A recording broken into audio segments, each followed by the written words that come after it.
Since I was born, but now I am getting youth. Hakuna motangu, hakuna koga book.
And there it is, right there. So there it is right there. Here I am right here. There you are right there. And here we are. So here we are. Here we go again. Yes, the question, of course, I didn't stream yesterday. You know, sometimes there's the sort of vexatious matter of sleep. So yesterday I just said that let me just sleep. You know, if you're not in the mood, then there's no point in doing it. I'm sure you agree with that. So yesterday there was the important matter of sleep. So I just thought, oh, let me just sleep. So that's exactly what happened. But I refreshed and back again I'm back with the bank. The usual protocol, of course, so click on the like button just as soon as you're coming in. Subscribe if you haven't done that already. Hyperlink that says StreamYard, your invitation to come and join us on the screen. So now that hyperlink that says StreamYard, we are promoting that aggressively. We want new voices. Always we want new there is never a time, for as long as we're running things, we're always looking for new voices. You already know all the reasons why we are looking for them. So if you want to be the voice of the day, then come be that voice of the day. So we'll give you a bouquet of flowers and some chocolates as well. Ajan Lekoko will provide the chocolates. I will provide the flowers. So there it is. If you've never been before, then come join us. Make this I was going to use some phraseology there. Let me not say that. Yeah, but yeah, so click on like, click on subscribe, click on the hyperlink that says StreamYard. Your invitation to buy your host cups of coffee, that's the buy your host cups of coffee thing. So use that as well. So all the usual accoutrements. Let's go straight to it and to what we will be discussing. So yes, Emefiele's arraignment stalls. Emefiele's arraignment stalls again as suspended CBN chief allegedly opts for plea bargain.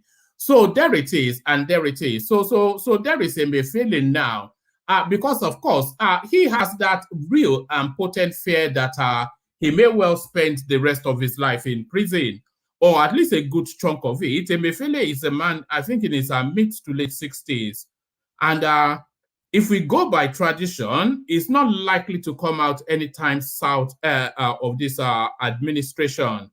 So we're looking at a good 6 to 8 years of his life in and out of court, claiming that his human rights is being violated, claiming that the government does not respect the rule of law, but still they continue to hold him in perpetuity. So he knows that, because we've seen that yes, a virtual bouquet. Choma, you're always causing trouble. You keep telling us you're going to come on the screen to show off, but you're not brave enough yet. So yes, you've seen that play out before endlessly within the Nigerian space. When the Nigerian state holds you, and they want to hold you firm, forget rule of law. And if you don't believe me, go and speak to El Zagzaki. Go and speak to Colonel Sambo and the rest of them. So he knows how this thing plays out and is ready to sing like a canary and hand over as much as he can give back. So there it is, Emefiele looking to play bargain. Emefiele arraignment stalls again as suspended CBN chief allegedly opts for plea bargain. So that plea bargain is actually wrapped around the 9.6 billion naira that they are accusing him of corruptly enriching himself by. But if he's only that, he's willing to sign that check right here and now. But of course, we know that the narrative of Emefiele is a lot deeper than that. The narrative of Emefiele a lot deeper than that. US targeted his assets. Nigeria made him budget minister. So this is coming from Bloomberg. And they are speaking to the narrative of, we spoke about this on this platform as well, of course, the bagman for Atiku Abubakar, who is now a minister of state within the Nigerian state. So this article is behind the paywall. So let's just see how much of it we can read. Atiku Bagudu in talks with USDOG over forfeiture complaints. Politicians settled with Nigerian government in 2003. Nigerian President Bola Tinubu has appointed Atiku Bagudu, who the US has accused of helping a former dictator loot the country of billions of dollars in the 90s, as his budget minister. Bagudu has not been convicted of any crime, but in an ongoing forfeiture lawsuit before a federal high court in Washington, the United States Justice Department alleges he was part of a group headed by former military ruler Sani Abacha that embezzled, misappropriated, and I can't read the rest, and extorted billions from the government of Nigeria. So that's as much as you can see it fade out, of course. And if you want to read the rest, then you have to bring out your credit card. But I think we get sufficient enough sufficient enough of that. Nigerian President Bola Tinubu has appointed Atiku Bagudu, who the United States has accused of helping a former dictator loot the country of billions of dollars in the 90s, as his budget minister. Bagudu has not been convicted of any crime, but in an ongoing forfeiture lawsuit before a federal high court in Washington, the U.S. Department of State alleges he was part of a group headed by former military ruler Sani Abacha that embezzled, misappropriated, and extorted billions. So there it is. So that eminently qualifies him, of course, to be a functionary of state in Nigeria, because you have to be a criminal to be a functionary of state in Nigeria. You have to be a criminal to be a functionary of state in Nigeria. Actually, let me bring you this headline after this one, because that should be the sequence of it. BRICS snub Nigeria, invite Egypt, Ethiopia, UAE as new members. So now there is no story going around other than this story now. The BRICS nation expanding to more than double, because there were a committee of 5. You can see them on the screen. Brazil, South Africa, China, Russia, Brazil, South Africa, China, Russia, and who's the last one? China. So those are the BRICS nations, but they've now expanded their membership by an additional, is it 6? Egypt, Ethiopia, UAE, Saudi Arabia, and I think there's one more. So they've more than doubled in size.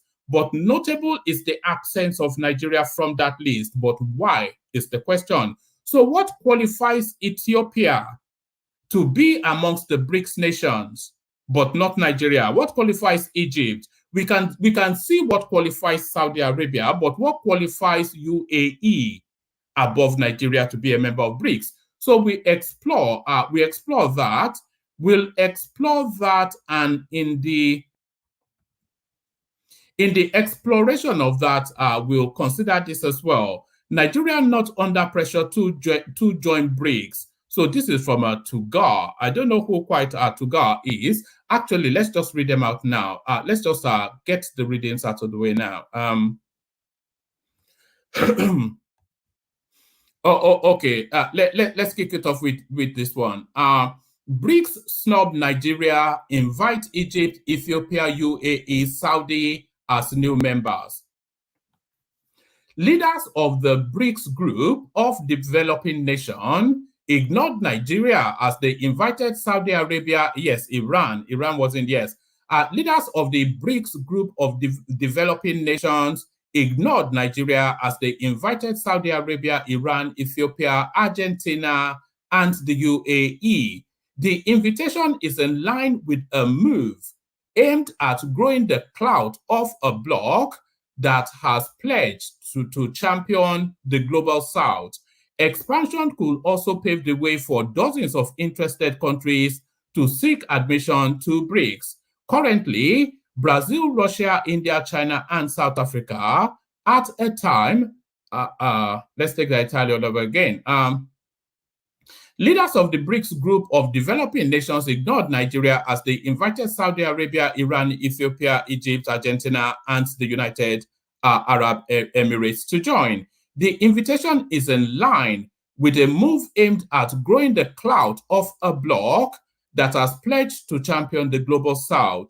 Expansion could also pave the way for dozens of interested countries to seek admission to BRICS. Currently, Brazil, Russia, India, China, and South Africa at a time when geopolitical polarization is spurring efforts by Beijing and Moscow to forge it into a viable counterweight to the West. So a viable counterweight to the West is what I was just speaking on not that long ago, because I've had conversations about this already today. The new candidate members were announced by South African President Cyril Ramaphosa, who is hosting a summit of BRICS leaders. BRICS has embarked on a new chapter in its efforts to build a world that is fair, a world that is just, a world that is also inclusive and prosperous, he said. The new candidates will be formally admitted as members on January the 1st, 2024. Ramaphosa and Brazilian President Lula da Silva left the door open to the possibility of admitting other new members in the future. We have consensus on the first phase of this expansion process, and other phases will follow, Ramaphosa said at a press briefing. So Ramaphosa said at a press briefing, Lula said globalization promises. Lula said globalization's promises had failed, adding that it was time to revitalize cooperation with developing countries, as there is a risk of nuclear war, an apparent allusion to the growing tension between Russia and the West over the Ukraine conflict. So it goes on, but essentially the absence of Nigeria is really the takeout from that. So the absence of Nigeria is the takeout from that. So let's go on from that to this. Let's go on from that to this. Nigeria not under pressure to join BRICS. This is Tugar. The federal government has explained that Nigeria is not under any pressure to join the BRICS alliance, as the country currently maintains very close relationships with each of the member states in the alliance. The Minister of Foreign Affairs, Ambassador Yusuf Tugar, who made this point in a chat with journalists at the Presidential Villa Abuja on Thursday, said Nigeria's diplomacy policy, which he described as strategic autonomy, gives the country the advantage of positive outlook with all countries. So that is a curious phraseology, strategic autonomy.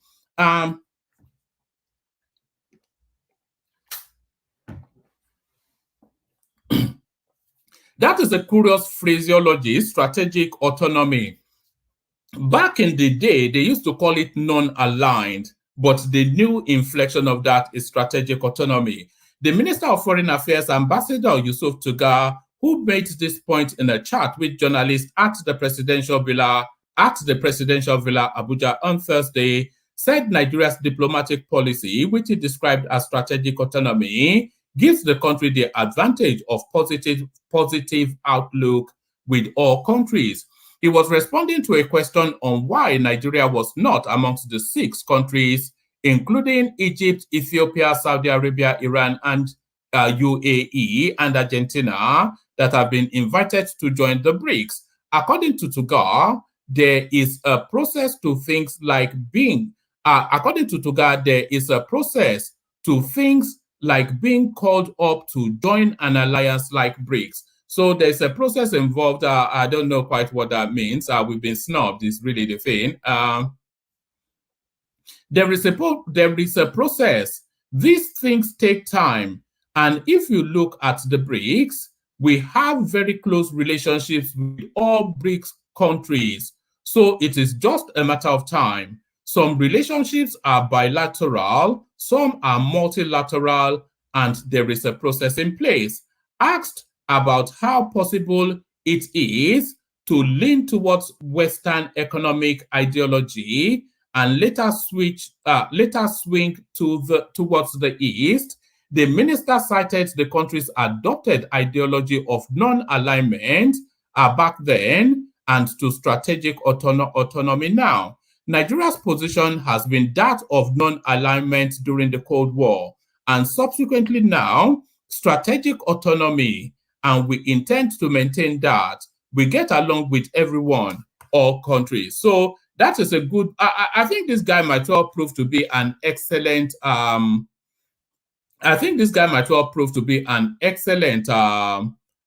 Minister of Foreign Affairs, because that seems to me quite a clever batback to that narrative. So that seems to me quite a clever batback to that narrative.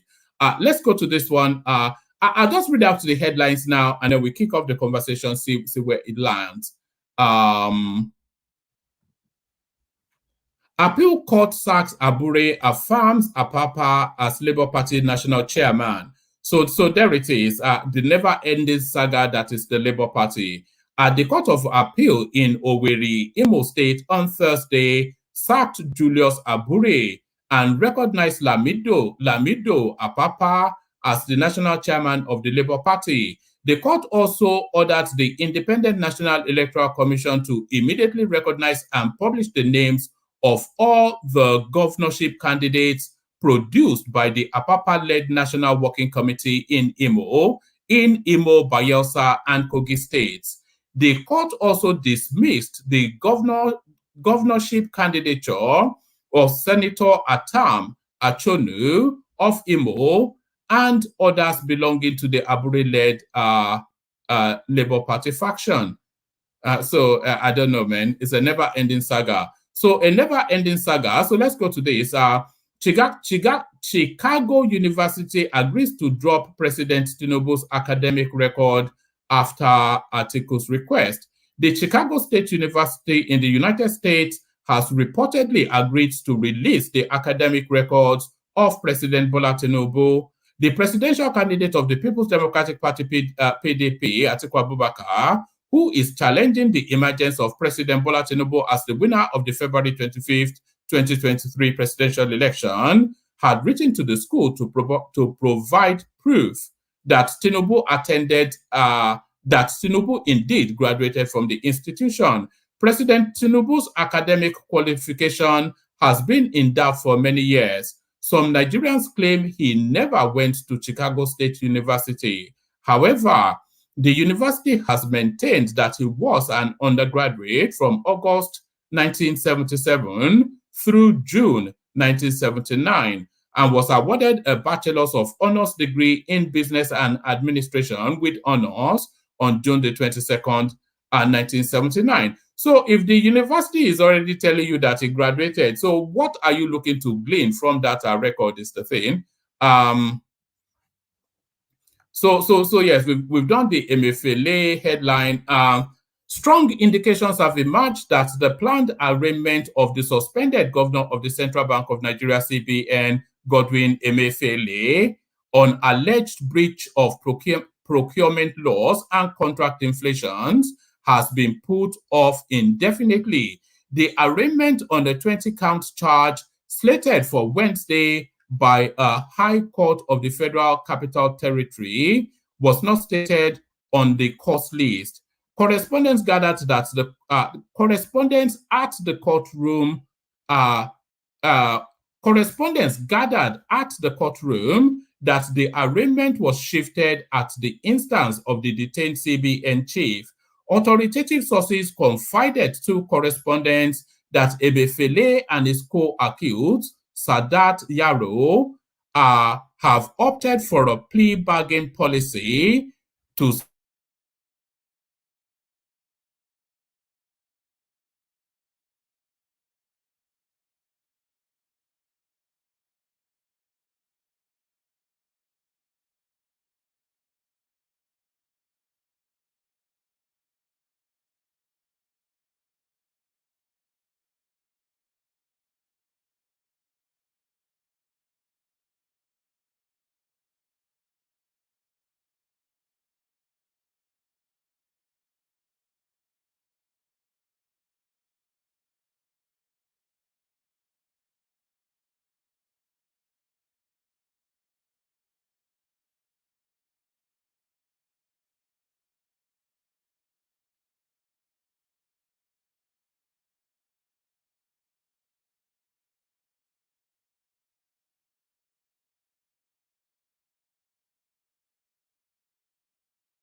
All right. So sorry about that. So we got Thomas with us, we got Bishop with us, and we've got the mighty Ajanle Koko with us. So let's kick it off with that list. Who's ready to go? Who's ready to go? It's who is there with me? That is Bishop. Yeah, we've got Bishop and we've got Bishop. Are you ready? Well, I'm fine. I'm good for. Yeah, you can go, Bishop. Go. Goodness me. Okay. It's like old times, isn't it? Okay. Let's kick it off with you then, Bishop. Yeah. So let's kick it off with you, Bishop. Let's kick it off with the BRICS space. What do you think is going on there, BRICS? Okay. Let me start by saying good evening, fellow compatriots. If you are with us, and if you have not joined us yet, please do. And as you come in, click on the like button. Are you not hearing me? I'm hearing you very well. No, I don't. Can anyone hear Bishop? Let me know in the comments. Clear. It sounds very clear, woman. Okay. Carry on, Bishop. It must be from. So I'm begging that, look, as you are joining us, please click on the like button. Like I said, that's the least you can do. You can take a step further by subscribing and share watching. Quite a few things on the. I can say one or two things about the BRICS. But I don't know. I did not hear you talk about the Wagner bus that was taken out from the sky. And I did not hear you about the latest unemployment rate. And what was the third thing? I don't know whether I missed them when this thing went up. I don't know. So, but let's keep them on the side for now. On the BRICS, I think the person that wrote that report that you read out now did not do enough clear justice to it. It's an association that people apply to join, and the way the pros and the cons, what are the benefits, we might want to join. Maybe it is not time. Everything has time, and so if we have weighed our options, it's not a matter because Ethiopia is there, some other country, Argentina is there. Argentina country economy is in status as we speak. Inflation is hitting the high roof. In fact, not roof, it's hitting the heavens. So if there is anybody that should be qualified, at least among the people that will be invited. So the idea that they do not invite Nigeria is not really hold water. We are weighing our options. When it is time, I'm sure they would make the decision on whether we want to join or not. So it's not like, maybe we are not as important as other countries, Ethiopia, Argentina, and which other countries for Kaiser land. I don't think that's big fear. The person that wrote that report was obviously looking at it from a very different angle. And I think the response of the Minister of Foreign Affairs, because it's a whole lot of things. It's not just joining for joining sake.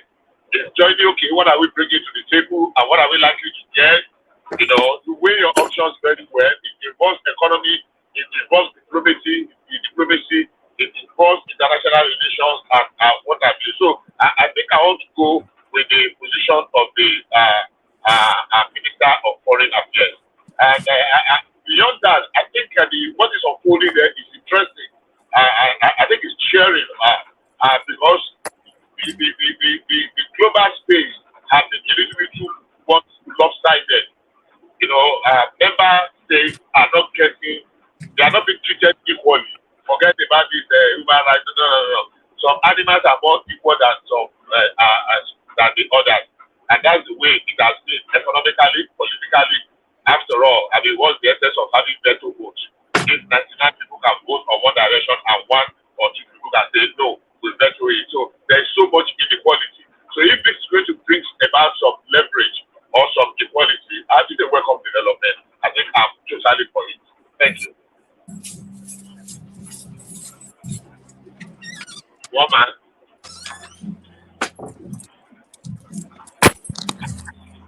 Hello, Hello? man. Yes. I think his system dropped. So, but Oh, yeah, okay. I think. Okay, so I mean, I don't know whether my view, whether it contradicts, on that base of the what do you call it, of the breaks. Yeah, they want to expand it, they want to enlarge it, even though I have said, look, they should make it slowly, because there are lots of funds that can be pulled to stabilize some of these things. But politics is involved, a lot of politics. It's not just economy. A lot of politics and politicking is involved in these breaks of everything. So it's always very important to make it very slowly. So I agree with Ambassador Toga about that. Look, we are measuring and we'll take, irrespective of when we join, there is no day we will join that we will be in the base of Ethiopia now. I mean, any day when we join, we'll see what the when we get there, we'll see get our right position. Bishop, but why can't we stand on our own, my brother? On our own, like how? Must we join them? Of course, yes. We can't stand on our own. There are so many. Because the world is a global village. Can you trade with yourself alone? Can you do everything on yourself alone? It's not possible now. Are we going back to our colonial master? No. Are we when in the United Nations, in the Commonwealth of Nations, are we going back to our colonial master? When we join OPEC, are we going back to our colonial master? When we join other global organizations, OECD, when we join what do they call this one that Photo Reala is? Are we going back to our colonial master? No, now. Trade organizations. World Trade Organization. No, I don't agree with that. Whether we are going back to our colonial master. But because the international relationship. Sometimes I find it uncomfortable. Maybe it's my own it's my own ideology.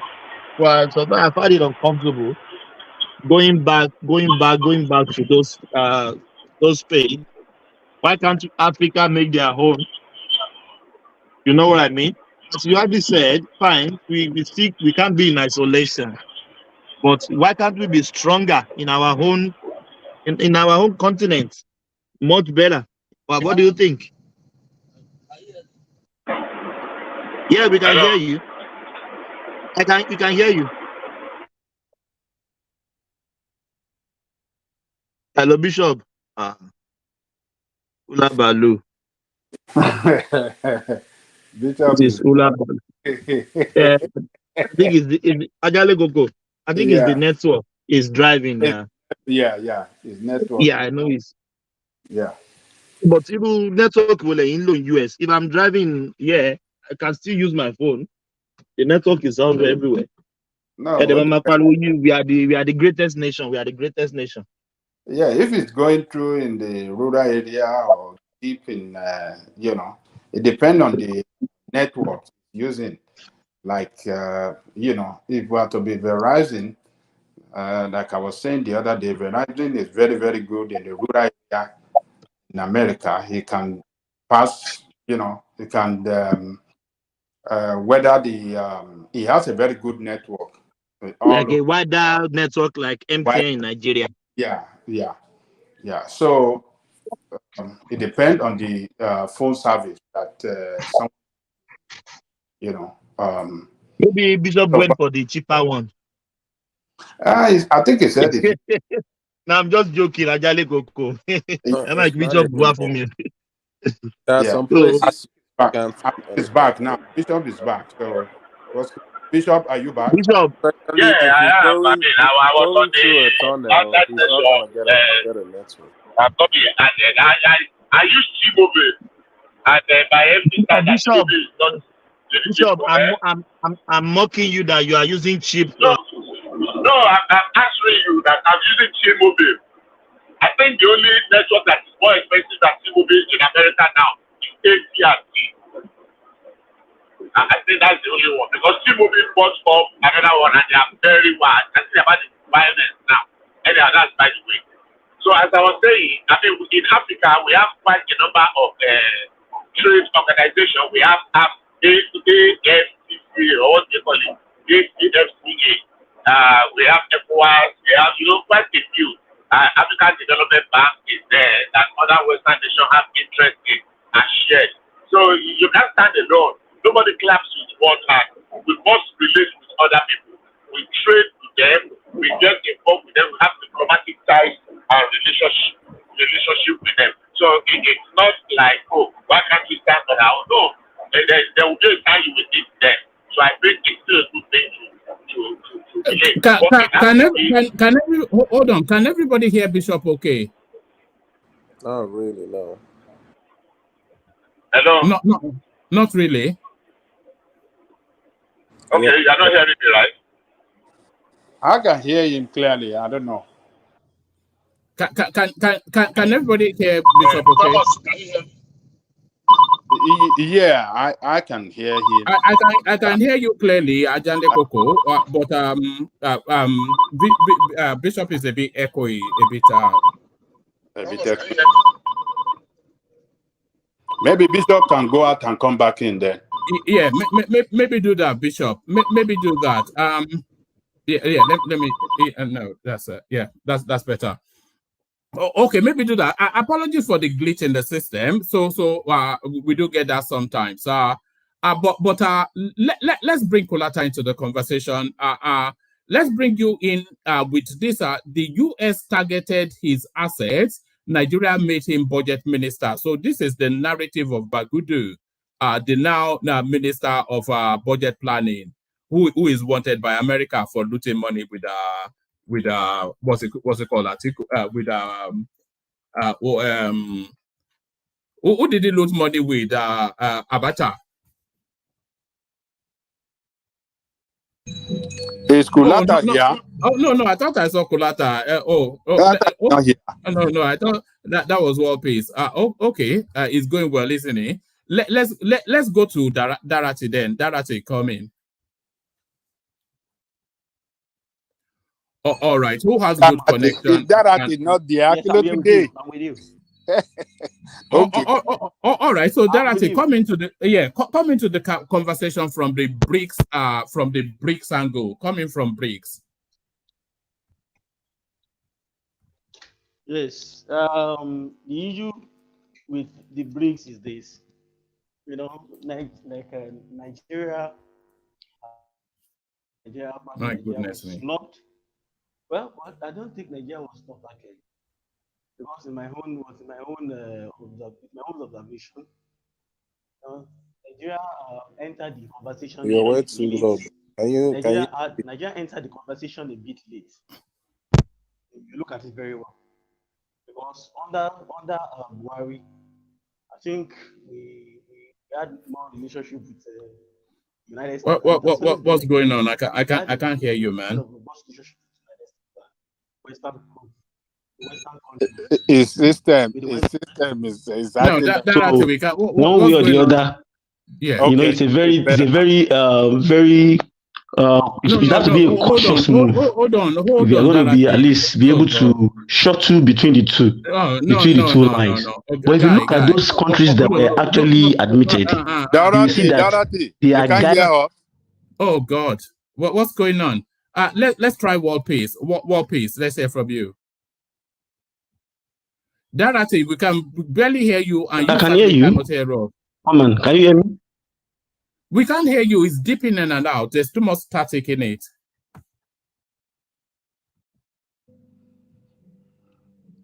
Is it not there? All right, it's going well, isn't it? My goodness me. Okay. Who wants to kick it off? Who has good connection? I think Bishop is back. Is Bishop there? Oh, all right, let's try Bishop. Bishop there? We might well just okay. I don't know. Can you hear me now? Better. Hello. Yeah, one man. Bishop is there. I don't think it's only me. Is anybody hearing me?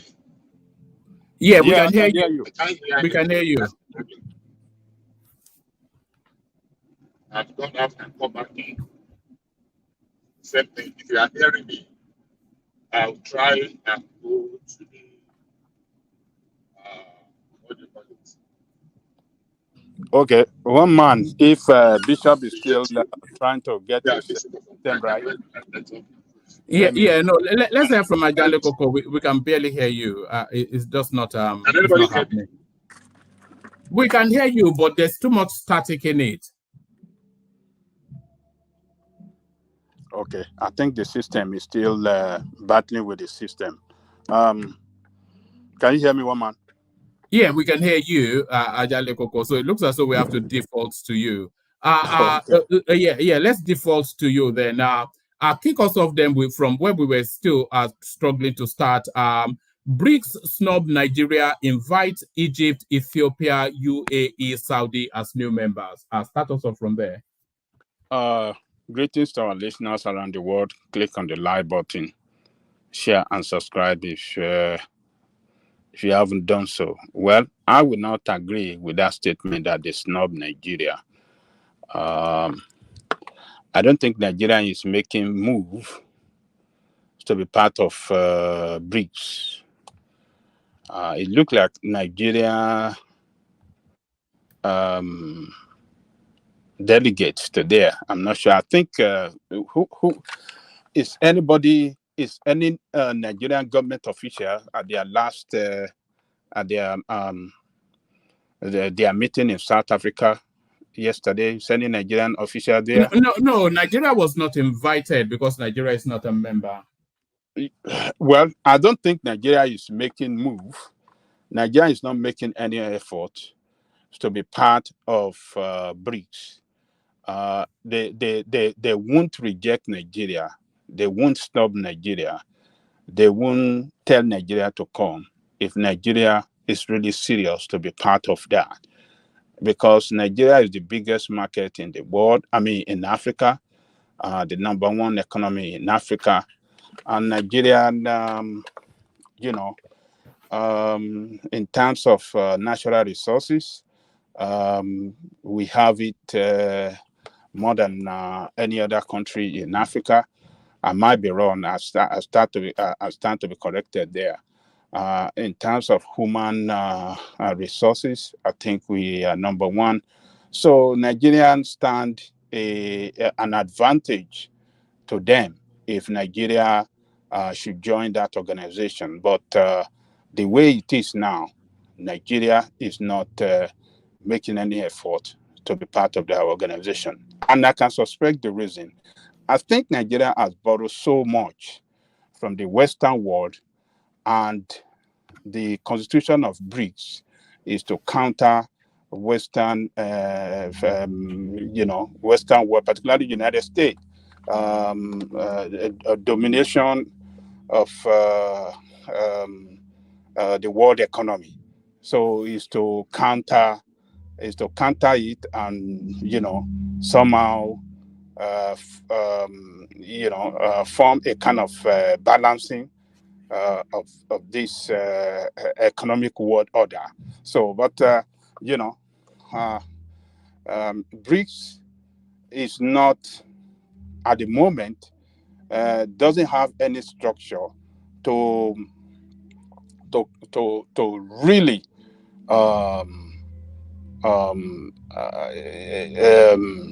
they don't have any structure at the moment to fight against dollar, because their main mission is to check the dominance of dollar in the world,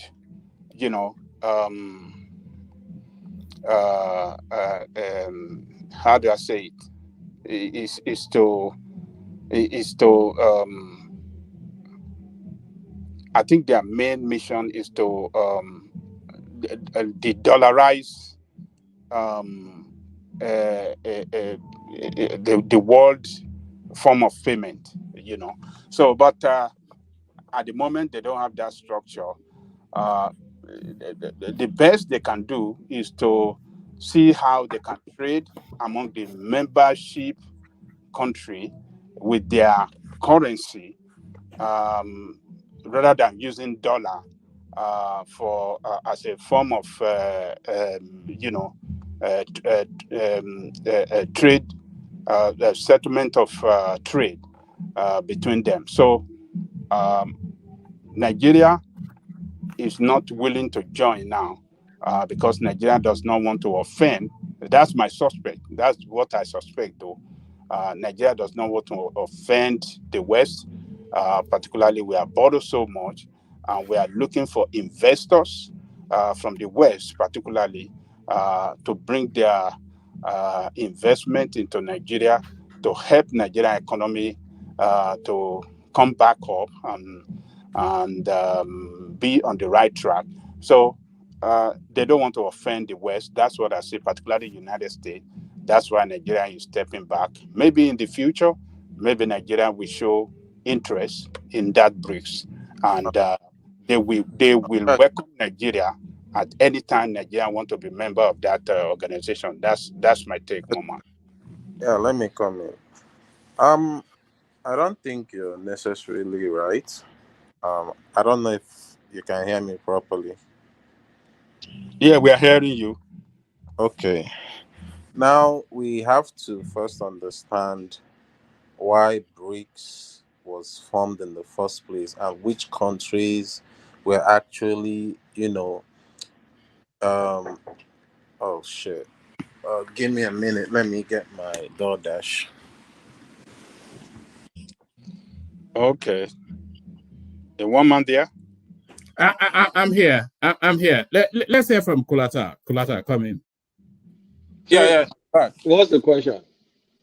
No, we're talking about Nigeria's exclusion from BRICS.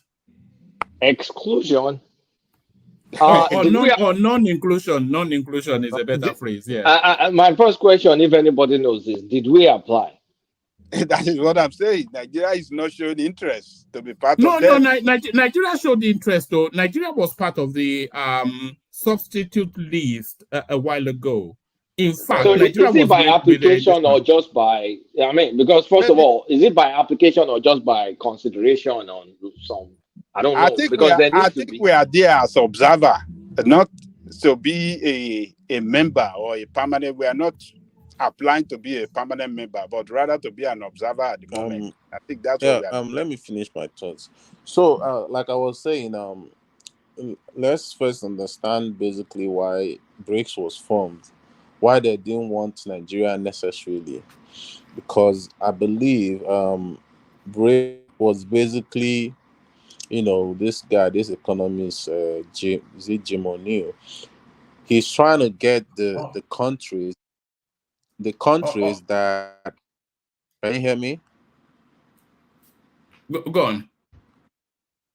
Yeah. He was basically. Yeah. Go on. One man, are you trying to say something? No.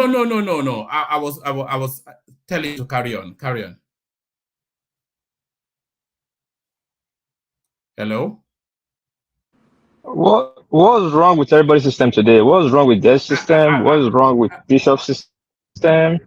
Everybody's system. What about your own too? What about your own too? I'm doing school runs. All right. I'm doing school runs. That's why I could not respond. Everybody's just wavy today. It's unbelievable. We've never had this before. Hopefully. One man. Yes. Thomas, kilo today, teacher, no, teacher, dada. Teacher, not on wave. All right. Let's hear from. Hold on. Let's hear from Kaizo, who hopefully has a better connection. Certainly has a. Is mine acting up? Yours is better than most, but it's still choppy. Everybody's choppy today. I don't know why. Okay, let's hear from Kaizo. See if it's okay. Let's hear from Kaizo. Kaizo, are you there? Kaizo. Yes, I'm here. What's good? Oh, all right. So that's how we should sound. So Kaizo, we were in conversation on this topic earlier on. The exclusion of Nigeria from BRICS, I know you have a different inflection on it than other people. You've even gone and done a graph of some sort, which is quite amusing. But the exclusion of Nigeria from that space, it has to be to the detriment of that space, not to the advantage of it. Okay, so generally I agree, right? I do think not having Nigeria is long term, it's going to hurt the space more than actually help it. I'll give some reasons why. Actually, first of all, let me give my reasons why I think Nigeria was snubbed from this.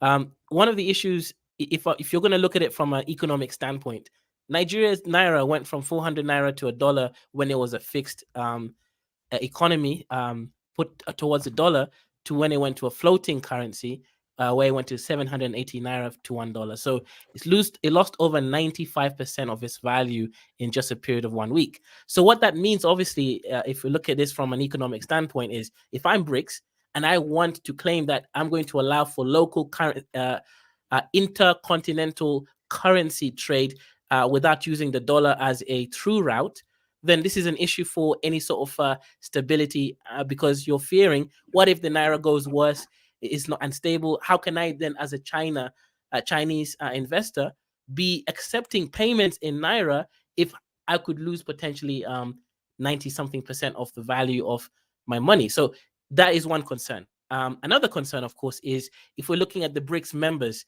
one of them is Russia. Nigeria was one of the countries which, unfortunately, since it's related to this, voted towards sanctions against Russia during the United Nations Assembly due to the war with Ukraine. So this means then Nigeria is no longer a trustworthy contender. It's a powerful nation, the largest economy in Africa. That's a plus. But in this case, number three now. We're no longer the largest. No, I think, yeah, go on, Kaizo. Yeah, go on, Kaizo. Yeah, this largest, no, Nigeria is still the largest if you look at the World Bank data. I don't know if you have a different source.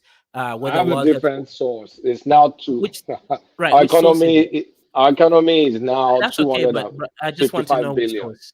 That's okay. No, it's just based on the prevailing exchange rate, 773 naira to $1.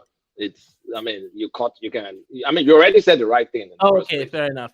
Yeah, correct. Okay, you gave me logic, so I'll leave that there. Okay, fine. So Nigeria is one of the largest economies in Africa, and given that actually goes against them in one case, because it means that they can't be trustworthy. Now, the other argument there, of course, is Nigeria is also an oil producer. So we have countries like UAE, Saudi, which have both been accepted. Saudi had the petrodollar deal with America previously, which kind of started or pushed forward this whole dollar supremacy, at least with the petrodollar aspect. Nigeria is not going to be a great addition here for these two countries, which have already been accepted. So that might be a reason why they were snubbed out. Some of the underlying reasons there is what my brain tells me. Nigeria, during the Cold War period, Nigeria was what was called a non-aligned country. So that opened the window for Nigeria to trade and interact with both the Soviet bloc and the Western bloc then. And that was the counterbalance that Nigeria had. But now, the new phraseology that Nigeria is using for this BRICS narrative is strategic autonomy. So that's where we are now. So that's the phraseology that we're using to excuse the non-inclusion. We're saying that we're a strategically autonomous country, which is to say that we have individual bilateral and multilateral relationships with all of the individual countries within BRICS, but also all of the individual countries outside of BRICS. So it's still a form of non-alignment, but are modernized to the post-Cold War period. Yeah, but one of the issues is, okay, Nigeria claims it's non-aligned, but it could have, during the United Nations Assembly, voted to abstain. The issue is they voted towards a positive action of sanctioning. I think if Nigeria wants to go ahead and here's my suggestion, right? It's just a suggestion, but I think it's better if Nigeria focuses on providing gas and oil to the Europeans and using the American market, and actually working with the American government to reestablish the American dream of a petrodollar system utilizing Nigeria. Right now, Nigeria claims it has one of the largest oil refineries around. And if that's the case, they could be working with Anglo companies to be able to reestablish that petrodollar system utilizing it. Because if Nigeria is truly multilateral in the partnerships that it makes, this is a great opportunity for them to be providing gas and oil for the European markets, whereby they would more or less have monopolies there. So as long as they're able to produce the oil, refine the oil, and export the oil, which will have help from the Americans, the Germans, etc., I think this is a great option for Nigeria to take, rather than being in a market. Because if you look at Nigeria's economy, we haven't industrialized yet in Nigeria when it comes to steel, right? That's one thing that we messed up. So right now, a lot of the exports that allows us to get the euro dollars is the oil sector. So there's no need for Nigeria to enter into a market which is saturated by UAE and Saudis. I believe Nigeria in this case should really leverage the fact that they have oil and leverage it for the European and the American markets. You know, that narrative of a strategic autonomy, is that not altogether a better narrative than being aligned to a bloc? Because strategic autonomy is essentially a modernized non-alignment, which then allows you, like I said, to multi-trade. And that voting against the Russians, that's strategic self-interest. Because our bread and butter comes from the West at the moment, and the West are not at war, but at loggerheads with the Russians at the moment. So the way we are positioned now, is it not even an altogether better positioning than being aligned to a bloc? Yeah, 100%. And just I missed something earlier. If we also looked at if we looked at what's been happening around the Sahel of Africa, Burkina Faso, Niger, Mali, and the response of ECOWAS, we can clearly see that there is a mistrust by the Russians, because Nigeria and ECOWAS took a different alignment in this case for their own regional bloc, ECOWAS, right? I don't want to get into the specifics of, what other countries were acting there as a host.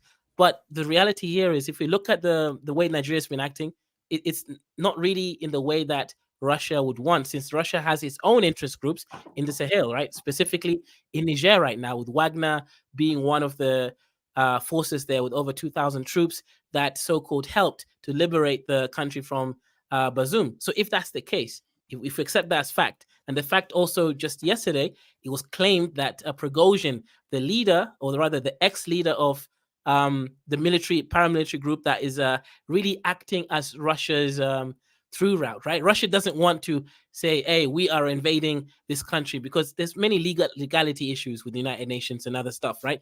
And optics, soft power, etc. So if they have a paramilitary group like Wagner, they can operate there. So I guess what I'm trying to say here in simple words is, Nigeria was acting in ways that was against Russian interests in Niger just recently. So Russia clearly sees Nigeria as a wild horse that they can't predict or necessarily push towards a certain direction. All right, brilliant. Let's just pause for a moment to introduce you. So Kaizo, he's one of the emerging. I don't want to say exciting, because I know how carried away you get, Kaizo. But Kaizo is one of the emerging voices within the Black net at the moment. He has a perspective that is unique and peculiar, and it's a perspective that we're looking to engage more on this platform. So Kaizo, introduce yourself. Let people know who you are, what you do. Yeah, so shout out.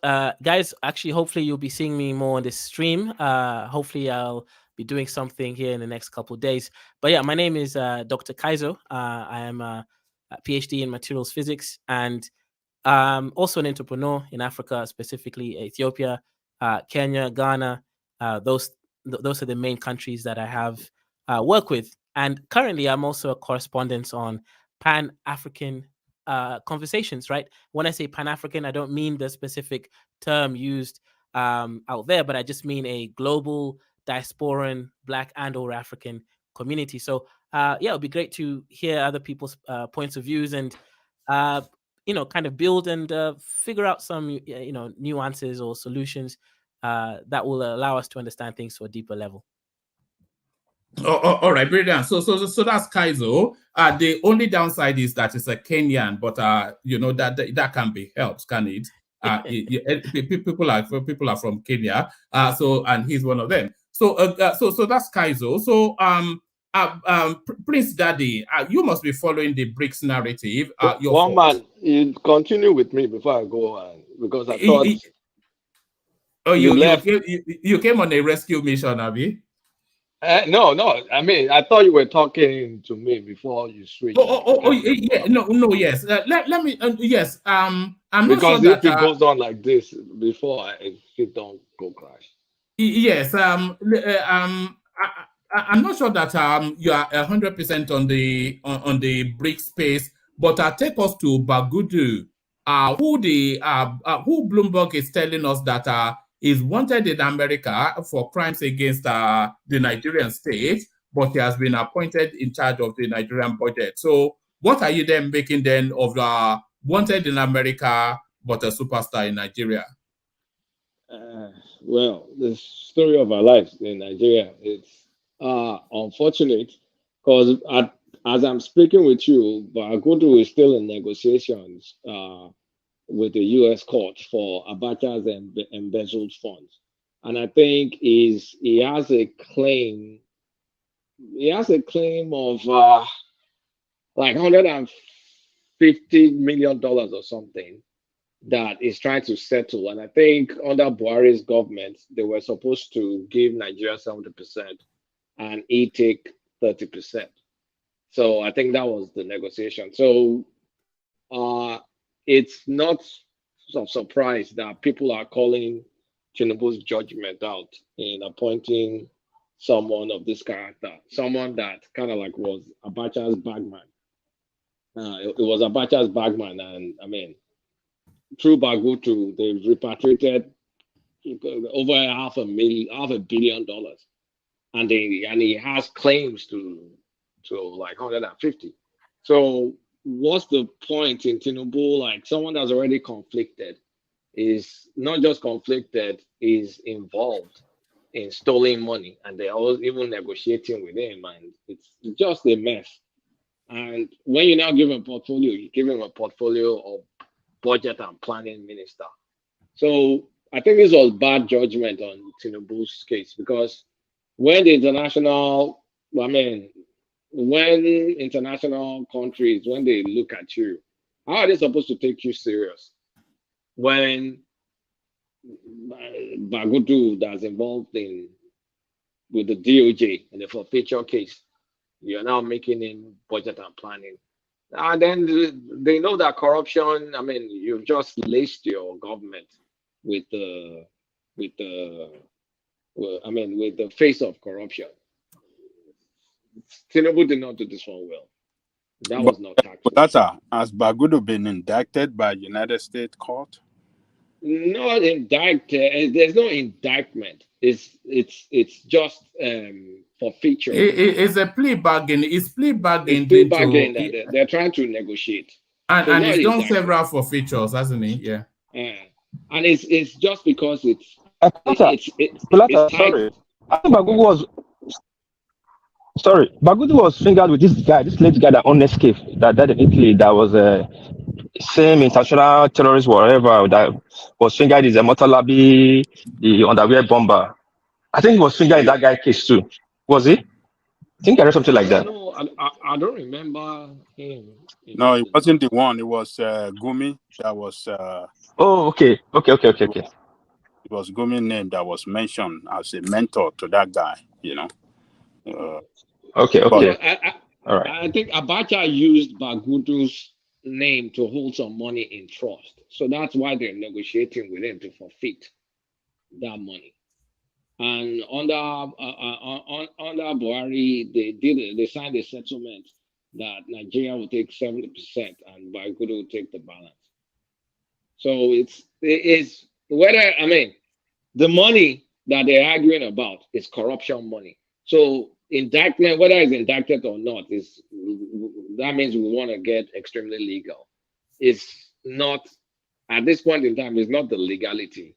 I think it's the optics, and I mean, it's the optics and the morality of the whole thing. It just doesn't play well. You could have done without someone like Bagudu, in my opinion. You could have maybe used someone else.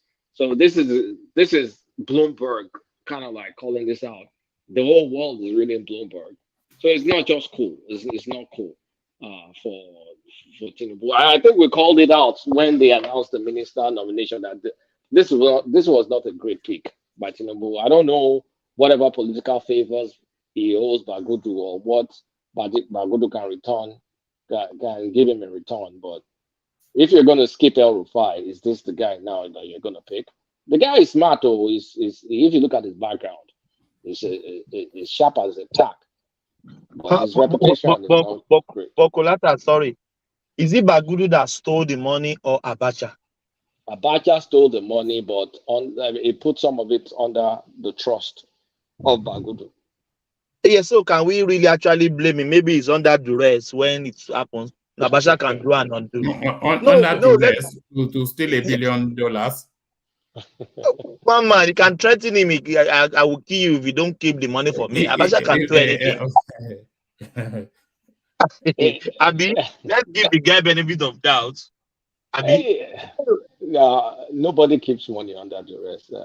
I don't know of. I mean, let me not say nobody. You have to trust that person extremely to park that sort of money with them.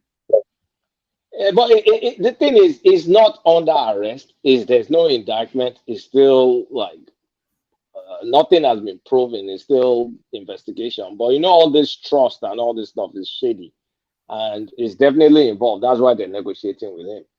So when you look at it from a legal standpoint, I guess he's not committed any crime that is been proven, but it's just the other baggages. It's just, it doesn't look, it's the look.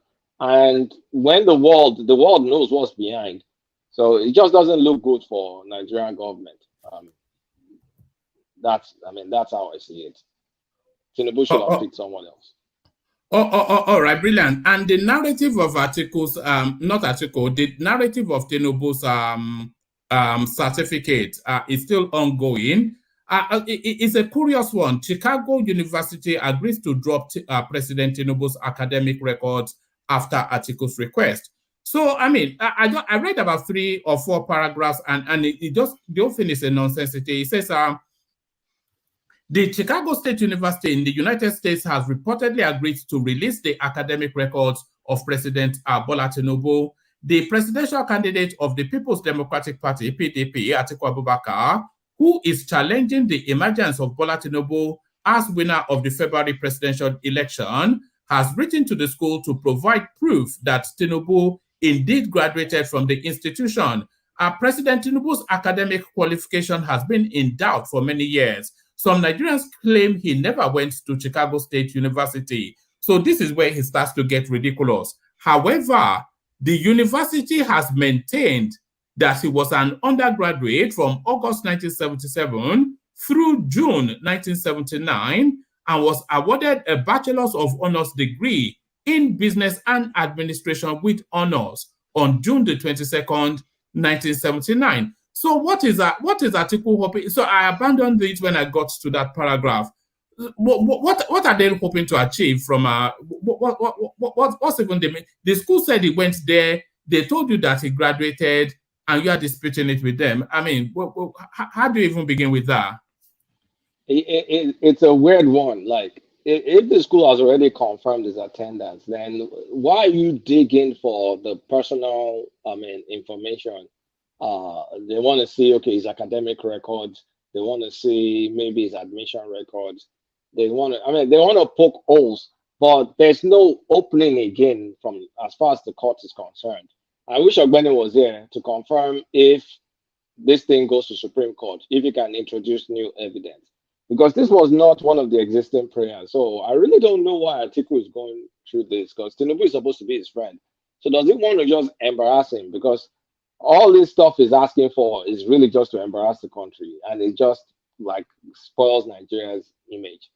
If it's something you already put in the court case as part of your prayer, some of the reason why Tinubu should be disqualified. If someone knows better, you can educate me.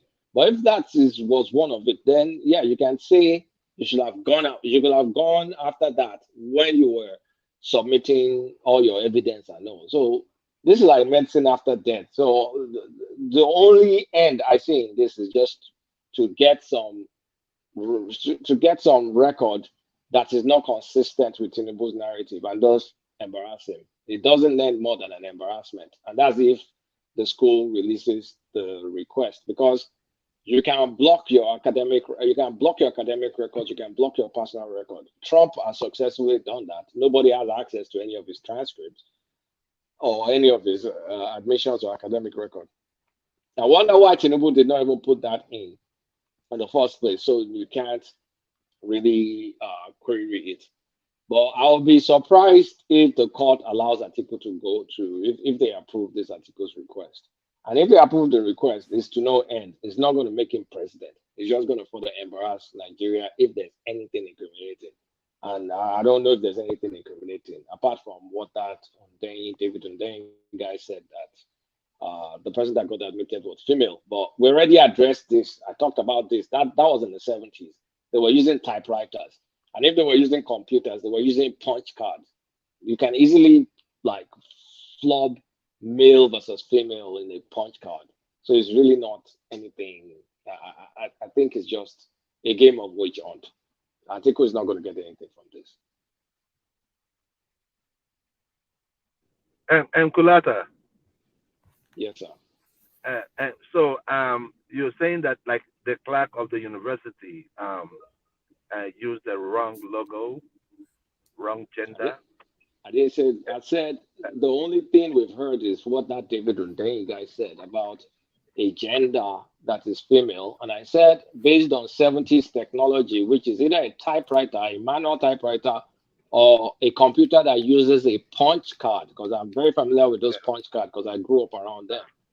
It's easy to make a keystroke, to fumble a keystroke. Did you listen to Tinubu's lawyer's defense?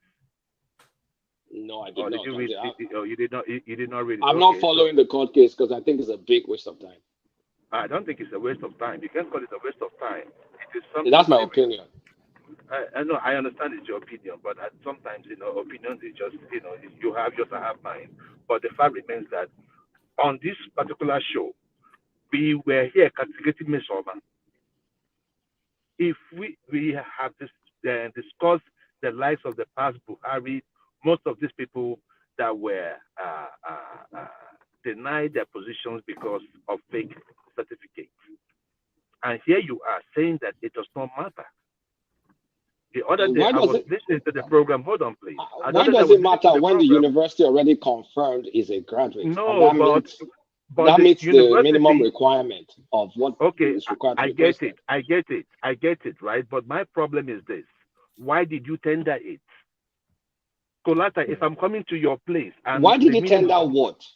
Why did you tender a fake certificate? Or you don't? Which one is the fake certificate? I'm not. You're not confusing me now. No, the one Tinubu tendered is a fake certificate. That's the problem. The one you tendered to INEC. Okay. Because now it is seeping out. It is seeping out. The news is coming out. Even the lawyer of Tinubu was saying that it was the clerk of the university. So it is not as minimal as you're trying to make it look. Okay, can I ask you a question? I don't want it because. And go ahead. Can I ask you a question? Go ahead. What is the most important?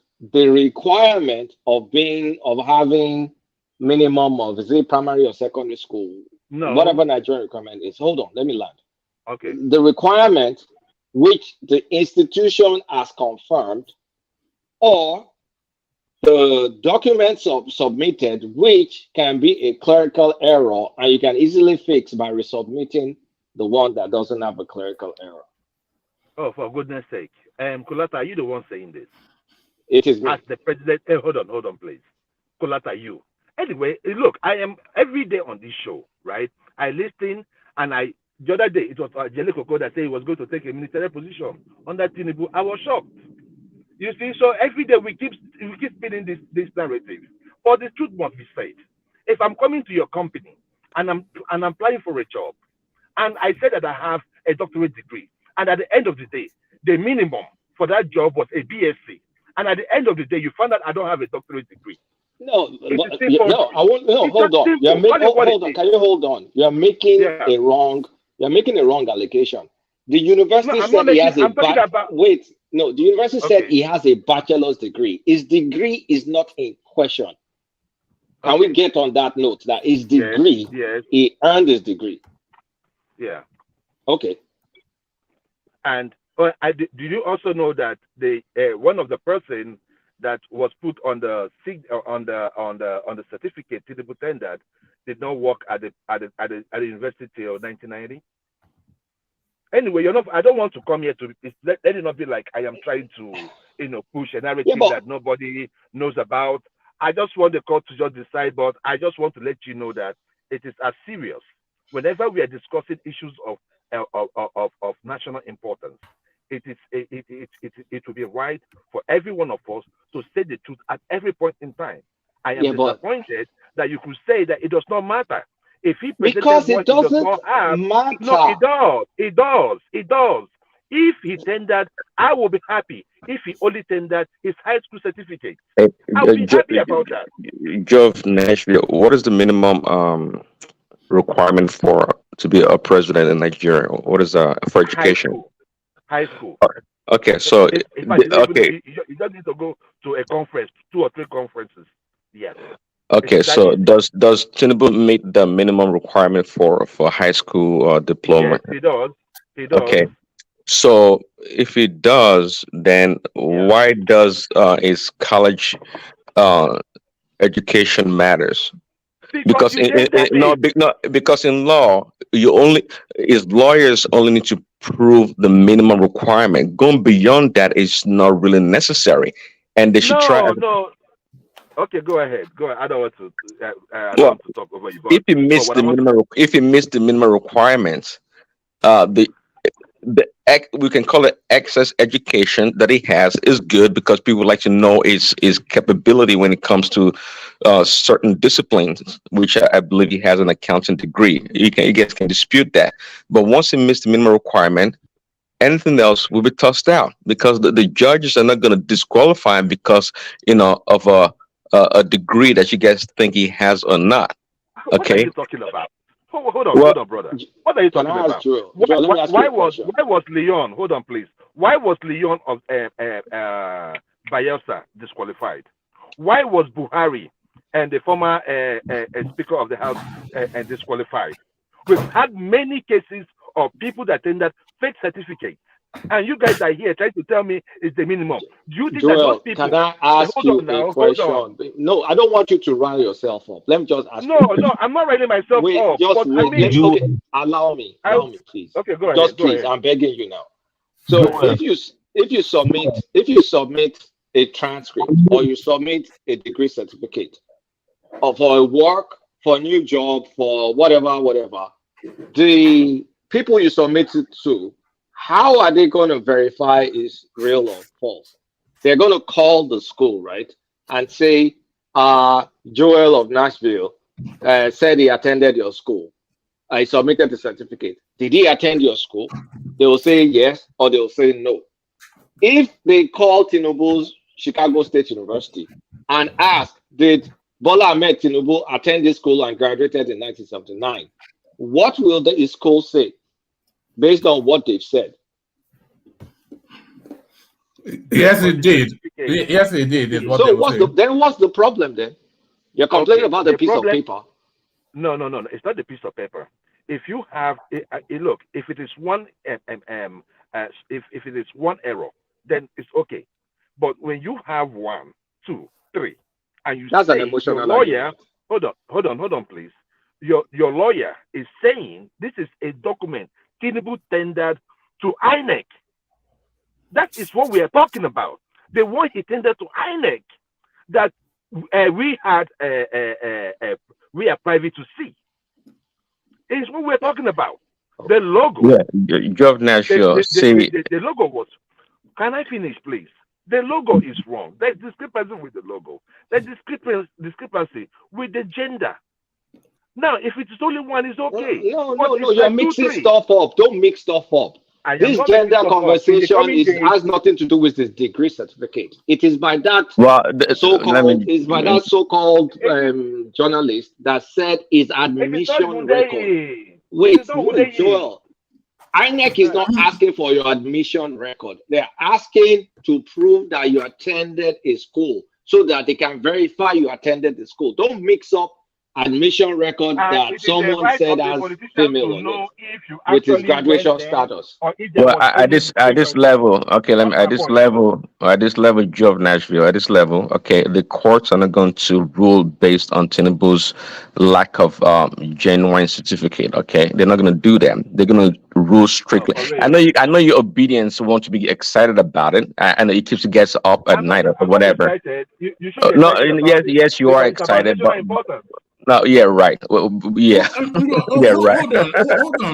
Hold on. Let me ask Joel a question. Joel, what is the contention with Tinubu certificate? Because I'm not clear. So tell us in a concise, short description what's being contended. Yeah, what's being contended? What is contended is this one, man, is that there's discrepancy between what Tinubu tendered to INEC and what Chicago University has in their coffers.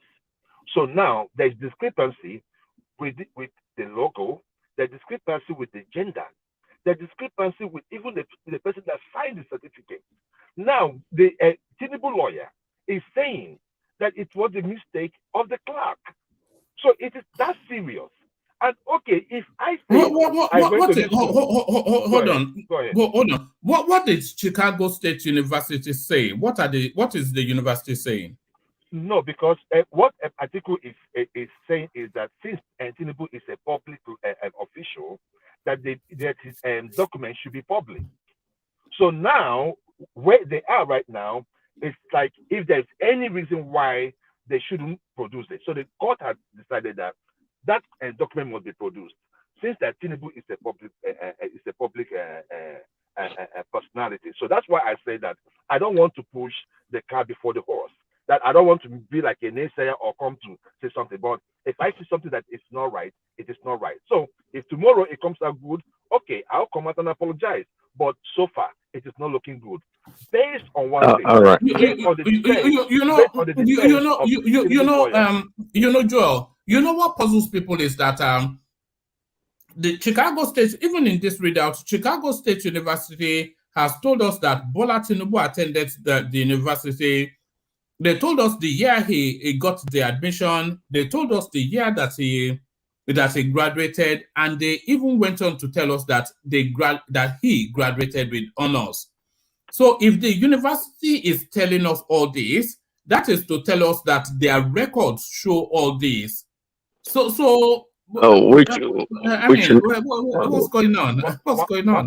Which meets the minimum requirements by INEC. So this other fishing expedition you guys are doing, it's to satisfy your base. But again, this court case would be ruled or judged based on actual election result. Trust me. Okay, when I was this delusionment that's going on would not rest on a school certificate.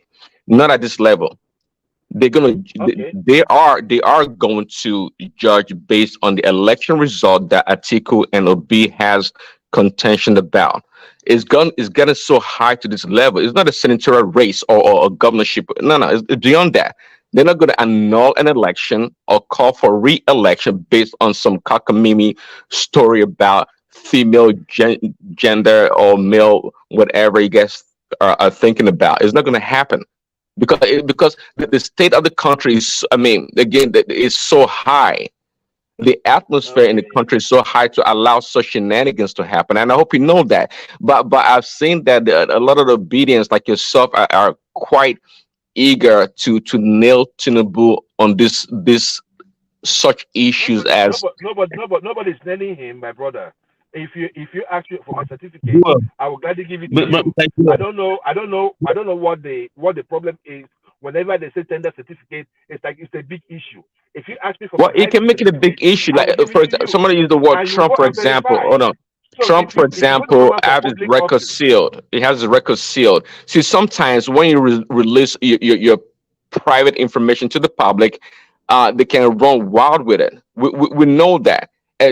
For example, Trump is a brilliant guy. He went to a Wharton School of Finance. He graduated. We know. I mean, but he doesn't want to. He talks about it, but he doesn't want to release to the public. So actually, I think one man said it. Somebody said it earlier. Maybe it was Kolata that I think Tinubu has the right to actually have his private information sealed. Um, no, you're a as public long as officer. they can If you're a verify public that you went officer, to that school, I don't think you should make it public. There's no need for it because it is never ending, chase for you guys. That's what is can I going on. can I ask you a question? Can I ask you a question, please? Go ahead. In this past, like in the past, right? We've had people that had been disqualified, so to say, or denied their seat because of a certificate a forgery, right? Okay, what do you think that those people have the minimum requirement, which is the high school? Most of them do.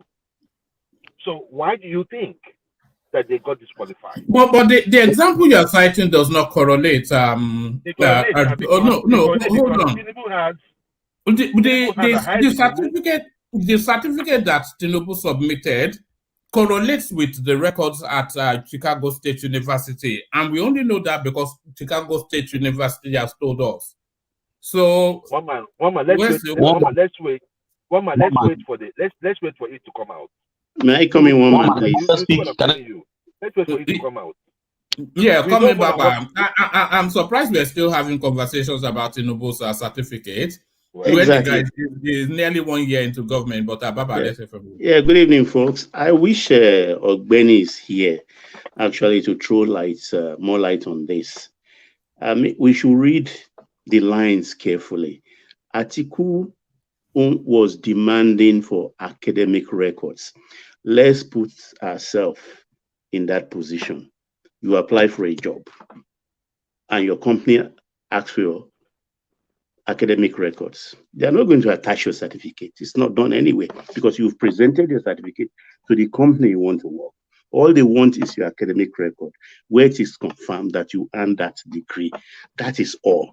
So whether there is discrepancy in any certificate presented by Tinubu with INEC or not, that doesn't really hold water here. I wish Ogbeni is here to correct me. So it's a non-issue actually, because the university has done its work.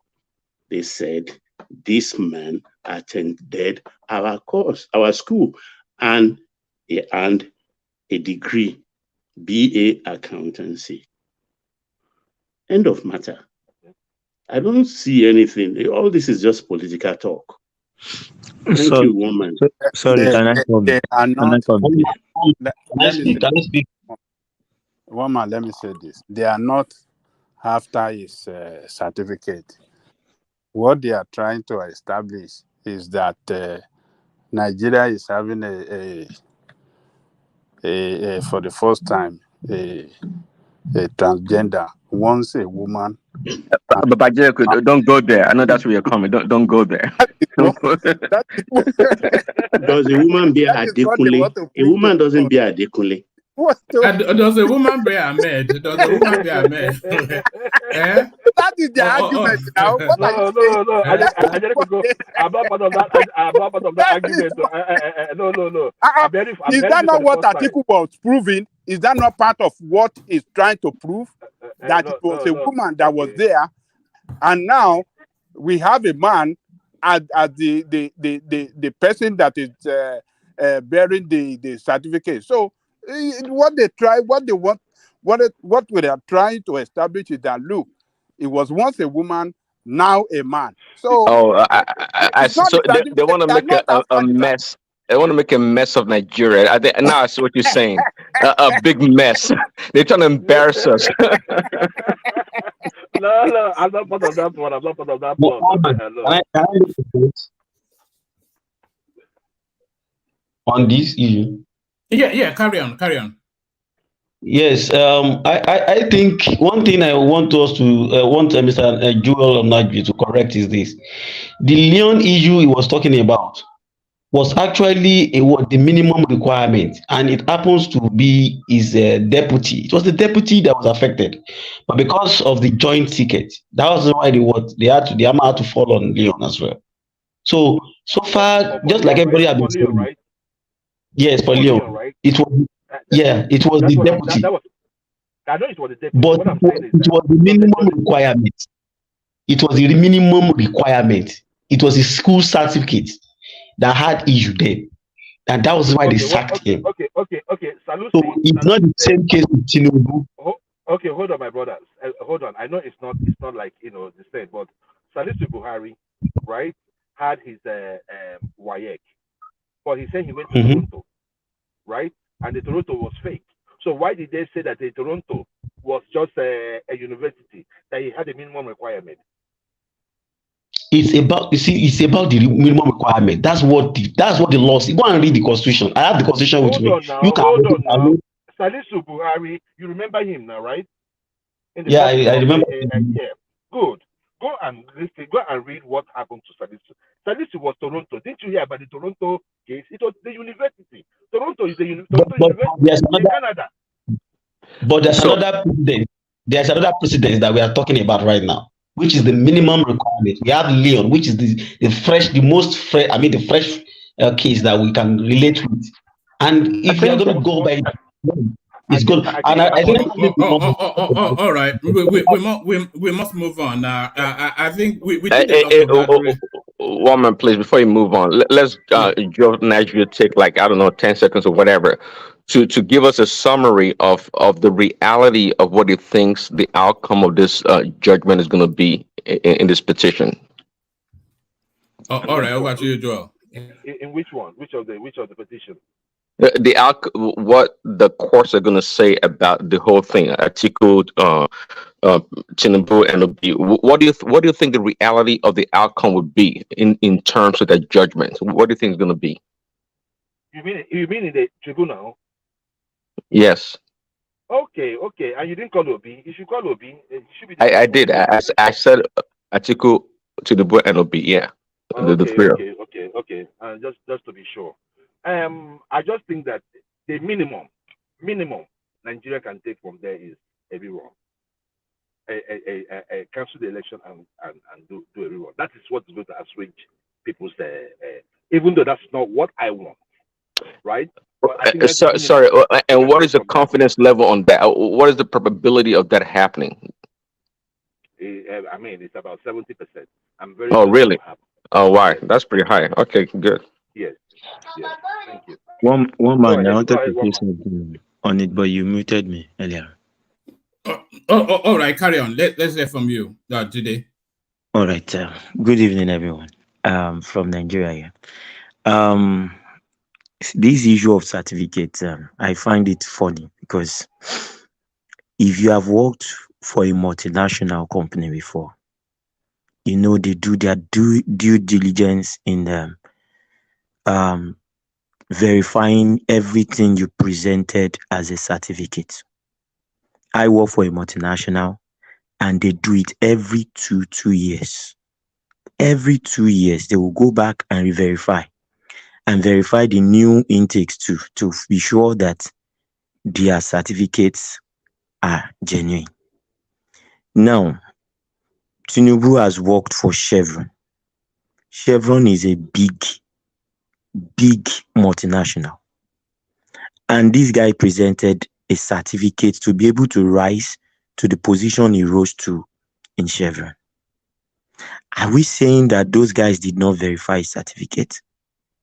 Knowing fully well that the certificate he presented is even from the country where Chevron comes from. That's one. He worked for Deloitte and Touche as well. Deloitte, and I'm just trying to present that case to the person that was talking of Toronto now.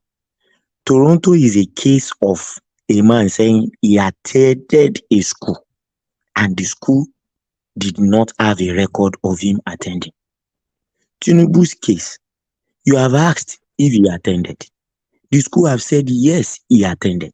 Now you are asking for the transcript or his academic performances. It does not make any sense.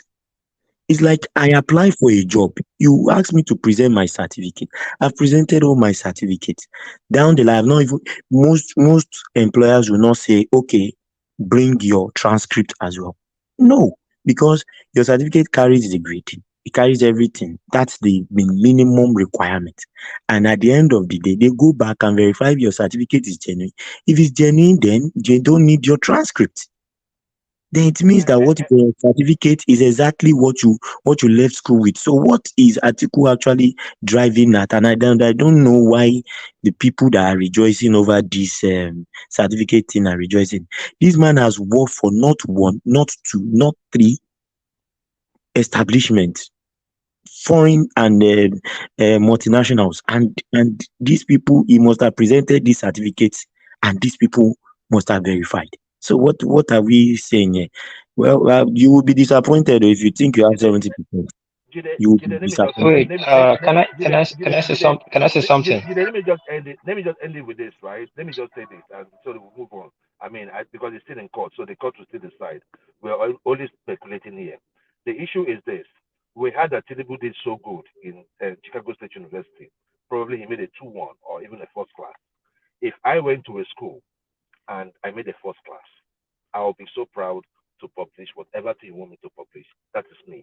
Probably he has a different reason for not doing so or going to court for that. But if it was me, I would gladly do it since I did so good in school and it added to my peg. So that's how I live it. I mean, one man, it's up to you what you want to do with the topic. Sorry, can I say something, please? If you guys can hear me. I don't think anything new. We can hear you, but we want to move on from it as a topic. Yeah, I just dropped my section now. It was pre the election. This I know. I just want to drop a little session. Yeah. All right, good. I don't think anything new will come out from the result you are looking for. I don't think anything new from what you already know. But I think the point of contention is that the minimum requirement Tinubu drop is that Chicago State University, no secondary school, no primary school. That's why people are holding on to it, and I'm not expecting to see anything different from there. And if they think Chicago will release something that would damn Tinubu as president of Nigeria, they should go and think twice. This is called geopolitics. They will negotiate their way, and Chicago will release what he wants to release. You cannot go for Chicago to release what you expect them, what you want them to release, them to release. So we should forget this case. You know, the thing is, what piece? Chicago has already confirmed that he attended and he graduated, and these were his scores. So I'm not sure that there's anything. What can their record show different from what the university itself had just said? So I mean, don't know what it's just a bizarre space, you know. Yeah, I don't know what they're expecting. All of this. Look at this. Notable alumni of Chicago State University. Number 1, Bola Ahmed Tinubu. Number 2, Mary Alice. Number 3, Michael Collier. And on it goes. I don't know. It's just it's like a twilight world. It's like a parallel universe. They want Chicago State University to mess up their most notable alumni. That's a joke. That's not going to happen. Tinubu is a calling card now for Chicago State University. It's a calling card, isn't it? Yeah. They have a president and an alumni. Maybe I can bet my life that there's out of all the alumni from Chicago State, that's the only person that's the president of the country. It's very by correct. far the biggest achiever to come out of that university, the biggest one. And there's somebody who expect them to come out and release something that would damn their own record too. So politics will always play. And don't worry when it comes to that. You know, there's a word they call classify. Yeah, there's a word they call classify. There's what they call classify and declassify. If the alumni release what they declassify for you. That's what you're gonna get. You cannot go and force the hand to release what you have no access to or no authority over. So we should forget this matter and move forward and think of something different. A lot of it is just feeding the drama. It's just a lot of this is just feeding the drama. Just for one man, you know what they are looking for? They want that form which he used in applying the secondary school he attended and the primary school. That's what is in dispute. They think they can find it, but universities don't put that in their responses. They don't. That's where they want to go. One man, can you hear me? Yeah, enigmatic. Yes, I just want to be sure that because I'm driving, so I want to know if I'm in the show. But if you don't mind, let me just say something real quick. I think obedience. I think today is probably their happiest day on earth. But I hope they will never continue to labor in vain. But it's quite clear they will continue to labor in vain as it is. Because if you actually want to talk about the tribunal is closed already. The case closed already. They've reserved their judgment, right? Ogbeni is not here. Ogbeni is still in the field practicing, unlike me, right? That I'm doing basically something different. But from what I understand, the case is closed about the tribunal case issue. This is mere judicial fishing expedition for both obedience and Atiku, right? It's a coordinated judicial malfeasance, to say it, basically. Now, to the issue of, it was making reference to Sanusi, is it the former speaker that was voted out of office? They called the school, they said they never knew anybody who bears that name. They don't know him, he was never a member of this. He was probably a student, but he didn't graduate or whatever they said. That is a different ball game in Tinubu's matter. The school said, this is our guy. When you Google the school now, it's one of the most prestigious along that school now. So the school they've confirmed more than almost 1 million times, because at the peak of this conversation during the election, obedient, they bombarded the school. You know, even Reno Omokri had to make a video when he went to the school, and he's still having some issues now with Profile Hosseini about his fixation about the matter. And he said, I think from what I read, he said he's probably considering a lawsuit against Profile now, right? So what we are seeing here, they are not interested in any case. All they are interested in is reputation damage, defamation of character, and then to put Nigeria on the, they've been trying to do this for a long time. And this is why the platform to say, we have a bunch of, epiglottis renegades now who are not patriotic to Nigeria. They are only concerned about their own interest. It's either my man or the country burns down. So we have a lot of issues going on. Today, Apapa has been confirmed as the authentic person in Labour Party. They are not Labour Party people. Labour Party will not embarrass Nigeria. They will not continue to embarrass, Nigeria as they do. They said they are obedient. But as it is now, nobody will say, one man, do you know enigmatic Honda? Did he graduate from your school in America or whatever? The school say, yeah, we know him. It's our guy graduated even with honors. Do you know what that means, one man? Even with honors. Valedictorian of your set. It means when you graduated, when this guy graduated in our school, he graduated with honors. Valedictorian of the school. And if you have actually worked in the corporate America, probably if you are really conversant with things work in the US. So that gave a very concise, let me say, explanation to that, because it's one of us in the corporate field in the US. Even at the highest level, for instance, let me use one of these big four. They will find when they are doing your background checking and stuff like that, they are not asking what can you tell me what he made in statistics? Can you tell me what he made in each of the courses? What they are asking for, this guy actually presented some documents, right, that he graduated from your school. Can you please confirm that? Is it that yes or no? Right? It is yes. Chicago State University say, we know Bola Tinubu, he graduated from our school.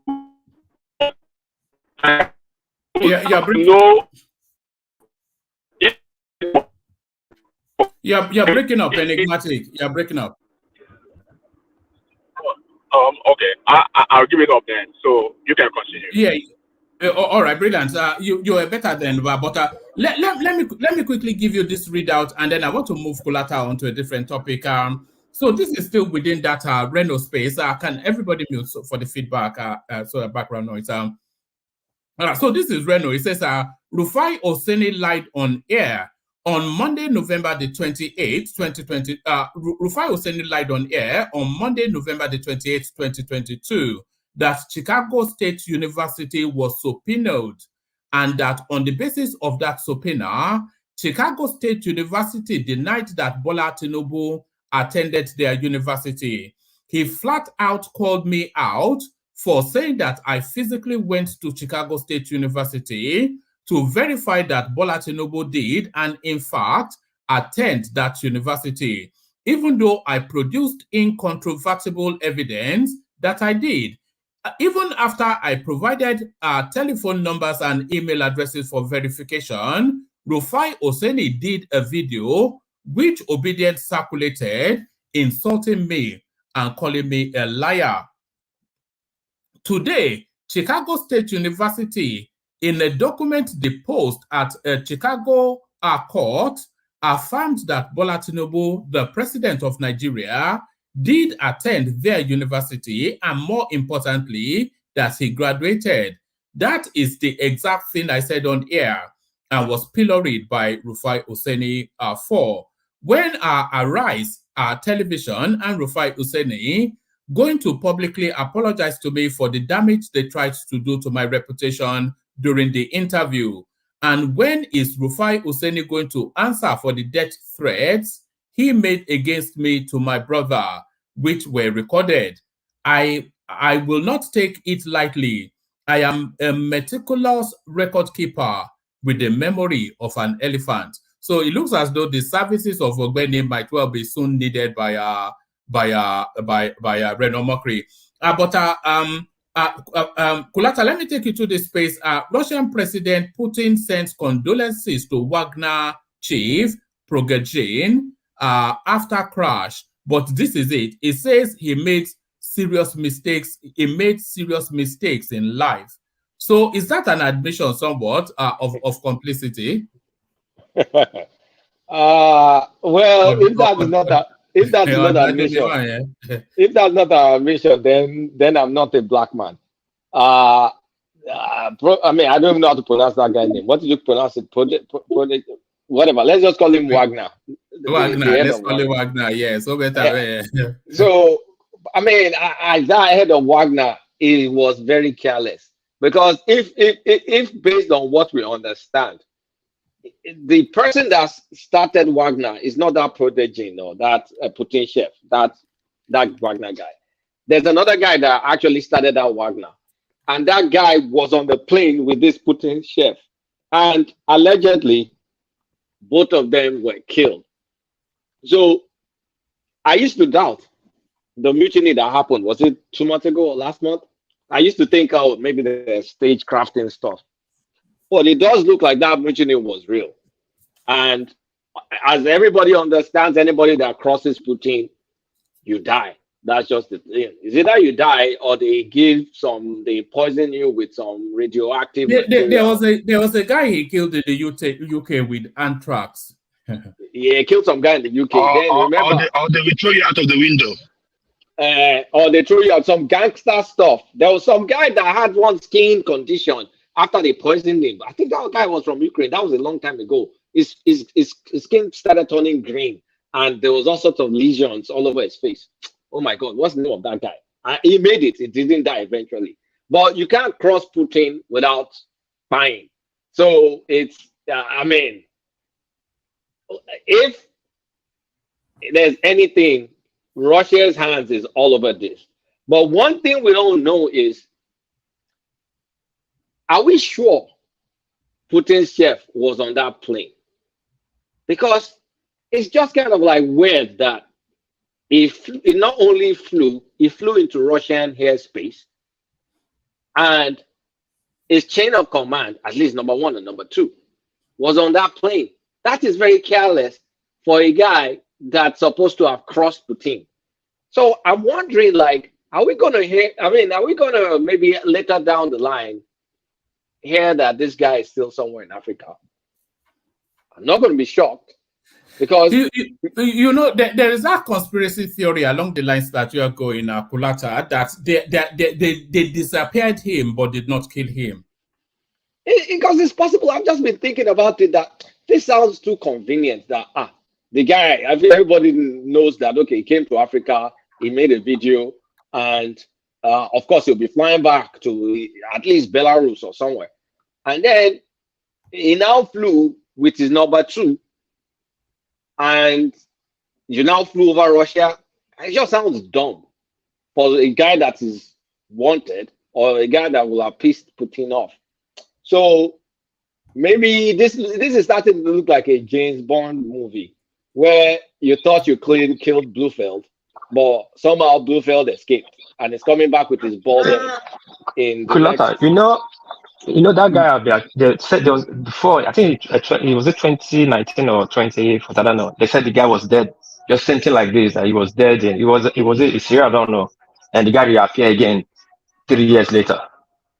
So probably it's something new they're trying to cook up for us.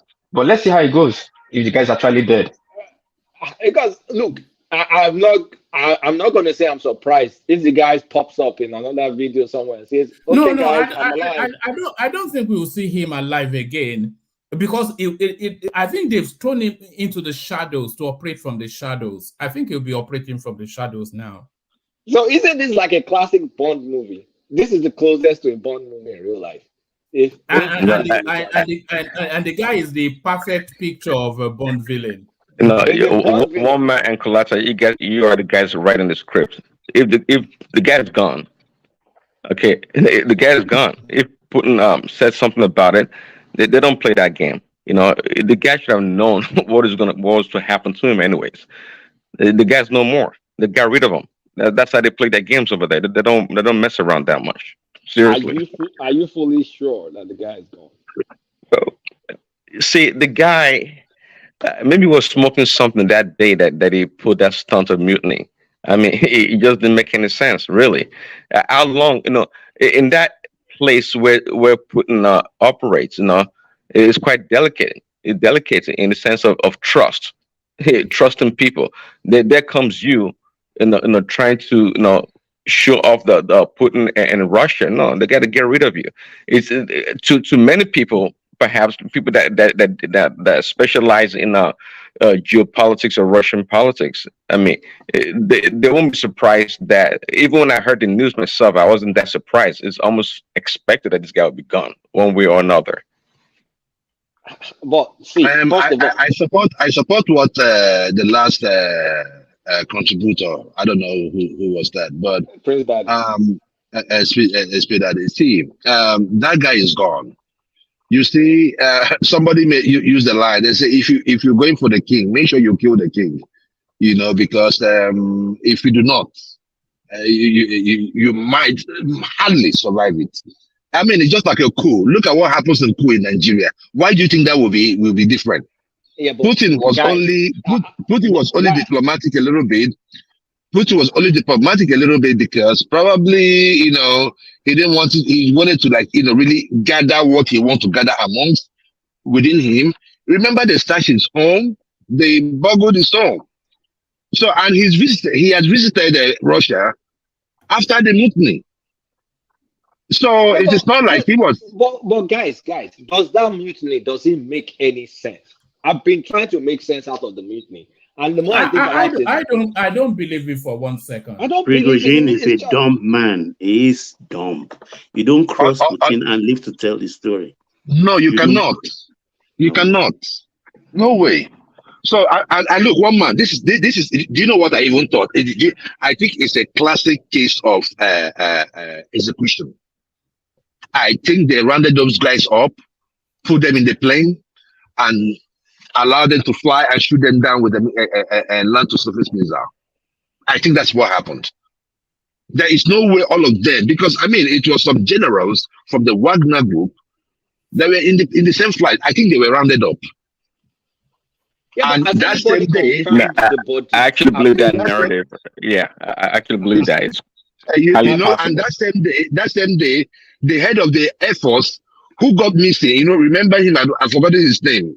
That got missing, the one that was using this that bomb when they introduced him to the way, started using the hydrogen bomb or whatever they were calling it. Anyways, when the mutiny happened, when they had the attempt, the following day they suspended him. Since that time, they've not seen him in public. They don't see him in public. Then now, after the air mishap, they now announce that they have retired him. That he is somewhere retired. They don't want him out. That one, if you don't kill him too, they would have killed him as well. They may And have. They may have the killed him. thing, it was photographed. So they are still sending a message to somebody or some group somewhere. Yes, thinking about the same thing. You know, so I mean, they took photographs of when rest in peace to that guy. Rest in peace. One man can I say something? Yeah, carry on, of course. Yes, you can just interject. Yeah, carry on. Okay, I want to interject. Yes, you see, it's funny the way our people trust these white people. It's funny the way we trust them and we believe their narrative, hook, line, and sinker. This is not the first time this Wagner guy is being neglected. And at the same time, we all know that what everybody believes is that if you cross Putin, you are dead. Now, this guy crossed Putin. Let me say they staged a play, a movie where he had to cross Putin. Now, the consequences obviously is that they all know that everybody will believe that Putin should do something so that he retains that powerful dictator aura. Yes. So they had to also stage this death. The truth of the matter is from the first time that coup was going on, I knew this guy had, probably they have a separate agenda for this guy, that they want him to operate from behind the scene. How would you say you as Wagner Group, what is the capacity of the soldier that he has? What is their numbers? And he wants to go and face the whole Russian army, and he wants to go and stage a coup against Putin. It's a no-brainer. They just staged this thing because they knew the West would be happy, and the news went everywhere. It was all on the Western media, as if they have won jackpot or trophy like that. This guy, they are playing a game. That man has a separate mission underground that he's going to do. Jide, I disagree. It is the West that label it a coup. It was the action of mutinous soldiers. They were marching to Moscow. No, sorry, quickly, Baba, don't give this guy Prigozhin too much credit. It's quite No, I'm not giving disposable, credit. actually. That's what I'm saying. That it's just mutiny. Well, yeah. So don't try to create a mystery around him. Perhaps the Chechens are more important to Putin than Prigozhin is, quite frankly, because they have numbers. They fought against the Russians, and the Russians actually believe in the capability. It happens that these guys are mercenaries, right? So they did help Russia in Ukraine, but overall, and by the way, the whole thing, what I understand is that Prigozhin had issues with Putin's generals. Okay, the actual national military. That's where his beef actually came from. But the guy, maybe he got carried away. I mean, sometimes he got carried away coming from war. He pretty much misbehaved. Let's put it that way. And that's why he did what he had to. Well, that's why I do what you have to do. But to say that this guy is, listen now, it's not that important. It does really important stuff, but to Putin and the Russian military is disposable anytime, any day. He served his usefulness, and he's gone. That's all. It's about Oscar. It's about it's explainable. I think the war in Ukraine suffers because let's be frank. Russians were being mauled until the Wagner group came into the picture. Let's be frank. You understand me? Those guys are No. That's not true. That's not true. When they came you are listening too much to the Western media propaganda. Western propaganda, liberal media. One voice. It's okay. You see, it's not a propaganda thing, right? Because sometimes you see this news on the internet. You read different versions. You even read from people that lives in Ukraine. You understand what I'm saying? So I think for me, I mean, everybody might have their own opinion. I think that dude, the war in Russia will suffer without the Wagner group. Because I mean, he had problems with the Russian generals. They were recruiting his boys. At the time, they said that if you have to fight in the war, that you have to be registered under the Russian army. And he is saying that, why would you do that? It was part of the issues that we're having. So, I don't know. Duel of the night. Let me give you an example of what I think, my own theory, what Putin is doing. I mean, when we talk about standing soldiers, Russia will have nothing less than, let's say, even 500,000 well armed. You understand? There are two ways you can kill a man by shooting him straight in the head. It's quite bullseye, is gone. And you could tie that same man to a tree, put cuts on his body, rub pepper on it, and leave him in the sun to die slowly. That's what I think Putin is doing in Ukraine, to milk some kind of, these are not mujahideen. You get my point? They are their neighbors. They were all together before as a nation. And I think he's just doing it to taunt the West, to occupy them, to engage them. That's what I think is happening there. If he wants to finish that war in 2 weeks, he will finish it. That's my point. Well, and Putin is not fighting Ukraine, because if that was the case, Ukraine war would have been long over. So it can't really, as long as the U.S. is keeps providing funding for Zelensky and Ukraine and the NATO nations, it's going to be a protected war, But 101, of course, we all know Ukraine doesn't have any chance against Russia. So the war eventually. The war eventually, if it doesn't come. Huh? Sorry, how is Ukraine going to fight? When they have lost their 43,000 soldiers, reserve and active soldiers, they're all gone. So which country? Russia, Ukraine? Ukraine. All the soldiers is gone. Reserve. Well, you're not going to hear that, because they keep placating the front lines headlines with all these stories about.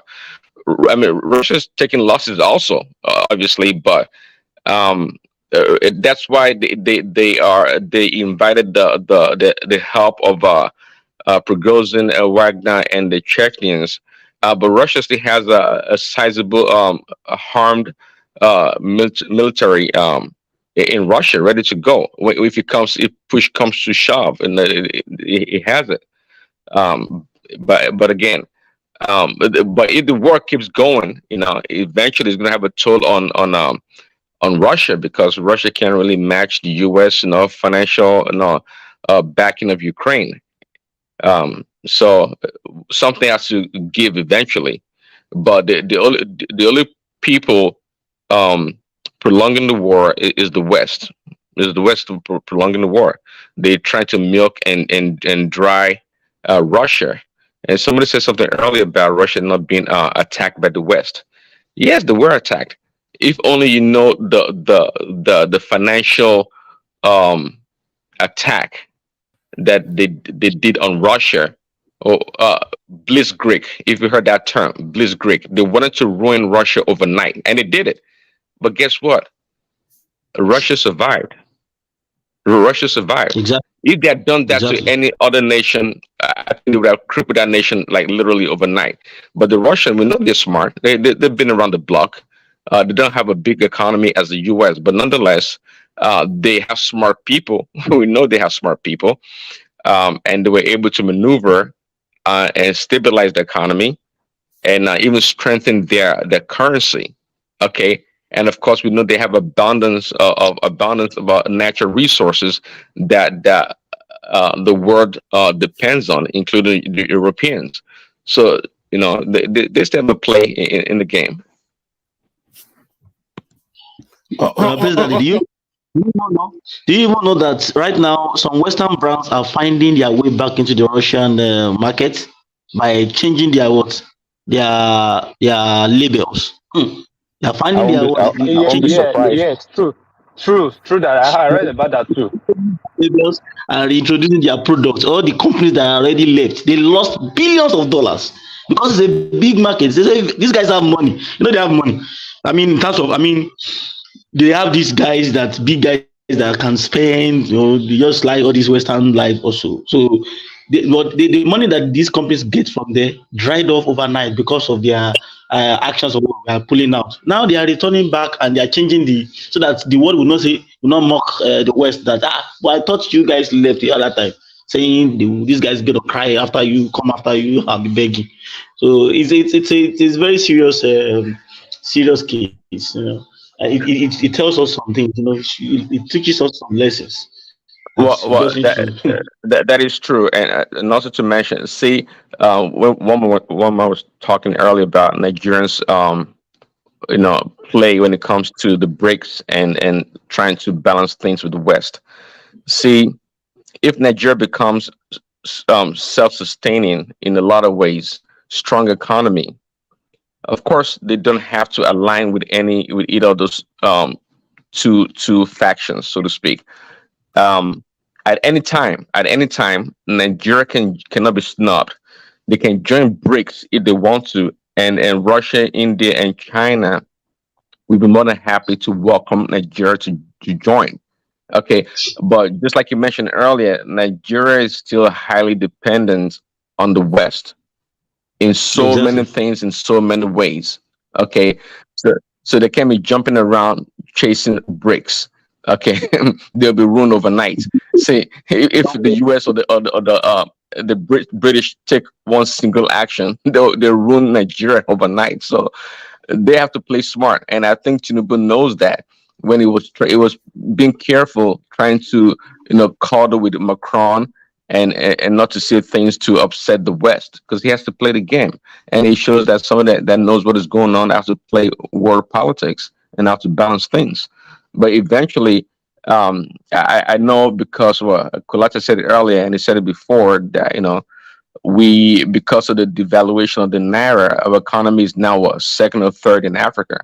But in terms of real activities generated by Nigeria, I think Nigeria is still the stronger or the strongest economy in Africa, regardless of the devaluation of currency.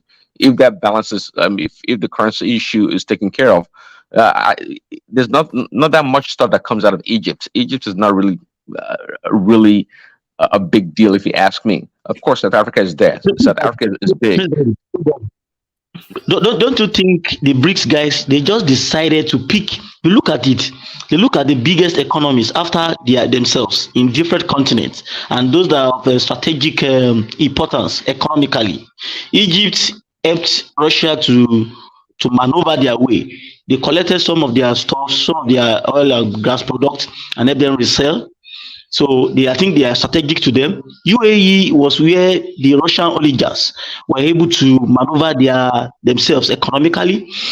Argentina also has some issues with the West, and they are also the second largest on that South American continent. I think they have a very, I think over $400 something billion economy after Brazil. Very strategic.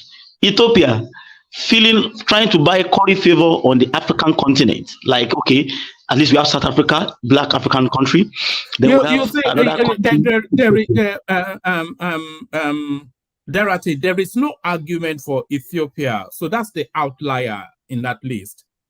Yes. Just balance this. That's all.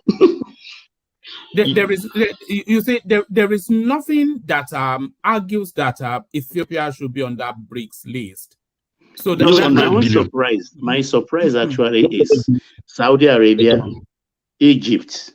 They are my surprise because, and I think they are there as an instrument of the West. The two countries will eventually destabilize. What about Dubai? Dubai is there too. Egypt gets $3 billion grants aid from the every US year from the US because of because of Israel. They give them $3 billion. You think they would jeopardize that for BRICS interest? And Saudi Arabia has large investment in the US. Very big investment. Baba, I think. Hold on, can you hear me, Baba? Yeah, I can hear you, woman. Yeah, even the Saudis, they are saying they don't want to denominate their oil sales in dollars anymore. Yeah. And whatever financial largesse that these people are getting from the West, that can be insulated by Russia and China. You don't know the extent of America's financial power. If you know, the beauty of it is I want Tinubu to align with the West. So the advantage is we will now be the beautiful bride. They will all be caught in. Baba, more so like strategic alignment. Strategic alignment. Exactly. To the West now. Where has that ever gotten us? We've been. It doesn't really matter. You want to go with India? You want to go with China? You want to go with Russia? Hold on, Baba. You can only sleep with one eye. Hold on, Baba. the real infrastructure in Nigeria was built by the Chinese. Yes. Yes. And the roads in Nigeria, they are being built by the Chinese. True. The West have the capacity to do all this in all of the 60, 80 years that we've been. When their power is threatened, they start to fan you. That is why I use the word "will be the beautiful bride." They give Egypt $3 billion free money every year. Why didn't they give to us? Because we are not serving a useful purpose for their intentions. Now, using us against BRICS, I mean, they will do anything for us. That's how the West operates, in my own considered opinion. Sorry, can I interject? Yes, sir. Yeah, come in. Okay, what I think is this. Nobody is using Nigeria presently. I think Tinubu is playing a double-sided game. Yes, he's sort of not doing away with the West, and he's also trying to align with BRICS, because this BRICS summit that they did of recent, he still sent his vice president to attend the summit, which in a way I feel will be talking to the West that if we treat Nigeria anyhow, Nigeria is telling us stylishly that we will automatically join BRICS. Okay? Because they know that Nigeria going to that BRICS meeting, Nigeria will always be courted by those BRICS nations. They will be wooed because it's like, okay, you have Egypt, you have South Africa. Having Nigeria means that you have the three strongest nations in Africa. So now the West does not want to lose Nigeria. The West too would continue to double on their efforts to have Nigeria towards their side. And Tinubu is just playing that middle line. If he aligns to BRICS, obviously the West will hammer him. And if he aligns too much to the West, obviously we will have issues with the BRICS nations too. So he's trying to position it, and I feel it is the best because you can actually milk from the West that way because they will want to put more, and you can maintain till the coast is clear, and you now see, okay, this is the best person to join in this situation. In the last meeting they did, I think what's it called? The Russian delegate was pushing for. The Russian president was pushing for a situation whereby there will be no interest rate loan for BRICS nation, so that all BRICS nation they will borrow their self money seamlessly without interest rate. And I know all these things is to cut and to woo more people into BRICS. So for now, nobody has Nigeria, nobody owns Nigeria. Both ways, Nigeria is still trying to see where to actually balance itself. So Nigeria is still in the middle. That's the way I see it from the way Tinubu is playing the game. Do you think Nigeria should stay permanently in the middle? Do you think our strategic best interest is best served just to be non-aligned? Because that's how we have always been. We've never really been fully aligned, even though they are trying to push us towards the Arabians now. But do you think our best strategic interest is not to be aligned? The world has changed. The world has moved on. You either be on the right or the left. If you stand in the middle of the road, the truck on the right will hit you. The truck on the left will hit you. So you have to be on the right or on the left. What I see here happening, if you look at BRICS, Brazil, South Africa, South America, Russia, Eastern Europe, India, Asia, China, I think India, East Asia, China, Asia, and which is the other, South Africa, Africa. There can be no room in Africa for two bosses. Nigeria will not play second fiddle to anybody on the continent of Africa, more so south of the Sahara. It's not going to happen. I want us to align with the West. And America has the clout to beat them, because to me, they are strange bedfellows. When push comes to shove, and when the shit hits the fan, the thing they talk about is about the common currency denominator. Even at that, they can't reach a consensus of what to do. So I start to look at, you open a letter of credit to China. Which currency are you going to open that letter of credit? Or you want to take an Indian rupee? Your Indian rupee, America will turn it into poto in no time. So these are the problems. It's about monetary, and those countries don't have the punch to establish a currency that most trade will be denominated in more than the dollar. As we speak today, the world international trade, over 60%, is denominated in American dollars. So this is how I look at it. So we just have to show our color. Let's align with the West. It will pay us. After all, when we are buying equipment for even to fight insurgency, from who do we buy? Who has been very kind to us since in the last 8 years, selling us helicopter and asking their allies also to sell to us. Because if US sells a technology to, let's say, Turkey cannot sell it to a third party unless the original source of that product gives them the go-ahead. That is why we are buying stuff from Turkey also, military wares. So this is my own take. Sorry, one man.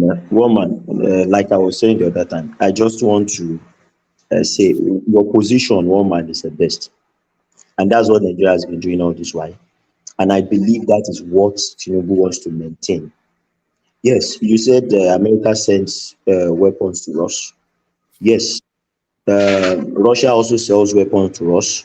Buhari bought a lot of weapons from Russia, bought helicopters. Just yesterday, Nigeria just received some drones again from China. That they just bought some drones too from China. So Nigeria has always been playing a game of non-alliance, and in that way, it benefits us because both parties want to watch. Yes, US gives the West gives grants, gives loan, even though those loans are like enslavement in sort of. But China is building the rails, building our roads here in Nigeria. So Nigeria is just stay in the middle.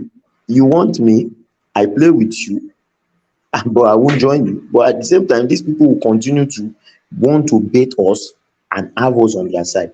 And if we can maintain that thing, see, at the end of the day, it will be clear that who is stronger. But when it is now clear that who is stronger of the two, you can now align. If you align with the weaker side, you will suffer. That's just the rule of thumb in this whole issue. If you align with the weaker side, you will suffer. So I believe the BRICS, they were talking of coming on with their own currency that is going to be backed with natural resources, gold, and all these things. The dollar was not the legal tender for the watch in the past. It was done somehow, so it can still be changed. And even though if it's going to be changed, it might come with a little war. Dorothy, I think you need to correct Baba a little bit that America I'm not the one. That's talking. It's Jide that's talking. I'm not the one. Oh, Jide, sorry. I think you need to correct Baba a little bit. I understand that America have an agreement to sell weapons to us, but America actually don't sell weapons to us. They only approve us to go buy weapons from the approved dealer. America only approves Russian weapons to us. We don't have American equipment weapon in Nigeria. Our tanks are Russia. So sorry. So hold on. What do you mean?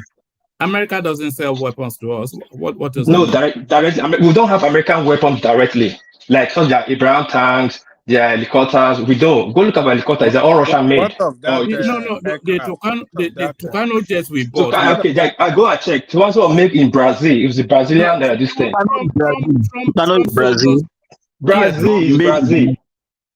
Made in Brazil. America does not sell their direct weapon to Nigeria. Rather, they gave us approval to go buy from their sub weapon maker, like this Eastern Bloc, like Yugoslavia. They will go buy there. Hold on.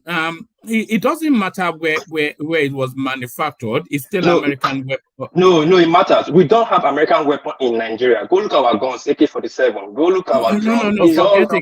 We're not talking about AK-47. We're talking about talk about the tanks. No. Russia. Hold on. Can you hold on? We're talking about fighter jets.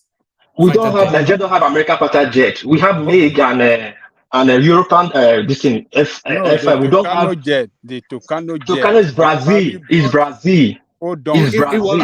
Can you settle down? It was actually Trump that actually approved that thing. So yes, but it was Brazil make Tucano jet, not America.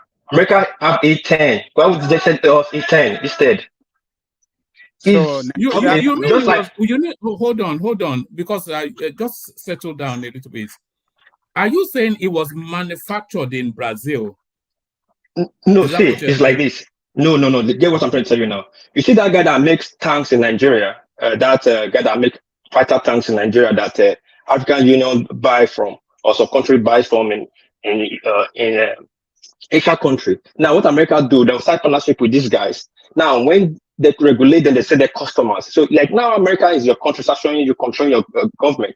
If they want to sell weapons to you, they'll tell you, go to Nigeria and buy these tanks from these people. We'll give them their approval. Their tank is standard for warfare. They will not generally sell their weapons directly to you, specific country. America sell their weapons to specific countries like Japan. Few countries they say because they provide their technology. We don't actually have American product weapon in Nigeria. This is how it's contracted. World Peace. Listen. Look, let's take the Tucano jet, for instance. It has American components. Yes, Brazil, they send it to Brazil in CKD form that is completely knocked down. And they are under license.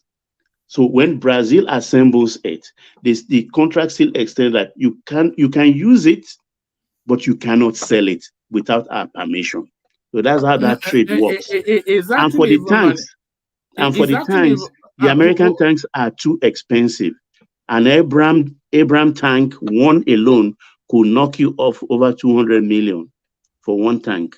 So it's what we can afford, we buy, which is Russian, and their technology could date back about 2 decades. Do you know some of the helicopters America? Just hold on. Let me bring you this. It says A29 Super Tucano. The A29 Super Tucano is the gold standard for light attack combat reconnaissance aircraft built in the United States by SNC and our partners, Ambia Defense and Security Inc. The A-29 has been selected by 16 air forces worldwide. It's built in America, in Nevada. So, can I? Well, I have the space, but I've been enjoying everybody's conversation. Hold on. Let Kulata speak. Yeah, go. One man. Embraer creates the Tucano jets. Embraer is a Brazilian-based company, but they manufacture. They have a production line in the U.S. under this Sierra Nevada Corporation. That's the SNC you talked about. But the original manufacturer of the Super Tucano is Embraer. But of course, the jet is just a jet. The equipment of the jet is where the American involvement and licensing comes in. So I'm sure what they gave Nigeria has to be the ones manufactured in Nevada that is sold. So we did not buy directly from Brazil, like Wolfie said. We bought it from the United States, and it was Closer, sorry, you're not getting my point. I'm not saying you didn't get from America or they're buying from Brazil. I'm saying the one we are buying, the technology we are buying, the airjet we are buying is American approved technology, but not directly American software build. It's just that Brazil built it. The American they could add some software. Yeah, they could add some. Yeah, they could add some this thing to it. Just for example, go look at our fighter helicopters. They are all Eastern Bloc, East Russia block built, but America certified and has some. So I get what you're saying, but what are the? So that's what I'm saying. I'm not saying. I'm not saying a question. It's not America. Ask you a question. Calm down. What are the modules? No, hold on, Kulata. Hold on, Kulata. Anybody that is not speaking, please make sure you're muted because your background gets into the carry on, Kulata. So my question, World Peace, is what are the modules supplied with the Tucano? Because if those modules, you can, a shell of a jet is a shell of a jet. It's not what you equip with it. The ones that Embraer is making in Brazil will not be equipped with the kind of modules with what is being made in Las Vegas by the Embraer subsidiary, by the production line in the US. So because we need it for certain defense purposes, the models that will be on the plane will be what is equipped from American standard. That's why we have to get it from America. If we're going to buy it from Brazil, the plane is probably going to be the plane, but it's not going to have all those models that you will get with America. I think that's what I'm trying to say. Yes, the source of Tucano is Embraer. Embraer is a Brazilian company. You're totally correct in that. But the one we bought are the ones from the American production line. Yeah, but one man, Trump approved it now, so I'm not quite sure. Yeah, let me put this in. When it was being manufactured, the senators went to US to even inspect it. There's a news. It's online. I can send you the link later. Yeah, you are correct. That's true. They went to the US to inspect it. It was actually produced in the US. So.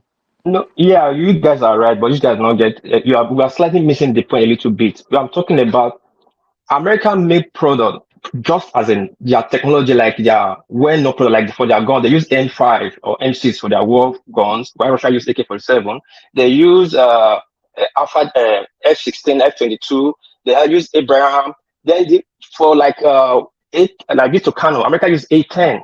So if America really want to sell you their product, their direct software product, because they have it in their constitution, they don't sell their weapon out to their ally. They give them a different version.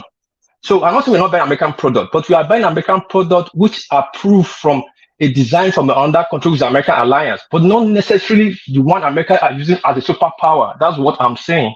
We go to Nigeria military, Patrick, you stay in the base. Most of the military tanks, helicopter you see is Russia or Eastern Bloc. Now we call them Eastern Bloc. They are broken to become their own sovereign country. Then you'll be wondering, we are aligned with America. Why are we having Russian equipment? Like in Japan here, all you see is American equipment. Their submarine, that's what Japan buy. And F-22, their guns is America. But if you go to other countries that America alliance with, they'll be using AK-47. Why will you use AK-47 when you say Russia is your enemy? Why will you use AK-47 Russia helicopter when you say you are aligned with America? That's what I'm just stressing. But doesn't mean it was not American approved. or American technology. That's just my assumption. I use the floor. All right, brilliant. So Kulata, who is going to be the next president of the United States? You know what? I don't really want to think about it because the prospects scares me. Joe Biden, it scares me. Trump, it scares me. I honestly, I'm going to be, I'm going to vote that day, and I'm going to do what is called the writing, and I'm going to write in Mickey Mouse because I'm not going to vote. I'm not going to vote for any of either of those. I'm going to write in Mickey Mouse. I mean, I've been voting local for a long time now because I'm just not interested in the presidential or whatever. If you give it to the Democrats, they want to turn the world into Sodom and Gomorrah. If you give it to Trump, they want to throw norms and values and boundaries and constitution. They want to turn into the gutter. So both options are not palatable to me. Zero of them. But my school council, the one that's going to affect my kids directly, I'm going to go vote. A lot of my local votes are the conservatives because I don't like the Democratic push at all. So I will vote local election. You know why I'm asking is because I was listening to the BBC as I was driving earlier on, and the consensus seems to be that they are looking to use the courts to stop Trump. Because, of course, if he has a conviction against his name, you can correct me if I'm wrong, but if he has a conviction against his name, that already disbars him from contention. And then they are also trying to get him for that to run on the Capitol something during that election, that was an act of mutiny. So it looks as though they're even not wanting him on that ballot. Because, of course, if it's on the ballot, then it's the next president. That they don't want him. I mean, look, that's why I'm just tired of this partisan politics in the US, generally. Because, I mean, look at that Indian guy. There's some Indian guy, Republican. I'll vote for that guy anytime, any day. Smart guy, self-made, not all this baggage that comes with Donald Trump. Yes, they're trying to stop Donald Trump. They've given him all sorts of, like, how many indictments now? I think this is number 4, if my count is correct. They're trying to time or something, but does that mean they still cannot vote for him? Because I don't think that disqualifies him from running. No, Kulata, this is what's going to happen. The Constitution of America will be tested to the limits. Even if Trump is jailed and the Republicans insisted that he will be on their ticket, he will be on the ballot, and he wins, what happened? This man is in jail. He is won presidential election. So they have to release him out of jail. But it's about constitutional right. The prospect is, like you said, it's not palatable at all for the two candidates. It's not palatable. Well, you don't have a very strong field. There's not one candidate that has a real prospects of being American president that inspires confidence from somebody like me looking in from a distance. That Indian guy, though. Yeah, I saw him. Normally you would laugh him off, but now that we have a Punjabi as our prime minister, it's no longer a joke. Let's distribute it. Sorry, Kolata, Vivek Ramaswamy is auditioning for a position in Trump's administration to come. Okay, this is let's not go there. What possibly? Come on. See, the only reason why Ramaswamy is making any impact is because of the laziness of Ron DeSantis. That's the only reason why. I like him though. I like Vivek. Do you think the fact that we have an Indian prime minister opens it up as a real prospect for him? No. That's what you guys do in England. We don't do that here. We don't play that. We had a Kenyan. Why can't we have an Indian? Kenyan. Yeah, we have the Kenyan. Don't make me laugh, please. That guy you refer to is a white man in orientation and everything, outlook. He is a white man. Whatever category gets on to put him. No, I get what Baba means. So because that's the same narrative of our prime minister. As far as I'm concerned, they call him a coconut, brown on the outside, white on the inside. Correct.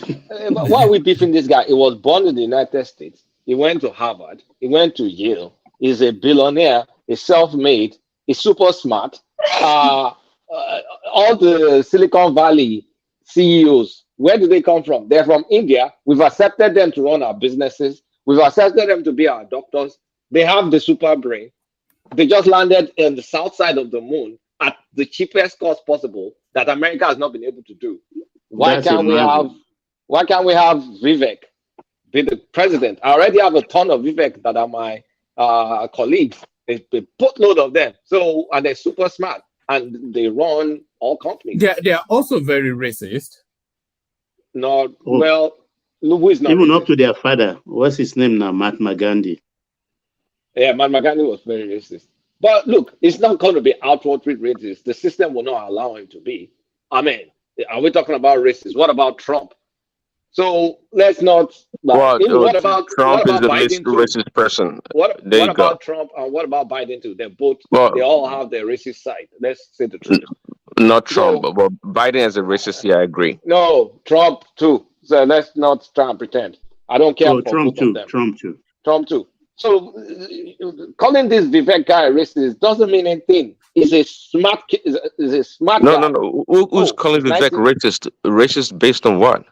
Who said it was racist? One man is trying to be. Is trying to stir the pot. But yeah. Vivek is young. I mean, 1985. He's a young kid. He's young. I mean, come on, we need this kind of guy. I saw him take down Don Lennon, or is it Don Lemon, on the CNN guy? He wiped him out. He just you know what Trump called that guy? Trump calls him the dumbest guy on TV. Yes, yeah. That's what Trump calls him. But I mean, this guy is smarter than Don Lemon. I mean, look. Anybody is smarter than Don Lennon. I don't know how quite we made it onto that. If this guy makes it, I will vote for him against any Democrat because, frankly, I'm just tired of the direction that the Democratic Party is pushing the country and the world. It's just exhausting. Yeah, I get your point. Like yesterday, I was talking to an insurer, and I was really mad. You know the question she asked me? How did she put it? Gender, I said male. Then it was like, what kind of male are you? And it was like, why are you asking me? I said, I'm male. Are you She went further to ask me. She went further to ask me my sexual orientation. That's what got me angry. I said, I'm male and I'm an African. So what do you expect? He said, okay, just say straight. I said, I'm male. I am male. I'm not straight. I am male. Put it there. I'm real viral male. And I got really annoyed. Because I don't understand this. And this is where the Democrats are driving us. But Baba, to be fair, that's a legitimate question for insurance. It is not. It is not 2 years ago. They have to weigh your risks now. You see me like this, you think I will be what? Please. But Don Lemon is a don't bring that into this conversation. He wouldn't be able to answer in the same way as you. A waste of humanity. So is the actuarian will calculate which one gets more risk, like how does your sexual orientation affect your risk? Is it because of risky behavior that one sexual orientation is more has more disposition? No, because you are more susceptible to homophobic attacks, and then of course there is health issues around that space as well. Look, so right now they are showing genitalias to our 6-year-old, 5-year-old children in school legitimately. Yeah, that's sex education now. You don't want them to be educated. Excuse me. And some people go out fast. Say, look, don't call him a male or a female until he can determine his sexuality. Am I blind? Don't I sit between the legs, my child? And you are saying, no, don't feel any column yet. That child has to determine his or her sexuality. I mean, I don't need a Bible or a Quran to teach me otherwise. I know what I am. I know this child. When I carry this child at birth, looking between the legs, I know this is a male. You can't off the back of being African. I think one of the Tinubu's daughters, she's a lesbian. I think. Certainly, Donyo Okukwe's son is a raving in all over London. It's a disease, woman. It's a disease of the head. It's a shirt lifter. Let's not go there. Some of us have corporate job to protect. Yeah, so, let's not talk about it. All right, let's move swiftly from there. So we did stream yesterday, but there was a big news item yesterday, which you touched on, the moon landing of the Indians and a world first landing on the south pole of the moon.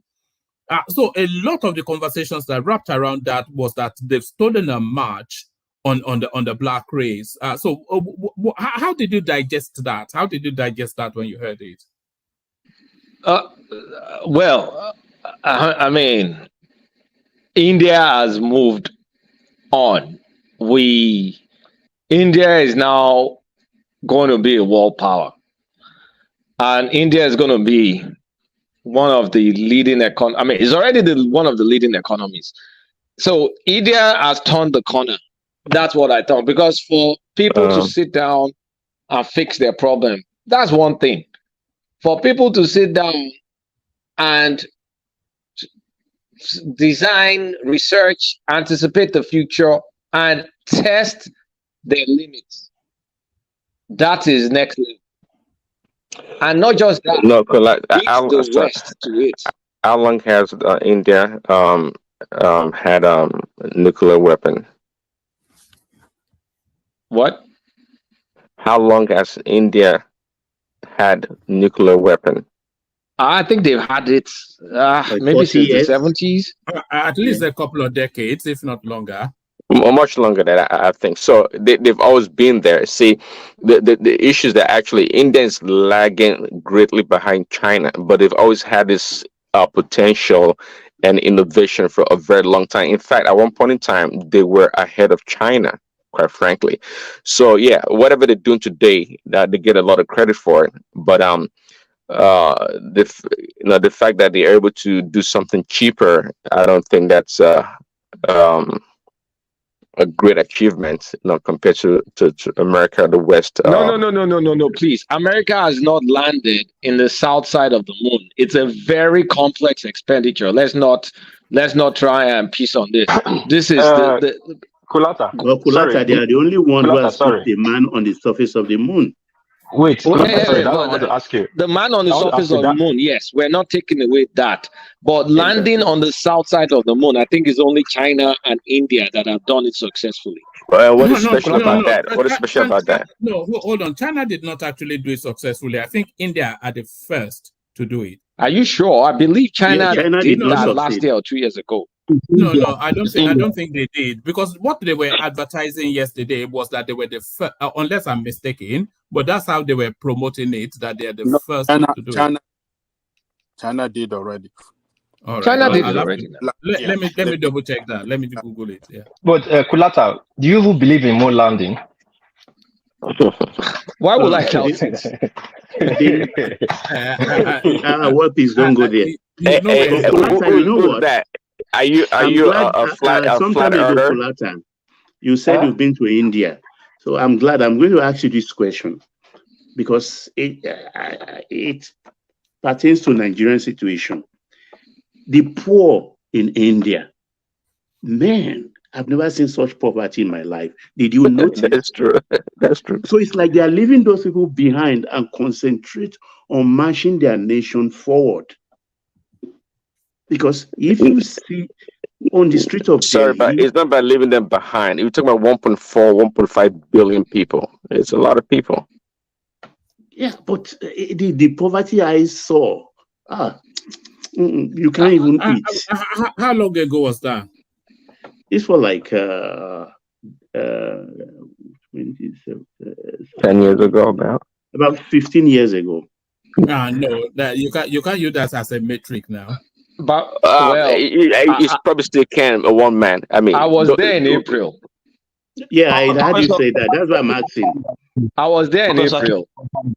So the poverty is still there, but they have the only thing is there's a visible middle class. You'll never be able to get rid of the poor people. Jesus even said that. That is true. True. But they have a growing middle class, and that is what is propelling their wealth.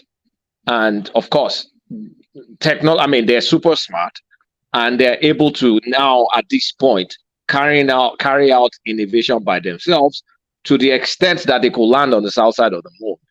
So you have to give it to them, but let's not judge them by the ability. By the number of poor people, because they have a long time. No. What I'm trying to say is that, having so much, because the way we have on 130 million, 150 million, getting them out of poverty, and as if we want to be bogged down on that without thinking how we will take good steps forward.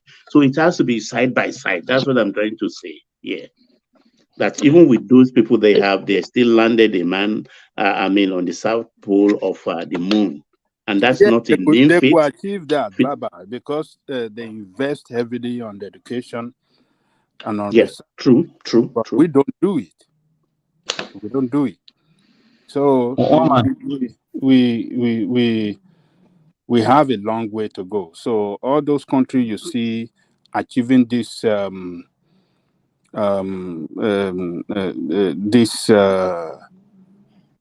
do you call it? This flight to moon or whatever. It's investment on education and research that can propel you to achieve that feat. Yes. So you say Nigeria doesn't do that. And more importantly, free education give. No, let's not go here. It's not free education. Hold on. You were doing so well. You were doing so well.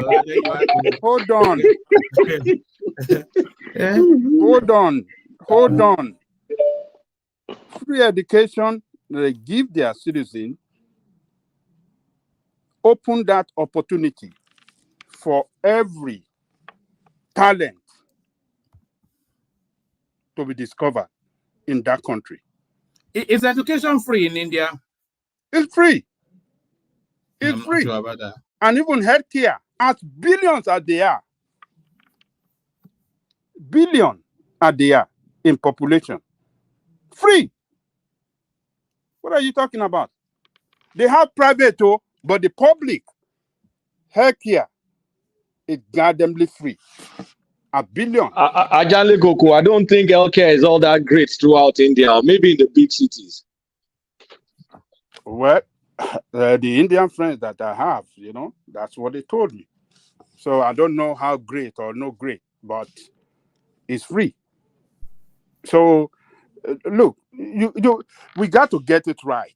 When people like us say, "Hey, give your people free education," that is where you can discover talent. That is the foundation. I don't think. Hold on, Ajale Koko. I don't think the free education is necessarily. That guy that was here just a minute ago, Kaizo. I was actually having this same conversation with him yesterday, and what I was saying was that it's deliberate steps. And because he was trying to promote that Africa had been left behind, and I was saying that Africa is not even in the space race. So even so, we can park that we were not left behind at all. But Africa has been left behind in the technology space. But it's not because we lack any. It's not as a lack of cranial functioning. It's not that we lack the cerebral, faculties. Is because we have not made the deliberate steps. And what I was saying to him yesterday was that a place like University of Ibadan or one of the big universities or even 4 of the big universities, take about 3-4 specialisms in science, and then have a world-class research space for that, and innovations will come out to the point that even in as short as 10 years, if they make it as a matter of policy, we will be in the news too of having innovated a world first. So it's not anything. It's not anything. I was a bit irritated. Everybody was singing and dancing. India. It was a bit annoying, wasn't it? Really. It's a remarkable achievement, and everybody should celebrate with them. I mean, if you are a lover of science and if you are a lover of technological, advancement, they have done well. Even in the area of medicine too, they are leader in the world. So where are we? We were once on the I mean, we were once on that path before, but with the derailed, and corruption injected into everything brought us to where we are today. It's just unfortunate. We lost it, man. Even this thing we are talking about, the BRICS we are talking about. Look at South Africa, among the leaders in the world, well positioned as a country to reckon with. South Africa is not. Look, when Janle Coco, sorry, South Africa is going to have a negative growth GDP. The economy is not doing great. Oh, forget about that. It's still better than your Nigeria, man. It's still better than your economy. Don't be rubbishing South African economy. We cannot also be rubbishing our country ahead of South Africa. Where is our patriotism? We cannot be saying what these countries are doing, Babaja. Are we doing it as Nigerians? And India led the Mars rover landing in the United States. The woman that led the group of scientists was an Indian. And you see the Indians themselves doing it. The Chinese had that plan too. I worked with an Indian multinational before. I know how these guys are patriotic to their country. Nigerians are not patriotic. No. Don't go to patriotism. It is not patriotism from transferring some of the things that were acquired outside of the continent to the countries, not only Nigeria, even Africa as a whole. So we have that use of lagging behind. We are not intentional at the government level, at the personal level. We are never intentional. Everybody wants to take anything that they can take, both in diaspora and at home. So these guys are different from us. Let's just be clear about it. The $71 million that they used to set off that thing. How much of our civil servants, even our civil servants are the most corrupt in the world. They are so corrupt, even more than the politicians. You can see what is happening with CBN. $71 million is just chicken change in the hands of our civil servants and politicians. We could as well do these things. These things are not. They are not rocket science. So who are the people tying us down? Who are the people tying us down not to do it? Who are the people? We ourselves. Both the leader, the civil servants, and other Nigerians. Hold on. I think Darati might be right. Nigeria and Nigerians, both at the governmental and individual level, they are never intentional. They are very short-termist in their worldview.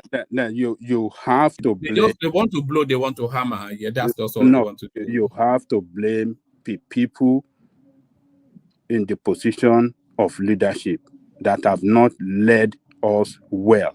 Ajali Koko, can I ask you a question, please? Please, Ejo. Yes. Okay.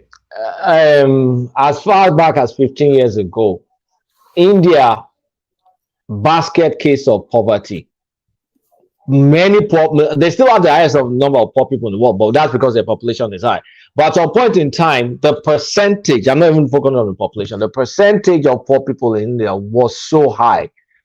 But now, in 1974, of course, I just went to check, India did their first nuclear test in 1974. India got independence in 1947.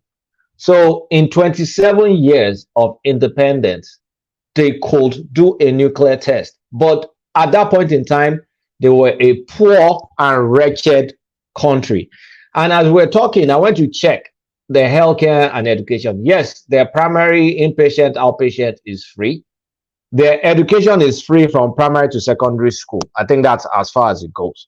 So similar situation in Nigeria too, because India has not always been a very good run country and the economy was in tatters for a very, very long time. But while the economy was in tatters, they were making technological fit.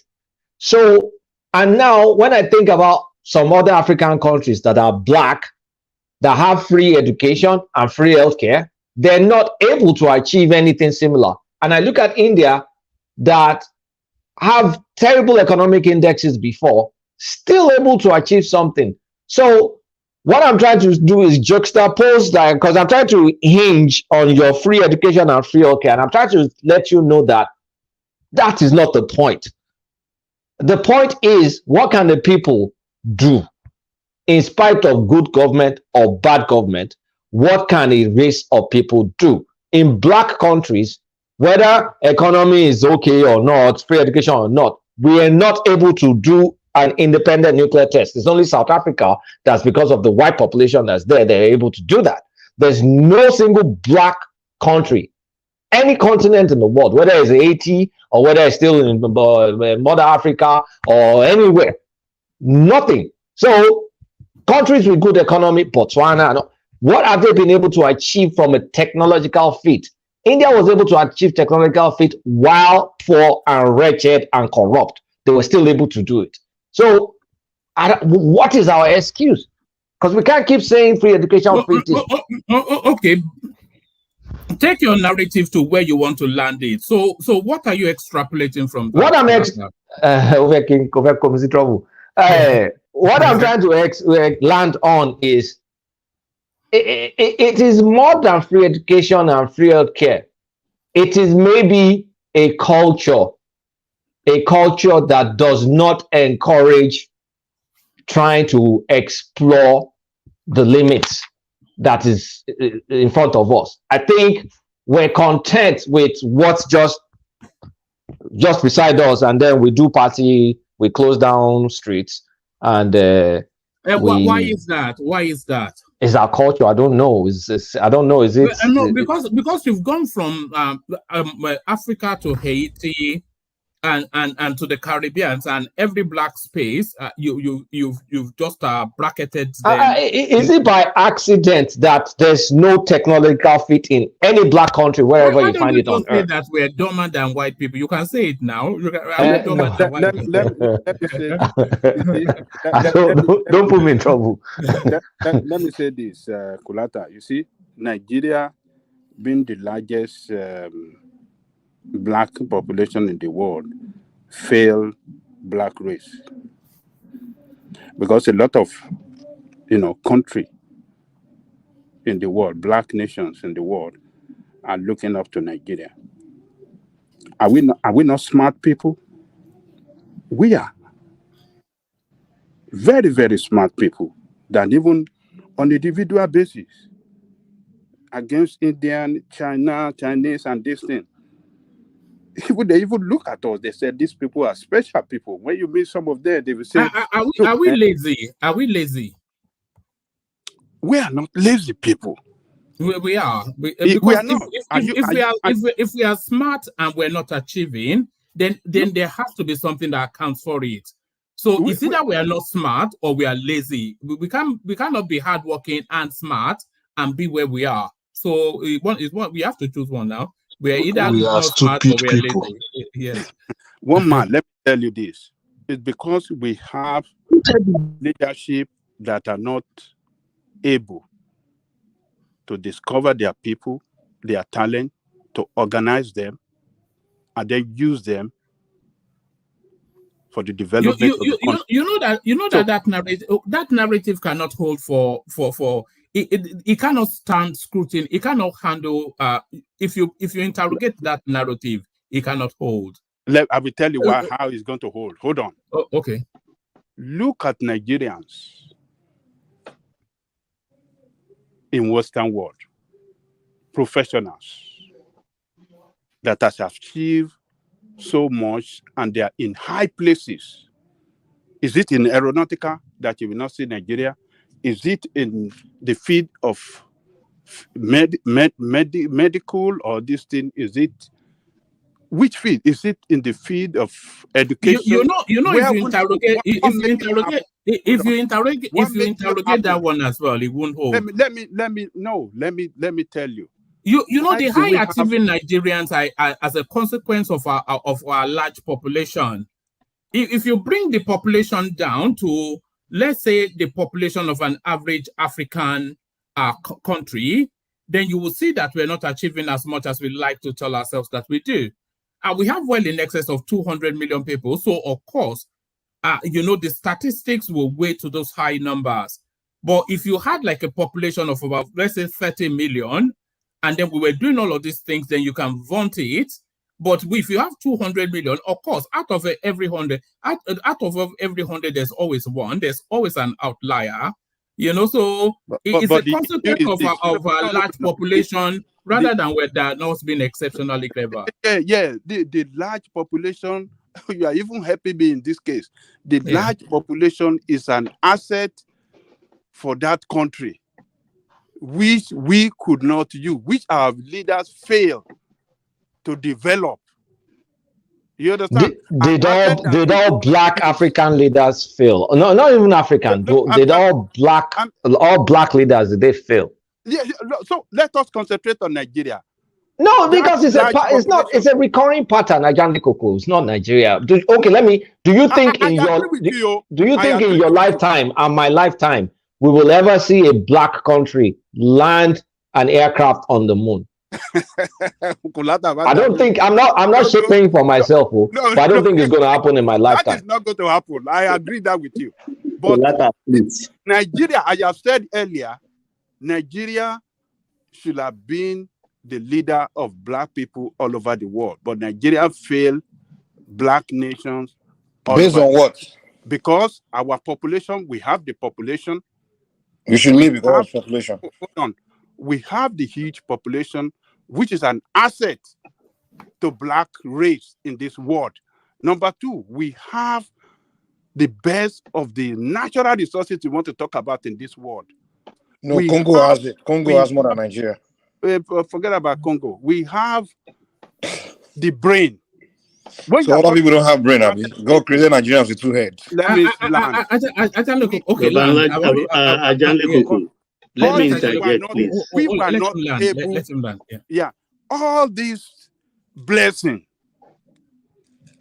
that God has given to us, we were not able to pull them together, manage them well, and use them for the advantage of ourselves and the black race in this world.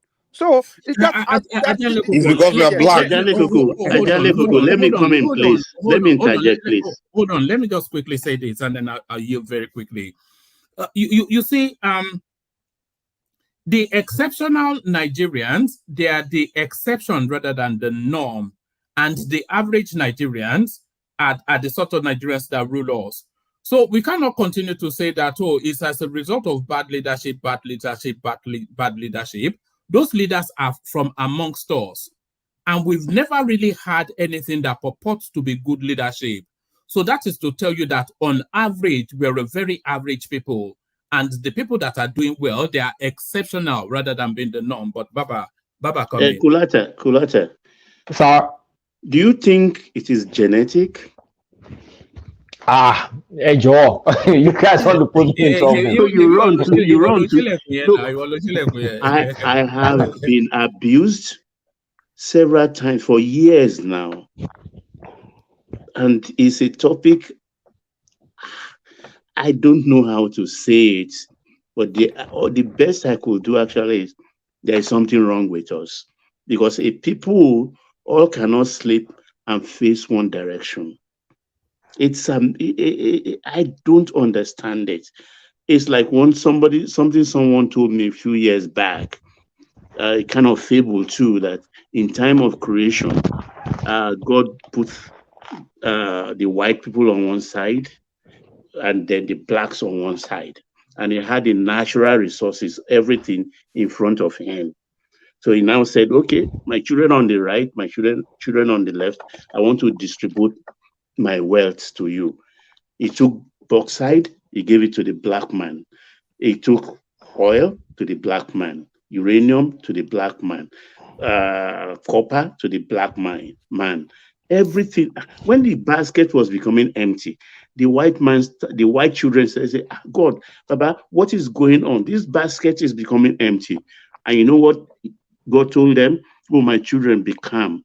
I'll give them everything, but see the leaders I will give to them. So he gave us everything, but gave us bad leaders.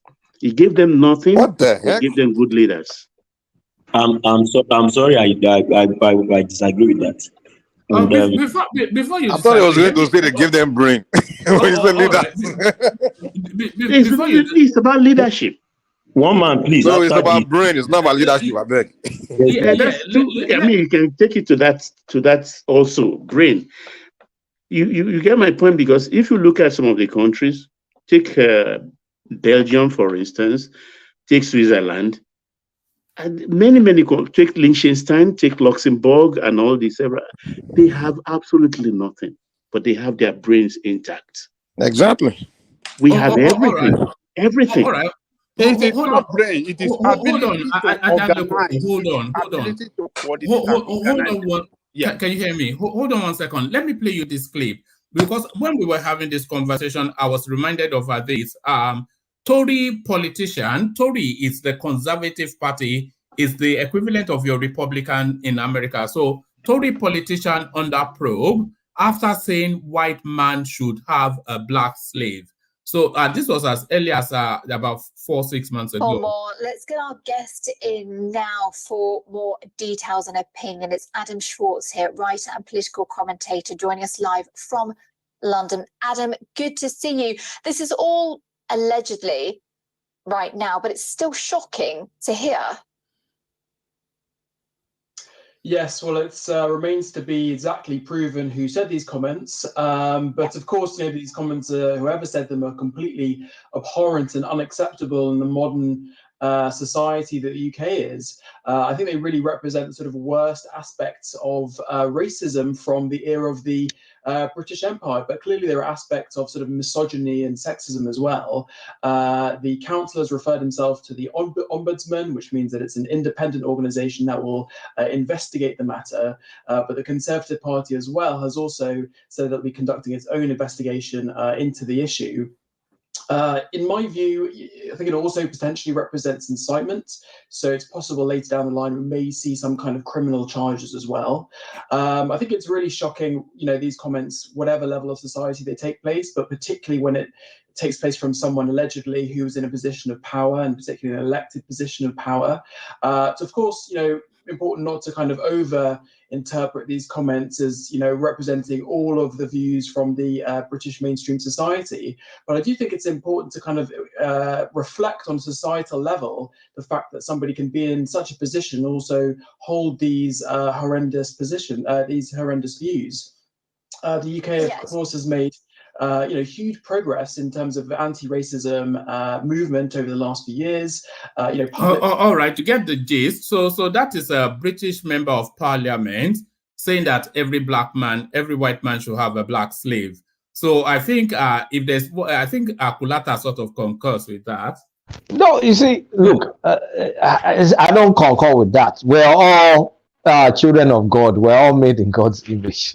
Let me go to religious. Of course, I'm not religious, but I don't want to believe like one-on-one. But I don't know, honestly. Since I was a kid, I've always been struggling with that why, and there's always excuses and excuses. So when I say, okay, Nigeria is bad leaders, what about? Then you now think about, okay, what about Botswana? What about black countries that are fairly decently run? You see that there's an element of maybe a white culture or white group there. Before, it used to be in Zimbabwe, it's in Botswana, it used to be in South Africa. And so it's just something like you can see it, but you can't explain it. But then you now see geniuses from Nigeria, from Ghana, you see them all over the place. But you now look, okay, These Africans south of the Sahara, you pick them up, you pluck them from Africa, you plug them into Haiti, same thing. The houses even look the same. That tin roof, that rusted tin roof is there. You go and look at pictures if that's what I'm saying. You plug them into Caribbeans, yeah, they have some, I mean, Caribbean countries that are doing decently, but you and I know that we're not going to see anybody from the Caribbean island land a man on the moon in our lifetime, and maybe our kids' lifetime. Who knows? Maybe technology will become so commoditized by then. So you just have to wonder, like, okay, Kimi, problem, like, why are we not achieving as a race? Except you pluck us out. Do you think we're deliberately being kept down? Woman, do you think there's a grand conspiracy against? Hold on, before you come in, let me just answer this question. One man, if they're deliberately keeping you down, that means you are not smart enough to reverse the course. Isn't that true? Oh, absolutely. Let me shock you, Kulata. Do you know, I'm making this confession for the first time in open air. I prefer a white tenant to a black tenant. I prefer a white doctor to a black doctor. Why? Because the white tenant will fix your house, will plant the flowers in the garden, will paint it without recourse to you or giving you any of the bill. But the black will retain it the way he rented it, and that's how you go. If he quits, that's how you're going to meet it. If the roof is leaking, he calls on you. If there is bugs, he calls on you. Everything it disturbs you. This is who we are, and that's why I believe in the theory that if they take the West, the white West, down to Africa today, and they take all the blacks, Africans, to the West today, in 2 years down the line, Africa will look like the West, and the West will look like Africa. One man, I believe that theory. One man, you know there's the study. Can I say something real quick? Yes, say it and then let the prime come in after you. You know there's a study that shows that blacks perform their best under enslavement. They show that when blacks were most productive was when they were under slavery. Even the black Americans, when they were most productive. I heard that on Kaisorian space. That's Kaisorian's narrative. Because you literally have to force the black man to perform. I'm telling you, you have to force the black man to perform. You know, we have it's intellectual laziness. That's what it is. Part of this thing we are talking about. Science is intellectual laziness. Average black man just doesn't have that desire to go and put in that work to get that things done. And why is that? Why is that? And that's what I'm trying to tell you. I mean, if you look at our cultural, if you look at average black man, I mean, look at Africa. Average man has at least 2 wives and maybe 3 girlfriends on the side and things. That the time we have for certain things of pleasure is just too much. Like, we put so much time into it. Just go to college campuses. Who's studying the most? The Asian children and the white children are studying way more than the black children. It's just a fact. This is not just do that study. They spend more time actually putting more work in library than the black student. The black student rather they will create time for that party and that, getting laid and things like that. It's just that's what's holding us back. That desire for pleasure, things like that. Do you think it's because we did not migrate as a the black Americans migrate now? They're even lazier than we the African. I'm sorry to disrespect them, but I mean, come on, man, come to America. No, I'm talking about, when the human race migrated out of Africa, we stayed in Africa. Because they've had to conquer. Okay, anyway, come in the prime. It's more complex. Okay, one thing. Go ahead. Okay, one thing I've noticed about us as a people, we easily compare us with some of these countries like India and China, but the issue is these are ancient countries that probably lost to a stronger country and they were being colonized. So there is an accumulation of technology with those people, irregardless of any state they were. You will go to India and you will find out this is how we've been doing it for 500 years. That is one. In the case of we blacks, we always use this excuse that our leaders. I think the leaders are a real reflection of who we are as a people. Most of these leaders were not brought from the moon or probably brought from any other country. Each country produces his or her own leader. So the other part again is about we don't have natural traits to our existence. So we don't take our leadership seriously from the point like an average European cannot survive in the winter because there are natural traits that is existential. Yeah, that's what I was saying when I say we didn't migrate. Yeah, but carry on. That's exactly what I meant. Yeah. So in our own case, you can sleep outside and you wake up with just a very light clothes and everything is fine. Sorry, so we're not quick interjection. Is it because our environment is not harsh enough to make us think of survival? Because you don't have to think of survival. You just have to be naked, have sex, eat coconut, take one grass cutter here, and then you're fine. So you didn't have to deal with winter. Sorry. But we didn't invent air conditioner, did we? That I think is exactly what it is. If you go to, they say Africa is a blessed land, and it is a blessed land. But that blessing, some people will suggest it's a curse. You eat a fruit, you throw it on the ground, you come back tomorrow, you pick from what has just grown from that thing. You have two weathers, raining. When it's raining, you can walk naked because it's humid. Everything grows. You've tamed the wildlife. You have no other reason to think. But then you migrate out of Africa. 1 minute is snowing. By the time 100 of you are frozen to death, then the remaining 50 will find a way not to freeze to death. And then you begin to think to conquer that environment, and then you continue to think. But we have no reason to think in Africa, I've always thought. That's especially in the case of Nigeria. Another third part is the case of there has never been a real war against Nigeria. No, I think Adewale change the war for natural disaster. Natural disaster was where I was talking like of probably the environment.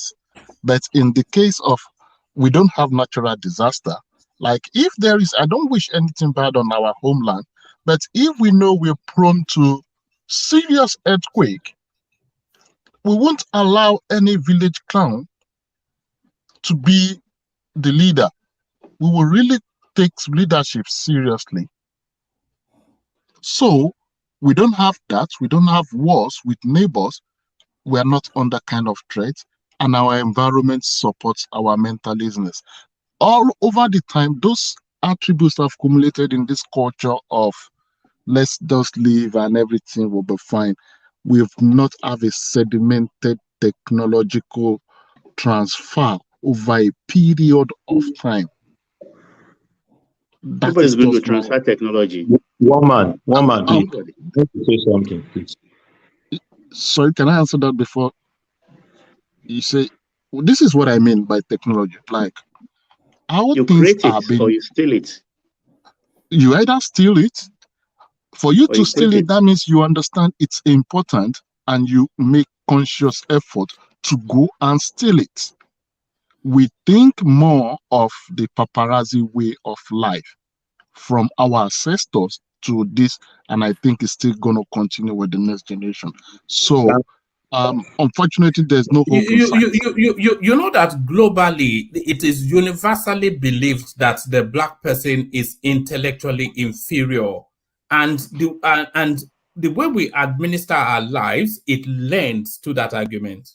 I think we are more of attitude, not intellectual. We have the wrong attitude to life.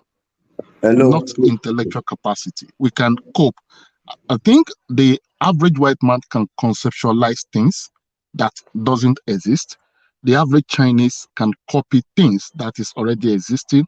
The average Asian, like Middle East, they can operate. But in the case of Nigeria, I don't want to put the last class. Or that Africa, brings me to my question. We just want to consume it.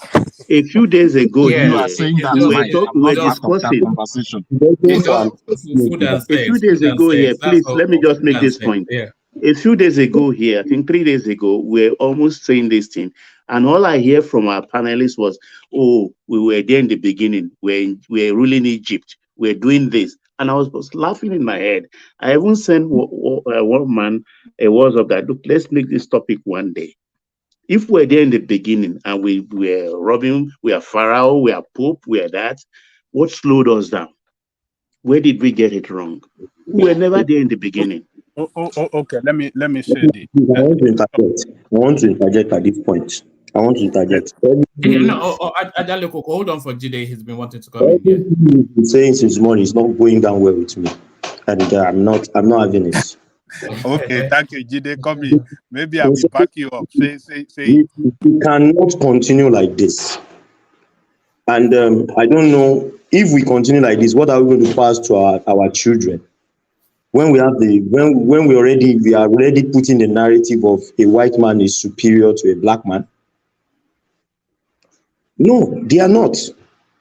This is what I teach to my own children on a daily basis. I work with white people every day in the office. These guys too run into issues. We both went to university together to study. They even have higher degrees, but they run into issues with equipment that they produce themselves. Yeah, but you're talking as an individual, but the narrative is an outlier. If you read Malcolm Gladwell, you will know what an outlier is. Hold on, Baba. You're talking as an individual, but the conversation is as a collective, as a race of people. Of course, there'll be black people smarter than white people, of course. As a race of people, yeah. Hello, Jide.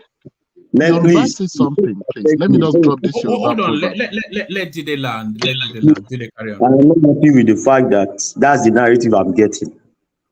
We are all Africans and we are all Nigerians. Yes, you say Nigeria is not good. Nigeria is doing bad. Of all the black African nations that we know, Nigeria still stands out even with our challenges. We know this. That's not true. Please don't get me. When you were, I wanted to let me just make my point first. When I'm done making my point, now a race that cannot trace back its history, a race that is cut off from its history, will have serious challenges developing its own technology. That is the first fact I want everybody to know. Africa is not the name of Africa. It was given to us by one man after a Roman named Africanus. They renamed every location. You are painting a narrative of victimhood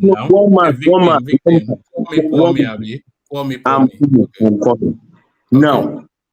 Now, it is the usual habit of the Romans. If they conquer a place, they take away the library, take away everything. Why do they do that? Because they want that race to be subjected to them forever. They now give us the narrative. Almost every Nigerian gives birth to a child and names the child after a white man. And we say we don't carry it in our brains, and these people preach it to us in our brains, and they let us believe that we are lesser than them. No, and you are missing the point, please. Let me just interject for 30 seconds. What we are talking about here, let me give an example. Look at the Oxbridge. Look at Harvard. Look at the Colosseum. Look at the Colossus. Look at the university in Timbuktu. Compare. Okay. Compare. Why don't you compare to the Pyramid of Giza? Okay. Why don't you compare to the Great Benin Empire that was destroyed? Where are those? Why didn't they rebuild? Wait, I'm coming. Why don't you compare to Eredo? Eredo in Ogun State here. The walls are still. That's for you. JD, sorry. Why didn't we use durable materials to build all those things? Because I've seen a trip to Greece. You see what they were doing in something BC. Those Trade to Turkey. Hold on. So you see what they've been doing. You go to that aquifer in Turkey and you're like, what the man? This is so futuristic. You look at Pompeo, the volcano struck, and you see restaurants. And this was something BC. You still the remaining that because of the what's it called? It's still kind of like all the people that the volcano struck on that still left intact. See what they're doing. And now this is somewhere this that they used non-durable material to build. And you just have to kind of think that what the hell? Who told you that they used non-durable material to build? Oh, well, I'm looking at it right now. I still looked at some Redo picture actually last week. That is you are talking about where probably where the woman was. Yeah, that is the wall, the pit in the Jebu Day area that goes all the way to Ikorodu area. You can see the landmark. When you compare that to what was also being done at that same time. At that same time, correct. You'll be coming on now. Let's be honest with ourselves. Let us first understand one thing. Yeah?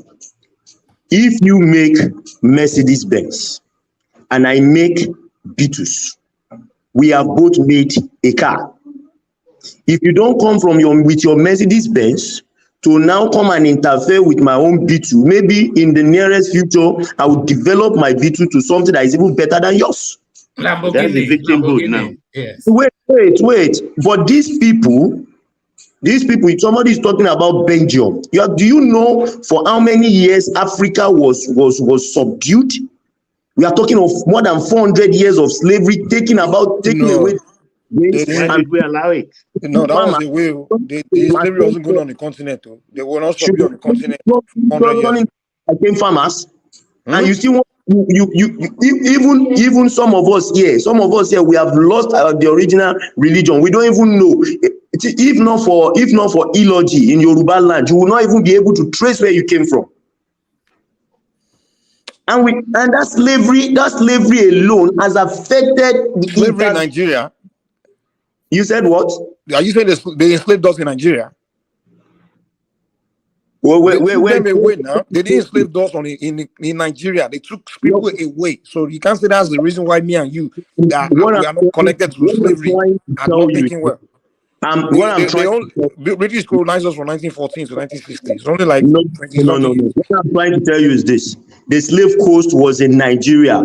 Look at it. There is a grain coast. I know, but they took them away. They didn't enslave us on our land. So we can't say we were like you and I were under slavery. We were not. Those that were under slavery were those ones in the Caribbean and the Americas. Nigeria, you see, hold on. What is the difference between slavery and colonization? There's big difference now. How can you say no difference? Oh, really? So they put on the plantation.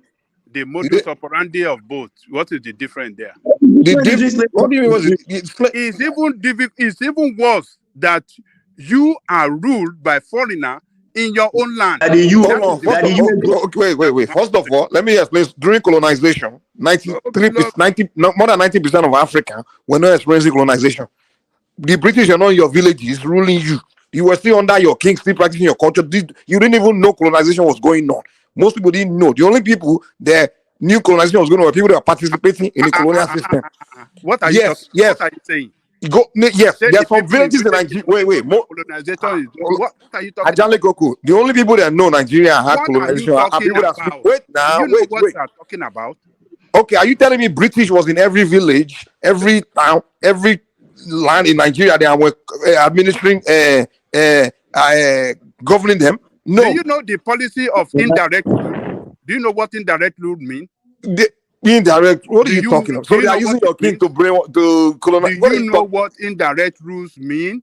Look at you. Whatever that indirect rule you are talking about, they were using the king to allow them to have access to resources. That's it. They were not.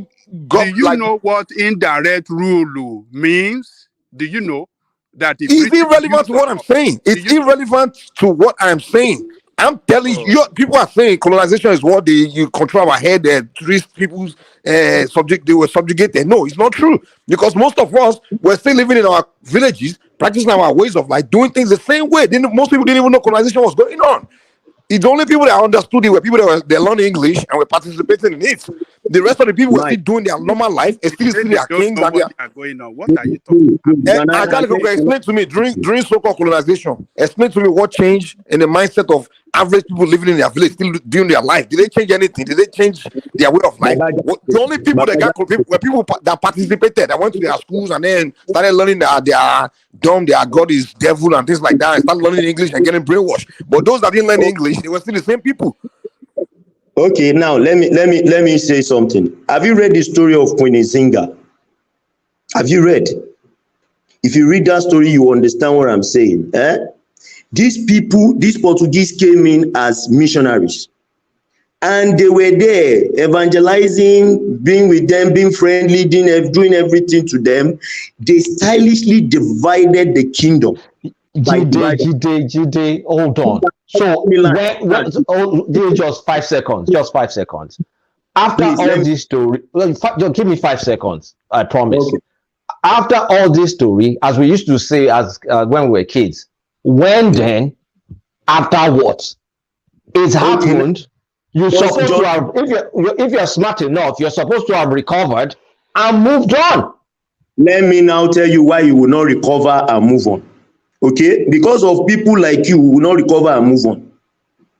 Because you still believe that these people are better than you. That is why we are not moving on. I did not say they are better than us. I'm looking at evidence of what I see. And if in my lifetime, there's no black country that's going to fly to the moon. And that's the reality. See, let me does it add anything to our purse? Okay, if they have nuclear weapons, who do they want to kill? A weapon that when they detonate one and destroy almost half of the whole earth. That's a tangential argument. You are taking it off tangent. What we're talking about is achievement, not whether they use nuclear weapon or not. That's a tangential argument. Listen, the black man is at the bottom of the hierarchy in terms of all of the yes, we just have to admit that. One man, I think. Sorry, please. Or your kingdom had their own style of leadership. We never had that. They had problems. In 1802, we're not in 1802 anymore now. We're in 2023. Hello, Jide. You know, Yoruba people do. Hello, Jide, please, can I say something? You see, Yoruba people make this proverb. I don't know. See,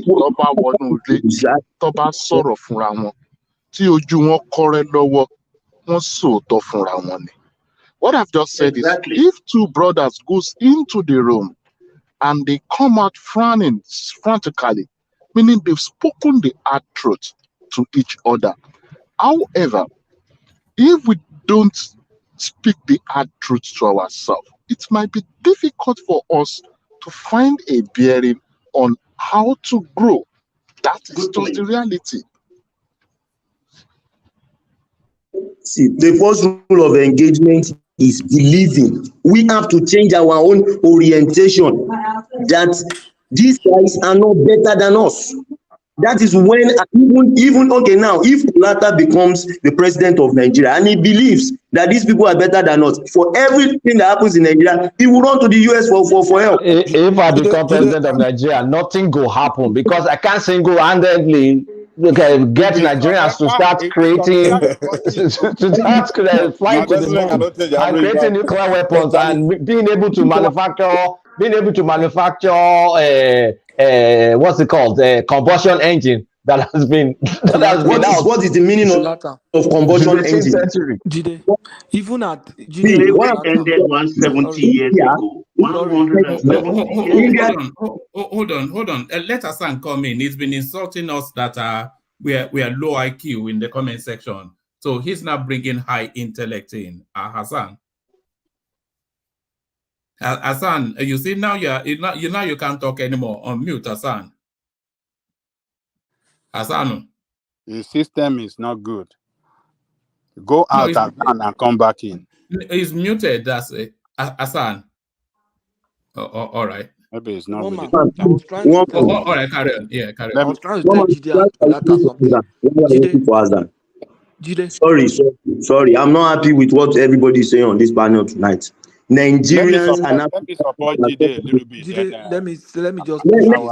I'll get quiet. Let me talk, please. Let me talk.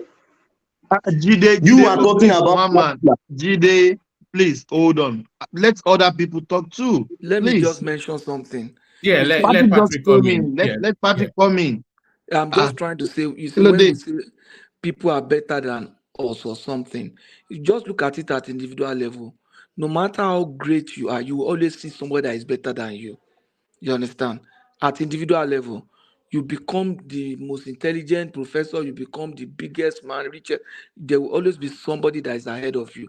So even if Kulata becomes the president, we can be good in certain areas. And as it is today, morally, compared to the West, we are still better. You understand? But scientifically and they've built capacity in all those areas, and we have not. It doesn't mean we cannot build it, but as at now, we are not. So you must if it doesn't identify mean who we you cannot are. build it, then why have we not built it? Is it because we Yes, don't have then a, you do we see, not have a need for it? that question, that question is the beginning of progress. You understand? Which means we can do it. Then we say, why are we not? You understand? But the point is, we have to confront the reality. The realities are things as they are today. Things as they are today is that they have capacity in all than us in those areas, and we Why? must admit Why? it. Why? That they have capacity with us. They have built capacity over time. We were sleeping. It's just like two of you graduated from school. Hold on. Let me premise that question. So there is the need for all of the innovations that the West, and let's just cut to it, the white people. There's the need for all of the innovations that the white people innovated, which an example is what we're using to communicate now. And you can say it's an amalgamation of global knowledge that has come to bear, but really is coming from the West. So there was that need. We did not fulfill that need. We vested in spiritualism and ancestral worshiping and surrendering things that could have been tackled with the function of the brain. We surrender it to spirituality and all of this sort of stuff, but they tackled this head on and found solutions to it. So there was that problem, which was there for everybody. They tackled it and you did not. Yeah, that I think you've drawn a proper conclusion with a very wrong analysis, and the causation of that as a variable of your analysis. The causation variable is unfounded. It's a popular argument. You just join in the pool of that argument and blame the failure of the black man on the spirituality. The spirituality of the black man is the strength of the black man. If we have kept to spirituality, our society would have been better than it is. Spirituality beholds and compels you or require of you that you be disciplined morally, that you be hardworking, that you be reflective. Only very reflective, meditative, silent, intelligent people are spiritual. The spiritual discipline, the culture, the tradition. With spirituality make internet. Hold on. Is the white person more spiritual than the black person? Spirituality compels you to imbibe certain discipline that helps you build capacity No. to make internet. We know all you are saying, but the question is the white person, or at least we understand what you're saying, is the white person more spiritual than the black person? Okay, let me say this. When the white were laying the foundation of the society that you think is superior today was when the white had a very strong foundation of spirituality. The earlier scientists, Kulata and other people that are here should bear me witness. The earlier scientists of the West were people who were schooled in Christian schools, who were raised in morally built Christian homes, and who lived their lives and disciplined their life according to Christian principles. The same thing with science. Hold on, let me finish. I disagree. Let me finish. People like Michael Faraday, if you go to the East as well, the Middle East, or the Eastern society of the Middle East, the intellectuals there were people who had very strong foundation in Islam. In the West, the scientists, some of the large number of them in those days, before Sigmund Freud, I think, they were people who had very strong spiritual foundation. So the point is that the spirituality does not make you to be scientifically or logically lazy, but requires of you to be hardworking in every aspect of your life, to use every aspect of your God-given to potential to serve humanity and consequently serving God. So I say your Patrick, conclusion is right, but the premise, that element, that very Patrick, of let that me play devil's advocate. Hold on. 5 seconds. 5 seconds. Hold on. Patrick, when you finish, you have to say, "Oh Lord, Kumbaya." Oh Lord, Kumbaya. Okay, Patrick, give me 5 seconds of devil's advocate. So I think your premise is kind of like spirituality. I mean, I don't know. Maybe put some work ethics into us, whether you're Islam or Christian, blah blah blah. We've adopted that spirituality, right? What has it gotten us but extremism and self-hatred? Now, one bigger point that all of us have ignored: how come blacks? Oh God, please don't see me as self-loathing or anything. Please, I'm just thinking. How come blacks have this intelligence that we get it effortlessly, and that is physical intelligence? There's no, you put a rhythm in, we know how to move. It's just, that's physical intelligence. We can move. It's not taught, it's just innate. Running, they can't beat us. Short distance, check the DNA, it comes from West Africa.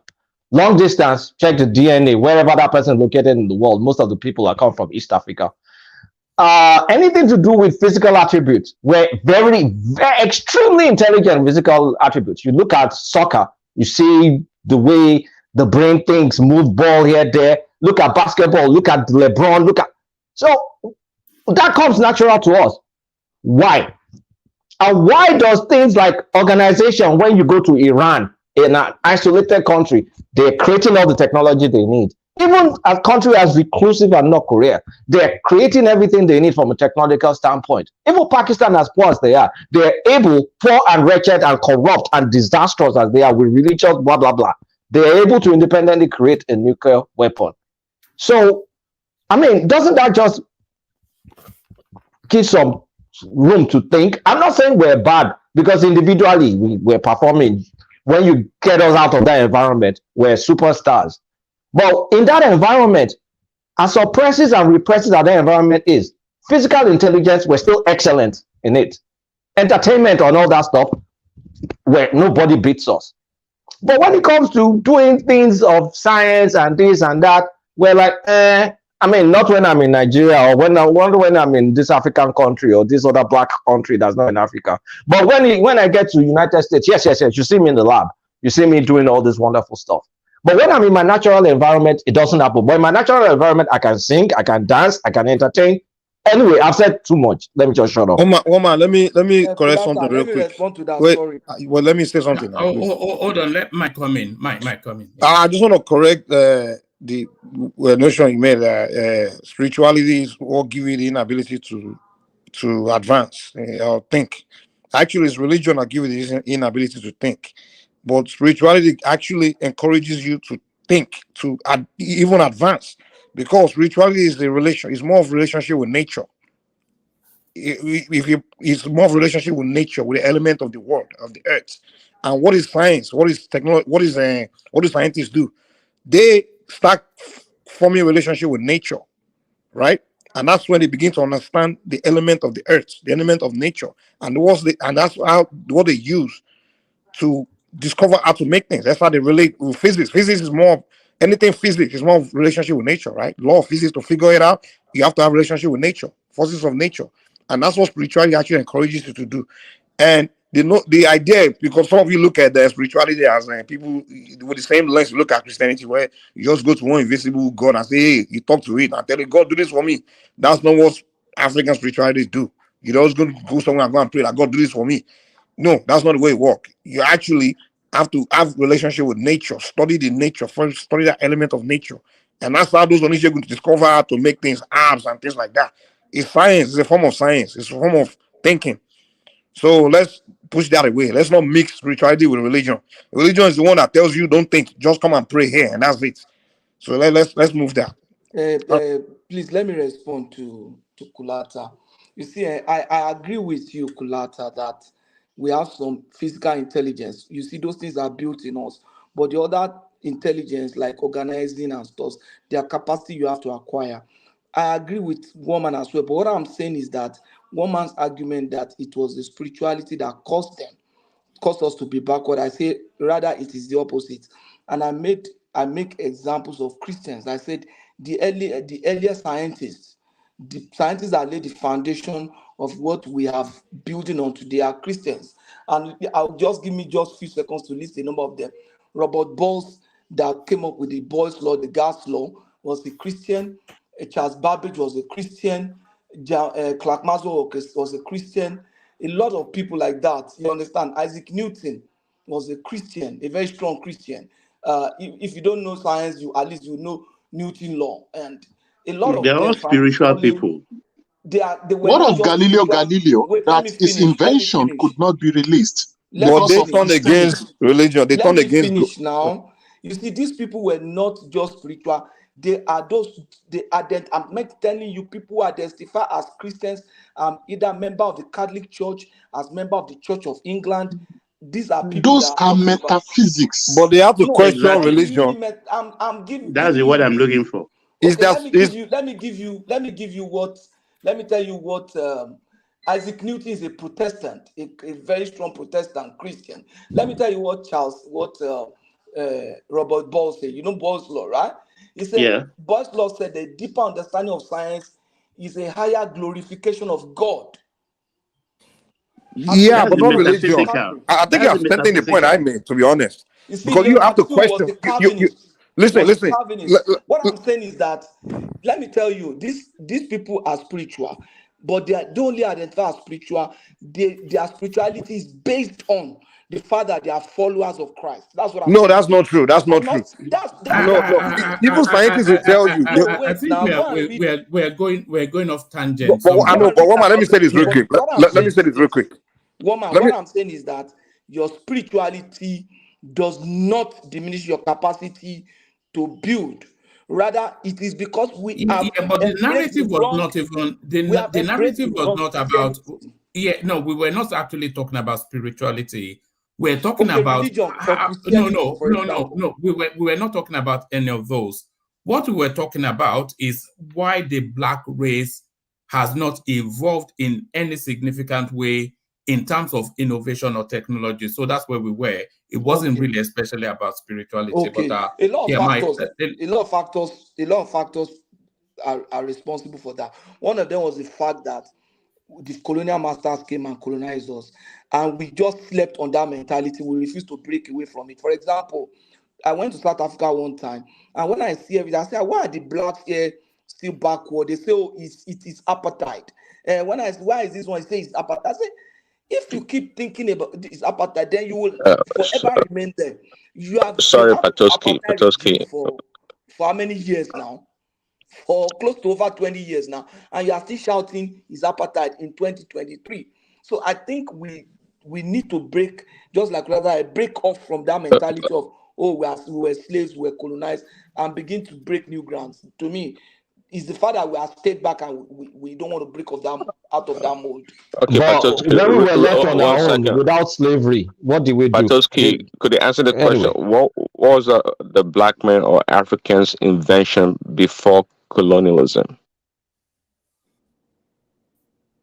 the will. Will of what? Will of what? The will for motion, the will. A lot of things that the white people invented, that they claim they invented, were stolen from black people.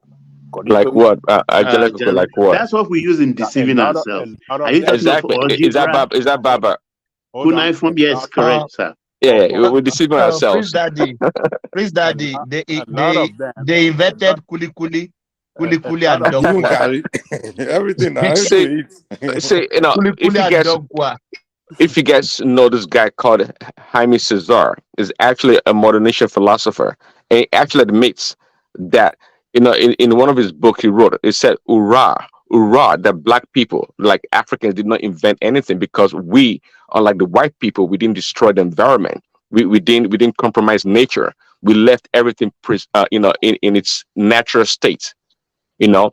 And he was trying to use that as a counter to white people's invention and creativity. So there are many people, or some people, like, again, Jaime Cesar is a modernist philosopher that agreed that other races, they've done more for invention, and us not doing anything is actually in tune with nature. So again, in this, So penicillin was a bad idea. invented by a Nigerian. No. That logic. If you had let nature take its course, all Exactly. the modern medicines, all the advancement that Thank is you very making us much. live for, yes. No, we might not That bolsters have the the crazy argument. people See, of it's like one second, because see, I like to admit loss or failure. It doesn't mean you are defeated. I don't like this revisionist kind of a counter or argument that we black people invented everything and somehow white people stole it. It's just a backward way of thinking. I don't buy that. I'm not saying that we didn't do anything in by ourselves. Of course, we have medicine and some other ways of doing things. But when it comes to more advanced technology and sciences, material sciences, these people are more advanced. So the reason why they're more advanced is what we should concentrate on and try to resolve, and not to say, "Oh, we did all these things and somehow, some way, now we're backwards." I don't like that argument. Well, Prince Daddy, can I ask you a question? Sure. Can I ask you a question, please? Okay, Yeah, go ahead, sure. Pythagoras. Okay, Pythagoras claimed Pythagoras theory. If you have read the book that Pluto and this other book from Socrates that they wrote, they claim that their civilization came from Egypt. Pythagoras claimed that he is the inventor of the principle of the Pythagoras theorem. What theorem did you think that the Africans employed to build that pyramid of Giza? Let us stop deceiving ourselves. Okay, what did we do? What did we use that theorem for? Who told after you the African that built the Wait, pyramids? Prince Daddy, please, let me just say this. So after the pyramid of Giza, then we lost our brain, Abi. We forgot about how to use that theory. Then that theory did not make it to Elisha. It did not make it to Anambra. That's a good point, yeah. Wait, the traffic light was invented by a black man. A black man in a white man's country. We did not say we don't perform when we're in an environment. We're talking about our natural environment. Exactly. See, to the point, me and Kulata, I think we're having this conversation before. Say, if you look at invention, even the black people we talk about, we have to look at where the invention occurred. The white man's land, a space. You can say it's Native American, but my point is that it's an environment, a structured environment in which the white man built. That's why we excel when we come there, when we go to their places. So there's something to be said about invention and creativity. It's not just only innate ability. It has to do with a combination of both your ability as a human being and also the environment or the space in which you exist. Critical. And if you ask me, I'll make the argument that sometimes the space, the country in which you live, has more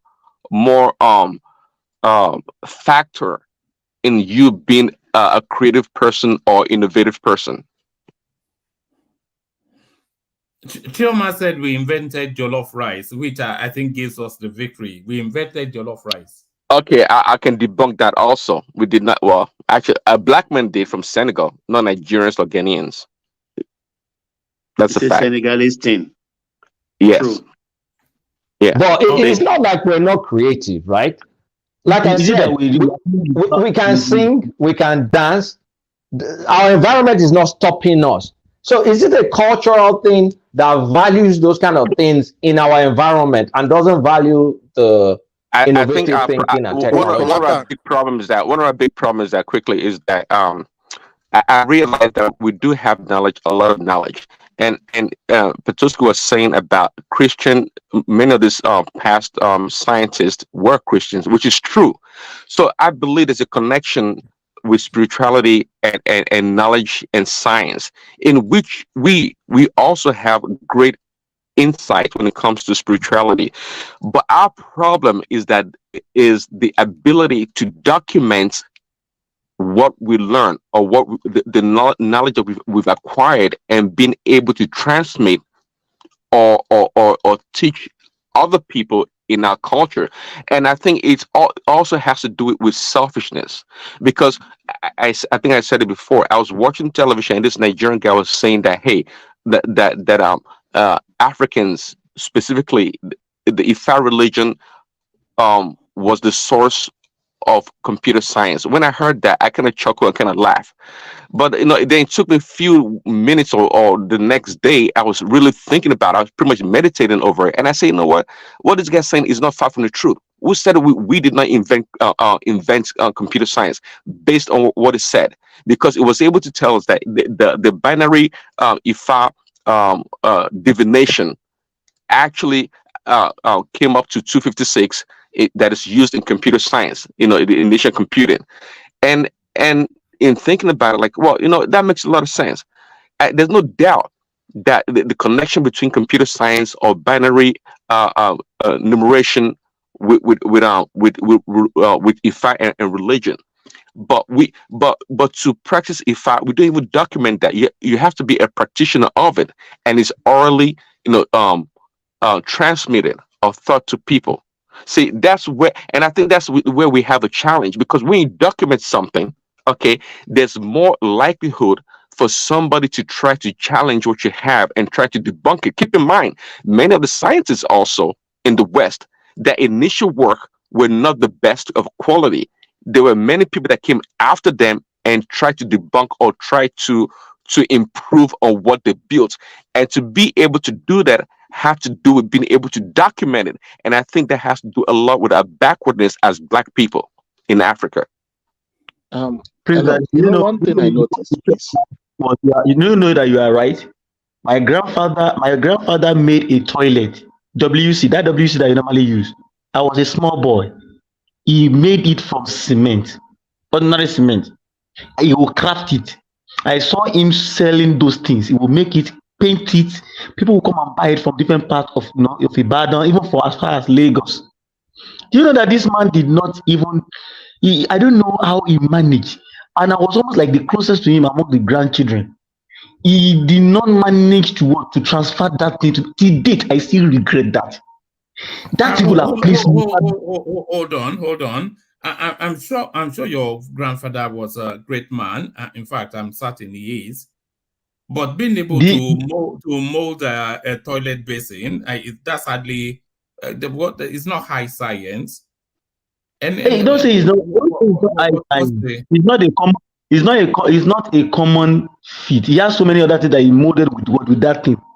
What I'm saying, I'm just trying to speak to that fact that when we learn things, when we have something in our hands, we do not show our children. We don't document things. That's the reason why they stole all the Confucius of this world. This guy Avada in India. That's the father of traditional medicine in India. What made India a hub for pharmaceutical industry, pharmaceutical science today? They documented a whole lot of things. What did our own grandfather? What did they document and what did they pass? We don't have form of writing. That's the problem. The Arabs, the Asians, they have form of writing. Exactly. Yeah. Another thing is this. Who told you that? One voice. Yeah. I won't make that mistake. What that my parents, our grandparents did. Because that time I was the one that was closer to him. If he had shown me, told me this is a man that has, just mention any of the any of the handiwork that we talk about today, skill work, being a tailor, a seamstress, a welder, a bricklayer, he has all the equipment. Just name, I can name like 10. He has all the equipment. If he had shown me those things, I'll come. Let me show you how to craft this thing. You just look at it and craft it. Right? What you are describing is that your grandfather was artistically gifted.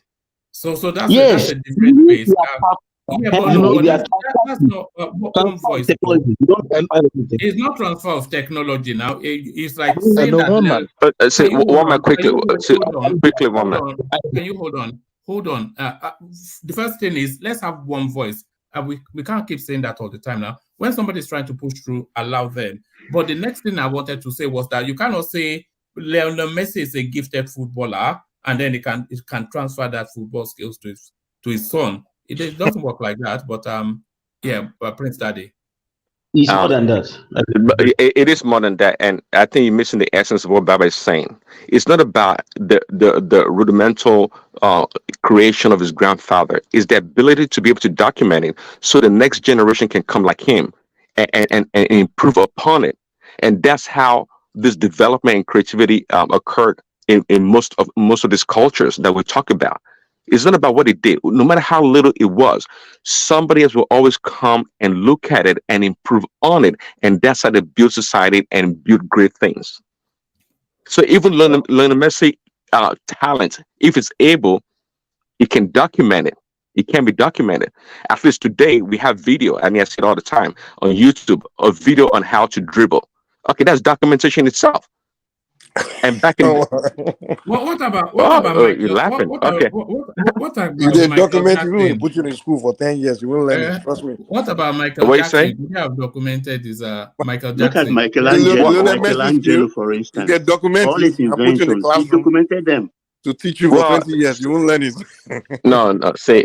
I think you're missing the point. Say, why are you using abstract examples or example that's more innate?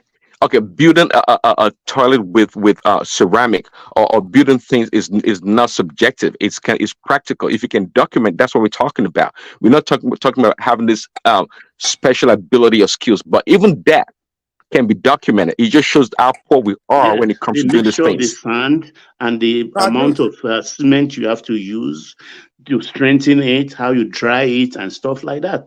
If he has documented it, I mean, you have the formula. That is what is lacking. Can I say something? Hold on. Let's bring Hassan into the conversation. I think he has a different slant on it. Hassan, hopefully your system is Hassan. Look at this guy. This is Maiduguri. This is exactly the example of what we are saying. Maiduguri technology. You see? Azam, king of you know what, one man? You know what? Look at our herbal medicine, the agbo, for instance. The same cup of agbo you take that will cure your fever. Hello, one man. Hello, everyone. Okay. Oh, all right, brilliant. Let's hear from you, Hassan. Welcome. Yes, thank you, guys. How have you all been? We've been good. Interesting discussions today. Well, you know, I've been thinking about this too for a very, very long time. I think every true African born of this soil, at some point in your life, you have to sit back and reflect. Why? Why are we always at the bottom end of the pyramid regarding whatever you want to use for stratification, whatever metric you want to use? But what I have come to realize over time is that maybe we're asking the wrong questions. Okay, look, guys, what I want us to look at is, okay, let me just ask this question to see whether any person will get me. What is the very essence of life on earth? What would you say? What would any one of us say is a good life? Who can answer that? Yes, to live life abundantly. No, to eat, sleep, and sleep in comfort. And have sex. Okay. And okay. Okay, to dominate the world, because God said, "Go out to be fruitful, multiply, and dominate." But not means you fruitful, multiply, and then you're begging with begging bowl. Azan, I think good. a Oh, good okay. life is Hold on. subjective. All nice answers. Yeah, carry on, Hassan. Yeah. Okay, let the last person answer, then I will just carry on. I think a good life is subjective. It depends on what you think is good. Okay. There is fine. A good life is not subjective. They're universal standards. Good health, well-being, happiness. Those are standard good life. You just hit the nerve, one man. Okay, of all the traits that all of you have said, one common denominator about all this is happiness. The essence of being here and having this, anything that you experience. In fact, the very essence of living and the way we live as a species is that we try to maximize pleasure and minimize pain as much as possible. Now, we cannot draw out and separate ourselves, from the history of the kind of environments that we have lived in.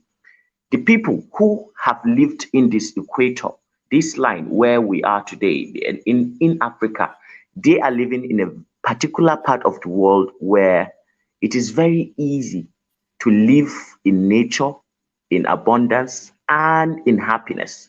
There was no need, for running after happiness, because the people that live in the North Pole or in Europe or in Siberia, they are living in harsh environments where it is so cold, it is brutal. Just look at our demeanor and look at the demeanor of Europeans. We are not the same people. They are too serious, too on the edge, but we are happy people. This is who we are. So why are we so much concerning ourselves about this rat race of trying to do you know why build the we're biggest happy? It's like Hassan, do you know why we're happy? Because we have yes, surrendered contentment, maybe. No, it's not contentment. We have surrendered our care to somebody else. So somebody else has to worry for you. It's because they worry for you. No. That's why you don't worry. No, I don't accept that, one man. You are too negative sometimes. So I'm trying to paint a picture here. Look, if at the end of the day, Kulata was the one that says domination should be what we should do, right? But when you dominate others, there are, moral implications. Your conscience may hurt you. Now, I think what is happening with Western Europe is what they have done in the past is trying to come back to bite them in the ass as a collective. You see, they are overcompensating because of the mistakes of the past. It is because they gave a green light about the sins of slavery.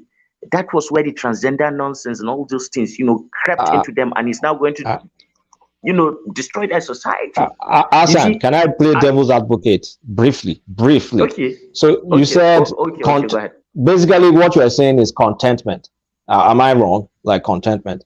So when you look at National Geographic, or you go to a zoo and you see what's the name of those things? Some chimpanzees, they're just having fun, just swinging, they eat banana, lie down, have sex, swinging. They're content. So is that so as Africans, should we just be content with, at least we'll live our life just like that? I mean, not exactly like that. At least we can. That's why they call us monkeys. And then that's fine. Life is good. It's fine. Then we shouldn't ask for more. No ambition. I'm not saying that. No, the environment is good. We're good. I'm not saying that. What I'm actually saying is we are the only people that seem to have the best of both worlds.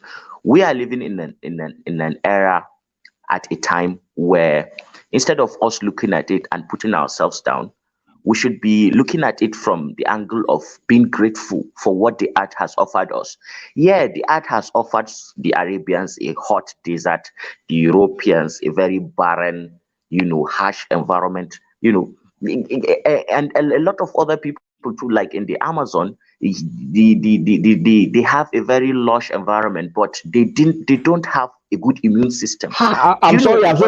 This thing is tricking me. So Earth offered Niger uranium. They have to beg for electricity. No. Earth offered Nigeria crude oil. We have to import petrol. Earth offers us Earth offers us lithium. We have to be can't even have they didn't offer us the brain to have the capacity to manage ourselves and turn into batteries. And the man who doesn't have it Do what Kulata said, do you know what, Kulata? Do you know real what, quickly, Kulata? What I think. real quickly. I was going to say to head up to that is it's that what makes me believe that God is impartial. He gives to everyone, every race, every culture as he sees fit. We can't say we black people, Africans, were shortchanged. So to Kulata's point, there we go. Yeah. Okay, look, okay, I see that a lot of people who have medical backgrounds and things like that, and you all know that we are a species, our genes, they come up in different ways, and in our behavior, in our demeanor, in our habits, in the way we, organize our culture and things like that. So what I'm saying is, this thinking that, okay, God gave Niger this, God gave, no, all these things, look, what do you think? Who is the more happier person? The person who lives in nature, like you go to the bushman of the Kalahari Desert and you look at him through the lens of the modern man, and you see a monkey, just like Kulata said. But sorry, I didn't call them a monkey. I just wanted to use an extreme example. You sorry. said you said black people should be fed banana. We all heard yes, that. yes. No, I was just playing. But look at him clearly. Look at him deeper. He is happier, more in tune with nature. He is content with the little he has. You'll see that they are physically fit. These are people who can run long distances without. He is in his element. We are more in our element. Why do we not have bad cases of depression like they do have in the West? People literally take guns and shoot themselves. People hang themselves. A lot of things that we do not look at the positives on our side, and we just tend to look at it. Is a sterile world. I feel more alive when I'm in nature. I feel more alive when I'm breathing fresh air and I'm listening to the sound of water splashing over a rock like that. I don't see bricks and paveways and airports as some sort of. But is that I'm the just trying to limits? balance the two. Is that the limit to existence? What do you mean? What do you mean the limit? Is that all about life? Well, to before that question, so your argument, just like I said earlier, kind of supports what this guy said, Jaime Cesar. I don't know if you know him, the modernization philosopher, because you're saying that. So is that the limit? Is that the limit to existence? Because we see. I see what you're saying, but I don't buy into it. I think it's beyond that. Sorry, Prince. Hold on, Hassan. Hold on, Hassan. What Hassan actually said when it first started was that the ultimate aim of life is happiness and contentment. And then if you find that happiness and contentment, even in the most rudimentary lifestyle, which is cited the example of the Kalahari man, then your life is infinitely more better than the guy that is sipping champagne and eating foie gras in some chateau in France, but is propping himself up with antidepressants. See, one man to that argument. Sorry, Baba. Naturally, the more we permutate, the more we do things, we find ourselves in a new state that we may not be able to understand or handle properly.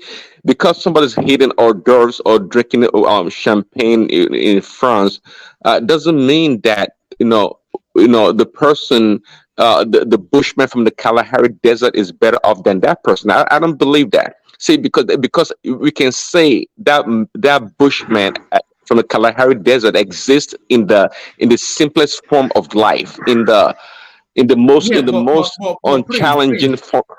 Prince, your man sipping champagne is using that champagne to pop down antidepressants.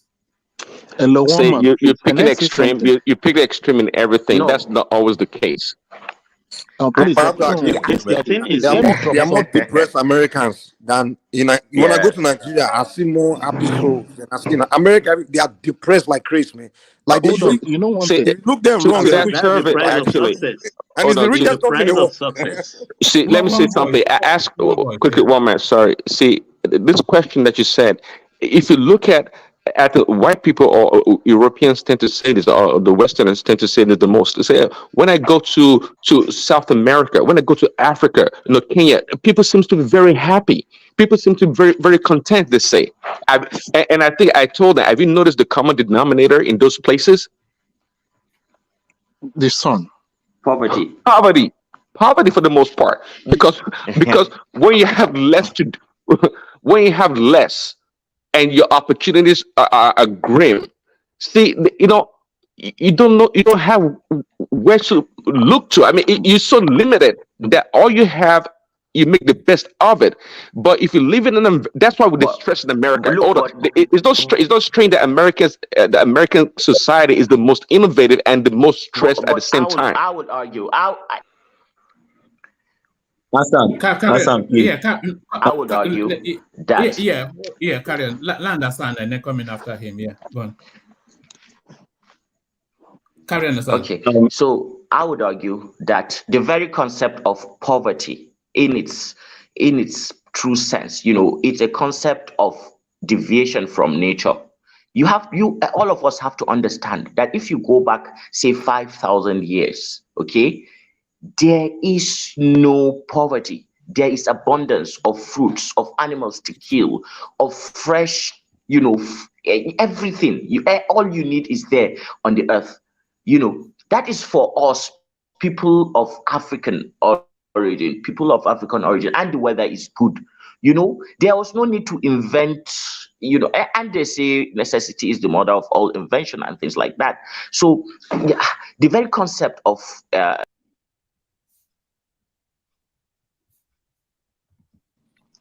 Hassan is come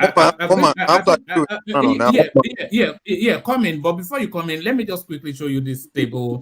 This is the top 10 happiest countries in the world, not one black country. Finland, Denmark, Iceland, Israel, Netherlands, Sweden, Norway, Switzerland, Luxembourg, and New Zealand. So those are the happiest. Those people are not serious. I don't understand why they put Finland. One white man started the room.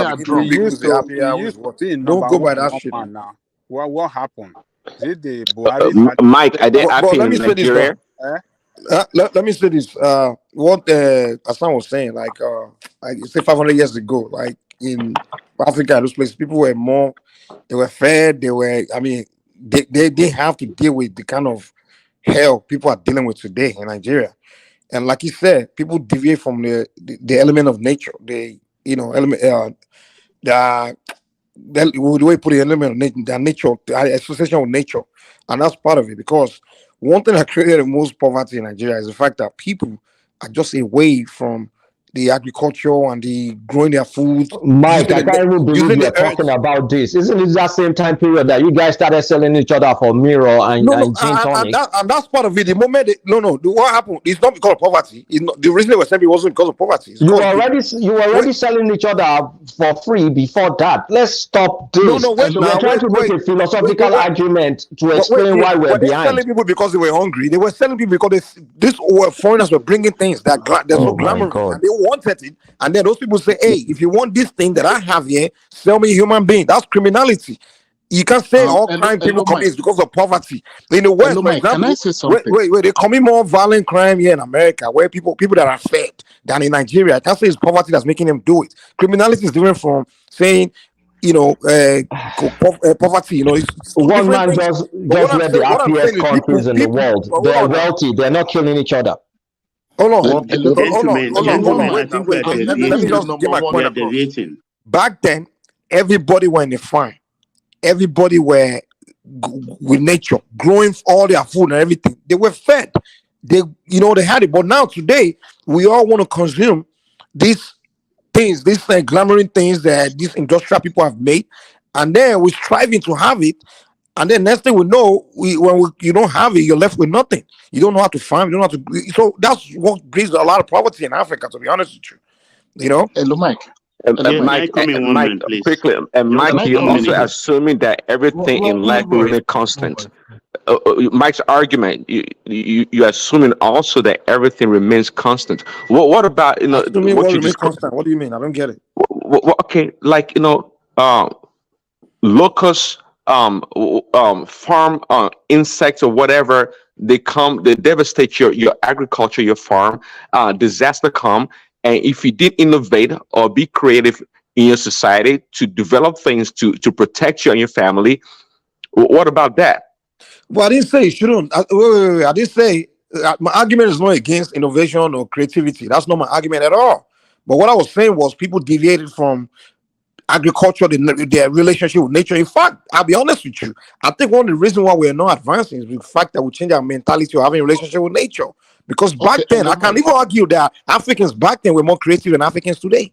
Because Africans back then, at least, anything African man has invented, when you guys are finding them in those mediocre things that we invented back then, we did it back then. Today, we invent absolutely nothing. Nothing. Back then, we're more closer to nature. When we are around nature, we can look at one thing in nature, put one material and this and this and this. One genius person in a village can put two and two together and create something. It may not be something special, but I can say back then we're still doing something. But naturally, the reason why we didn't do as much as Europeans are doing today is because the black man is just the level of intellectual laziness, the idea, the idea of spending more time and more thinking is just the black man just doesn't have that time and the desire to do that. I would say that's the reason. But back then we're more creative than today. I'll be honest. Mike, let me support you in that with my little points here. This is what I will call projection of thoughts, the ability of a fertile mind. We started with horses. Somewhere along the line, someone thought about a chariot. That look, this horse can carry more people with something attached to it, and the horse can pull it. And it went further to say, okay, why can this chariot itself move? What can move this chariot without this horse? Someone was thinking of an engine. Then said, look, the first cars, they call them iron horses.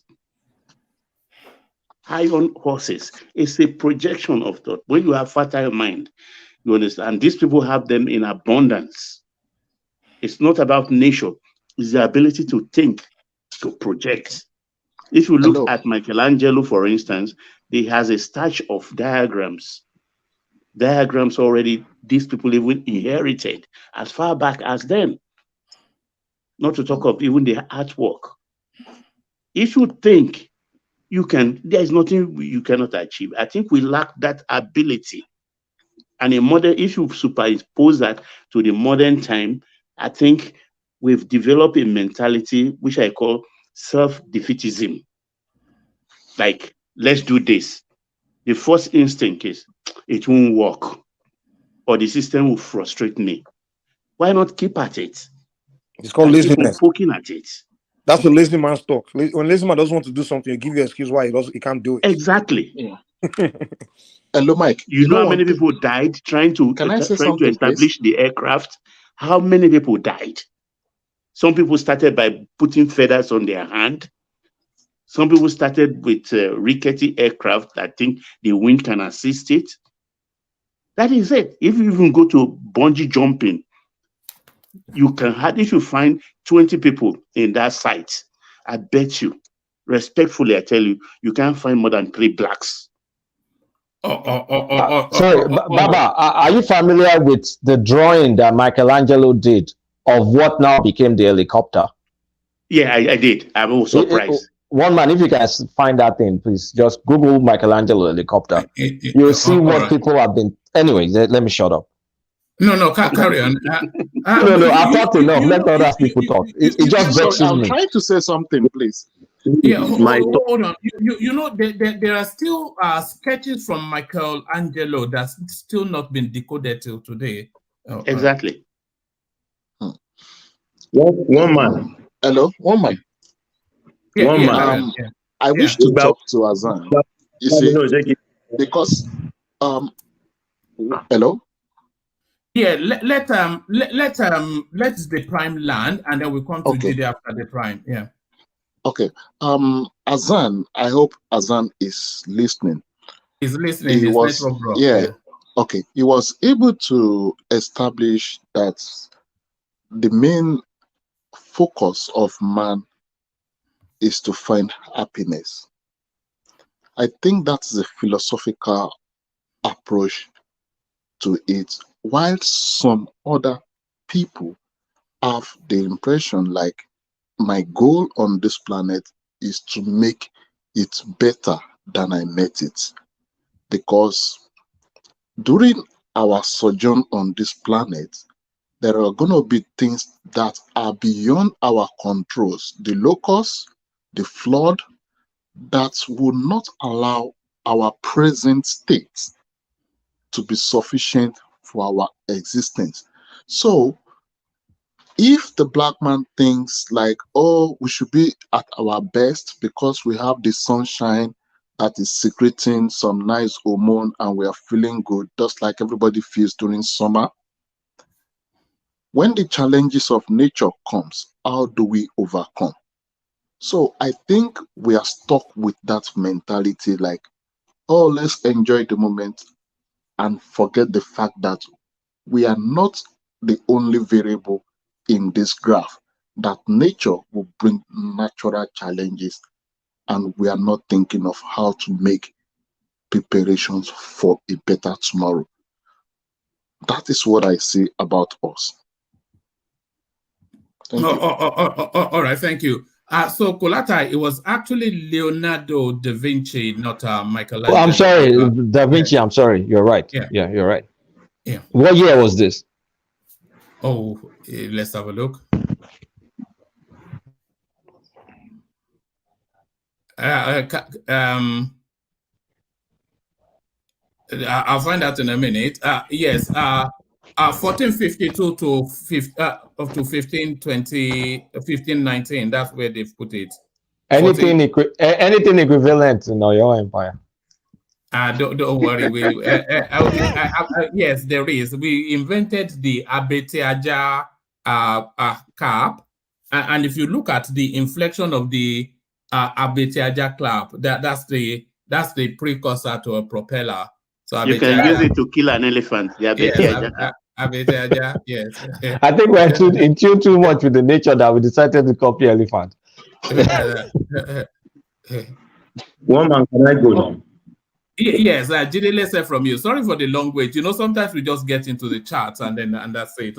Yeah, but good day, Jide, good to see you. What have you been looking at today in the news cycle? One man, I've been looking at so many things, but this topic is what I want to discuss and I want to discuss. So now, please, what Azan said is exactly what I was trying to push forward the other time. See, the basic problem that we have as Africans and Black people is that we are trying to fashion our life and fashion our own design of our own development after somebody's structure. And that is why we are not going anywhere. I asked a question the other time. You designed nuclear bomb. You designed atomic bomb to kill you, to fight you. This is something that if you throw once, can destroy almost half of the earth. Let's put it at that. What joy does that bring in designing it? To quickly, Jide, if you don't mind, man has always. Don't interject me here, please. Yeah. Okay, great. See, sure. Africans started their life. We Africans were contented with our space. We had natural disasters. Our forefathers dealt with them. If they did not, we would not be existing. They had famine. Our forefathers dealt with them. If they did not, we would be extinct. We had sicknesses. Our forefathers find a way of making drugs from these leaves and herbs that they have around them. They passed it down, even down to us. And that's why still today, some of us are still using it. If they did not, we will be extinct. Now, our forefathers never thought of war as an option. So designing gun and all those things were not really their options. They were almost at peace with their community, but obviously there's no how we will not have war once in a while, and they have their own technologies too. They have the charms, they have their juju, they have the bulletproof, the spiritual bulletproof and everything. They have it. They even have the one that will carry them, they will disappear. I don't know which plane can do that. It's like you disappear from one place to another. But were we given the chance to naturally develop our technology in our own space without any interruption? Were we? No, we were not. Somebody came.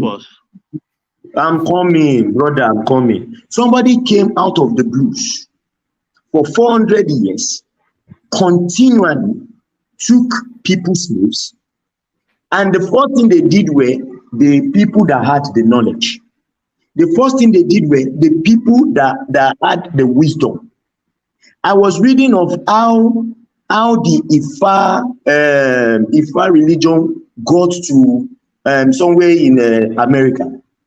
The guy, when he was captured, he was a priest in Nigeria, a Yoruba man. When he was captured from here, he swallowed the palm candles. Swallowed it. Because it was even a taboo for them to practice their religion. And he went with the palm kernel there. When there was a revolt and it's like, okay, things were stabilized, he started practicing again and introduced those people to it.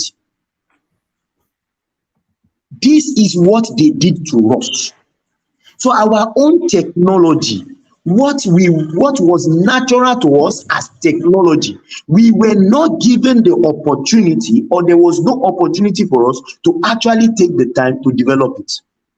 Now, time has gone. The time has gone. We had more than 400 years of slavery, and the knowledge is lost. During the slavery, they have now changed us to dress like them, think like them, talk like them, even judge our community issues like them, govern like them, and they stand on our neck. And when I now hear people say we sold ourselves because of glass, it is annoying, because even today, a proper Yoruba man will not sell his child before because of anything, because we know the value of our children. But what they did was to pit nations against nations. Come, subdue one and force that one by giving it weapon to fight against his brother. And so basically, blacks should be judged by another standard, right? No, let me tell Jide something. Jide should know something. Since the time of Jefferson, to this period when slave trade ended, we're talking about 170 good years. It's a long, long time. It's a long time. Sorry. Agidigbo has since that time become xylophone. Wait. Kakaki has become a trumpet. I like what you have, and so forth. Let's revert. 170 years after Jefferson, you as Nigeria only got your independence how many years ago? Oh, we're talking about slavery before now. you're independent, you were still thinking. Not you about can't tell me that you. 27 years after India, we're not allowed to think. 27 years after India got independence. 27 years after India got independence, they did a nuclear test. They were also colonized. My brother, let's not give ourselves excuses. India was colonized. India was not subjected to what we were subjected to. Oh, who told you subjected to? Wait. India still have their temples intact. They have their records. They have our Ifa temple intact. Where do we? When the British burning down our Ifa temple, did they even enter Alafia for you to burn down his palace or his temple? Or did they go to Oni of Ife's palace to burn down his temple? What are you guys talking about, man? Why the white man come to Nigeria to stop you from being who you are? When? How did When are they going to tell you can't speak your language or do anything your way? How did all the But the Indians resisted colonial master religion now. They didn't allow Oh, they their did. They did died. it. How come They we didn't didn't. resist it too? They How come we didn't resisted. resist it too? No, they didn't accept it. That we accepted We accept it. They didn't even force it on us. those colonial masters' religion. The Indians did not accept it. They rejected it. They stood. Yeah, They why stood didn't by we their own reject it? religion. Why did we accept it? Because we are Because too goddamn greedy. Good question now. Yes, yeah. We voluntarily accepted it. We accepted it, thinking that we can acquire more knowledge. They can transfer more knowledge to us. Western education and all the rest of it, that we can use that to acquire more knowledge other than what we know. And it works. Because it doesn't work. But in the areas of technological transfer of knowledge, white man did not give us that. They transfer religious knowledge, and that religion too, that one is questionable because there are some wayo into that. But technological transfer, knowledge in that area, they refuse to transfer. That's why we saw a lot of our people that first went to education. They were either reverend or what do you call them, lawyer, and few medical doctors, but mostly lawyer and religious studies. So we were manipulated. They manipulated us for a long time. But Ajali Coco, let me say something. Let me shock Ajali Coco. The first doctor, we had a doctor, I think 1886. 1886, yeah, I think Dr. If my history serves me correctly, I think Dr. Majeku Dumi was in England. He was the first doctor. 86 till he died. How did he improve on the injection or inoculation? Hold on. He was brainwashed too to reject. Hold on. As they taught them that medicine, hold on, man. They brainwashed them to reject our own traditional medicine. Yes. They brainwashed them to not accept. Isn't it the smart people that can brainwash the stupid people? Ajali Coco, can I say something? The doctor. This divide and conquer. How do you call it? Strategy or tactics is a very strong thing. No, it's very. So Ajali Coco and hold on, everybody. Let Ekene come in. Okay, Woman, I've not. Well, I want to say something concerning that. Hold on. Ekene is having an interjection, and then we come back to you, Jide, and then after you, we go to the prime. Yeah, Ekene. Okay. The issue of brainwashing the Africans with religion. Even the religion we accepted. Africans, even our own self, we are not practicing it the way we ought to do it. At least the two religions that I'm familiar with, Christian and the other, the ones they call the pagans and all that, we develop juju to use it to attack each other or to promote evil in our society. Unlike other Western world, just use it for just prayers and their own personal protection. In terms of Christianity, many things is going wrong in Christianity because we are not following the rules there. Because Christians are not meant to be selfish. Christians are meant to share everything in common. Where is it happening in our society? That's not true, Ekene. It's meant to come and enslave you. And no, it's not. No, it is there. It is there. It is there in the scripture when you read it and understand it. The same You scripture understand? also says if So, you do but then crime, he will forgive you. what happened is this. What happened is this. That most who wrote the religious scripture? leader. That scripture, where did they come from? Who wrote it? See, Ajali Koko, what I'm saying is this. What I'm saying is this. Even that thing that is in the scripture that makes us not, that we want us not to be selfish, to share everything in common, is not happening in the society. Even among The our scripture religious is telling you leaders. to go and steal now. That's right. Those our religious leaders are the one using it to manipulate the populace, and they reach themselves. Then the scripture is back Because there. no religious leader is meant to be rich than the followers. Says who? In the scripture. You see, what my own point is, nobody stopped us.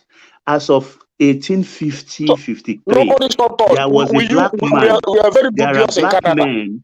There are black men who are journalists, friends of Thomas Jefferson.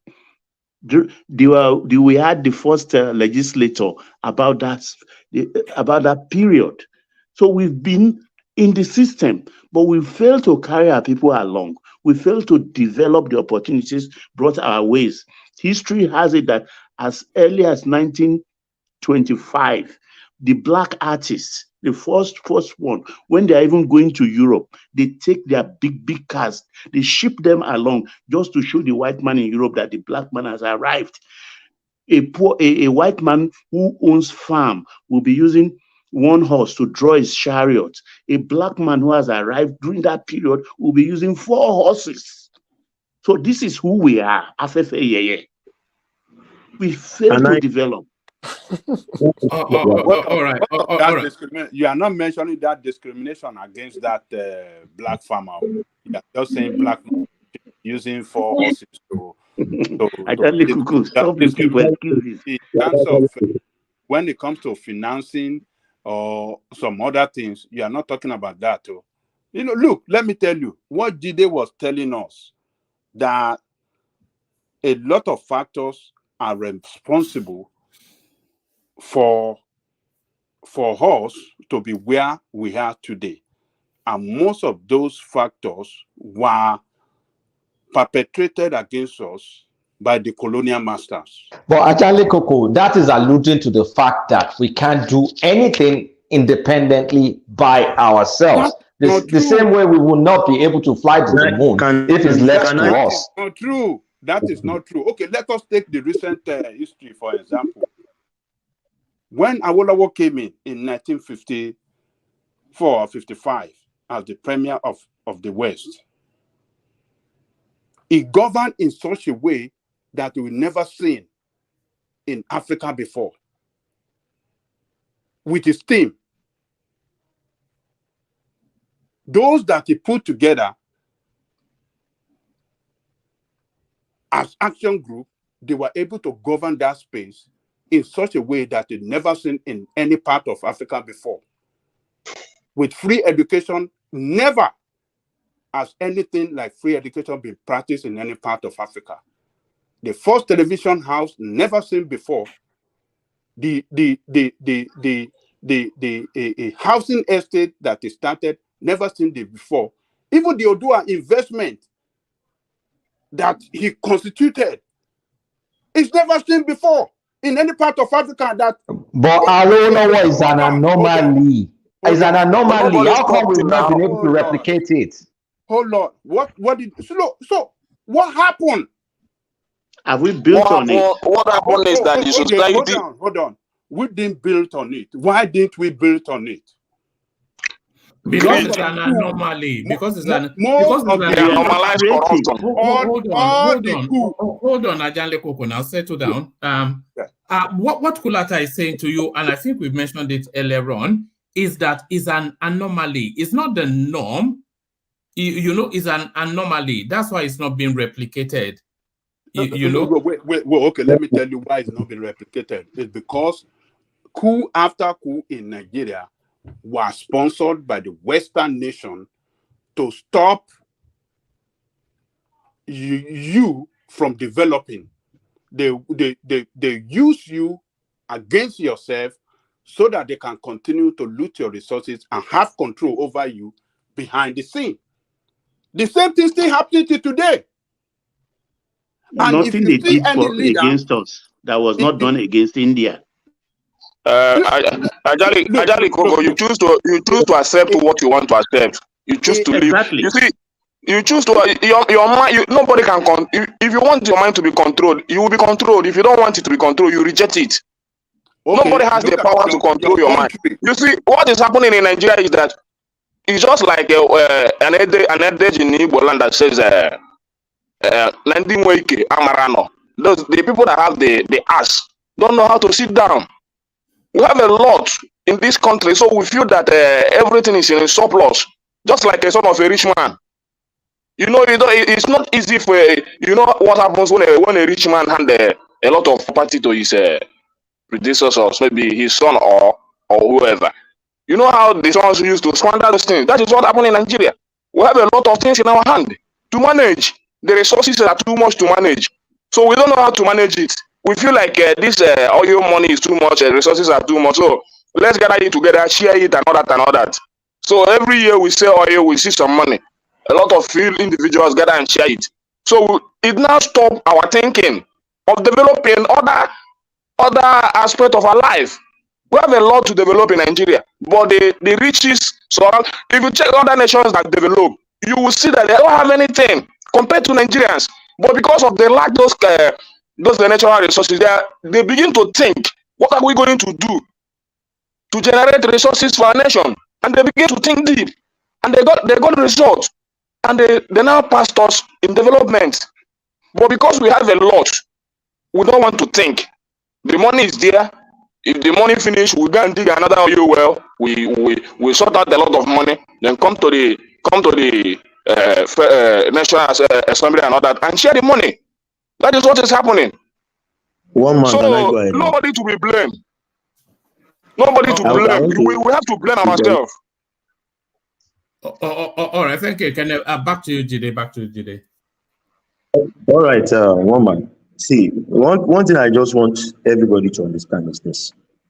Any, like Yoruba will say, one of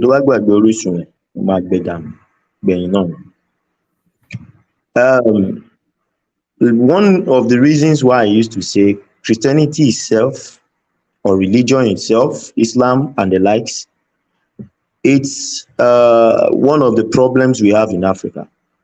Because most of these nations that we are all shouting about now, they are no longer practicing this religion. And their forefathers, I heard when somebody was saying their forefathers were Christian. Most of their forefathers are deep in the occult, Freemasons and the likes. So please, what I want to go into now is this.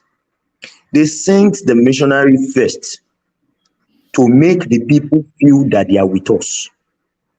They brought their own drugs. They mingled with the communities.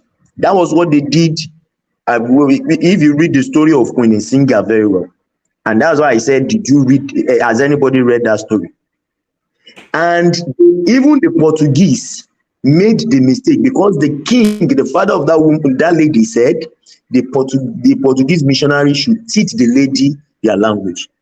That was the edge the lady had, because she understood their language. The same thing they did in West Africa.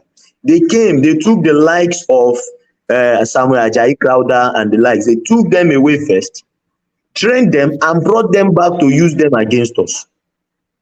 The man that was the chief slave master in Badagry was first taken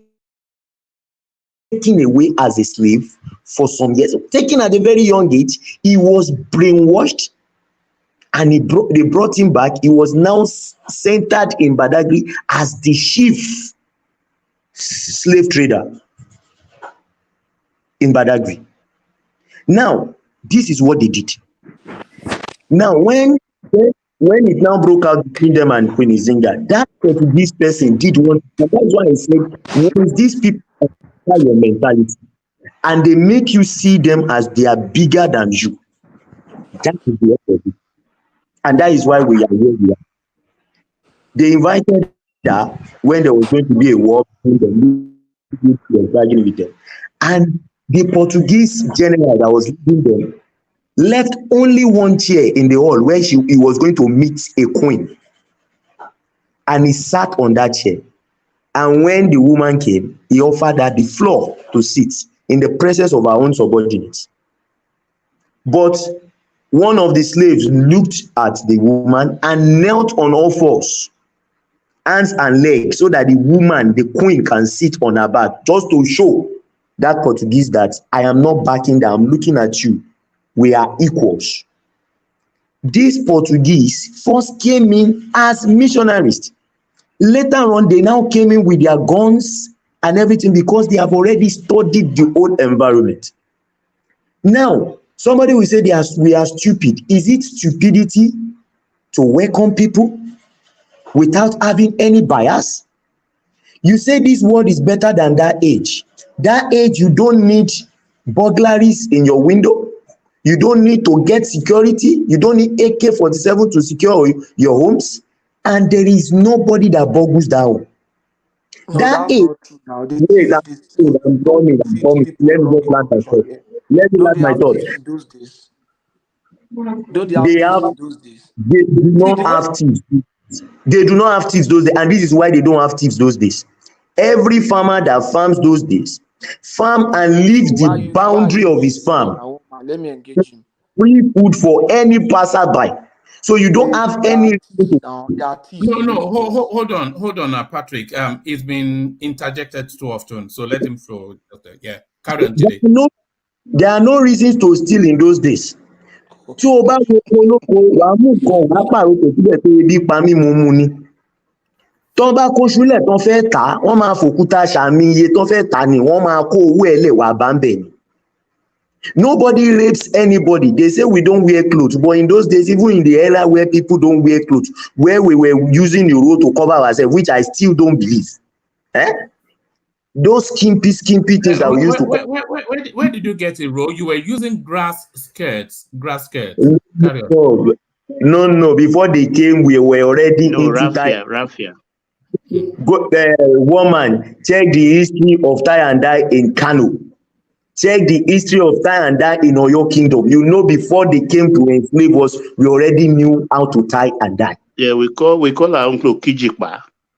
Please, I read these things because I am training my children to believe in Africa and believe in their blackness, and to forget this mentality of a white man is. Give me time to respond. Not that you carry that mentality, you will not get to where we are going. Wait, please.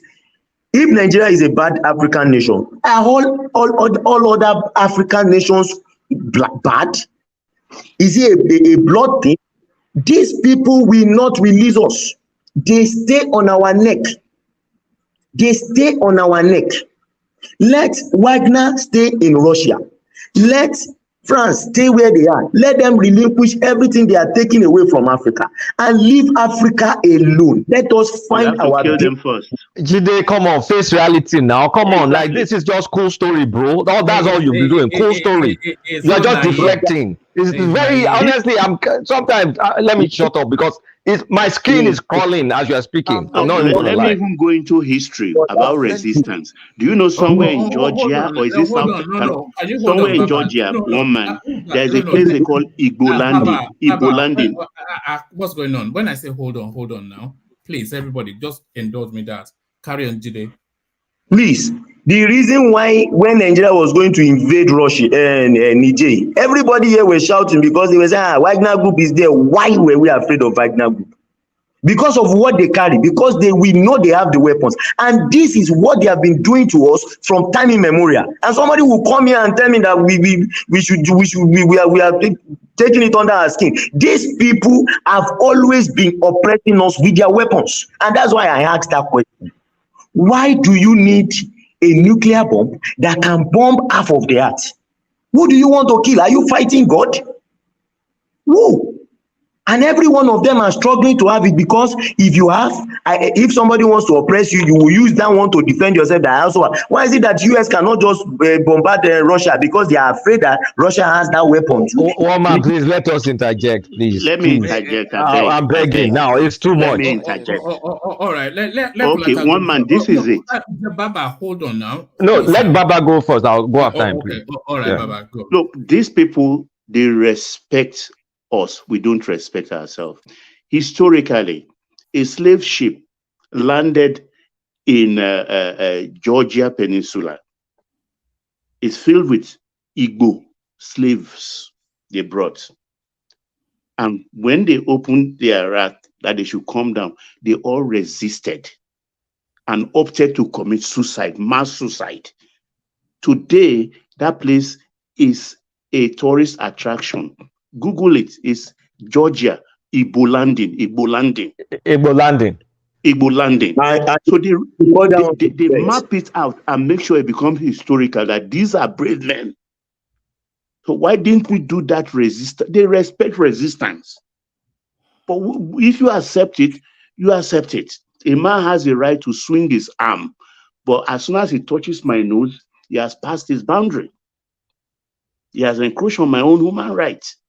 This is the point. All this, you say, oh, they came, we are afraid of them. Who are they? We should be brave. They respect bravery. Do you know how many Africans fought against them? Do you know the Queen Nzinga that was talking about fought a war against them and was killed? Can I interject now? Sorry, can I interject now? Please, So, my interjection is this. Jide, your victimhood, tangential argument, woe is me argument, is not the argument. It's not going to help us.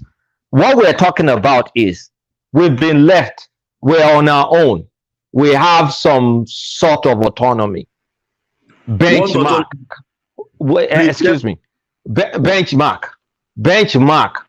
What innovations have we been able to do?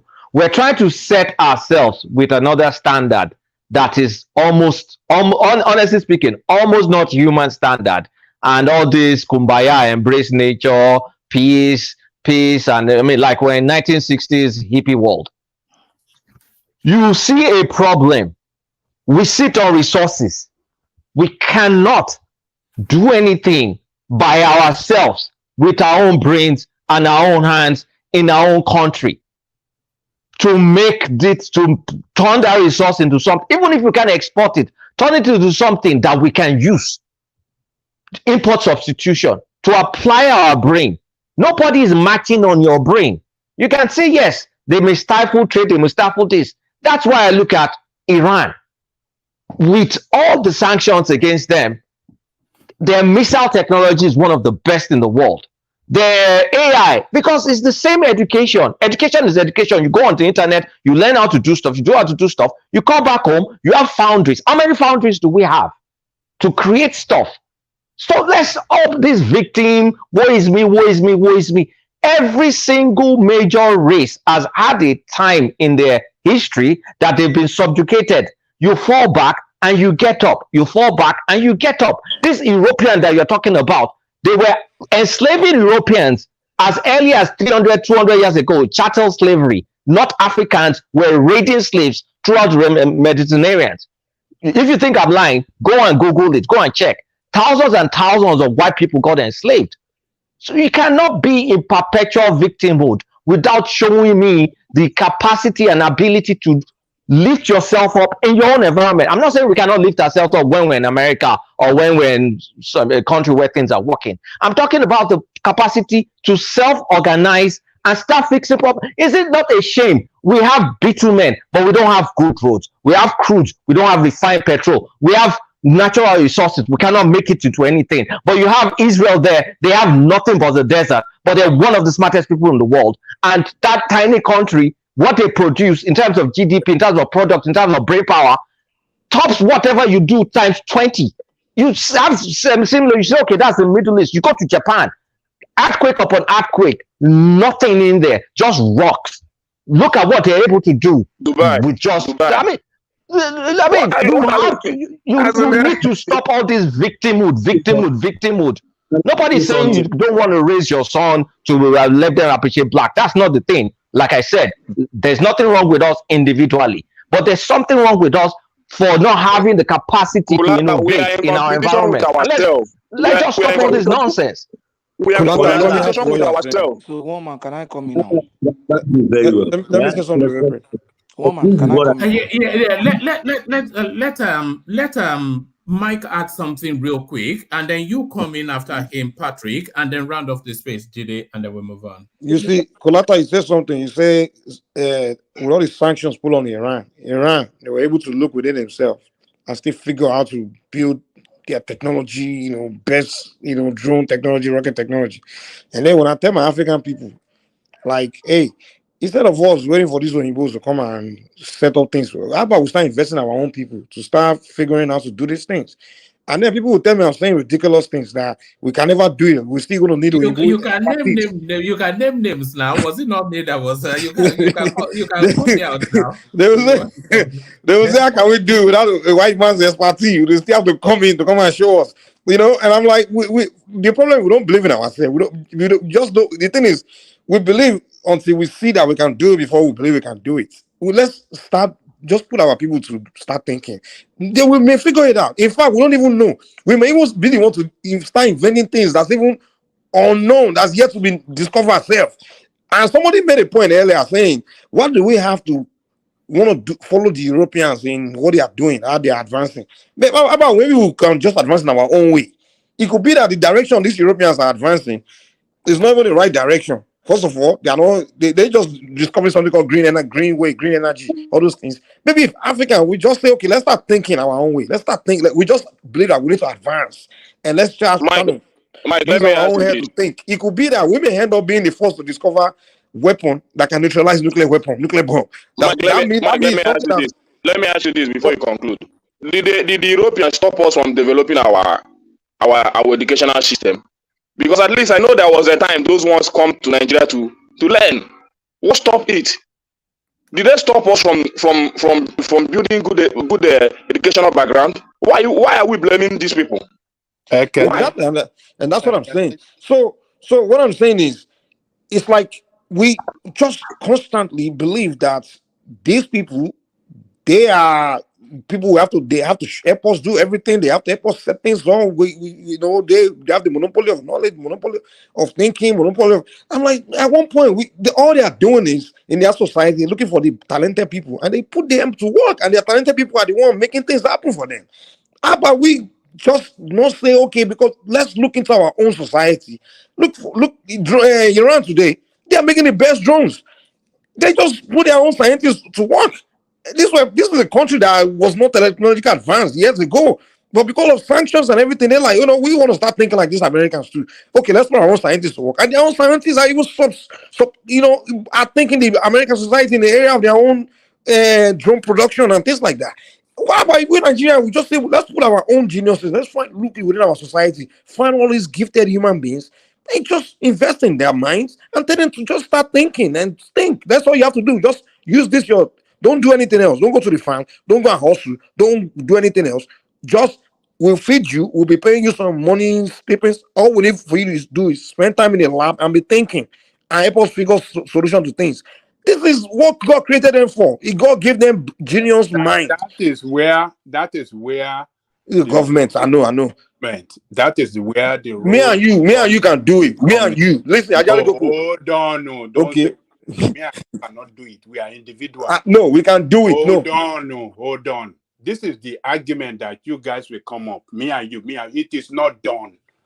Government. There's a reason why we have government in the society. Why has government not allowed Afrobeat to go worldwide? We have a bad government. We have a bad government, but Afrobeat is the number one music genre in the world right now. Was it not Kulata? Was it not a group of Nigerians that decided, okay, they decided, and they came together and did it. Look at wait, I'm about to key argument. Look at Silicon Valley, California.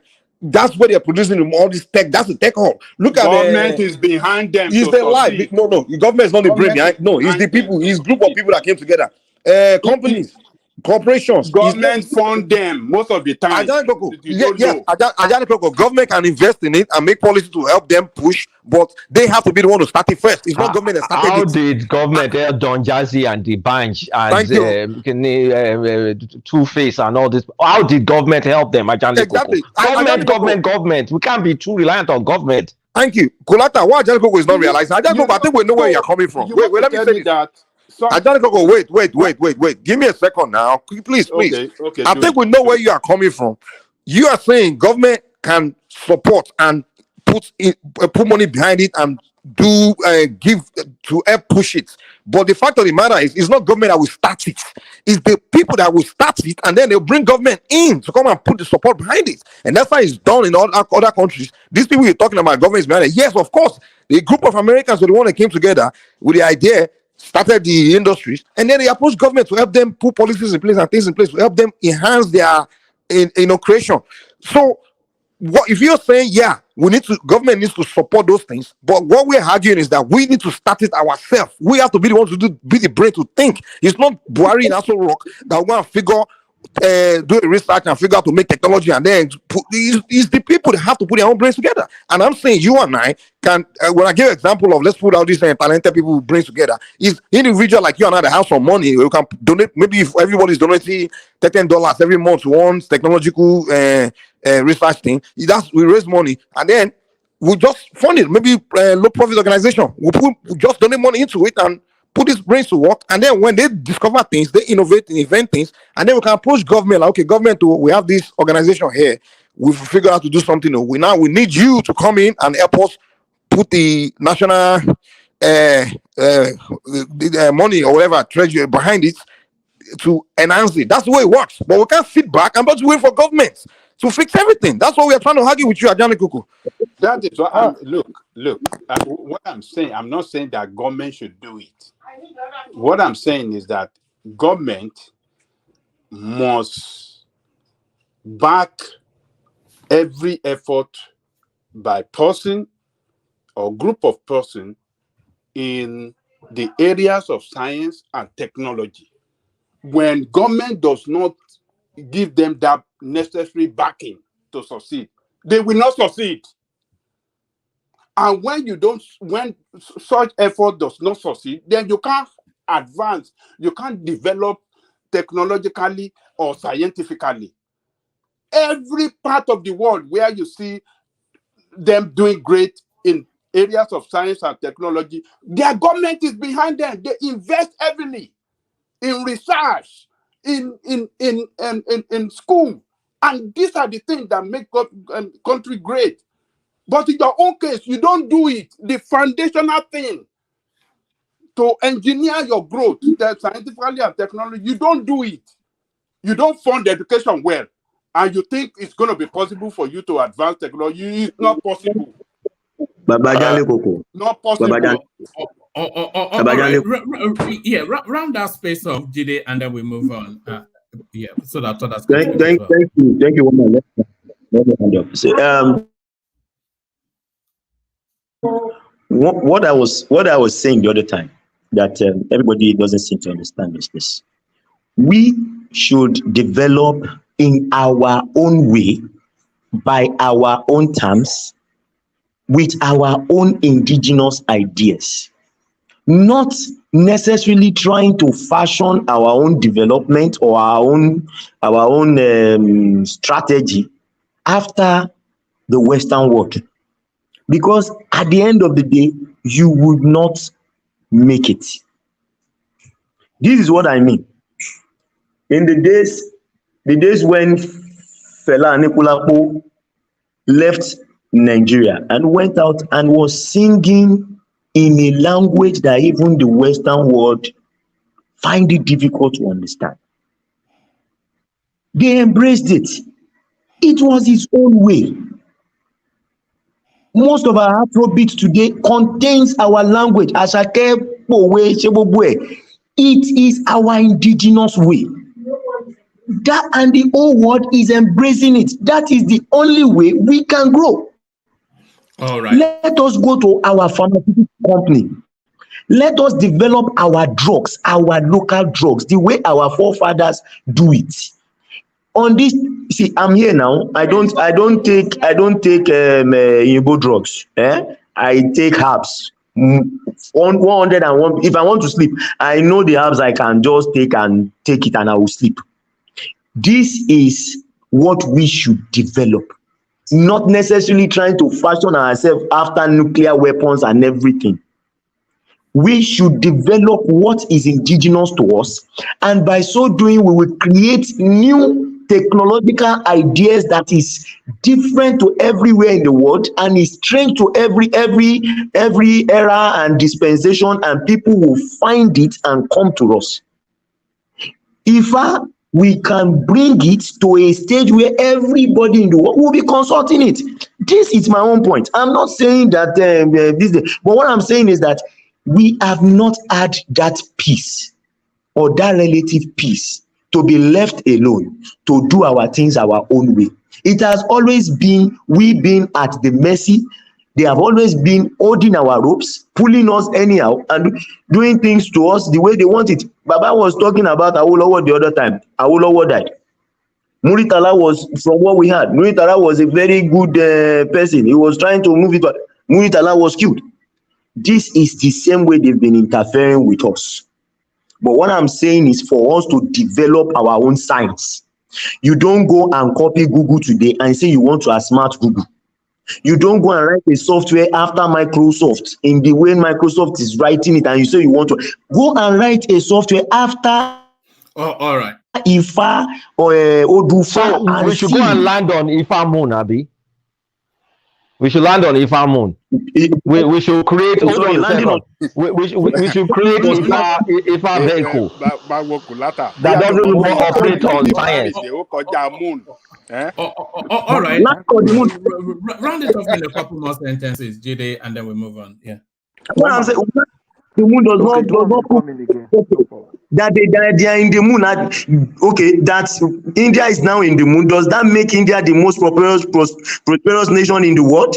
It shows they're on their way. They're on the way. They're thinking ahead. Saudi Arabia that is not in the moon, is it not better than India 1 million times? Because Saudi Arabia has oil in their backyard. Oh, forget it. Then it doesn't matter. It is not landing in the moon that you call technology.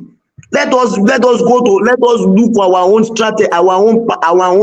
If landing in the moon is not technology, then I am a rabbit. It is not. What I'm saying is that going to the moon does not put money in anybody's pocket. It is not. It's not ultimate. It is not about whether it's ultimate. It's about the capacity of the human mind that you can see in India. Don't you appreciate achievement? Do you know the treasure out of little? in the moon? Appreciate it. Because my forefathers can enter into their room and disappear from their room and land in That's nonsense. That's why they caught your forefathers. The Igbo people use musket gun. Let's get serious. Let's be talking serious talk here, please. Has any European country landed in the moon before? Woman, can I come in? No. Their ally has. America has their ally. No. Forget about it. No. Any European country, including England. Russia has landed in the moon. Okay. No, they haven't landed on the moon. But they crash landed. Yuri Gagarin, is it Yuri Gagarin? No, it went to space. Yuri Gagarin went to space. But Russia actually landed a few days ago, but that rocket crash landed in the south side of the moon. It crash landed. But they have achieved it before when they were USSR. So no. They didn't. Only US that landed on the moon. They went to space before the U. But they didn't. But Russia landed on the moon last week, but it crashed. But during the Soviet time, during the USSR time, they were the first to go to space. They are the first one. But they didn't land all right, let's not land on the moon. But US was the one that went and landed on the moon. Yeah. All right, let's not open that space up. All right, thank you, Jide. Patrick, come in. Okay, thank you very much. A number of my response to Jide, I think Kulata has actually taken the move, because we see an argument that is so beautifully, I don't want to say sweetly, It's beautifully packaged, and then I see a lot of holes too. I see some things that are not true or that are not are really correct, but in the bid to support the argument. For example, the European took Ajayi Crowder to Europe, programming, and now brought him back. I see there was a deliberate effort. I say, okay, let's take this Ajayi Crowder. Let us take him to Europe and program him and bring him back to come and deceive people. No, that guy was captured either by maybe betrayed by one of us and then sold out.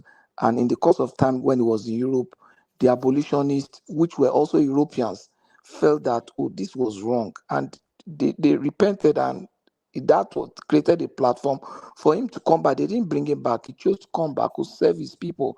And you can't say Ajayi Crowder caused problem. You understand? The way he said he came and caused issue. No.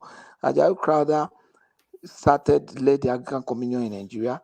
Anglican Communion had been able to build so many schools. I'm sure some of their teachers were probably people that taught you, people like you and me in school. We have professors of Anglican Communion. I have a professor in University of Ife called Professor Akinde. He eventually became an Anglican Archbishop. We have the church, the body, and even the European, we call the colonial master. They've had their own contributions that are positive also to us. You understand what I'm saying?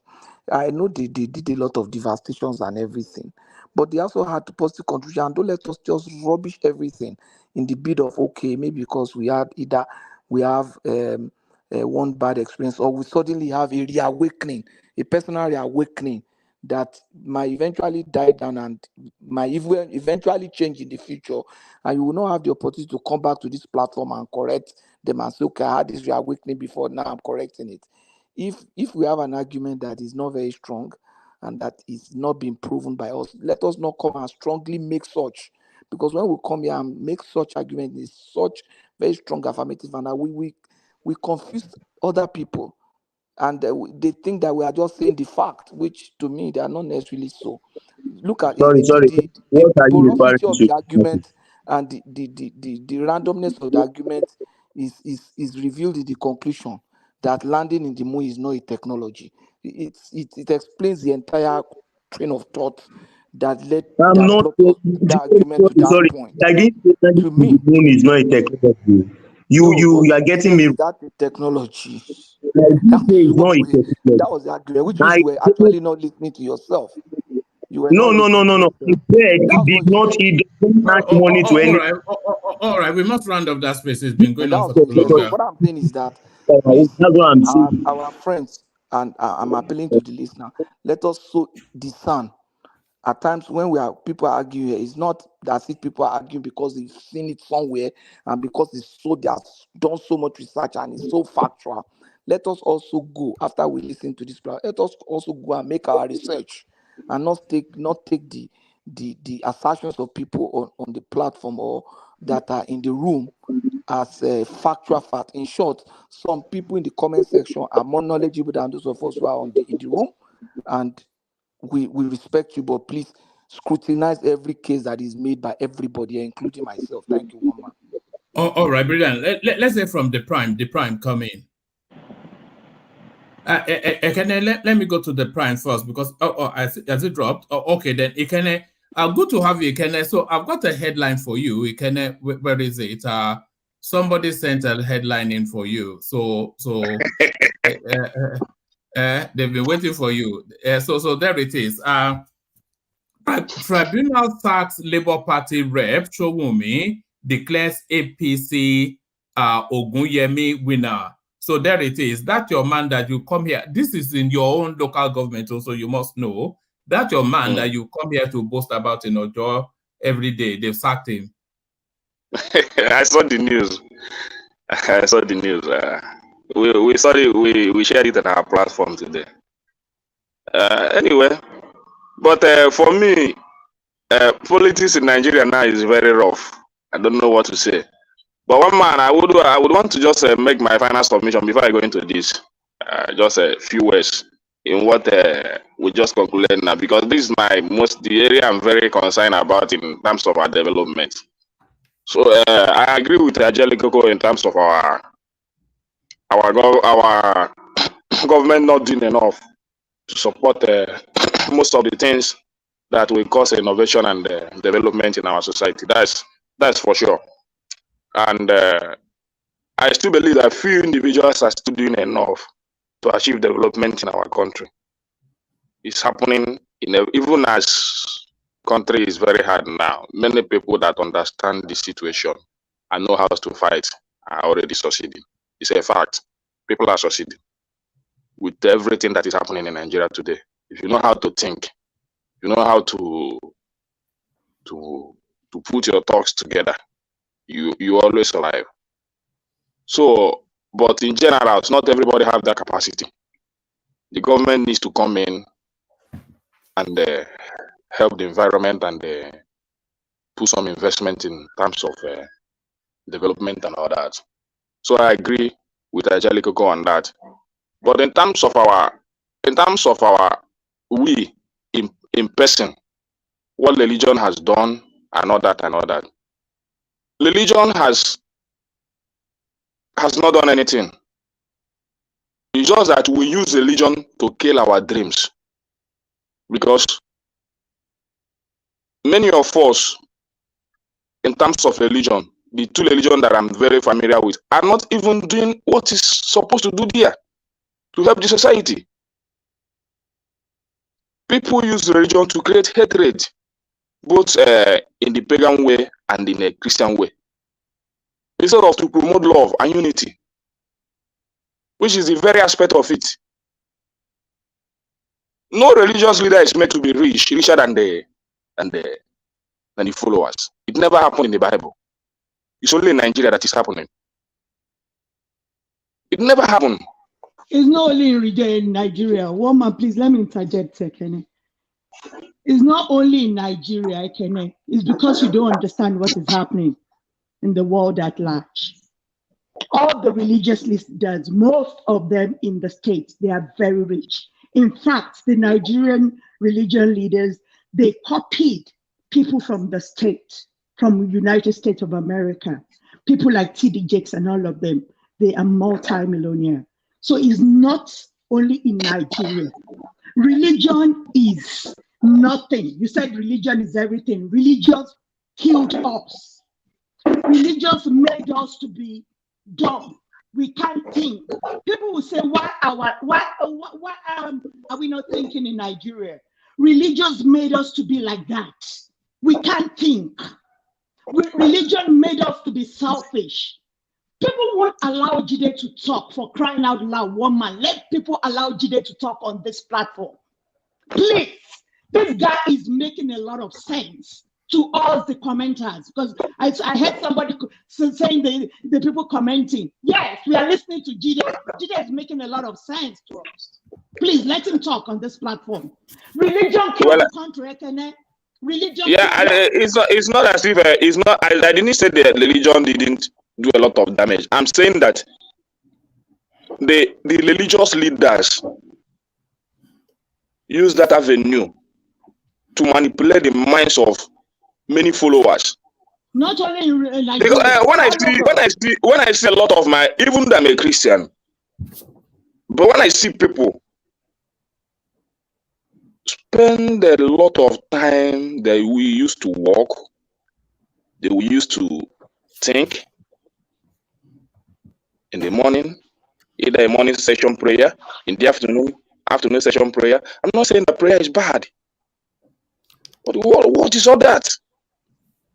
Because people out here hustling. Of this religion, they are not even practicing it anymore. You give people activity. Let me tell you, the originator of this religion saw that it did not move them forward. They just put it by the side and they started using the brain. The moment they started using their brain, they started moving forward. They wrote in one of the holy books called the Bible, that let thy kingdom come on earth. So the heaven that you guys are looking forward to, that you're abandoning your country, is on this earth. So you're supposed to bring that kingdom on this earth. So there is no heaven anywhere, can it? You're supposed to make your country well, for me, my own is to pray to my God. Live in it as if you're living in heaven. That is why the developed world, they develop their country because they are making it as if they're living in heaven. So all these people brainwashed us that there's heaven somewhere. Meanwhile, they are developing their own country. My brother. Well, my only prayer is that my only prayer every day is God to give me grace to overcome every obstacles and the temptation that is. See the guy that you're following, Kumuyi. He came out today again to come and praise Ashiwaju. The guy praised he praised Buhari. Now he's here now to praise Ashiwaju. The Ashiwaju got sent to help Nigerians. An old man of 80-something years old, talking with both sides of his mouth, lying to people. Those are the problem, and hold on 1 second there, Kenneth. Hold on 1 second. Let me just do something quickly. Acknowledge Nigerian Prince. Thank you for the super chat. Acknowledge Rotimi. Thank you for the super chat. Of course, you know we're going to mention Ayo. Thank you for the super chat. Inspired by Alexander Gomez. Thank you for the super chat. But then Ayo needs no inspiration. As soon as the session starts, he rattles it off. Thank you, Ayo. Thank you, Ayo. And then thank you, Ayo again. So that is it. The session is still on. So the super chat space is still open. You know, when I start to read that out, you know what comes next, of course. The military administration of Ogbeni Thomas.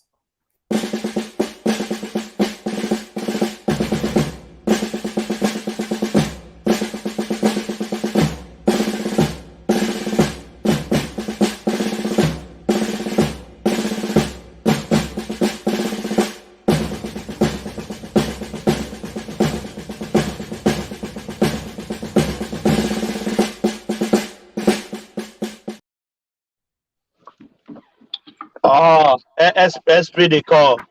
Esprit de corps. One man, I'm going to fight you. You call a whole general Ogbeni. How dare you? How dare you call a whole general Ogbeni? Dusu, you are in trouble now. General don't come. You can't be yelling at us again. No. I don't. You can't be shouting at us now. General is here. We'll check you. I don't have any problem with Thomas. I don't have any problem with Thomas. It's just that he's a Christian, so he won't allow you know General. Agbára ti pọ̀jù. Madam Dusi. No.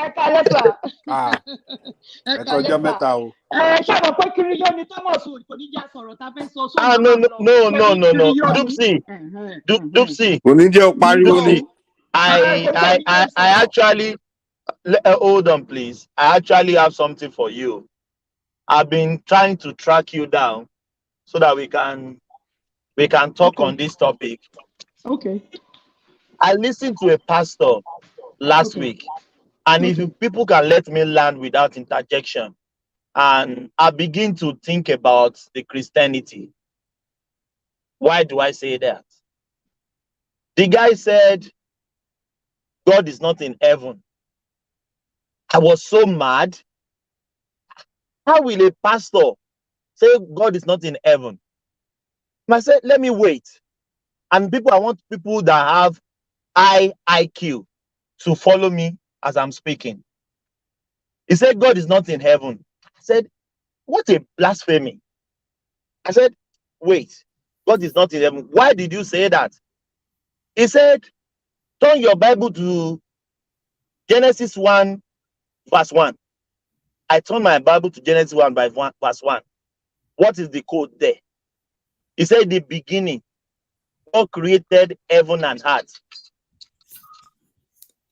He said, if God created heaven and earth, so where was God when he created heaven and earth?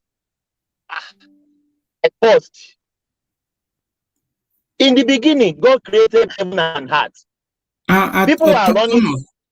Thomas, yeah? Before you open that space up fully to Dupsy, Ekene still has the floor and his battery is low. Ajan Lekoko started with us and it's not spoken. So, yeah, back to you. Yeah, let me just finish my analysis before I lose my train of thought. Then we can bring those people in. Let me finish it so that people can have the what I'm trying to say. He said, God is not in heaven. If God said God created heaven and earth, so where was God when he created heaven and earth? I said, that makes sense. That means if people say they are going to, let me finish, please. I say without interjection. You know, if I say without interjection, General, I want sure, man.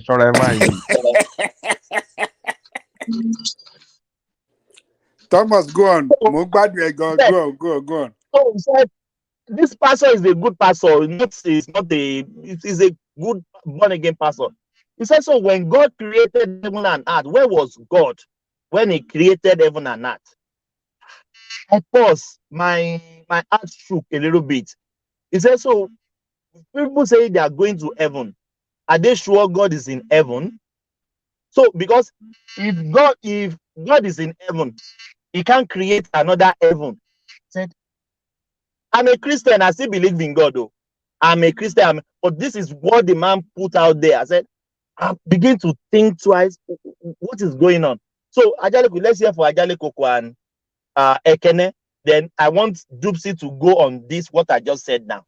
Thank you, Ajale Koko. Let me ask you a question, Thomas. I think Ekene has the floor. So you agree with that man point of view right there? You agree with him? I somewhat agree with him because he's making logic, he's making sense. Okay, so can I have the floor? I will come later. Well, for me, the argument is somehow reasonable, but for me as a Christian, I don't think to go that direction because hold on. That is the problem we are having. Yeah, we can't. God give us this head. It's not just for coconut and to eat. Thomas, it's for us to think. No critical thinking at all. No critical thinking for Christians. Where is God? Well, I don't have strength for that argument. Honestly, so you don't know where God is, Abby. For me personally, Thomas, before I sleep, Thomas, let me ask you one question. So if God build mansion and decides, okay, I want move go that mansion, he don't move go heaven now. He start a created heaven and created earth, and he decided to move to heaven, and he abandoned where he was before. Isn't that possible? He abandoned his face and face you and moved to. He abandoned his apartment and he moved to heaven. No, let's read us read that verse to the end. I think we will have an understanding. It says, well, I can give you a quick injection right now. In the beginning, God created the heavens and the earth. Now the earth was formless and empty. Darkness was over the surface of the deep, and the Spirit of God was hovering over the waters. And God said, let there be light. And there was light. The Spirit of God was hovering over the waters. So God is a spirit. So there was no sun before the light. There was no sun, Abby. No sun, nothing. And he created the earth before he created the sun. Hey. Okay. Well, and he commanded everything to happen. Only man he created from clay. Every other thing he commanded. So the light came from the sun. Thomas is assuming. Well, the pastor out of bone. That's why they are stronger. Okay. If Thomas is there, that pastor was assuming that in the tangibility of the realm of the spirit, those things do not exist in the first place. When God said, "Let there be light," do you think there was a light already that existed? It was simply calling things that already existed in the realm of the spirit to the physical world. So the sun. Brother. So I think Baba made a nice submission. So is God in heaven? Hold on. Let me say this, please, guys. Hold on. I believe in God, though. Don't take me. I'm still a Christian. I believe in God, though. But when people throw question out, I still reason. I still use my brain. Yeah, no. I just want to put it. No.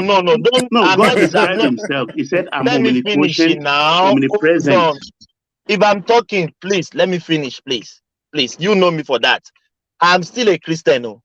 I believe in God. I believe in Jesus Christ. But this pastor threw this out there, and I start to think, So if you are saying you are going to heaven, but God is not in heaven, with this my logic I say now, we can say God is somewhere, is the spirit, it's not in heaven. Well, God is spirit, yes, and He dwells in an unapproachable light. So, Thomas, understand this. Most of the things that were created in the physical form already existed. That's why He said, "Let there be." He called things from the spirit world into the physical. That's what happened. What that pastor is talking about is just simple, I don't know, maybe logic. So when people trying to rationalize the Bible in logical form, they tend to make mistake, and they tend to get you. This gotcha kind of question. That's the flummoxed. There's nothing to be flummoxed about. There's nothing to be worried about. Say God, Thomas, these things already Thomas, existed. can I say this, Thomas? Can I say this to you, Thomas? Let him finish, please. Let him finish. Okay. Then you come in. Yeah. Finish, my brother. Yeah. So when God also said, "Let there be light," are you saying that light never existed until God said, "Let there be light"? No, there was light, because it says in the Bible that God is light Himself, and He dwells in unapproachable light. So there's nothing new here. And by the way, maybe somebody can find in the Bible, there are different levels of Don't you heaven. think it doesn't make sense? God is light, and God is let there be light. Well, Mike, that's okay. Are If it you doesn't make, interpreting it, or you are telling us exactly how it's written in the Bible? What are you doing? yes, I'm telling what is written in the Bible. Yes, We are I mean, questioning what is written in the Bible that doesn't make sense. You are still quoting, using it to try to prove anything to us. Are you kidding me? Come on, man. Mike, if you don't understand it, that's okay. You don't have the entire knowledge in the world. You don't have the entire knowledge in the world. So the notion that I'm talking or somebody else is talking, you think you must know it. That's arrogance. You don't know it. When No, you it's start not talking arrogant. hold on. When you start talking about if I keep quiet, you know what? Because I don't know it. No, we are not saying we are expert. You are the expert, but what you are telling us, I'm not an expert. I'm not an expert. No, I'm not. you are. No, I mean, like, you are the Christian. I'm not. So you are the one that's teaching me. But what Right. you are telling me, I'm trying to make sense out of it. That's why I'm asking you. You know. Well, yeah, that's what it says in the Bible. Let there be light, and there was light. Let there be this, and there was, and he separated. I mean, it's my But then point you here told me is that that God is light Himself. yes, it's in the Bible. So if He's God the is light, so light. why is He calling for the light to be? If He's already there. No, because God is spirit, and He dwells in the realm of the spirit. Which one That's is why I this? Is it said. light or spirit? Which one? Come on now. I don't. My Interject. I want to ask Thomas, can I say this? I want to ask go ahead, Kenneth. Go ahead. Okay, let me ask you a question. There is a place in the Bible that also said, in my father's house there are many mansions. I go, I prepare a place for you. And when I prepare, I'm coming back to take you home. So, Thomas, what do you say about that? Which means that who built those mansions? They used was it built by clay or it means that God is still preparing something great for His children in Stop heaven. believing in those stories. The thing is that if you look at the creation of man and the creation of the universe, who was there to take record of all those things? Who took the record? Who documented all those things? Because there wasn't anybody then. How did we get the knowledge of all those? Did God now start telling people that, oh, I created this, I did this? So you see that even the Bible. What do you want me to believe? God, share it with prophet. What do you want me to believe, and why should I believe it? And what will make me just Ekene, what do you want me to believe? Yeah. In the Bible. Ekene, I want to tell you one story in the Bible. The crossing of the Red Sea. That's a sea. Now sea, then call them sea. You know how sea be. Then Moses struck a rod on the sea, and the sea divided, and they went through. Do you know how deep that sea is? Do you know how deep that sea is? Not only that story, even the story of Job. Or what's the person that the fish swallowed? Who is that person? Is it Job? Jonah. Have it been proven scientifically that a fish can actually swallow a whole human being? Has it ever been proven anywhere? So all the stories are lies. Say the person that said the part of the Red Sea. The parting of the Red Sea why I do not believe God and why I should believe what you believe. Thomas, That's my point. please let come in. Thomas. You have not given me the reason why I should believe or not believe what I believe. You understand? Because if you don't believe God, you definitely will not believe in God's miracle. That's the point. Yeah. Ekene, we are not telling you what to believe. We are telling you what makes sense. Even if the Pope today comes out and tell you, oh, there is nothing like Jesus, there is not, you will not even believe it because already you've been brainwashed. Nobody brainwashed me. I'm a Christian doesn't mean I'm brainwashed. I just tell you my reason. I just tell you how I think, what I think Christianity should be. I'm not brainwashed. Nobody brainwashed me. I choose to believe what works for me in terms of spirituality. Let me talk. Yeah. Let me talk. If you are a Christian, you are automatically brainwashed because that is not your religion originally. It's automatic. That is brainwashed, right? Well, that's an assumption. Wait. No. Let me talk because that is not what your forefather practiced. So it's a foreign religion to you, Ekene. So that means you even the ones my forefathers practiced, I have a problem with it. Yeah, you understand? I have a problem with it too. We are the same. So why? Okay, what then should I believe? Brainwashed. You can believe God directly. That's what I believe in. You can believe God directly. You don't have to believe in any religion. So the religion where Oyibo carry come, now better pass the one where your forefathers and ancestors they worship. At least I have freedom of worship. I have freedom. I have freedom of worship there and all that. Okay, hold on. Those people will still they practice the religion of your forefather, so they don't have freedom of worship. Those ones, you know what's up now. You know what happens in those areas. One thing is this. People fear all these native doctors more than they fear God. The reason is this. Give me a second, please. Thomas, please let Jide in. Please don't let rational mind in. No. Please let Jide in. Thomas, are you there? Thomas? What is Sunlo? Thomas, let Jide in. No. And rational mind is don't let him in. Hold on, Thomas going to jáde. Ó máa padà wọlé. Thomas ló pe pastor. Ó ti yé mi. Mike, ṣé o lè jẹ́ káwọn èèyàn wọlé ni Mike? Let me see if I can log on. Please, let Jide. Please don't let rational mind come in. No, please. Just Jide. Are you scared of rational mind? Baba, ó ti yé yín now. Ó ti yé yín, Baba. Ọ̀tá Tinubu wọ̀ fẹ́ kó wọlé. Àfẹ́ kó wọlé síbi rárá.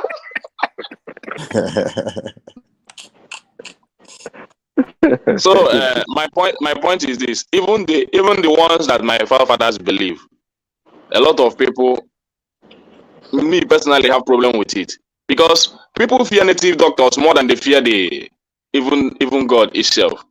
You believe that somebody from your village will give you something and all that, or such a bad medicine. So all those things are even there. That you get to fear your uncle. You got to fear all these people. Even some people that are in the city. Once they hear that their uncle is a native doctor and all that, they find it's very difficult to go and visit that village. Even to greet that uncle will become a problem. Some people believe that if I travel now, I will not give my uncle money because he might use it for money ritual against me and all that. You see? So what do you want me to believe? All this, that's why I said that Christianity, both the ones I know and those the ones I don't, the two religions that I know, are not practicing the real religion. Because even in that religion that my forefathers believe, I believe that the people that made very good use of it, in terms of sharing things in common, helping, using it to find solution, they did well. But today, what is happening? So the same thing as a Christianity. People are not promoting the purpose of Christianity, which is love in common, all that. So why I find Christianity more conducive is because at least I have the right, the freedom of worship to exercise my thoughts. Not another religion that you can say something and another person will use the diabolic way to attack you and all that. So that's why I ask, why should I live Christianity and believe what you believe? And somebody have not answered me.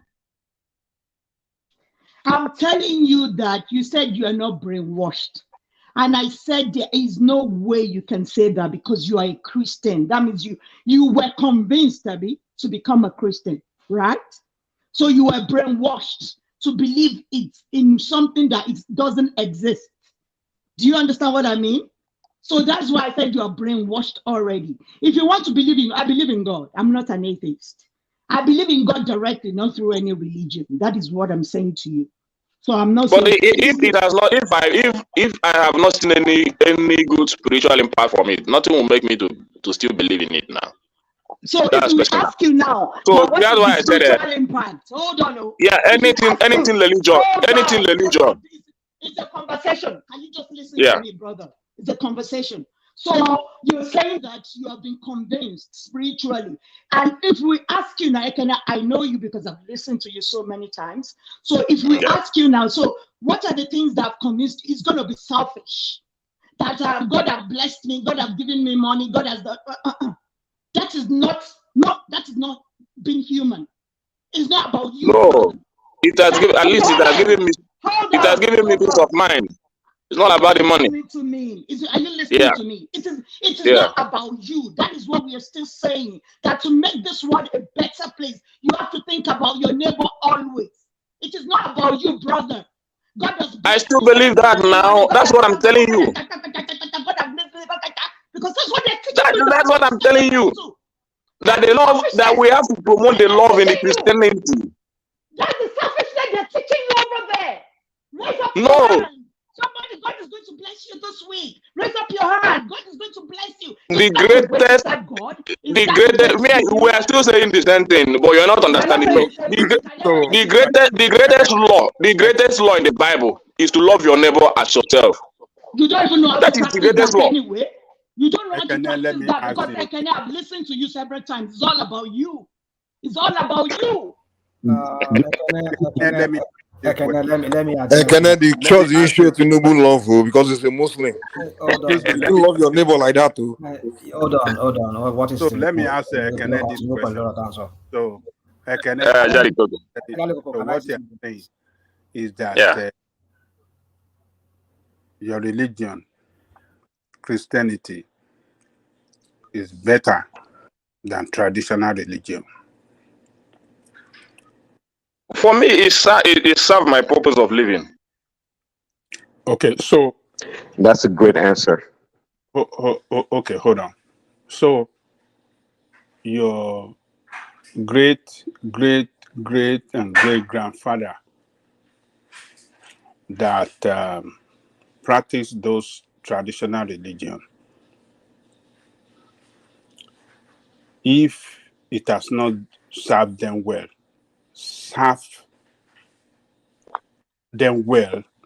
and their existence well, do you think you'll be alive today to even see the Christianity that you are championing today?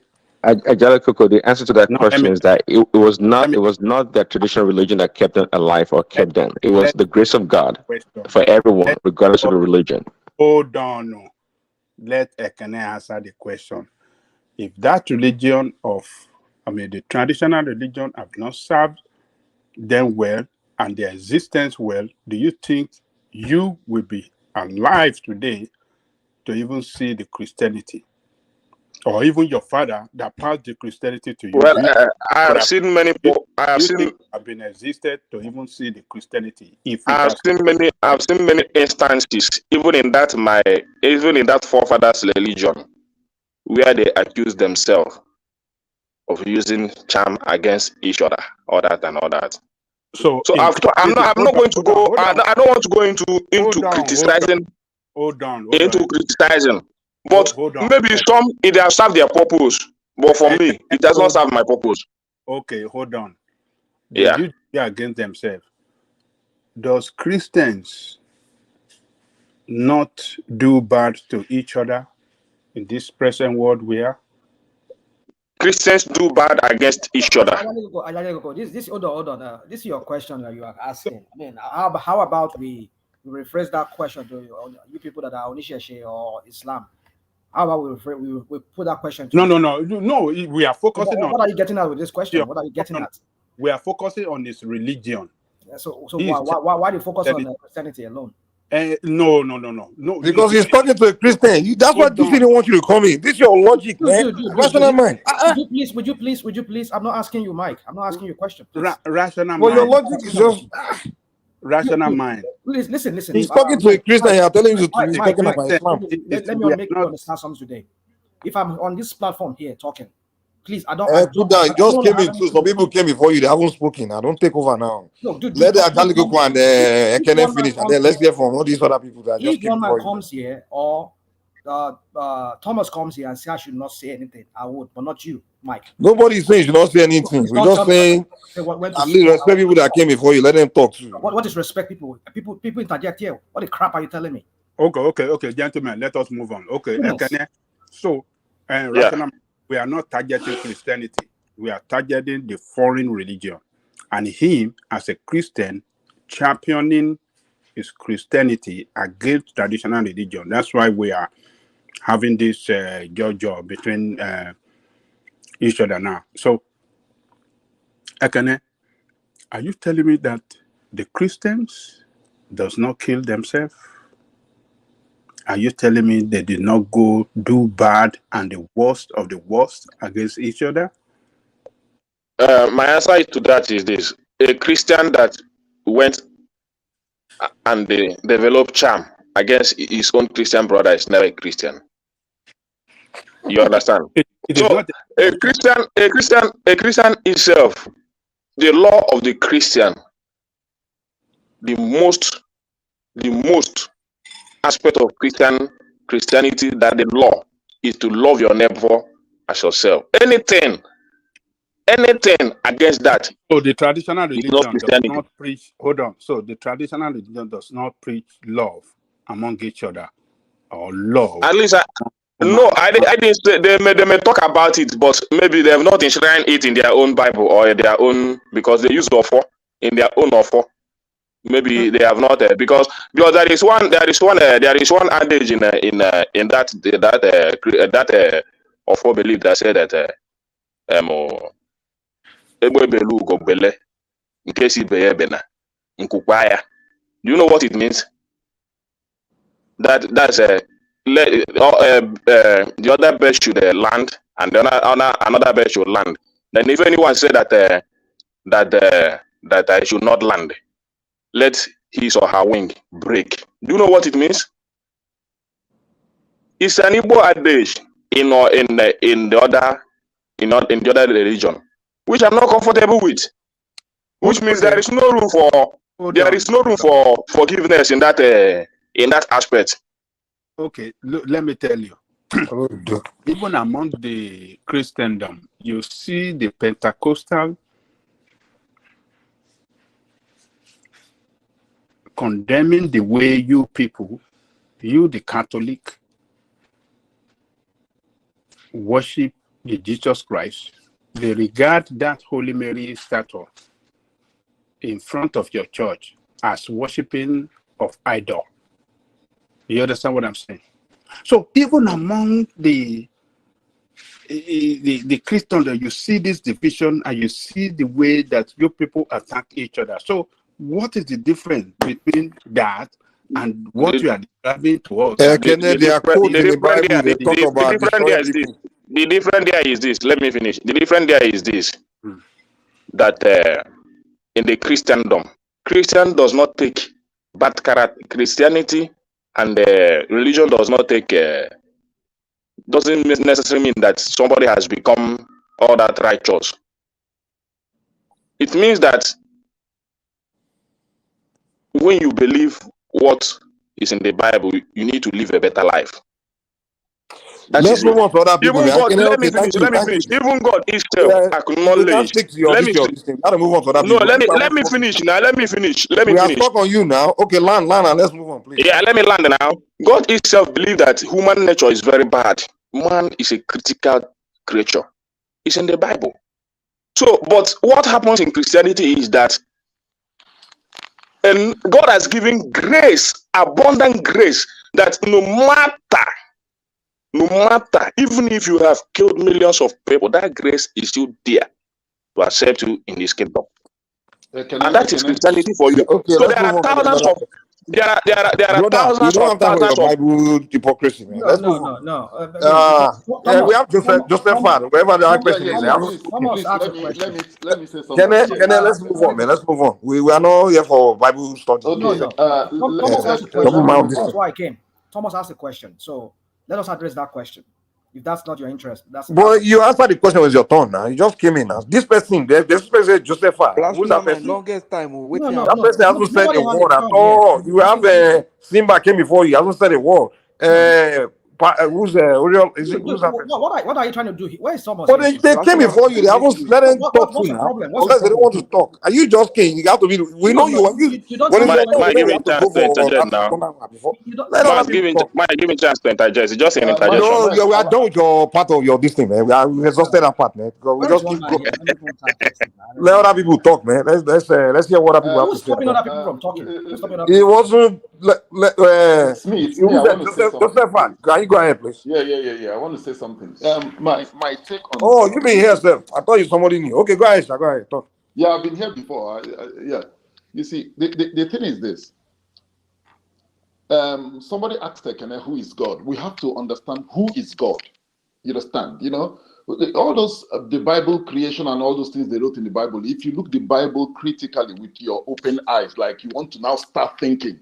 You want to start thinking now. You know that everything that was written in that Bible is just, if you look at it, it doesn't make sense. But when you now look spirituality, because the Bible was gotten from African spirituality. Let's just get it straight. It was gotten from African spirituality. And when you're talking about who is God, and we are talking about who is God, they said in that same Bible. Joseph, let's have on GD, man. Land that point. Let's have on GD because he hasn't said anything. GD and Simba, then Rational Mind. Because those three just came in. Moderating this guy? Somebody's talking. No. I thought Joseph wasn't here before. I didn't know he was already here before. No. So that's why I thought. I'm just coming in. I'm just coming in. But what I'm trying to do is I'm trying to give people that just came in voice. The Rational Mind, Simba, and but I just came in now, bro. Who? Seriously, I just came in now. You just came in? I thought you were here before. Yeah. Like. Okay, go ahead. No. I just asked the question and I kept quiet. And when Thomas was. Oh, okay. No. The reason why I called you is because I thought you were some person that just came here. I didn't know you were with us the whole time. But I actually wanted to let people that just came in talk, like GD, Simba, and Rational Mind, because they just came in. But Rational Mind think I don't want him to talk. But what I'm trying to do is he's jumping in front of GD and Simba because they came before him. But he's thinking I'm trying to stop him, but that's not what I'm doing. Okay, let me just do this really quick. I'll leave the space, then people can talk. You see, when we talk about who is God, you see, we have this misinformation or miseducation about who God really is. You see, God does not live in the sky. God does not live in the building. Even in the Bible says God does not live. God lives. You are the temple of God. If you are the temple of God, it equally means you are God. See. What the West did to us, or what those that brought the Bible did to us, they stripped us of our godly nature, and stripped us of our godly nature, and created a God in the sky for us. There's nothing. If you leave the sky, if you leave the sky, you just see other planets. There's nothing like heaven. Heaven is a spiritual thing. You understand? And the thing is this. Why because we have to connect religion to our development in Africa. Why we have been able to develop as a people in Africa is but that nobody say God is in the sky now. Huh? Nobody say God is in the sky now. No, they say God is in heaven. And where is heaven? Yeah, that's the question. Heaven is not in the sky. He said they created God in the sky for us. That is why. Patoski,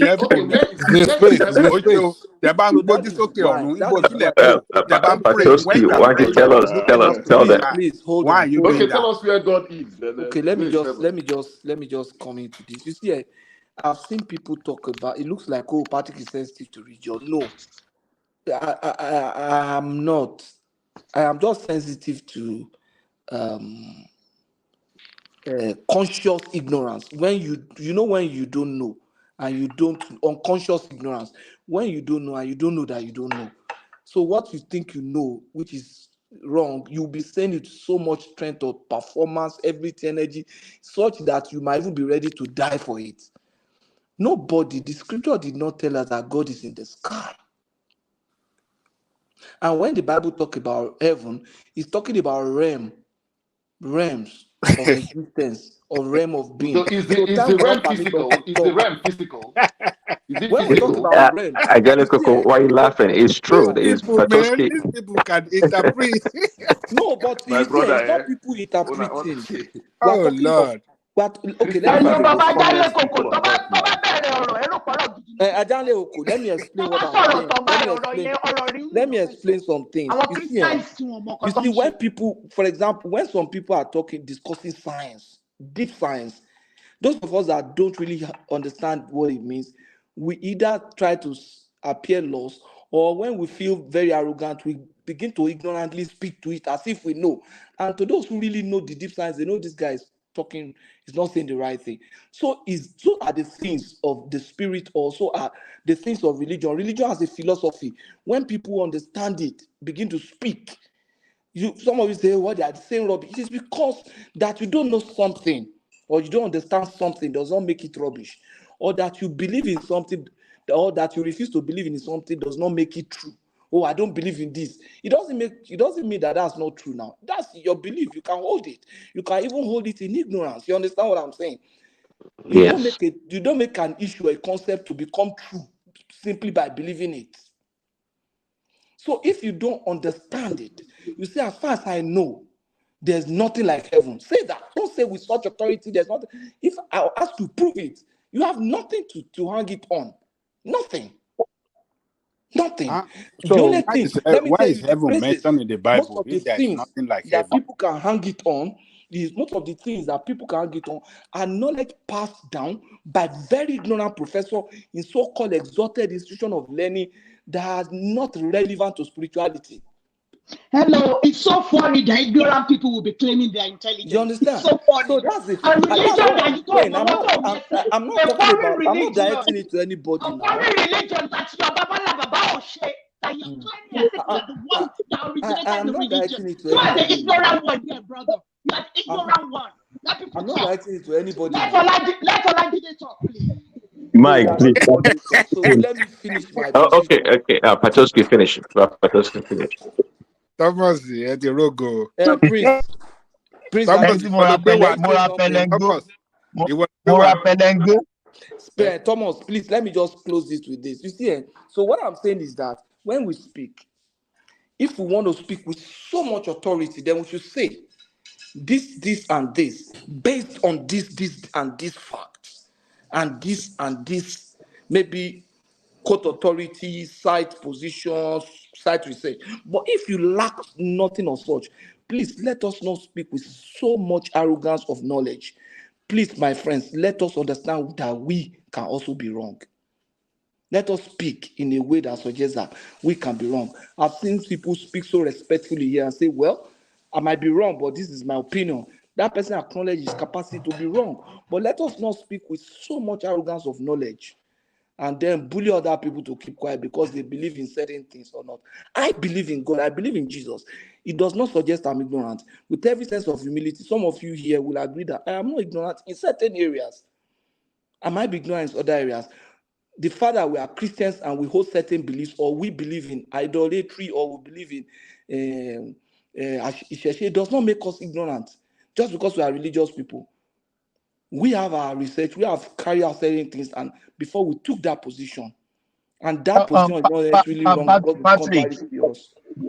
Patrick, my brother, I notice you anytime we try to go into religion, you normally sound very which English will I use? Protecting the religion, which is brother. Yes, I'm a Christian too. Can I tell you I why? believe. Let me finish it now. Me, I haven't finished. Yeah, I'm a Christian too. I believe in God. I believe in Jesus Christ. But when a certain question were being asked about Christianity, we have to think twice. Maybe those people that wrote the Bible, they put some jara. They put some jara to it. Yes, they put some jara to it because I can't rule that out because we know it's human being that wrote Bible. It could be in scroll, but it was translated. They could translate wrong. They are human being. They can make mistake. It's only God that is perfect. No one is perfect. But when the question I asked earlier on, it's been disturbing my brain. God created heaven and earth. So that means God was somewhere when he created heaven and earth, and people claim they are going to heaven where God is. So is it possible maybe God is not even in heaven? God is in somewhere else. I didn't say there is no God, but maybe God is in somewhere else, or we are claiming we are going to heaven. Because if God created heaven and earth, that means the heaven wasn't in exist when God was living. He just created heaven and earth. So, but we Christians claim we are going to heaven to meet God. So where was God before God created heaven? So it's a logic now.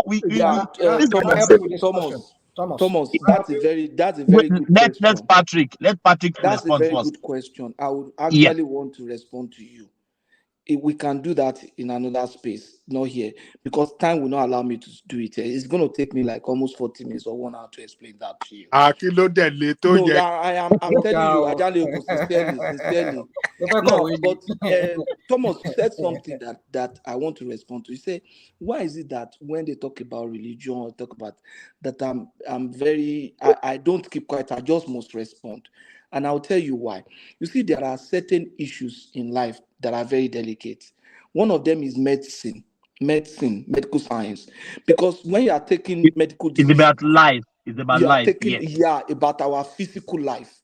Yeah. And now, you can imagine now, people think religion is just frivolous. No, those are realms of our existence, spiritual being. So if our physical life is important, and before we even take certain drugs, or before we pass certain drugs to our children, as husband and wife, we sit down and talk to doctor, and when they pass it to us, we read it, we go online to research, because we know that this is very delicate, and we don't want to be seen as not exercising enough care as parents in the care of the health of our children or the life of our children. So it's also a spiritual life, but we don't understand that. We don't know that we can take spiritual poison that will dampen us and will make us to believe certain things, and then with so much espresso belief, those believe in so much knowledge and grandiose. You're just speaking Dogo Turenchi. I mean, let me just come in. If you know you don't have the answer to that question. No, wait now. No, he asked me, why am I, not you. You cannot answer for me. I know. The question is thrown to everybody, but he's asking you to have your own side now. Rational mind. Yes. Thomas asked me, Patrick, why is it that when they talk about religion, you respond? That was before now. Okay, no, go on. Just land your thought. Go on, please. So you don't say I speak to Renchi or something. No, you know I'm just aware of my. I know, Patrick. Okay, go on. Just go on, please. Sorry. Now you know ourselves. So now what I'm saying is that is because I believe that issue of spirituality or spiritual life is like our physical life. It's very delicate. We must put enough care into it. But the issue of God being in heaven is going to take me time to explain to you. But I think maybe rational mind can explain that. But I can't. Maybe Patoski, I will speak to. We have to deal with this religion something. My brother Patrick, I'm a Christian, but this religion but you believe the Bible has been wrongly interpreted. No, I didn't know. I didn't say that. I said the pastor said it, and I want us to talk about. That's what I said. Okay, now let's I talk didn't about say I'm the one. Thomas, sorry, a lot of people. That's what I'm saying. See, this thing I've said here, it does not pertain to the people here. If it pertains to some pastor, they also speak with so much ignorance, and they say it so authoritatively. And that's the problem. And their congregations clap for them. That's how a pastor can tell his congregation. If I can interject, yes, to Patrick's point. Let's Prince Daddy. Yeah, let's have a Prince Daddy. Yeah. Yeah, the fact that somebody told you that and they have the title of the pastor doesn't mean anything. It means zero. It doesn't mean they are spiritually superior even than you are. It doesn't mean that. And just like I said before, the, to try to answer that question, uh, God existed before He created all these things. It's simply called. Of course, Okay. yes. Then Yep. if you accept that premise, then simply when it said let there be light, that means light already existed, and God was only calling things that already existed in the tangibility of the realm of the spirit into the physical world. It's not that complicated. It shows that pastor is kindergartner. He doesn't know much to be asking that question. There's some question. No. If do you want me to mention the name? I don't want to mention the name of the pastor. Well, it doesn't I matter. know the pastor you are talking Yeah. about. I know the pastor you are talking about. Because it does. Even Christ said it that when they asked Christ a question about getting married in heaven, He told the people that you asked the question in error. There's certain question you will ask because you lack the foundation of what you're asking, and that's what that pastor did. It doesn't matter how big that pastor is; it's irrelevant, totally relevant. Prince Daddy, I'm not telling you now categorically that I believe him.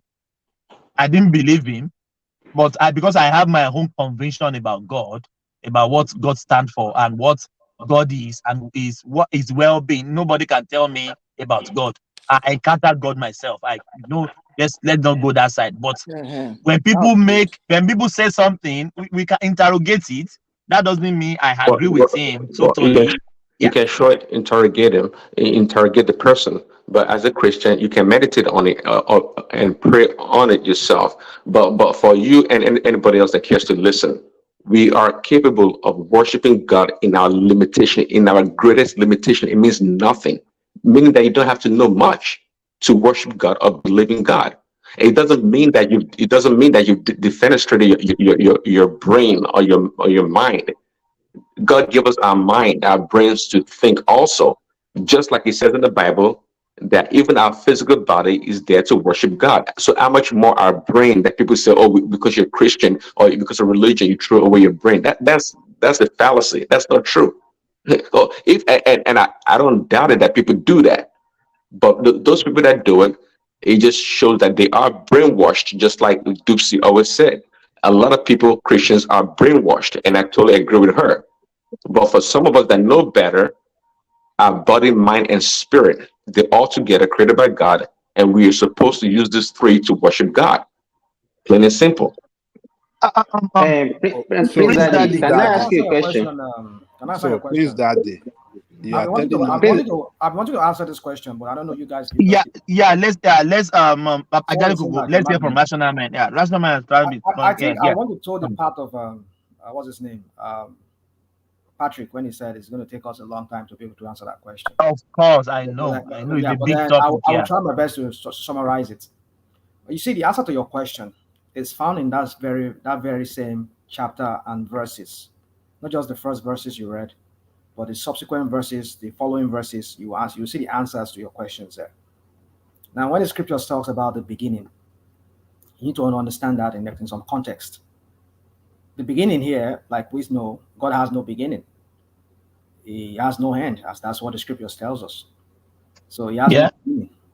Now, you and I believe that even our ancestors, before they start building a house, they were living outside, maybe away from the elements by just putting rocks together and sheltering under rocks. Rational mind. Why don't you focus on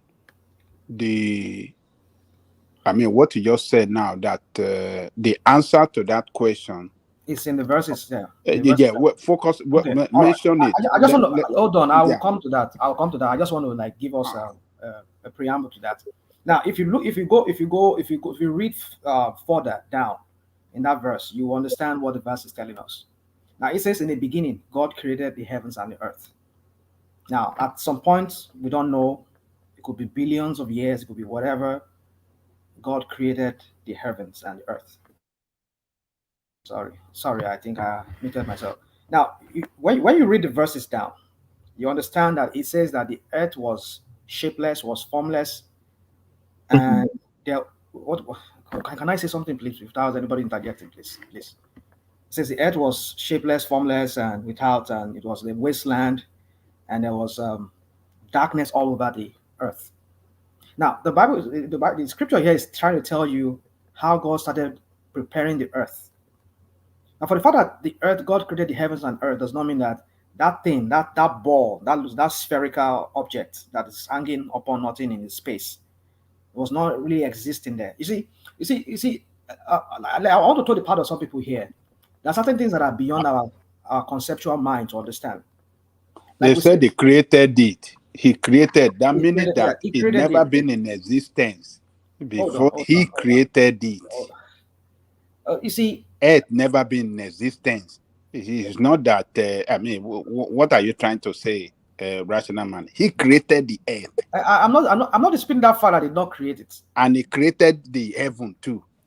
And the question is that where was he when he was creating these two things? Because he wasn't in any one of these two things. It was somewhere, and he created it for certain reason. Okay.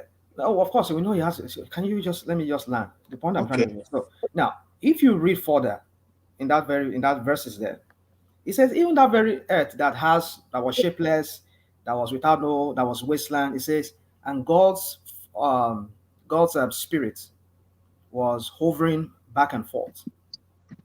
Now, the point we need to understand here is that. Oh, he said it was hovering. It was hovering upon the face of the water. So it's not as if there's nothing on the earth. From that second chapter, he said the God. Let's not go into all these minute things. It's not minute. It's the Bible I'm reading for you. I'm not the one. What's the point? What's the point from what I just said? What's the point? What's the point? He said the earth was empty, and then the next sentence was saying that the Spirit of God moved upon the face of the water. So where's the water? The water was on the earth. There, it wasn't empty. So it wasn't empty. God, what are you people always just? Let him continue. Let him continue. You don't like. Please, everybody, hold on. The next voice I want to hear is Rational Mind. Let him just round it up. We haven't heard anything. Rational Mind, I'm sorry, you haven't said anything. Because I haven't get anything from you. You will never get anything from Rational Mind. You never get anything. If you are expecting anything from Rational Mind, you are just wasting your time. Believe me. No, we might get something tonight. We might get something. We are going somewhere. Let's hope. Let's hope. Let's take it to Fulani Christianity. Can I chip in this? Let me chip in. No, Badoski, no, Rara, no. Let's get Don't let him lose his train of thought. No, let's get Rational Mind. Something that was Rational Mind. Don't think it from going. Don't let you something that was Thomas. You see, the scripture says something, and that's what we are missing here. He said, in the beginning, God created the heavens, not heaven, the heavens. So there are plenty. You have 7 heavens. He said God created the heavens and the earth. Which Bible are you reading, Patusi? I'm reading. One check. Wait. Hold on. The Celestial version. The one I have here, I'm having King James version, and the heaven, they didn't put S there. There's no S there. You see, you guys just. Hold on. There is S. Heavens. Yeah, heavens. That's what it says. Yeah. There is S. Simba. I think the heavens and the earth. Let me just land this point. Rational Mind to help. You see, in the Hebrew, when you talk of heavens, it means different things. Do you know that the Hebrew, they refer to God as heaven? They don't call his name, his real name, Yahweh. They refer to him as heaven. So when they are talking about the kingdom of God, you will see in another place they will write the kingdom of heaven. They use the word the kingdom of God and the kingdom of heaven. Even our own fathers, they say heaven. In Yoruba language, they refer to God as heaven. Heaven responded, things like that. So when the man says, where was God when he created heavens? You see, heaven. What makes a place heaven is the presence of God in that place. Patoski, hold on, please. I'm sorry. Let me seek your indulgence, please. When God created heavens and the earth, yeah, That means God has been existing before heaven and hell. Hold on. Let me finish. No, let me no. Wait. Somewhere, right? Yes, somewhere. Yes. Let me finish it now. If you don't let me finish, wait. But then you Christian, we Christian now, we are saying we are going to meet God in heaven. Yes. Yes. I too I want to go to heaven. Everybody wants to go to heaven. Yeah. Even though we don't want to die, but we want to go to heaven. But that means, did God occupy that heaven when finally he created the heavens? Because if we use our brain, that means God is not in heaven. God is somewhere there, is a spirit. God is in just heaven. there. God is in heaven. I will explain to you why. You see, it is the presence of God in a place that makes that place to become heaven. Note that there is the seventh heaven where that he created. You understand? That's the heavens.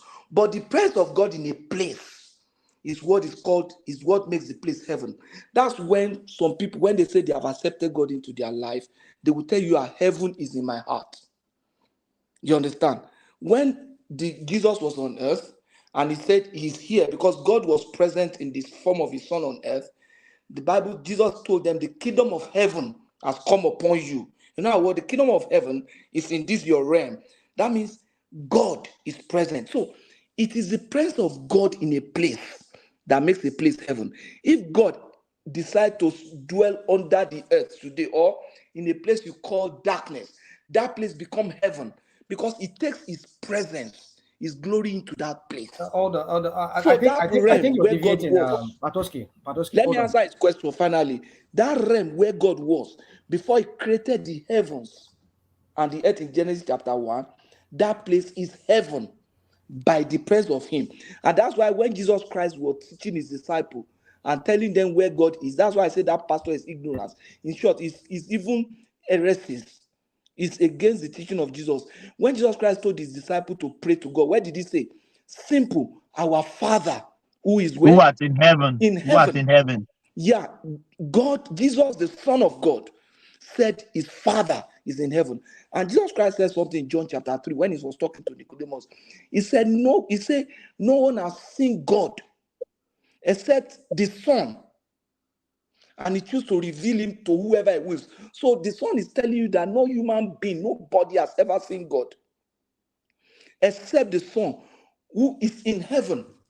That is a mystery. You don't need to preach all this to me. I know everything we are talking about. I'm a Christian. Jesus have So told us that is in heaven. I know all this. And Pastor, Patoski. what's this name now? This pastor So in Patoski, how many heaven do you say we have? Patoski, but you said you just wanted to interject now. I mean, sorry, Jerry.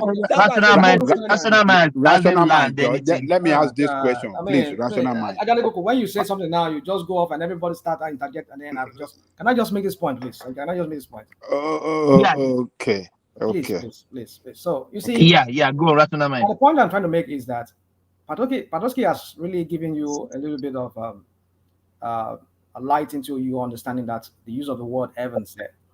Now, if you look up, I don't know, some of the people, our audience here, if you've gone to the Bible dictionary of the scriptures, if you read it, the way the Hebrew words and Greek language are used in the Bible, they are used in contextual. There's a contextual meaning for them. Now, when the Bible tells you that in the beginning, it did not say heaven as in our literal heaven that we just refer to up there. It says heavens. Now, one thing you need to understand is that you use the Bible to explain the Bible. Now, I can refer you to some other verses in the Bible where it is said that even Jesus Christ. Sorry, I muted myself because I have this. So even Jesus Christ himself was also created by God, by the Almighty God. Hold on. Rational mind. Hold on. Rational mind. Sorry. No, I'm not. Just give me this because because it said heaven, please. In that same chapter 1, Good News Bible said universe. Is universe the same thing as heaven? Okay, that's what I'm saying to you. You see. So because I'm confused. If one Bible says universe and the other one say heaven, and you are saying heavens. Hold on. You see, that's why I'm trying to tell you that you need to understand when you need to go to the actual Hebrew word that was used there, because that's an Hebrew writing there. The this part of the Bible that we're reading, that we're talking in Genesis chapter 1, the whole of it was written by Moses, and it was written in Hebrew. So you need to understand the Hebrew words there. So the Hebrew words will translate heavens, not just singular heaven. Now the point is this, that the heavens referred to here is that another word would be principalities, governments. In heaven there, that is the one single heaven up there in the sky, there are in highest places. Yeah. In the sky. Hold on. Let me make this point. What I mean, like sky, I'm not talking about this physical sky we can see up there looking at the sky here. I mean, that's what you see. The word. Okay, let me use the word. Let me make you understand. We have in English, we have the word for love. The Greek word, they have about 2-3 languages word to express love. There's agape and there's philia, and I think there's another third one. So, but we will say love. You have one single word to say I love you. The same love you use for I love a woman, you use for maybe I love my son or I love my daughter. But no, the Greek word has a peculiar. They have a peculiar word for saying love for a woman, between a woman and maybe familiar love, and there's a love like kind of a law that is based on principle or based on some kind of rationality. General love. No, well, that's not it. Well, let's not go in. Let me not delve. So my point is this, that we need to understand that Greek word used there. When translated by many other Bibles, it's used to express heavens, not just one heaven. Now, when the Bible uses the word heaven, I can open several scripture here to you because we don't have the time. I'll do that to you. You will see where the Bible refers to use the word heaven in a contextual way to refer to it as the principality, the arrangement, the hierarchy there in heaven. There's an hierarchy there. At the top there is the Almighty Himself, and then following them. But rational mind, people that translate the Bible, can they make a mistake? Well, hold on, we shall come to that. You see, I'll answer that question. Let me just now, Thomas. If you want, sometimes you want to find out if something is just like you're asking now, they make mistake. Now, if you go back to that scripture, that very book of Genesis, you will see the logic there, that everything there they're all harmonized. They just harmonize. They just agree with each other. Now, if you continue reading there, if you see how God started making all these things happen, He started preparing the earth for life. Mark that word. He prepared the earth for life, for sustenance of life. How did He do that?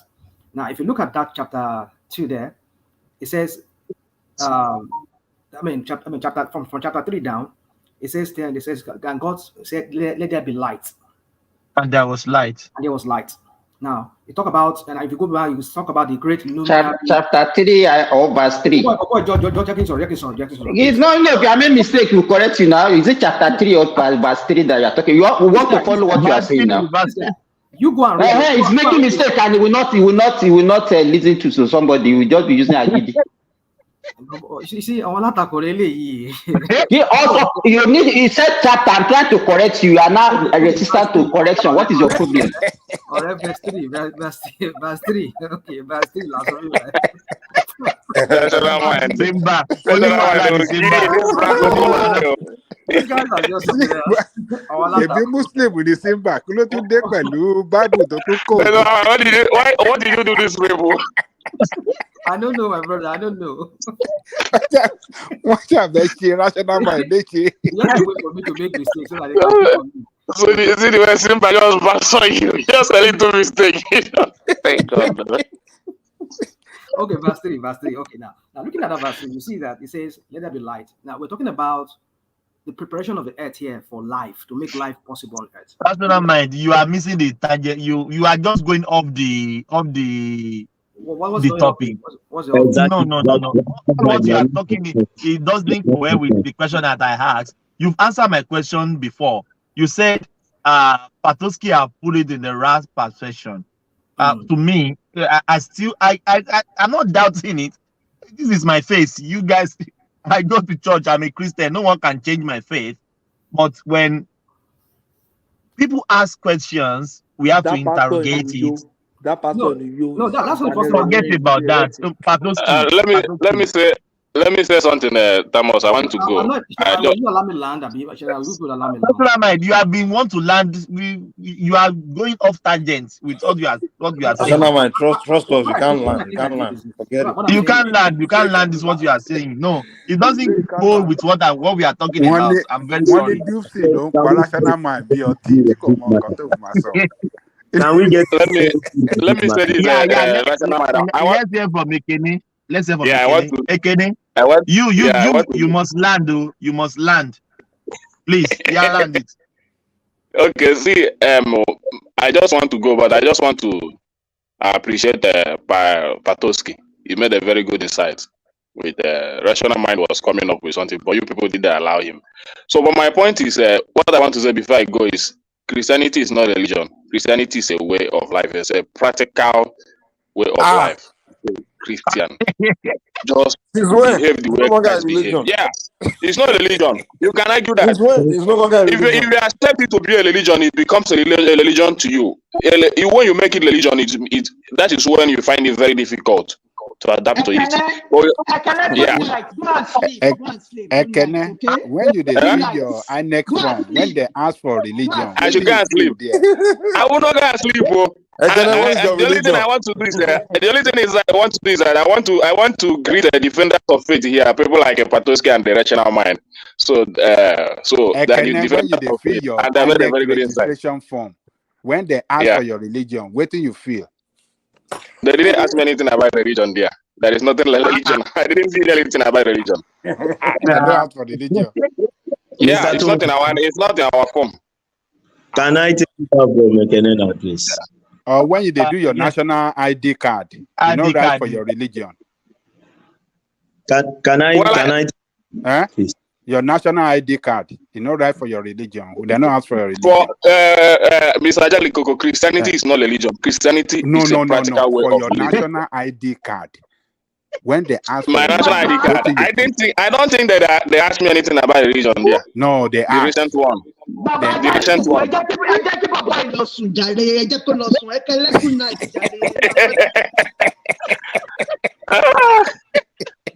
No, Ajalikoko. Hold on, Patoski. Somebody want to speak. Jide want to talk. Jide, let's hear from Jide. Yeah. Jide, let's hear from you. Jackie Rational Man land you. Rational Man, you land the cockroach by big rational mind. Spirit of rational mind is overing. He's overing around. Yeah, let's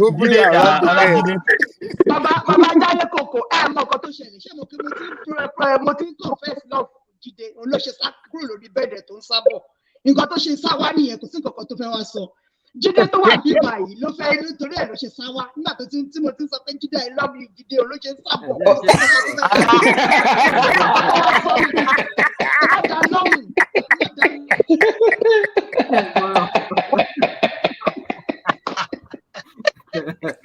Jide,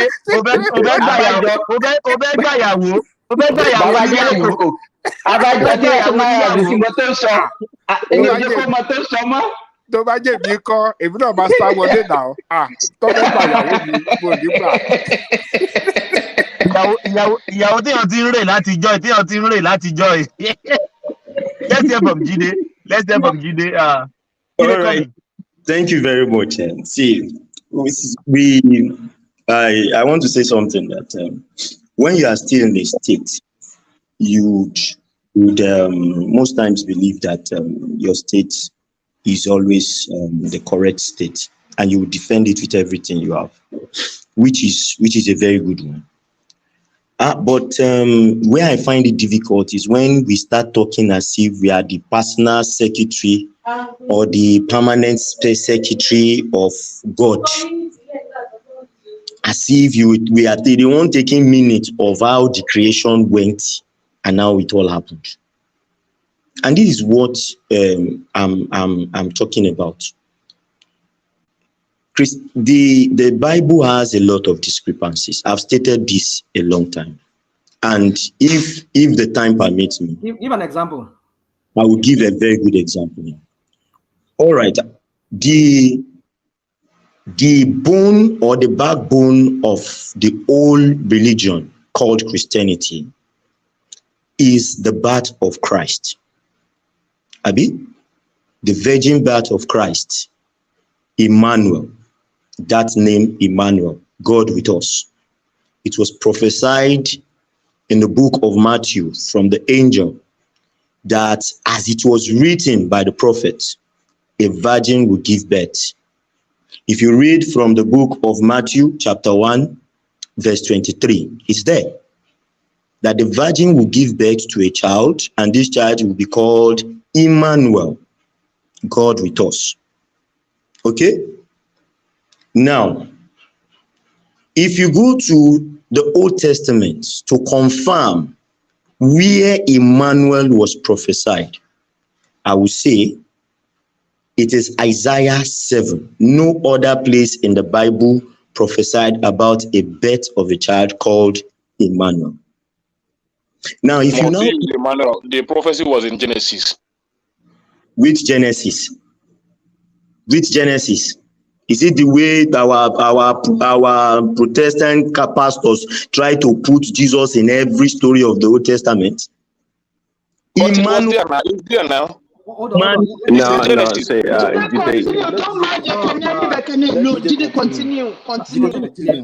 there's more than one place for Jesus Christ in the Bible. Let me continue. His name was only mentioned in 2 places. Okay, continue. Isaiah 7 and Isaiah 8. Hold on, mute. You mute yourself. I think you are talking in the background. Isaiah 7 and Isaiah 8 in the Old Testament. Okay. Okay? And if the New Testament is referring to a prophecy, the prophecy is coming from the Old Testament. As it was prophesied by the prophets. Now, the only prophet that spoke about it was Isaiah. Now, if you go to that Isaiah 7, if anybody has a Bible, can open along and read along. In the days of Ahaziah the king, the Lord sent Isaiah to Ahaziah and say, okay, there is a war coming. Remaliah and Rezin, the king of Samaria and the king of Israel, have gang up together to remove you from this throne. And they have concluded to install a man called, I think, Tema as the king. But I will be with you. So, therefore, ask for a sign in heaven and on earth, and even underneath the earth, and I will give you the sign. And the man said to the prophet, I cannot ask for a sign. And then the prophet said, okay, because you have said you will not ask for a sign, this is the sign that the Lord said he will give to you. A child will be born, and this child's name will be called Emmanuel.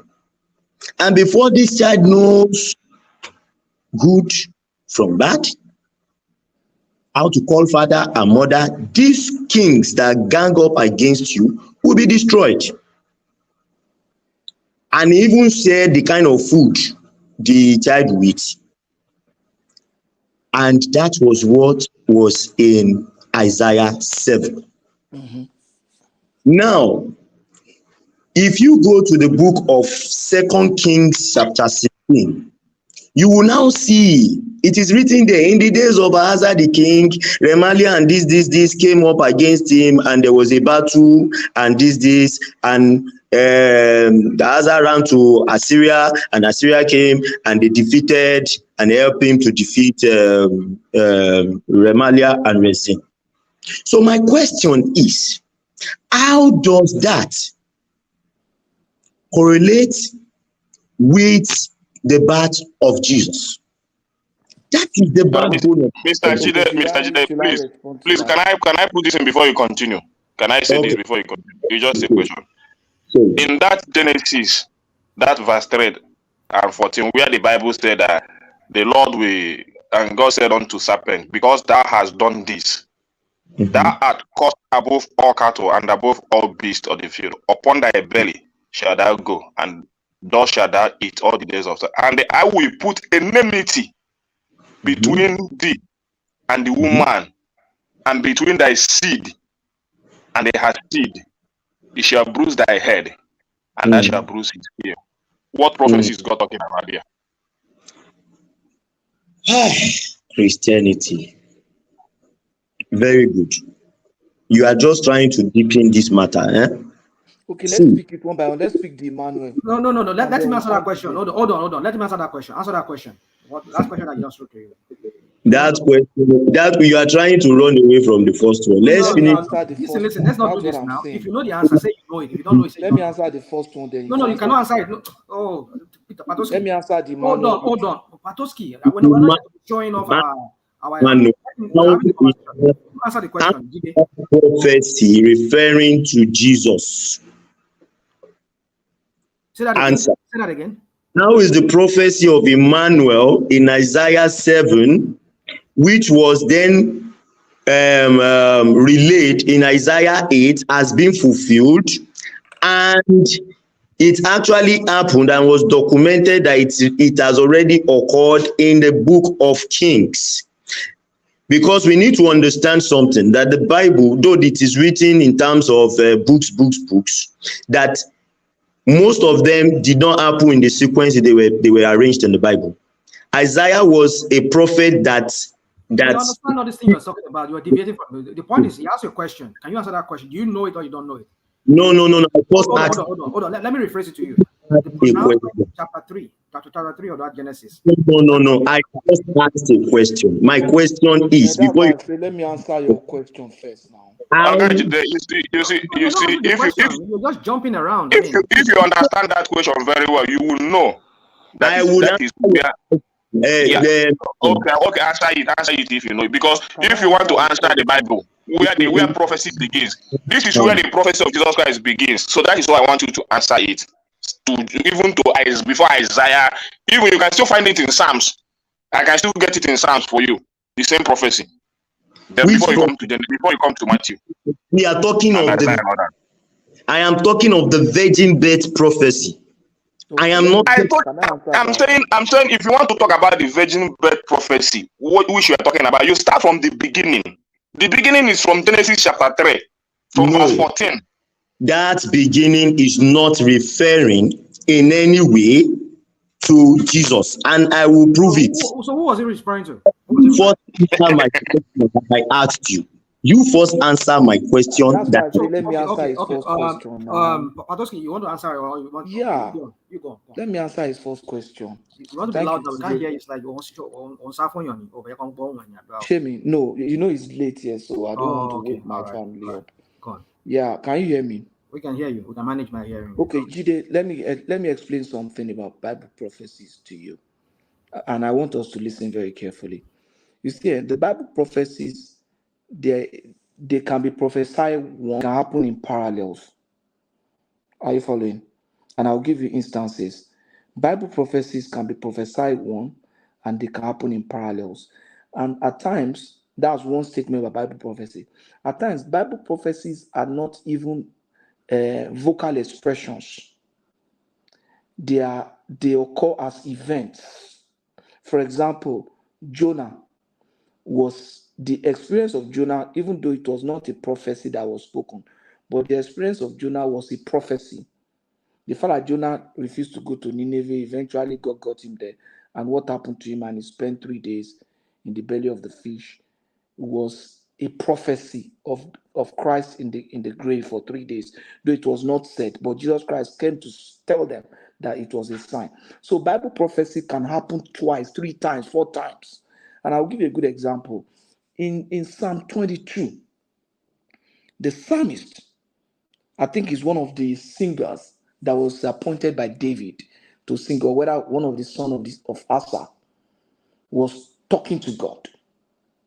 This man has suffered some pain and depression and everything, and he was agonizing and speaking to God. And at a point, the first verse he said was, my God, why hast thou forsaken me?" That was a psalmist's prayer, but that was a prophecy. That prayer had happened in the life of the psalmist, and a parallel of it happened on the cross when Christ also carried out that sequence. And Christ did not only say it in Hebrew, he said it in tongues. Eli, Eli, lama sabachthani. The people that were there couldn't understand. They say, is he calling Elijah? Is he calling? You understand? So the Bible prophecies happen like that. So the fact that a prophet So can do you come understand out, that tongue? eh? Do you understand that tongue, that Yeah, it language? was interpreted in the Bible. The tongue By was who? interpreted in the Bible By who? by the gospeler that wrote that verse, that And you reported believe in that. it? Did that gospel vessel understand? Yeah, he Understand? understood it. He has the gift of the interpretation of tongues. How do you? And you believe them? Okay. No, you see, let me explain to you. Okay, you see, that's another realm. I have I have a question for you guys. I with have a every question for sense you. of humility, right, Mike? Here's the deal. With every Hold sense on. of humility, Okay. Mike. Sorry, I have the gift of interpretation of tongue. I do. You? Yeah, you see, that's why I do want to say it, because you people will say, that's why. But I'm not saying it to look special. I just have to say it now so that you know that people, and I'm the least of all kind of people that could have. It's a gift. You don't qualify for it. It's what God just gave to So you. give us example of when. Give us Mike, example of when you interpreted it. so let me. You see, that's another realm. But let me finish. Using Let it me to finish manipulate answering the Jide's people. question. They are lying. There's no interpretation of tongues You or see, that's what anything I'm saying now. anywhere. You see, It is a lie from the pit of hell. It's a Jide, lie. You people use it to Jide, manipulate can I people, answer? Thomas, especially girls. can I answer Girls in Jide's the question? church that you people sleep with. Patoski. See, the scriptures we always Now, say let me finish. Let me answer your question. I was answering your question. the I was conclusion, they are interjected. parallel Somebody prophecy. asked me a question.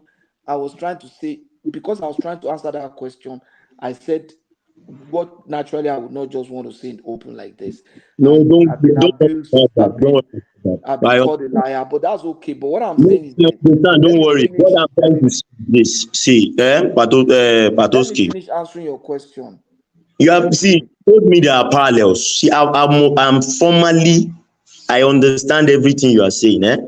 See, these are see when we want to cover something, then we You see, you come are back. not allowing me to answer question now. You're already making a deduction. We come back and say there is a rema behind it. No. Let me explain What you are something. telling me now is trying Hold to on now. I've not answered finish answering your question. fact. Let me tell you. You You've gone you too asked this fast. It's question. like Let me talking about Jesus. let me land. One at a time now. One at a time. We can't even hear both of you. Let me land. Can you hear? You asked a question. Rational mind and everybody, they were trying to get you to answer another question. You said no, they must answer. I said, let me answer this question. Let me answer. They didn't Go allow ahead. me. Until now, they Go ahead. allowed me. And But you you Answer. were need to answer the answering, question, though, man, because you and are you were just giving us preempting my stories and question. these things. We don't even know where you are going.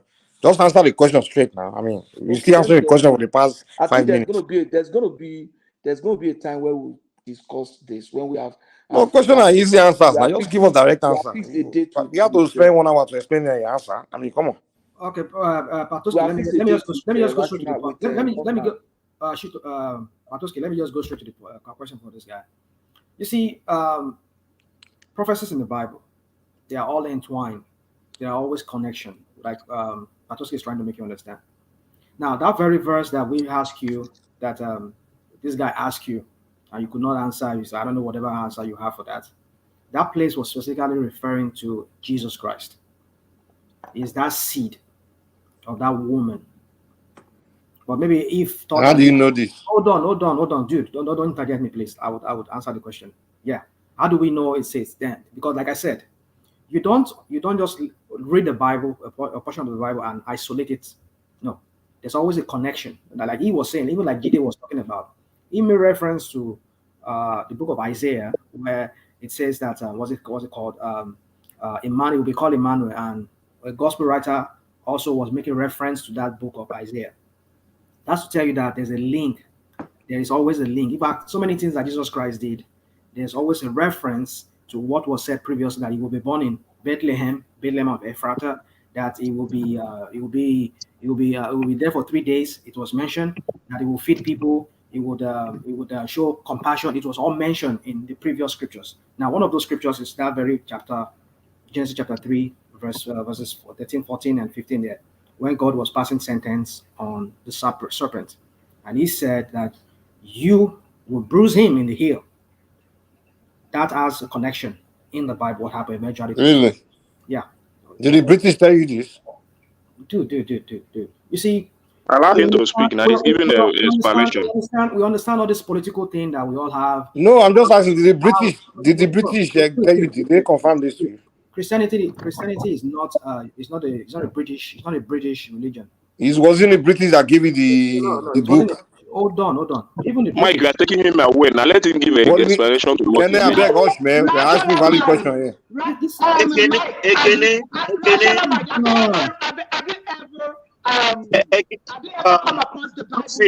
See, hold on. Ekene, when do you turn to the moderator? Please now. No, they should allow him to speak now. Please. I'm the one that will say that. Please. But you're not Thank you. Have you ever read the Bible in the Latin Vulgate, the original Bible? Have you ever?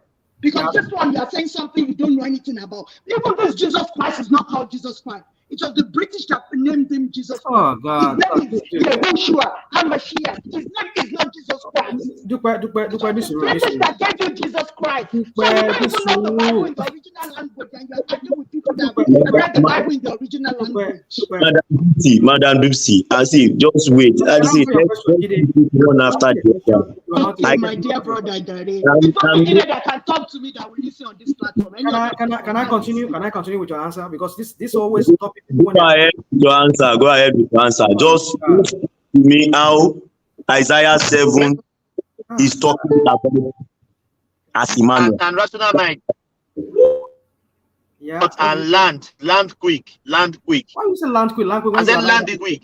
Because no. The other time you was trying to land, but your plane is hovering over the sky. It's not landing. Jide. Where did you say was the fulfillment of that prophecy? Which passage did you say was the fulfillment of that prophecy? Okay, let me quickly continue with what I'm saying. Let's rational mind land, please, without interjection, please. I want us to move on. I want Jide to give us that reference again. We will give you not now. Let me understand this point. Is Jide there? Sorry, rational mind, you will need this. I will give it to you. I think he said Isaiah 7 verse 14 or something. Is Jide still there? I don't know if he's there. I'm here with you. Where was the fulfillment of that prophecy? You said.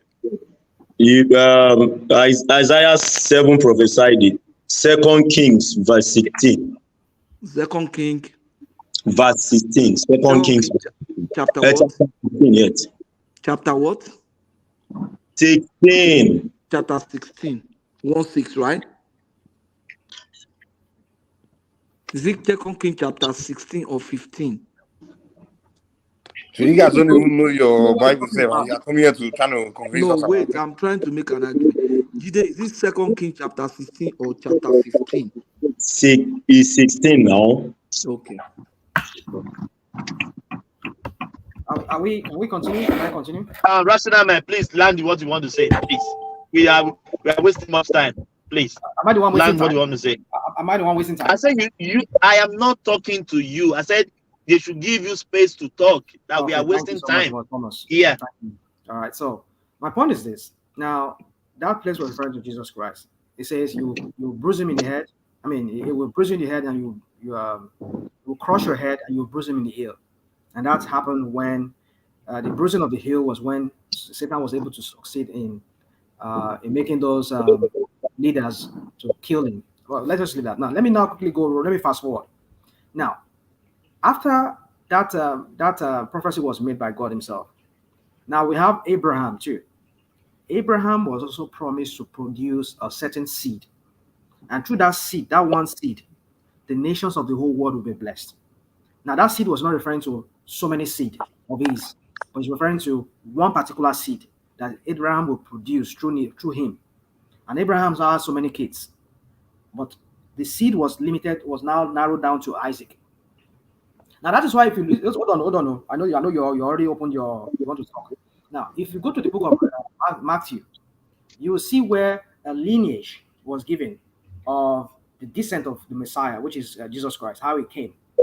They traced him back to Adam, from Adam out to Noah, Noah's son, Terah, and like that, up till they got to. Hold on. If we continue, If anybody interjects rational mind, I'm going to put you in the background. Let him land, please. Now, please. To Abraham. After Abraham, it goes like that to Jacob. I mean, to Isaac, Jacob, and like that. Some of us who read the Bible very well, you understand. So that lineage, it's very clear. So that lineage was traced to Abraham. Now, mind you, after God made that pronouncement, God particularly promised Abraham to produce that seed. And now Abraham had so many sons. Let me not bore you with all that stories now. It goes to Jacob.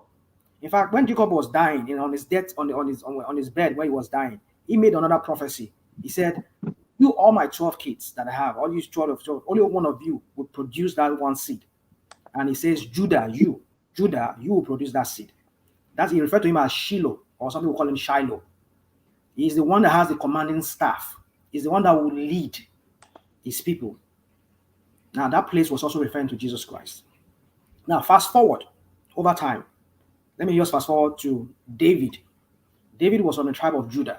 If you look at that book of Matthew too, where that lineage was traced, David was also mentioned. David had so many kids. It was narrowed to Solomon. So like that. So that's to tell you that, listen very well. That's to tell you that those things that were said starting from the book of Genesis, all throughout the Bible, was identifying Jesus Christ as that one seed that will crush the head of Satan at the end of the day. So I hope that answers your question. If you doubt it, go read your Bible very well. You can't just read one part of the Bible and isolate it and say this is just what it means. It doesn't notice. No. You have to also, if you are a very student of the Bible, you read the Bible very well, you understand the Bible. You understand that you cannot just read the verse in the Bible and lift it up and just say that is what it means. No, you have to consider it in the context of other scriptures that has some reference to that, or that also make reference, or that is also touching on that, for you to really understand how they all agree. So I hope that answers your question. That's just a summary of it. Let me ask you guys a question real quick. Okay. So wait, give me a second, just a question. So we that don't believe in your Bible, and we are asking you a question about things that doesn't make sense, and you're trying to use the Bible to convince us that it makes sense. Are you kidding me? Like, use other logic now to convince us that something that we are asking you that Mikey, what are you talking about? What are they going to use to convince you? No logic. No. Common sense. No. It's not. Bible is not about no. If I'm telling you that somebody is follows someone, but scientifically doesn't make sense, and you are trying to tell me the book of this thing said is true, the book of that one said is true. So I'm telling you that that thing doesn't make sense to me. You're trying to tell me because the book of something said is true. Now that's the way to prove to me that it's true. Come on, now. Mr. Mike, please. Everybody hold on, please. Passage, you just came in 1 second, and you try to override people. This is not going to happen. No, it's not going to happen. You let people talk, then you come in at the reasonable time. I purposely kick you back to the background. I just brought you up just in seconds. You already want to talk over people. No, people were here before you.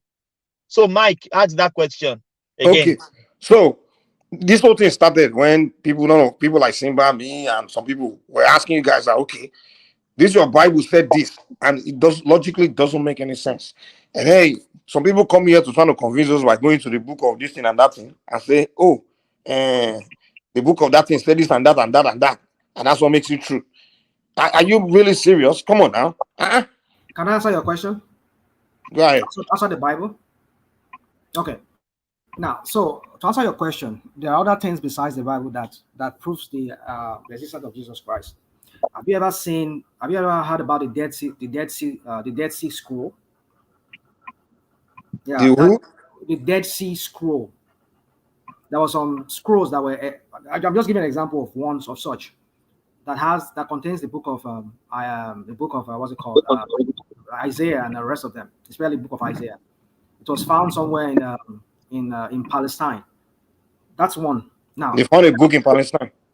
Yeah, it's a scroll that was is a part of the Bible. Let me just give you an example. I'm just hold on. What's the scroll? What is the scroll? I don't know what a scroll. A scroll is like Bible was written, right? The Bible was in scroll before it was interpreted to a book. Yeah, and that scroll, what was the scroll? Is it what material they use, or is that scroll on what kind of the material? papyrus. There's this old way they usually make papers in the past. I think they call it papyrus. So and they're also they use hides. I mean skin of animals to write those things. So let's just leave that. Now that's on one thing. Hold on. Now there's another. Actually, if you go to like to Jerusalem, Jerusalem International Museum, you found some earthen, like some archaeological digging that they found out, where an inscription was written that it was written something like something like Ibn Jesus, something like that, like son of Joseph. I mean, let me not go, but if you go online, look for archaeological findings that talks about that proves that Jesus really existed. Now there were some fragments of potteries, like all these broken pots and all of that, that had an inscription of the name of some Bible names, even like Jesus was mentioned. Artaxerxes, that was but rational mind. Sorry, hold on, please. Dupsy brought something in earlier on. We just glanced through it, and I think this is a topic that we should. Okay, if you want to move on. That name Jesus, there was no English when Jesus was alive. Thank you, Where do we get the let me finish, please. Where do we get the name Jesus from?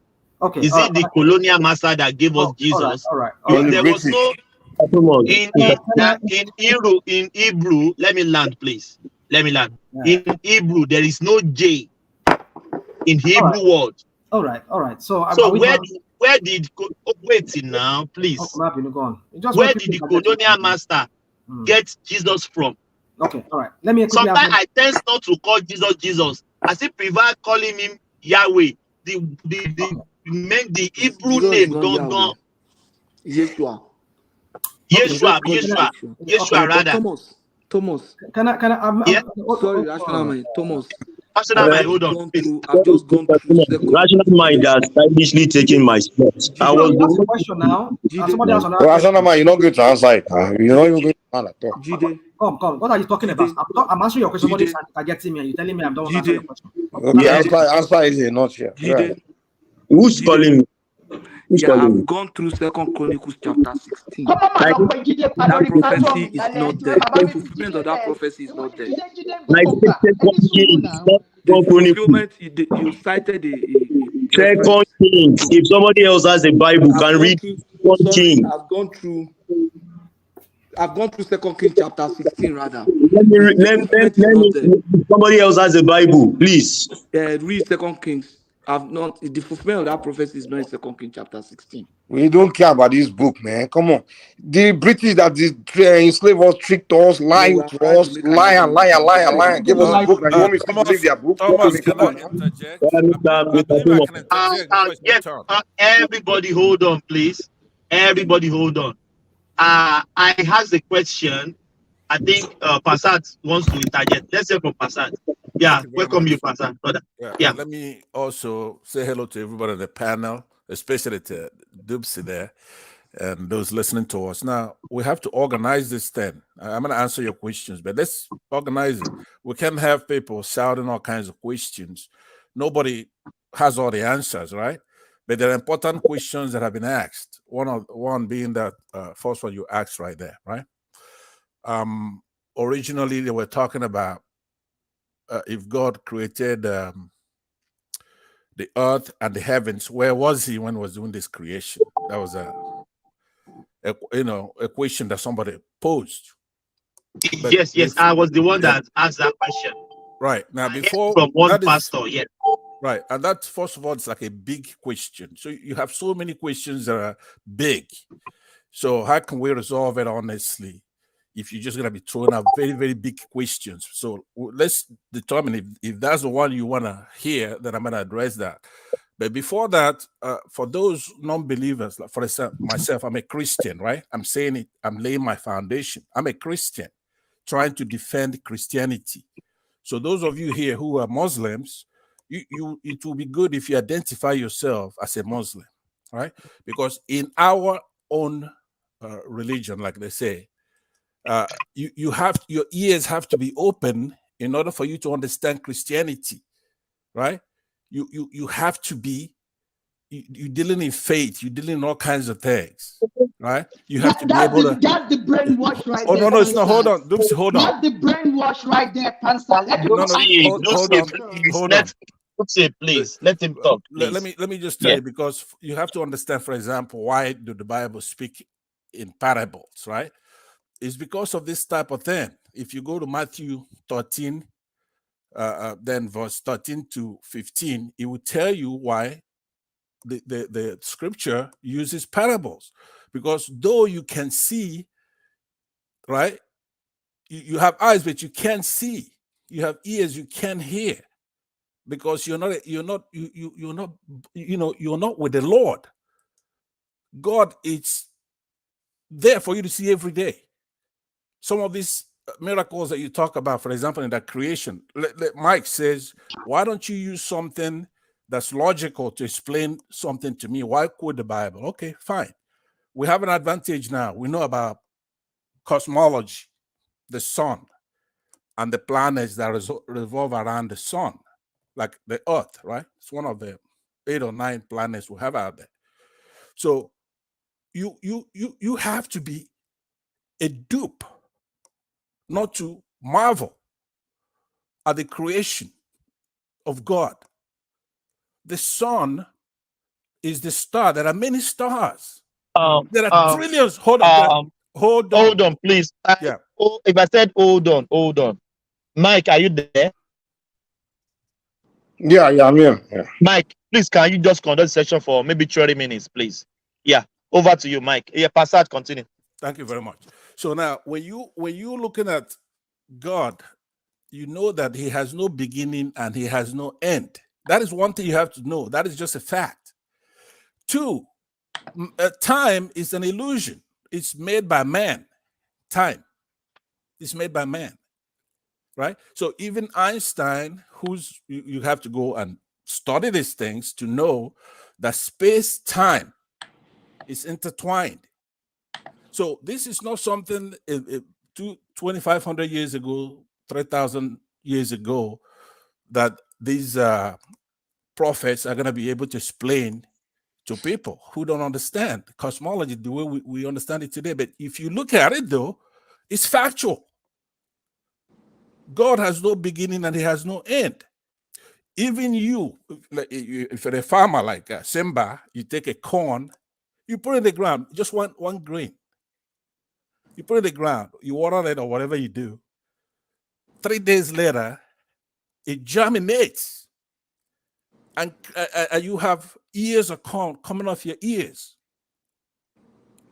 from that one seed. That's a miracle, right? 3,000 years ago, how would you explain that?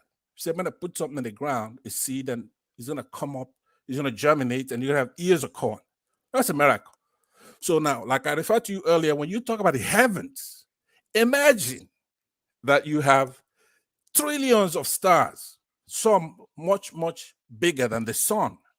The sun is just one star in our galaxy. And you have hundreds of billions of galaxies. Now, from here to the sun is 93 million miles.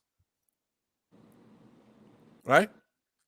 So imagine the vastness of the heavens. Because what you're calling the heavens, for a layman such as Mike here, it's something beyond the skies that we're looking up here. Hold on. Excuse me. Don't start coming at me, man. You know. In fact, let's hear from somebody else, man. Who wants to talk? Mr. Mike, please. I wanted to ask a question the other time. Hello, Go ahead. Jide, please, can I just say this? Pastor, what's wrong with you? Are you sick? No, I'm good. Okay, it's as if you have cold. I hope you're fine. I'm The fine. guy is sick, man. It's my probably my hookup. Okay. But look, okay. so in order to Okay, we had Pastor, we've heard you, man. Thank you. Thank you very much. Let somebody else talk. We've heard you. Thank you. Please, Go ahead, someone else. Mike, let me land. We've heard you. You've landed, man. There's nothing else you want to say that make any more. I haven't landed. Give me 2 minutes. I don't give a shit, man. You said, okay, we've heard you. Let someone else talk. This is the problem we have. Okay, somebody else talk, I beg. Can I ask a question now? The question now is, we have some deities that are recorded in history, even 5,000 years before Jesus, 3,000 years before Jesus, that share exact, direct story as Jesus. First one, Horus, born of a virgin, has 12 disciples.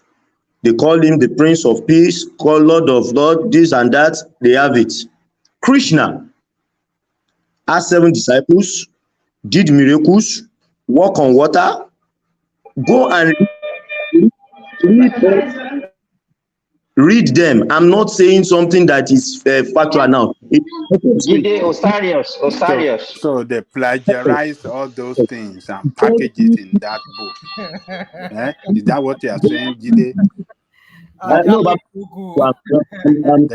They plagiarize and package it in that book they call I'm trying to say Bible. You don't the internet. Osiris, it's the same way they will take our minerals now, go and refine it and bring it back, you know. Just like Dafo driver, Mad Melon, he say they take our check and they mix and then they bring our color and Babi Magbabe. The more you look, the less you see.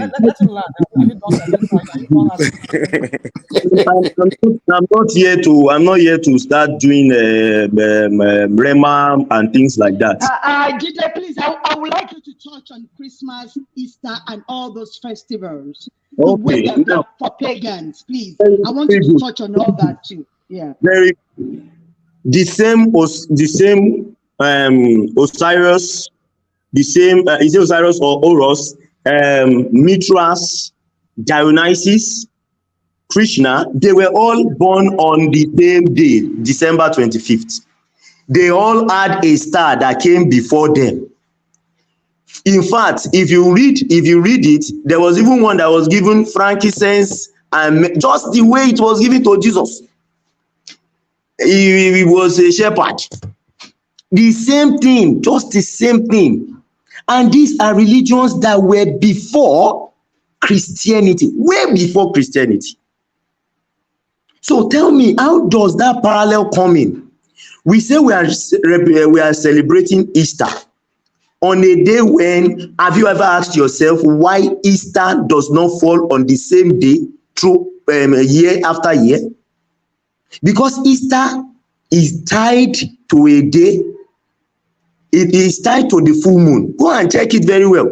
So are you done? I think we got you. I think I get your point. If you're asking those of us who are defenders of Christian faith. Yes, I'm asking you. No, dude, you have asked so many things. We know you have so many things to say. You see, at the beginning, you came here, you said you have so many discrepancies. We're not even finished with the first one. You see, this is what we do here. We don't.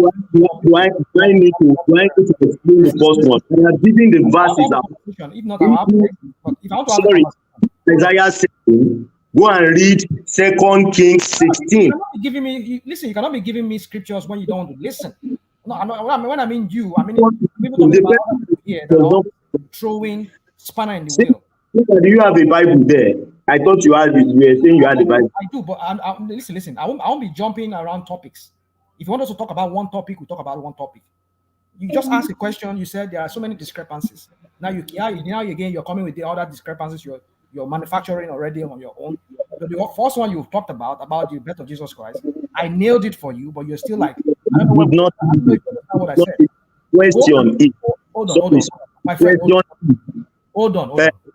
National mind. My question is, okay, how is Isaiah 7 speaking about Jesus? How is he speaking about Emmanuel when I am giving you the fact? Can you read But that? you went ahead to prove to me the other verses how it was, how those verses were talking about Jesus. I'm not talking about the snake and the woman. I'm talking about Isaiah 7 because it Can you read that? and Emmanuel. Now tell me. Hold on. Now, can you read Gide, can you read that verse you just, that place you just quoted? Can you read that for everybody to hear? Man, we don't want to hear any Bible bullshit. It doesn't prove anything. It's just a goddamn scam book written by the British and brought to you. Rational mind. One man's platform is for us to educate ourselves. Well, how you gonna educate me with a scam book by the British? Are you kidding me? Six scam book by the British. Rational mind. As far as I'm concerned, you want to miseducate? You made a very good point. I made a plea here. Nobody has given me or has convinced me on that. I ask a question. Convince me why I should leave Christianity to believe your thoughts, Mr. Mike, or your Christian religion. When did I tell you? When did I tell you? Nobody can convince you. When did I tell you to come and join me in anything? Nobody can convince you. If we cannot talk about that, if we cannot talk about that, we should believe that religion. We should believe. If we cannot talk about it, and it's no conviction. Hold on, Kenneth, we are not here to tell anybody what to believe. What we are here to make sense.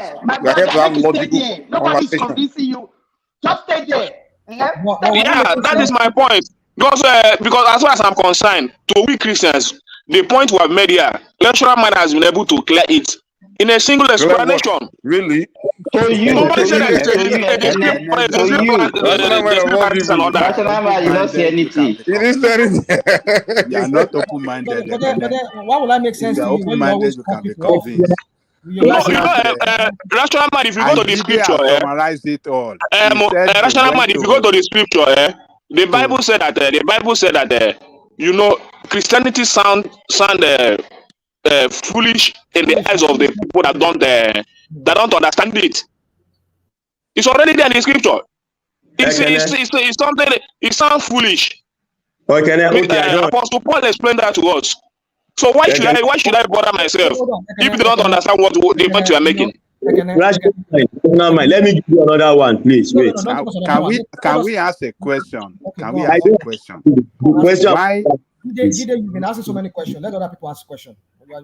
Hello. Can I ask a question? Are you asking my question now? Who answer your question? I'll take it. I'll take it with Ajali. Can I ask a question? Mike, allow me. Go on. Okay. Can I ask a question?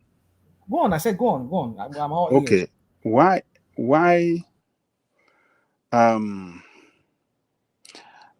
Have we ever thought about this question? Why do we Africans, particularly those or people around the world that believe in the Bible, believe in Jesus Christ, why are we not seeing the Jew having the same belief with us, particularly where, if we look at it, that okay, this is where the religion came from. The Holy Bible came out from the Torah. Why do we not see those that are in charge of this Torah not believing in Jesus Christ, not believing in Bible, but only those of us outside their place carry this Bible? What is responsible? Have we even sat down to even look at this thing and say, where is the truth? The people in charge of Torah, they worship their God. You know, the Holy Bible came from that Torah. Even Islam came from that Torah, or maybe Islam came from Holy Bible. So why are the original owner, the real book where these two other religions source from, why do they not worship Jesus Christ? Why do they not carry that Bible in that place? Have you ever thought Koko, of please asking that let me answer your question, sir. Yes, sir. You know the How can you answer the question, Adupe? just wait. Let me say something. You were agnostic. You answer let us speak for the Christian community. Let us speak for the Christians. Well, it's not a Bible question now, so she can answer it. They're not asking her a question about the scripture. They're asking a general question, so she can answer it now. It's just a general question. That's what I want to answer, Baba. Baba Jali Koko, you know the owner of Jesus Christ, Gongon, the creator of Jesus Christ, the original creators that created that figure, Jesus Christ. They want something that is superior to the Jews. That's why they created that. It was the Council of Nicaea now. Yes. They sat together to create a... Yes, that's why they created that figure, Jesus Christ, to be superior. Agree with you. They created a character named Jesus. Yeah, exactly. This African with Stockholm syndrome. Those was for the Jews. They wanted something superior. That is why they said Jesus Christ came to die for us. And you will notice, Baba, from that somebody came to die for your sin. You don't have to do anything. Do so when would a white man die for a black man's sin? Is that even possible? The white man came to die for rational mind. Right? Rational mind believe it. To just get this Africa to their country. Mike, Mark Pamio. Mark Pamio. Oh, you know the heaven that they created, they are taking all of us there. Ordinary visa free to their country, just to enjoy what they are enjoying, to enjoy their health care, to enjoy their education. They are not allowing us, they're still blocking us. Now, they say they created somewhere that everybody is going to go for free, just for you to believe in that Jesus Christ and the Son and the personal Savior. Do you understand how these people work? So, Baba, they wanted something superior to the Jews. You know, they believe the Jews rules the world. So you know, they're always in competition with anybody that wants to feel superior to them. So that is why they created their own thing called Jesus Christ that they worship, and they gave it to the Christians like Ekene that doesn't understand what we are saying here. Don't enjoy the Christianity show for what you're missing.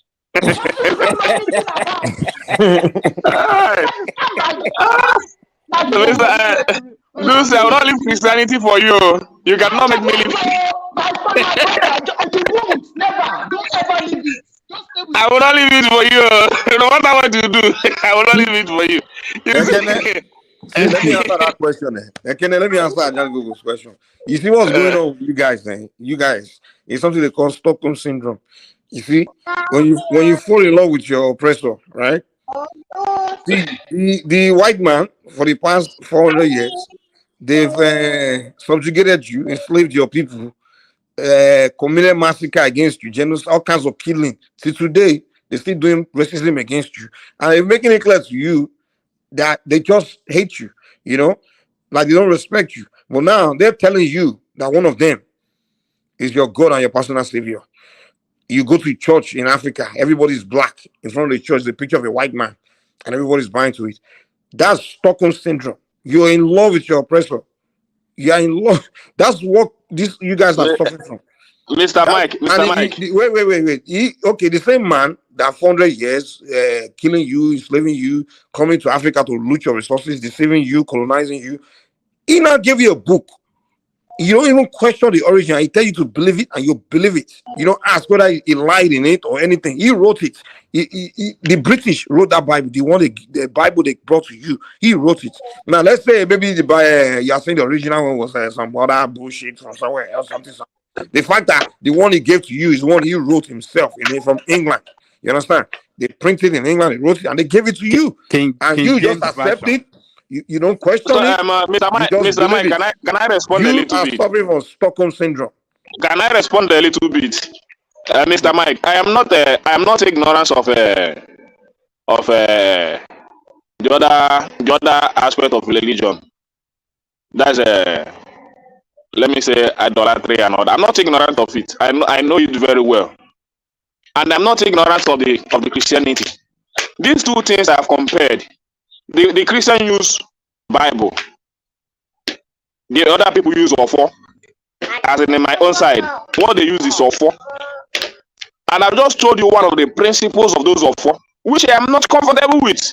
Who cares? Is anybody telling you to go to Ofo? Is that what I'm telling you? No, I'm not here to let make me argument finish. where you Let me should go. finish. We are Let me just trying to finish. make sense of the Bible and Let me finish. In that's what the we are Bible doing. said, even the Bible said, the Bible itself said, I present you life and death. Which means there are two things he has presented. I can decide to choose that one, but I said no. So the Bible is it's something that he gives you all the freedom to do what you want. You understand? He said, I present you life and death. He only said, I advise you choose life that you might But live. that's not the argument here, Kenneth. We don't care whether No, the argument is that you are making it you are making it as if I made a very grave mistake. Do you believe Jesus Christ? Okay, I have a question. Do you By believe Jesus choosing Jesus Christ or Christianity. But I'm trying to prove to you that Listen, let's make it simple. Let's not complicate this thing here. What me and you are saying. Let's just keep it simple. Do you believe that Jesus Christ is your Lord and your personal Savior? Sure. Why? Okay, so a white man with blue eye, blonde hair, you believe is your Lord and your personal Savior? Yeah, the same way you believe that. You don't think you are suffering the same way you from believe that. syndrome? The same way you believe that a calf tree is your Lord. The same way I believe that Jesus Christ is my Lord and personal Savior. Okay, so you honestly believe a white man can be your Lord and your personal Savior? Savior? I believe in him. I believe him. I'm believing that a tree carved, do it with a spread broad and all that is a God. I don't believe. You can believe in that, but I don't believe in that. I believe more. No one is telling you what to believe. The question here, no one is coming here to tell you what to believe. I'm not here to tell you to come and believe in something else or something I know or something. That's not what we are saying.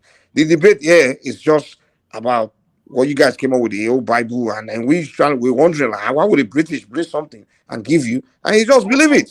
And you guys have been quoting it as if it's some kind of factual thing you are quoting, and we are telling you that this is not factual, it's just some bullshit someone wrote. How are we gonna accept? I mean, if you want to present argument, present logic, like something.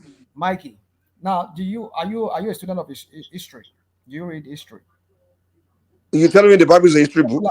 Hold on. You've asked a question. You said, aside from the Bible, are there other sources that we can use to corroborate whatever things that was said in the Bible? Is that what you said? Yeah, exactly. Okay, send me other things. Okay. Okay, good. Thank you. Now, just listen very well, and let us make this very clear. Now, you see, have you heard about Pliny the Elder? Have you heard about Josephus? Have you heard about Jerome? These are historians that lived in the 15th century. I mean, 5th century, 4th century, around the time of Jesus' birth. These were just secular writers who were. What race are these people? Hold on. I'm just asking you about who they are. Where are they from? Google it. No, where are they from? Tell us now. Don't tell me to be Google. You're the one talking. Yeah, tell us. I mean, we don't know who you are. Give an idea of who the people you are talking about. I want to tell you. I want to sitting down here. I'm telling you everything. No, just say where they are from now, so we know who you are talking about. Are they Chinese? Are they Chinese? No, they're not. These are Palestinians. Okay. Some of them are Europeans. Okay. Yeah, Palestinian, Arabians, Egyptians, Grecians, and Greece. They are all. I mean, Turkey today, modern day Turkey. These are all from that. They're all from those all from these areas. And they all met Jesus Christ. Okay. Well, hold on. Some of them, they were contemporaries of Jesus Christ living in these foreign lands, and they heard about Christianity. And from a historical fact, they gathered that around that time, they wrote them down. So they heard, just like you are hearing. Okay. Oh, goodness, dude. Let me ask a question. No, you're not going. Them say. Rational mind. Mike, even your own religion, nobody can practice. I don't have a religion, though. Kenneth, we are talking. I'm not here presenting any religion to anybody. So don't come and be saying even this. Don't do strong fallacy here. Rational mind. Let me ask this question. The name Jesus in in among the Jews, they call it Yeshua. Where did that name Jesus came from? When the original name is Yeshua, who came out with that Jesus? All right. Now, you can't tell me that they cannot pronounce Yeshua. I mean, where did that name Jesus come from? Okay, good. So, if you're a linguist like myself, you understand why names were like, I won't say translated, or should I say maybe should I use the word transcribed, or giving a closer pronunciation? Someone name. Someone name. What is the meaning of Jesus? What is the meaning of Jesus? That's what you should ask. Give it to my Jesus. Would you allow me? Dúpẹ́ farabalẹ̀ ìyàwó farabalẹ̀ ọmọ tó ń ṣe lálẹ́ tó kàn vibrate bí. Wàá sọ pé ìyàwó mi, wàá sọ pé ìyàwó wa, ṣé lọ fẹ́ obìnrin kan, wàá ní ìyàwó mi. Ló fẹ́ nínú.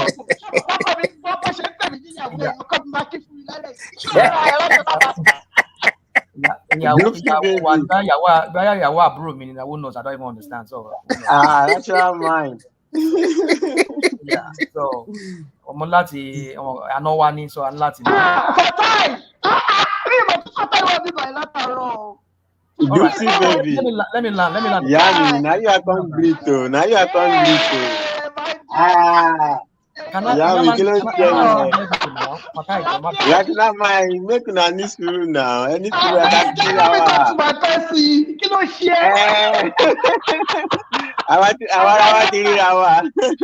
miss you, but I have missed you. It's been a long time.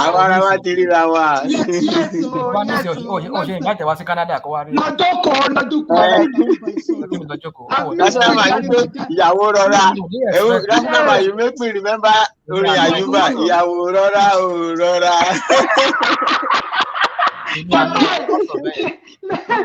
allow him to talk, Daniel. Let's allow him to talk. Yeah. What I'm saying is this: in Yoruba, we don't have certain alphabets. In Yoruba, we don't have certain alphabets. We don't have it. So we have to look for an equivalent of that pronunciation in Yoruba language. I can't right off the bat right now. I can't think because I've been so stressed out from doing certain things there. But what I'm saying is that you agree with me that the Yoruba alphabets, there are certain letters that exist in English that are not pronounced. You cannot pronounce it in Yoruba alphabet. So they have to look for a closer way of pronouncing it. In I think in Hebrew they don't have J. The closest word for J in Hebrew will be Y. Yeshua, Yah. Even if, for example, some of us who understand Spanish here, you pronounce Jose. You want to pronounce it in English proper, you say Jose.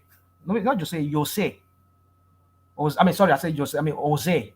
Jose. That's how they pronounce it. How does J sound like? How can you pronounce J as Jose from the way we pronounce it in English as Jose as Jose? No, rational mind, you are missing the point. You're supposed to translate Yeshua. So you are telling us that Jesus' name is Yeshua. So that name Yeshua is very difficult to pronounce. Exactly. No. Hold on. You cannot ascribe it to English. No, you cannot ascribe it that way in English. You have to look for. You have to what's that English word I'm looking for? It's not transcribe.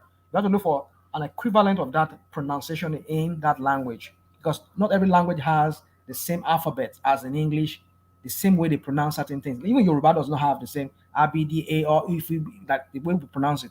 Certain alphabetical word is not exactly the way we pronounce in English. So if you have to translate the Yoruba name, okay, for example, you want to say Shade, like I remember when they used to call Shade, some people call him Shade Ade Adu. Shade Adu. It's Shade. So even when you correct some of them, to pronounce as Shade, when you say Shade, like people pronounce it anyway. Some people say even among Yoruba people, some people say Sade. I know Yoruba people that pronounce that word as Sade. Even Yoruba. Baba, nǹkan tó ń sọ yẹn lọ́lù pa o. Gbogbo nǹkan tó ń sọ yẹn ní ṣọ́ọ̀ṣì ló ti gbọ́ irọ́ ló pa. Because you are supposed to translate Yeshua into English. Rational man, Yeshua or difficult láti convince anybody ní ayé yìí. Let me give an example. Muhammad. Wait, state this, please. Muhammad, hold on. Let me land the point. Muhammad. Some people pronounce it Muhammadu. Some people pronounce Muhammad. Like I think in Turkish, they have the way of pronouncing Muhammad as Muhammad. But it sounds similar. It doesn't sound similar. It doesn't sound. Muhammad.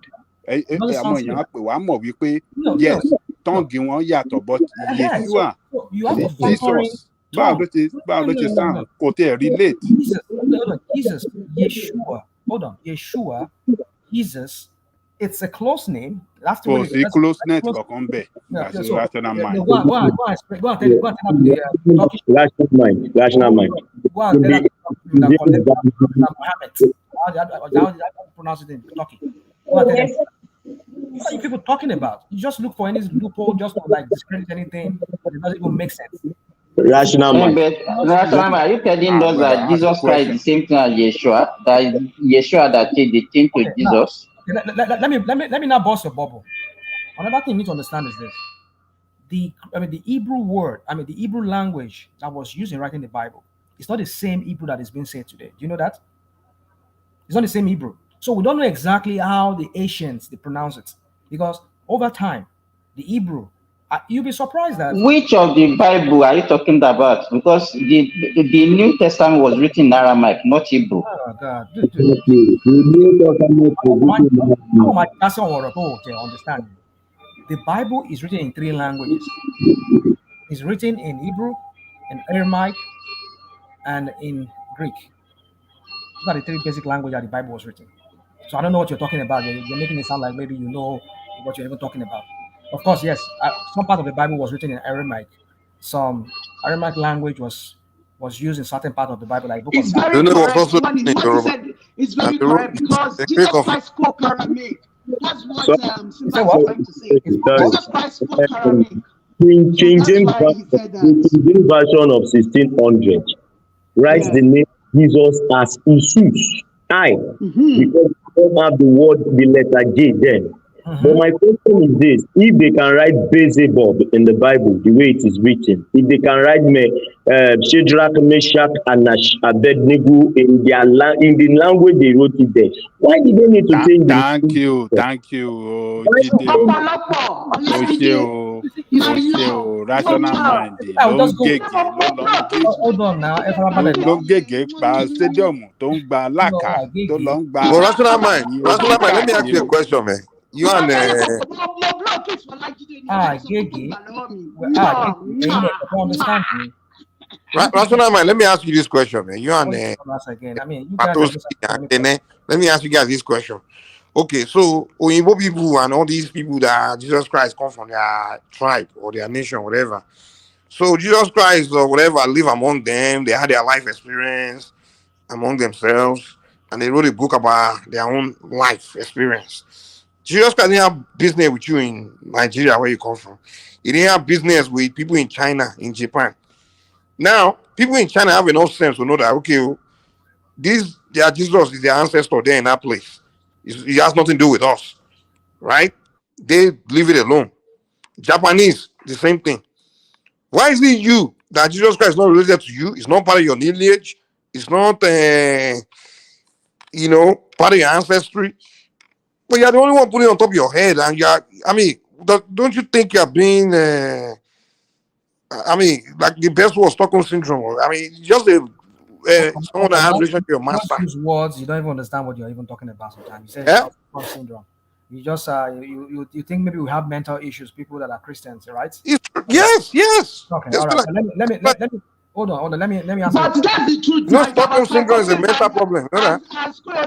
I hear you. Everywhere your customers speak in tongues. You people that comes here and you don't know that it's mental illness. You people that hold on. Somebody said he can speak in tongues. Farabale. And you people that's that mental illness, giddy. People in your head to like sick in the head. You people like Rational mind, do you know in Yoruba land it's a taboo to worship another man's ancestor? You know that? I don't know about your wherever you're getting that. No, I'm just saying. As Yoruba culture. No, I don't. We have taboos in our culture. So in our culture, it's a taboo to go and worship another person's Maybe ancestor. your own Ikorodu. No, no. Go, I always know you're Yoruba, man. Just speak Yoruba. I know you're from Arachu.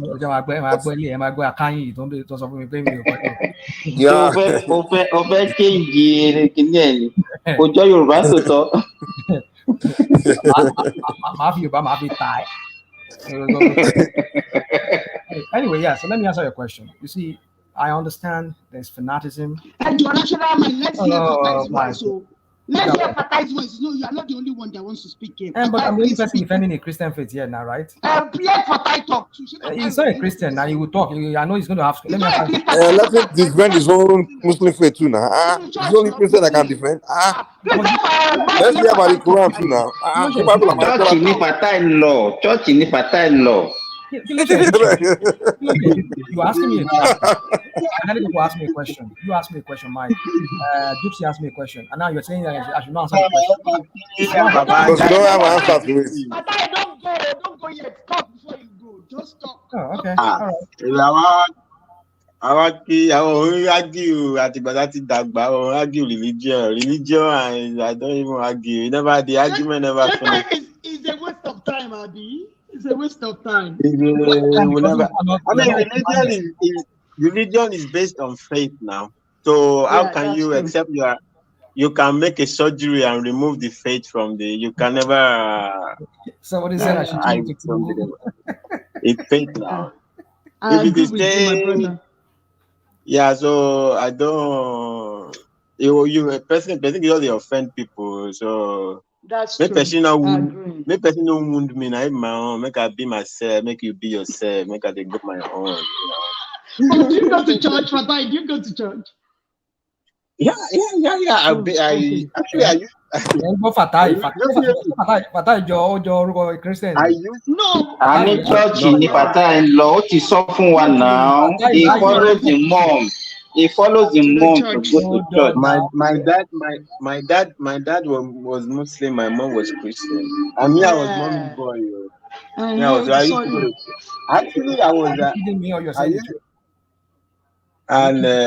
So I don't really argue either way. I don't. It's not really my. But when you say wars, does that mean that they've changed? Is that what you're saying? No, I don't consider myself changed, but I just do my thing. No, the word you said they were that the two of them were Christian and Muslim. That's what is asking. Have they changed? We could call use the past tense. Okay, let me know. Let's not go into that if you don't want to. Mom said the prophecy were a lot of about okay. Sorry about that. One more please, I want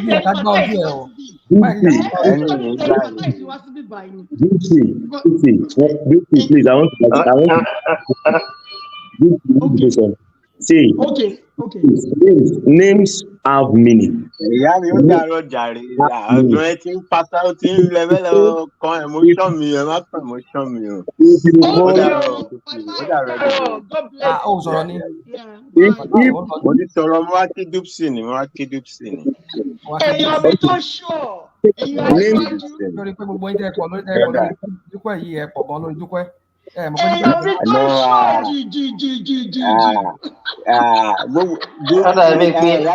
Dupsy, itu ṣe yọ̀dá, ó ń fi Fatai òfin ńlá rational mind lójú nìyẹn o.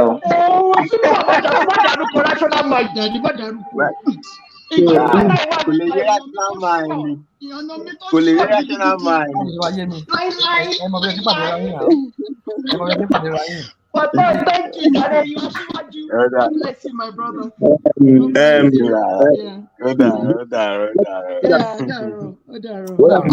can continue, my brother. What I was saying the other time is names have meaning. Orunmila is a name in Yoruba land.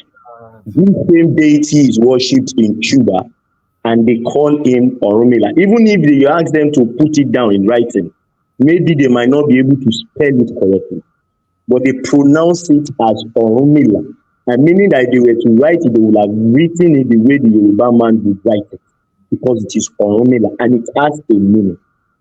That name being preserved preserves the meaning of the name. Now, if you now take Orunmila and you remove the O and you put P and you now turn it to Orunmila, because you don't have one O in your language, and you now put P. Dude, don't do this. Don't do this. Let me land now. Maybe I like to talk. You don't know what you're talking about. Not I think me now. Let me talk. No, See, you don't know what you're talking about. that is what you call transliteration, because they don't have Y sound. You said it yourself. They don't have Y sound in their language. They have to put J. Didn't you say it? You said it now. Why are you trying to change it again? No. That's not what I'm saying. That's not what I'm saying. I'm saying to you if you put E in place of O, are you still calling the same person? I have the phone number and I change the figure because that figure does not exist in my own number. Then I want to dial that person's number. Am I going to reach the person? No. This is what we are saying. Because they want to continue to put us under bondage. They want us to serve them. We are serving them. You are going on this. Can you just hold on? Kumbaya kind of thing. You just come here and do this kumbaya thing. Don't get me wrong. Some of the things you do, I'm on board with you. Or some of the things that some views that you express here, I'm on board with you. But it's like you're taking it too extreme. Now, for your information, if you have been to Brazil, you understand. In Brazil, some of the deities that we worship in Yoruba, the way they pronounce it in Brazil is different. Only in Brazil. I mean, it's a different spelling entirely. Do you know that? It's not entirely. It's just one. My goodness. Yeah. Okay. Tell me. How do they pronounce it in Brazil? It's just the J. They changed to Y. That's all. They change the J to Y, right? So what are we talking about? When people change Jesus from Yeshua, but like I said, hold on. Well, they didn't change it to Yeshua. Hold on. That's what I'm saying. I mean, they didn't change Joshua. Hold on. Dude. I just said to you that the Hebrew language which the Bible was written, it's a forgotten language. After this, Romans sacked Jerusalem, they destroyed it, and they dispersed the Jews. A lot of them, they went into the diaspora. They adopted different languages. Some of them they were able to. I mean, some of them they tried to preserve that language the way it is spoken exactly in the original form. But today everything is lost. So they have to reinvent some kind of new. The kind of Hebrews they speak now today is a new kind of Hebrew that is different from the old Hebrews. So we cannot say exactly as to how those names were pronounced in the Bible. Not even that Shadrach, Meshach that you're talking about. Go and do your. I did because I went to. I won't call it theological school, but I went to a Bible school and I learned all of these things. So the Hebrew language which the Bible was written is different from the modern day Hebrew that they speak today. It's different. Totally different. If we have to list the things National Man has told us that he has done,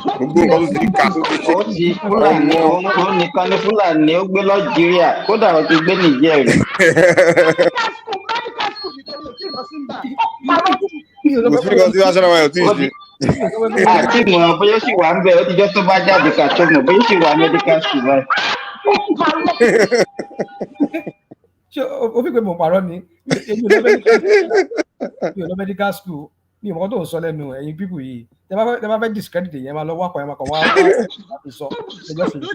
Even though those were professor one time.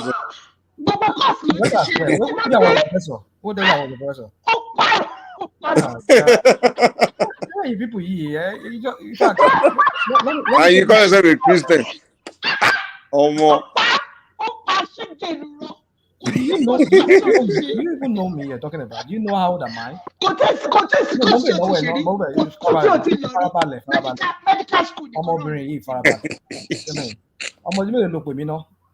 I'm your spring chicken. Is that what you think? Do you know where I've been? Do you know what I do? I don't know anything about you. You're a pathological liar. Okay, so for kò sí ọkọ tó kì í bá gbogbo nǹkan ló ti kárí ìwọ tí yóò ti ṣe lọ́ọ̀rì pàápàá linguistics olúwa mẹ́ o ti máa parọ́ jù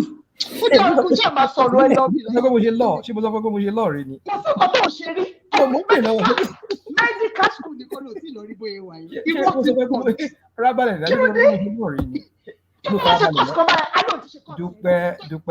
Dúpẹ́ ṣé mo sọ pé mo ṣe lọ́ọ̀rẹ́ ni. Kò sí nǹkan tó kì í sọ pé o ṣe rí gbogbo nǹkan ló ti ṣe rí. Just medical school yẹn nìkan mo dúró dé. Wọ́n nìkan ní o ti kílẹ̀mù yẹn bá tó dé àwọn Simba àtàwọn bàbá tí tó wà níbi tó máa járọ̀ ẹ̀. You people are just intimidated. You know, the thing is this. People like Ewa very intimidated by learning. I'm very highly listen. I'm highly educated. I'm an asset. Listen. I'm an asset. I won't tell you why. I'm an asset. Dúpẹ́ ṣẹlá wọn pé there was a time tó ní teacher lò mo wonder àwọn ọmọ tó ń teach wọn ní mọ̀ kankan wọn lè mọ̀ kankan wọn lè mọ̀ anything ó kà máa kò ní lọ ìjà tó pọ̀ láti máa sọ jáde máa sọ̀rọ̀. Let me bust your bubble. Some of my You see why our education system is bad, you know. It's not the government all the time. It's teachers like rational man. You know, you'll be lecturing children, you won't learn. The children won't learn anything. Doopsy. Oh yeah, funny go. Do you know the people? Do you know or do you know that of recent Pope Paul said Jesus is the son of Lucifer? Do you know? Yeah, because they said that Lucifer, that money star is referring to Jesus Christ in the Bible. Even in the Bible itself. Jesus in the Bible himself called himself, Jesus in the Bible himself called himself the morning star. Is in Revelation. Can you repeat what you just said now? Can you repeat what Paul referred to Jesus Christ as Lucifer. Jesus called himself the morning star in Revelation. Yeah. Yes. So Rational Man, are you going to argue against the Pope now? Yeah. The Pope. That was no better than the Pope. I want us to discuss offline because they won't allow us to discuss deeply. No problem. I'll drop my number. I will contact you. They will not listen. Now we have a lot of facts, but they will not listen. They will not.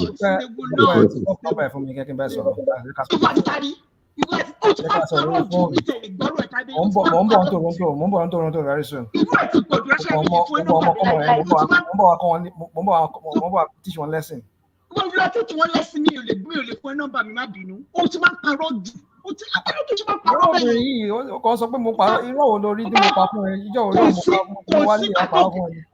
Linguistic mathematics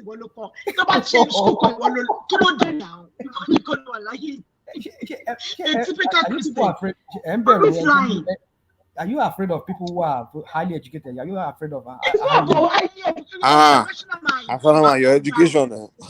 You see people recognize intelligence. I'm well read. I know it's just in the past few years I've not been reading. You don't have to talk much before people recognize that you're very intelligent. You do not know who I am. You do not know. You like to convince people you are intelligent. You don't have to convince people. If you don't need it. I'm not here to convince you, but it's just because we're having a conversation around you, trying to. No, that's what you do all the time. You just like to talk and talk and talk. You don't have to convince anybody that you're intelligent. Just talk. Who's talking at? Who's the person doing talking here now? You're not talking now. Iwani, off topic. The question. I will answer your question. That's how it is. Off topic, me. I have your number. Let me copy it again. I have it. I have your number. I'll copy it. Number. Okay. Number. Oh no, carry kiche po ma paro ma fún number mi. Ó ti máa paro jù. Mi lè fún number. Everyone bẹ́ẹ̀ ni ó bẹ́ kó paro. Ó ti paro to the point you even lose women.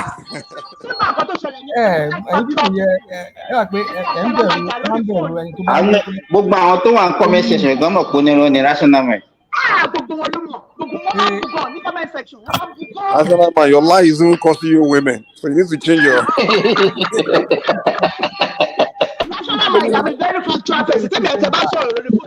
What is the lie? Can you give me an example?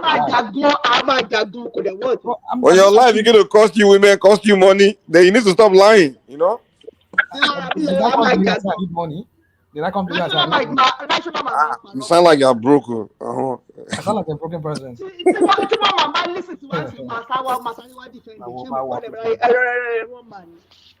how do you know somebody who is broke, Mike? How do you know somebody who is broke? How do you tell? The way you talk now, you know when someone that has money is talking. Oh my goodness. Where are you talking about? She ain't borrow kata three boys on them. I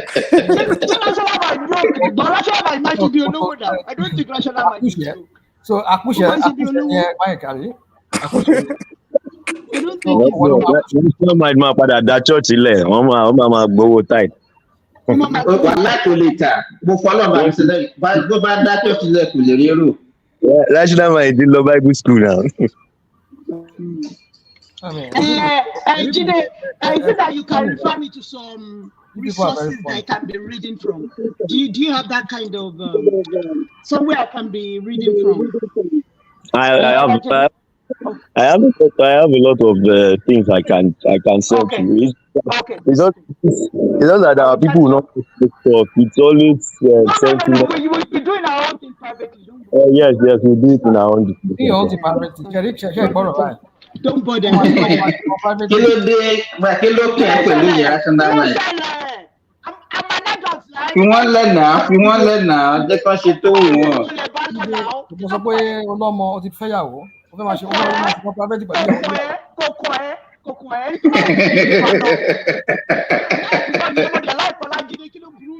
Ṣé yẹ burú ni? Ìwùkú ṣé ìrọ́dẹ̀ máa ń nà yọ̀ torí yẹn ni? Kò burú. Mo ti béèrè nọ́mbà ẹ lọ́wọ́ ẹ láti jọ yóò fún mi nọ́mbà. Mi ò fún ẹ. Ọlọ́dún àti ọ̀bọ̀ra. Mi ò bẹ́ẹ̀ mo bẹ́ẹ̀ kò fún nọ́mbà. Ó dẹ̀ ń béèrè lójoojúmọ́. Ó yà mí lẹ́nu. Mo béèrè ní ìbọn mi ò bẹ́ẹ̀. Ẹ gbàgbé ẹ má bàa béèrè mọ́. Ọlá ti wọlé. Ìsáàdì Ọlá DSS.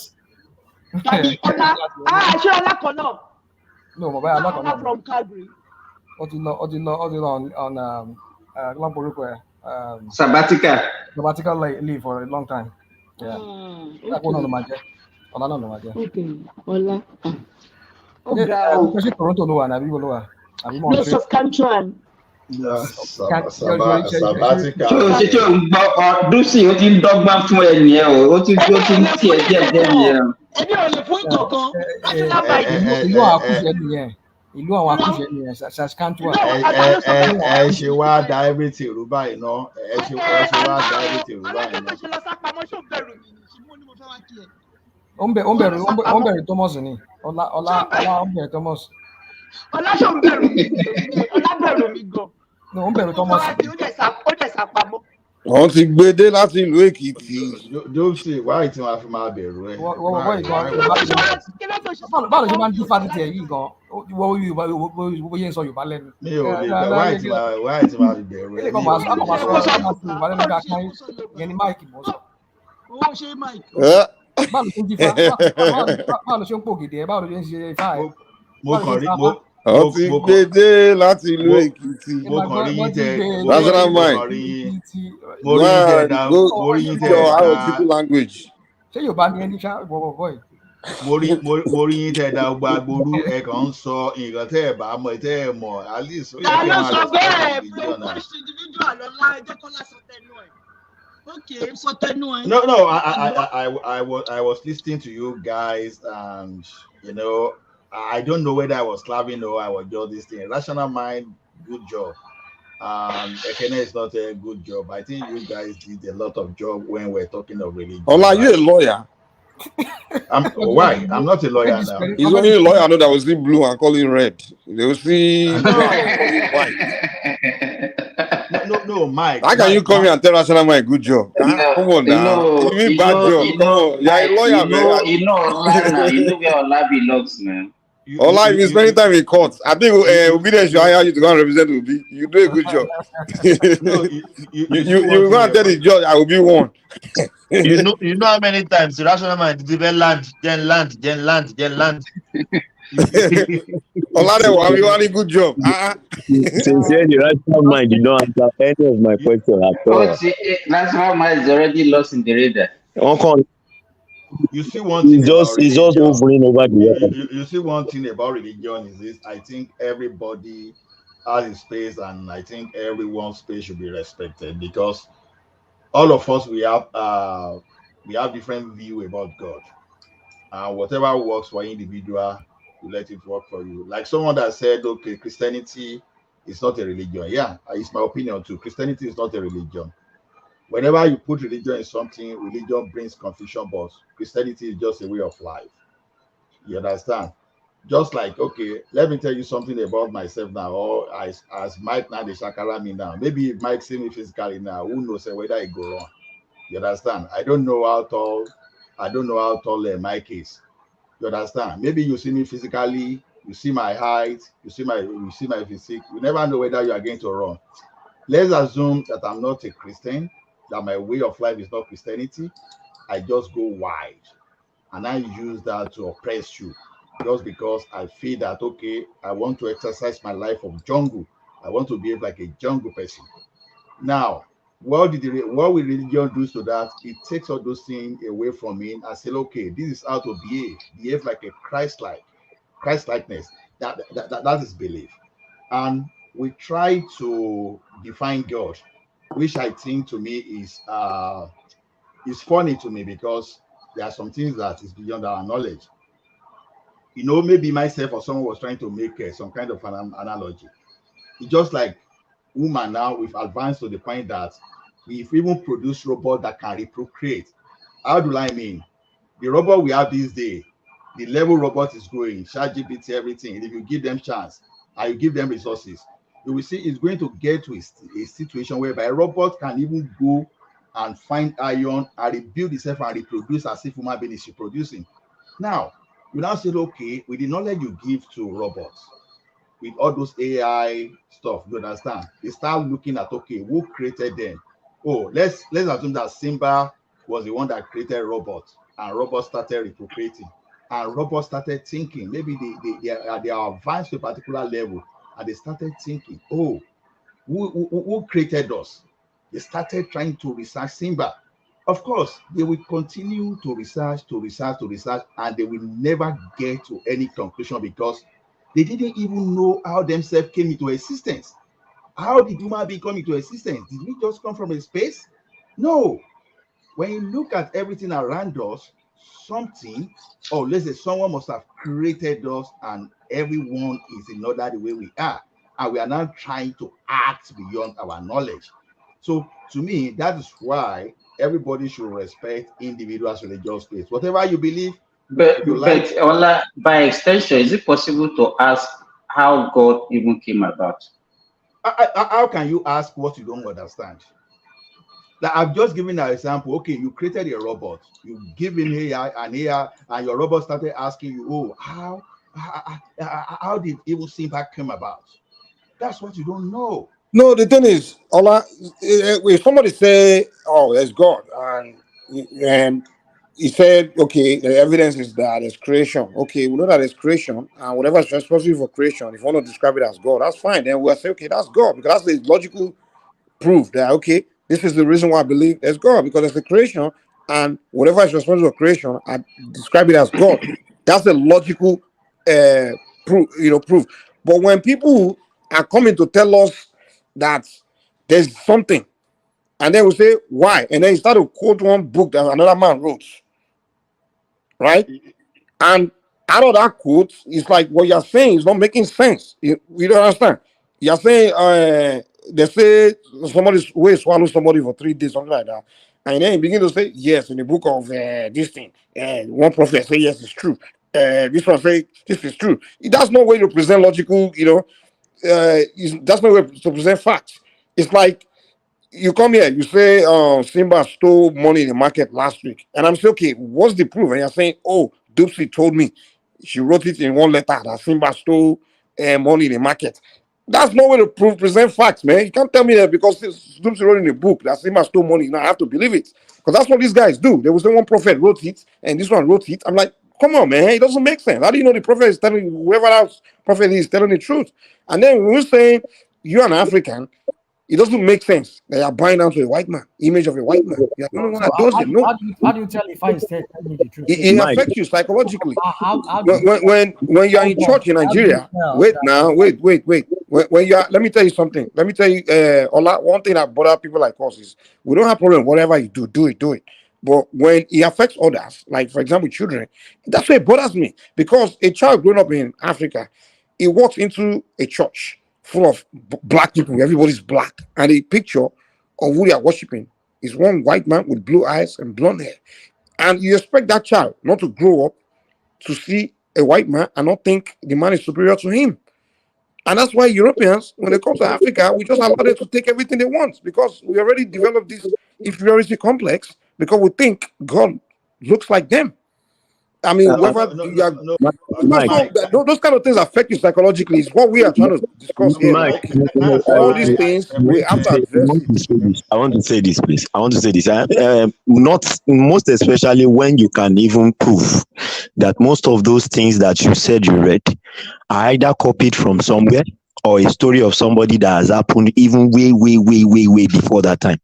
Like I was saying the other time, we have the story of Krishna 3,000 years before Jesus. We have the story of Horus 5,000 years before. So, and these things align. The same story, the same everything align. Now, if you go into Egyptologists now, you study it. There's something called the 42 laws of Ma'at. These 42 laws of Ma'at, if you read it, you will see that it is just like compare the 10th commandment and the 42 laws of Ma'at. It will look like they copied this from this. So see, that's why I'm saying that what we are trying to say is that these people are putting into us a narrative of good morning, sir. A narrative of we trying to project to us that they are gods. And they want us to believe it that way. They do everything to make us believe it that way. They brought a religion to also make it that way.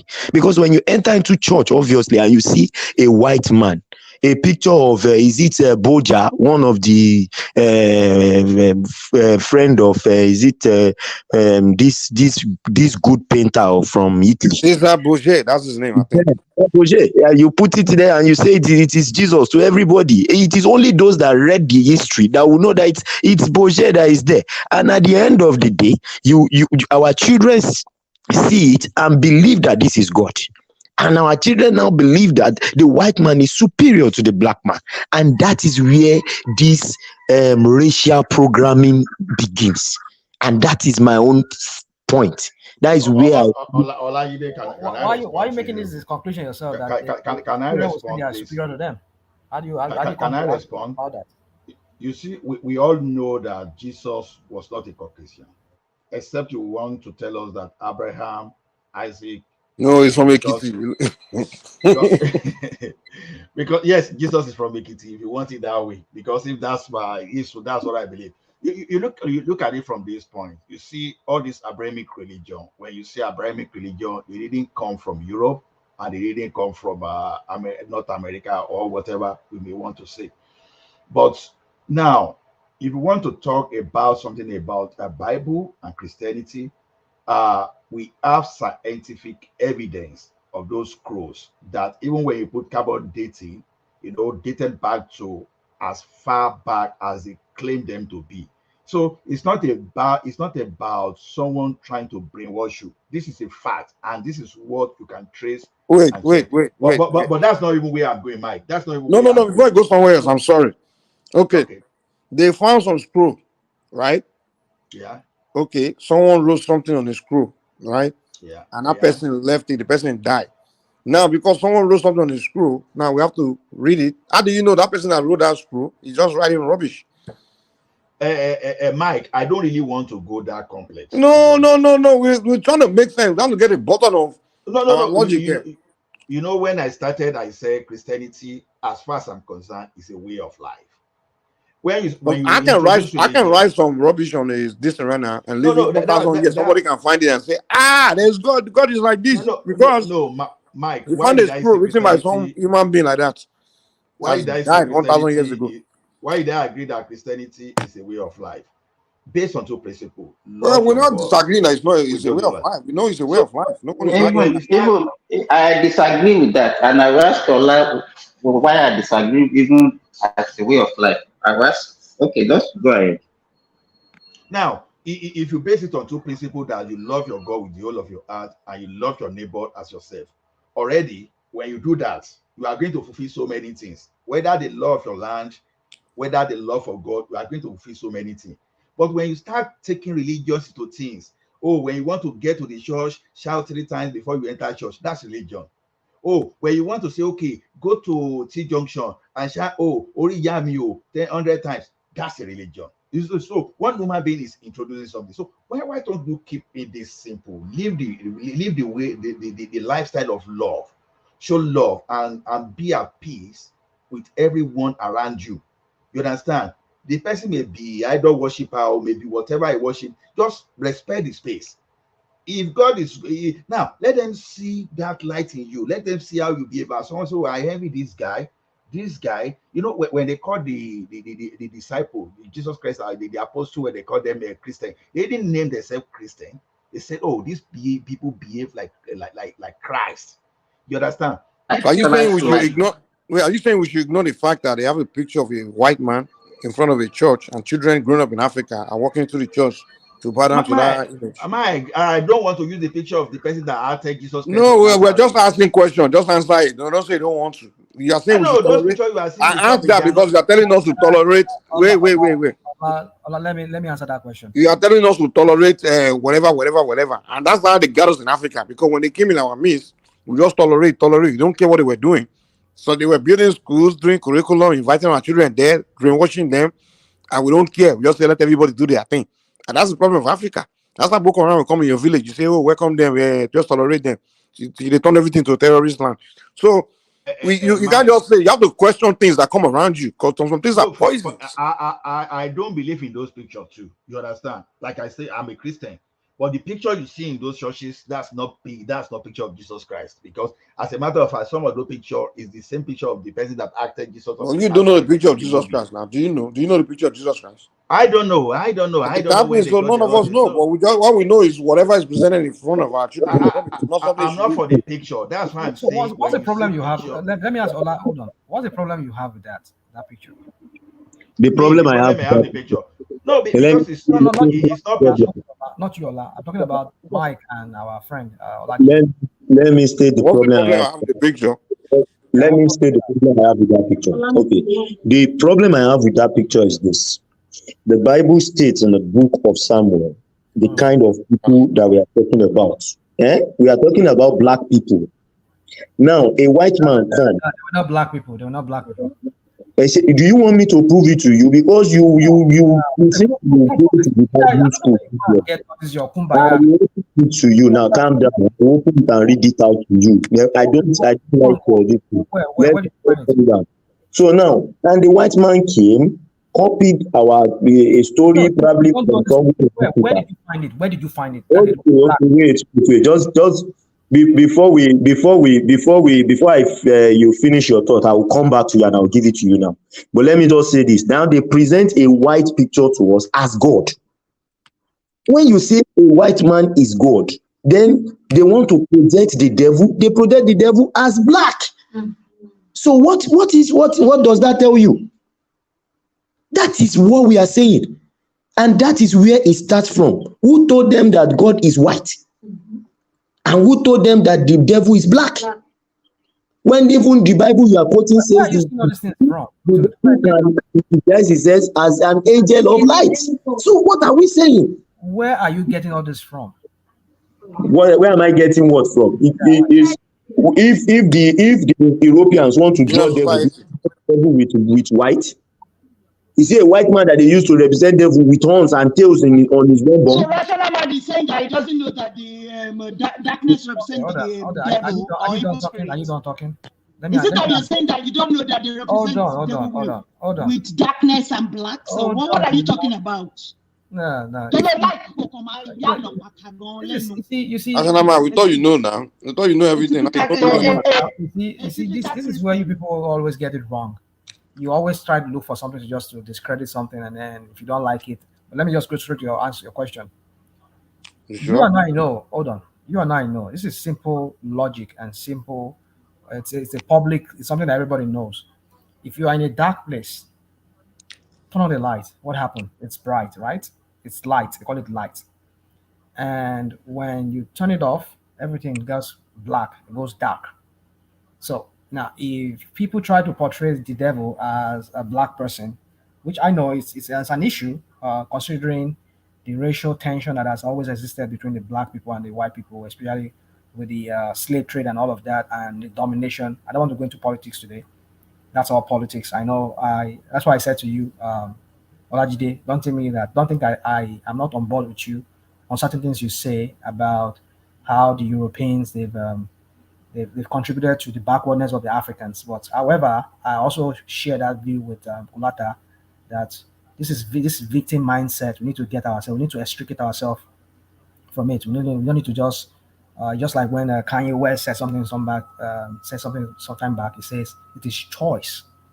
Some people got mad, but if you understand what he meant by choice, it's your choice to want to remain being like, oh yes, they've dominated us, they make us be backward, and then you always want to remain in that mindset. No, that's up to you. It's your choice. So if your choice is that no, I would make sense with whatever these people have done to us, and I'll project myself better than what they want me to put. They want me to be, even though that's what it is that they wanted us to remain subjugated to them. But no, I would be better than what they want me to be. That's why people like Kanye West is a billionaire now. I mean, I don't know, maybe by now he's still a billionaire. I thought the whole problem he had. So you just have to fight and struggle to bring yourself, extricate yourself from that mental slavery. So that's on that. That's why I said I share your view and I share Kulata's view. So I'm not the kind of person that is all extreme. Oh, to hell with the Europeans, to hell with white people. Now let me go to straight to your point. Tupe, you and I know that darkness is dark, light is light. But I can understand people portray evil and good with that way. But truly, the devil is not a black person. I teach my kids that. Even my grown-up kid that is even my mother today, she teaches her own daughter too that it's not so. But we understand when people portray kind of religion that I practice. We don't portray things that way. But I can understand for one when people portray, especially I think the Catholics. I've been to some Catholics churches and bigger cathedrals, and I've seen how they portray, like you said, the devil as a black person, and maybe an angel like Jesus Christ as being a white person. I know, but the thing, like our friend here says, Ola, is that Christianity is not an European religion. It came from Palestine. Jesus was a Palestinian, a very brownish person, not a black person. Projected by the Europeans, the Greeks are the ones that projected all these things because they were under their colony that time. I know that story that yes, it was projected by these Europeans. They whitewash it, make him look like he's a European person, a white person with the blonde blue eyes. What difference does it make with Palestinian? Is Palestinian is he still different race of person? Is he African? Is he black? Hold on, they are dark people. They're not white people. They are dark. What do you mean they are dark? Brown. Okay, let me say they are brown people. Well, they are not African. They are not your race. That's the whole point we are making. Whether they are white or Chinese or they are not your race. They don't look like you. About this guy. I mean, you and I know. Don't mind. I have those values that you have. I have those values that you have. I don't even understand your arguments sometimes. Whether it's British, Palestinian, Chinese, Japanese, the fact of the matter is they don't look like you. And so what's your beef with that? If they don't look like us, what's your beef with that? You can't be worshiping people that don't look like you. It doesn't make sense. Who else does it? Do Europeans worship Chinese? Who told you? Do the Chinese? Wait. Can you? Okay, African man. Is it possible that in China, some group of Chinese will begin to say, okay, their God is African, and they'll build a church and put a picture of a black man, right? And then the rest of the church, they'll bring their children, all of them in there to come and be learning that. Wait. They put picture of rational mind, for example. You're probably I don't know if you're dark skin. I don't know how dark you are, but let's say you're very dark, Now they put your picture in front of it. In China, they'll put your picture in front of a religious worship, and then they will say that's God, and then they'll be bringing their children, raising them inside that church. You think the Chinese government will allow that thing to happen? Okay, thank you. Or do you think even in Germany or Europe they will allow it? Okay. No, it's only Africa that we allow that rubbish. Hold on now, dude. You just sometimes argue, or you put forward. Go ahead, respond now. You just put forward some certain things. You don't even consider the context of everything. If you go to Asia today, if you go to like China, the Catholic Church in China, they have. I've seen a picture of it somewhere. They have a picture of Mary, Virgin Mary, and Jesus Christ. It doesn't look like a Chinese woman. It looks like a blonde blue eyes woman, like a European woman. So for your information, they sell that even if you go to like Philippines. Philippines is a predominantly Catholic nation. Philippines is an Asian country, very close to what's it called? Even go to Cambodia, they still have churches there, even though they are Buddhists or Hindus there. So for information, but the only difference with you see, everything, there's context in everything. The way they enslaved Africans, these Europeans, they never did that to the Asians. They also introduced the same religion that we are all against today. Some of you, like you, Mike, and all of you that say, "Oh, to hell with Christianity, they came and dominated and blah blah blah." Yeah, they also introduced that to the Asians. Go to Philippines today. Filipinos are almost like 90% Catholics. Filipinos are also low IQ people now. That's why they are not advancing like the Chinese and the Japanese. Dude. Is Philippines advancing like Japan? The Chinese, they also have Christians among them. They also have even if you go to maybe 0.1%. Can I interject? There will be fools among every people that will accept rubbish now, but their own is not as ridiculous as our own. The amount of population of Chinese that successfully got brainwashed, they are less than 1%. What you are not taking into consideration is the enslavement there that they brought into Africa. Yeah, that's what we agree on. That's what led you to where you are. We are trying to help you to understand. Like, but the issue is not with religion. Okay, listen. The issue is not with religion. Even the Europeans among themselves, they killed themselves all in the name of Christianity. Do you know that the Holy Roman Empire, they fought the Goths, they fought the Germans? Bro, no one cares. Hold on. You see, what I'm talking to you about is the picture of a white man, blue-eyed blonde hair. You cannot be happy. That's what I'm talking about. I don't care about whether Europeans kill themselves, everything. We are talking about today. What's going on today? We understand the past. Everybody was stupid. Please, Mike. Mike, can I interject? Mike, please let us argue this way. Is Thomas still here? Thomas is there, but Thomas is not responding. Please help me hard. I'm here, Mike. Are you going? No. They are telling me to have somebody. Me already. Yes, I will have it. Yeah, it's here. Yeah, I had it already. We cannot be arguing just blindlessly without factoring every other context into it. You need to get background of whatever you're arguing about. That's why I'm giving you context. I don't just argue. I give you context of whatever I'm arguing about. Yes, I agree with you that they brought Christianity into us. I'm like you, Mike. I hated that our own religion, our own Isheshe should be relegated as nothing. Make it subservient to either the Islam or even Christianity. People should be free to do whatever. If people say they want to practice their Isheshe, as long as your Isheshe does not affect my own religion, I won't affect you with mine. If I come to you to talk about my religion, if you want to convert to it, it's up to you. I won't force you. Rather than I have to put a gun on your neck or put a sword on your neck and say by force you must convert to Christianity or Islam. For your information, even the Europeans, they enslaved themselves. Somebody was saying that here. Yes, it's a fact in history. They use religion to enslave themselves. Okay, so you are admitting that are using religion to enslave you? Dude, don't come down with one. No, you're just making them trying to understand it. You're saying even you are justifying them using religion to enslave you because they did it to themselves. Right now, Mike, can I ask you a question? Because I was trying to present something the other time. I can learn for topic, so you can ask a question. No, it's the same line. No, I just want you to answer it. Have you seen or heard of the picture of the Black Madonna? Where is that coming from? You see, I'm not a Catholic. I only If you go to Rome, the Pope bows he prays to the Black Madonna. He prays to the Black Jesus. But even if they paint Jesus today, Jesus today. Roman Catholics are not. Listen, Roman Catholics are not the custodians of Christian faith. They have their own shenanigans. They've also been guilty of so many shenanigans in history, or so many atrocities and immorality and all of that crap. Their popes are known for lavish life and all the whole crappy life they've lived, and the debauchery and the all the kind of things that So they are not custodian of Christian faith. But if you say they are the first, I won't say they are the first Christian church, but they are the first apostate Christian church that emerged after the death of the real Christians. So who are the custodian of the Christian faith?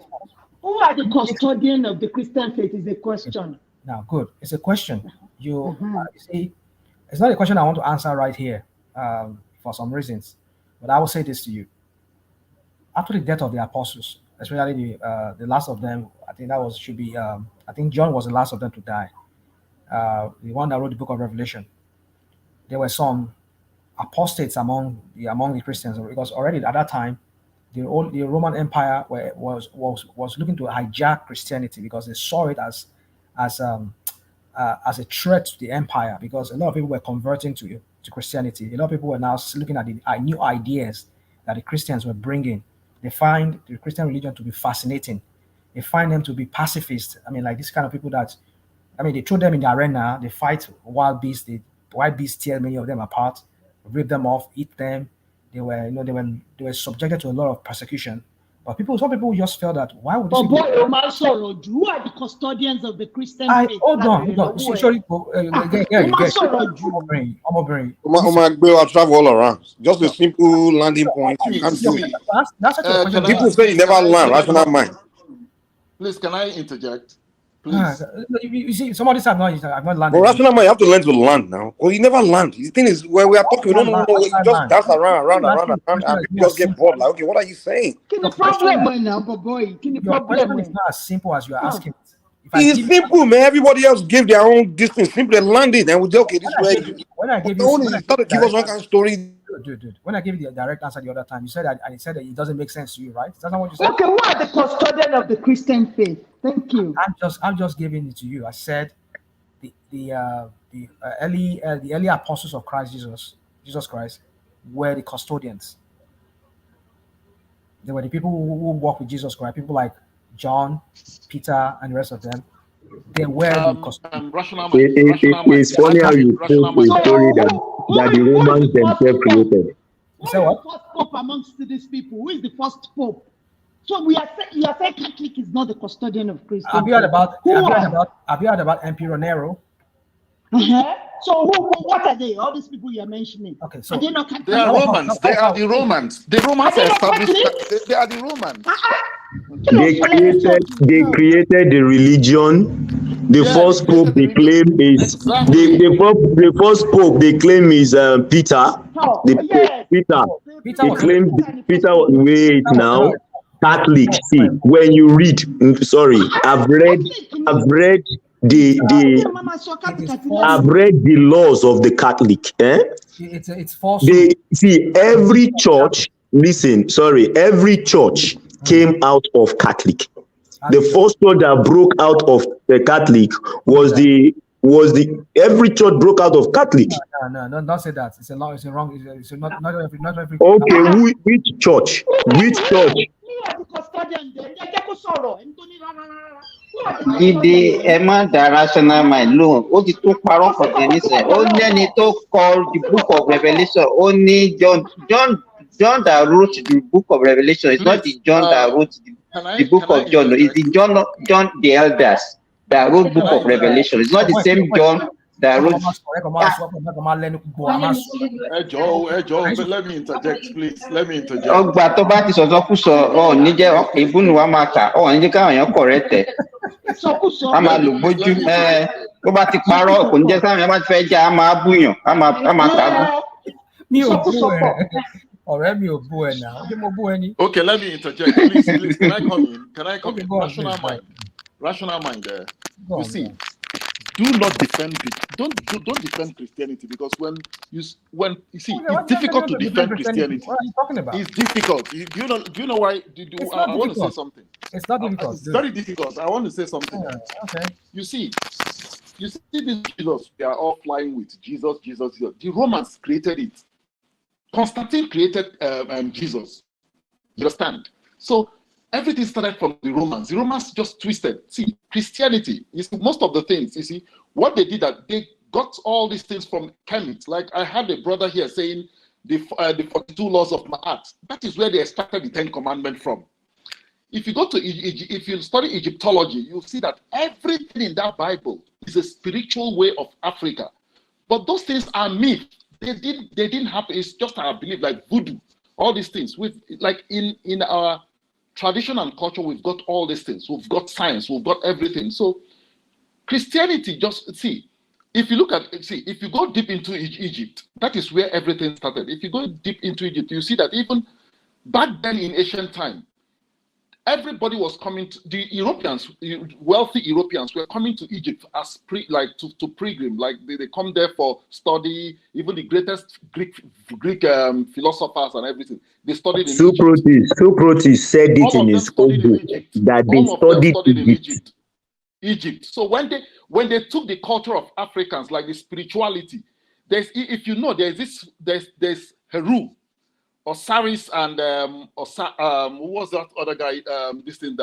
This were the thing they picked. They picked this Isis woman. They were worshiping Isis in the old Rome. So the Romans said, how can we counter this? They now created that what you now call Christianity. You understand? They created it. So that is why it's very difficult for Christians to defend that Bible, because when you go through the Bible, you see it is a lot of the stories doesn't sound right to you as where you're critically thinking. Can I add to your point, please? Can I add to your point? See, after the Council of Nicaea, when they canonized the so-called scripture, now the mother of Constantine was the person that went on the pilgrimage. You can Google this thing and find it. It's there, my brother. I'm not doubting it's there. She was the one that went on the pilgrimage to locate the location of all the events that they wrote in that book. And they went to locate a location, as in find a location. Now, when they got to that location, it was written. In fact, I saw in a documentary, a Catholic documentary, they said, how did they know where the cross of Jesus was buried, where inside the cave it was buried? The woman locked up a Jewish man, a man that was living in that environment, locked him up in the well and said that the man must give her an answer to where that thing was. At the end of after 11 days, the man had to say, okay, I know the location. So, and you want to believe that story, something that, okay, somebody just went there, started mapping out locations for things, and they invested heavily in it. Why do you think there is war between Palestine and Israel till today on that land? Because these people, by the Darfur Declaration of 1946 or 47, the Second World War. That was when Britain consented that location, that land, to the Zionists, because they need to. Let me help you a little. Do you know that if you know the first place they actually wanted to relocate the Jews to where was in Kenya. That was their first place. They wanted to bring them to Kenya before they now took them to Palestinian land. Even if you look at it, I have Israeli friends here, Jewish friends here. I asked them, where are you originally from? Like, where do you come from? Most of them are Russians from Ukraine. Khazaria, Ashkenazi Jews. That's where they all come from. And today they make up a book and tell you, oh, these people are chosen people of God. I want to ask you a question, my brothers here. You see, we all have children, and I know the kind of love we have for our first child. Our first child. I know the kind of love we have for our first child. But let's assume we have a God, and Africans are his first children, and he went away from Africans and chose the last child to become the chosen one. Do you think that story adds up?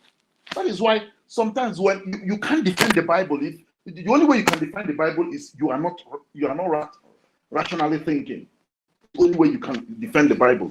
Because if you look at the Bible, some things doesn't sound right in the Bible, and the stories doesn't make any sense. Hold on. You might say that some things like our friend used the word discrepancies.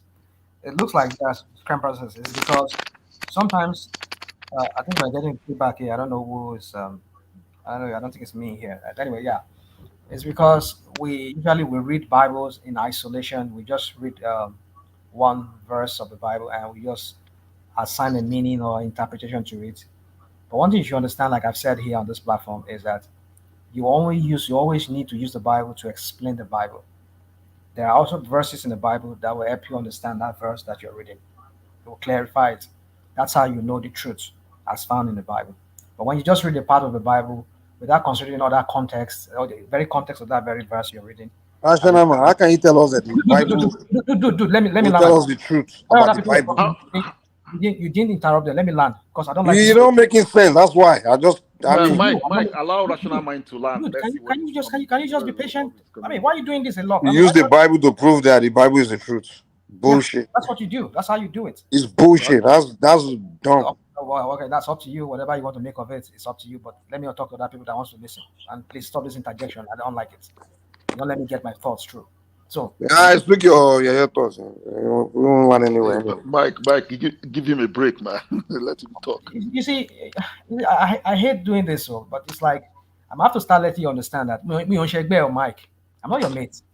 Then behave like it now. How can you be telling me that I should talk my bullshit? Rational mind, oh, the more press away your pedi GB that could get borrowed you right. One side of my one side money, I'm only to be your dad. But then he's acting like a boy. I mean, I think you're a pastor, you're from the same village, man. You are good from where you go.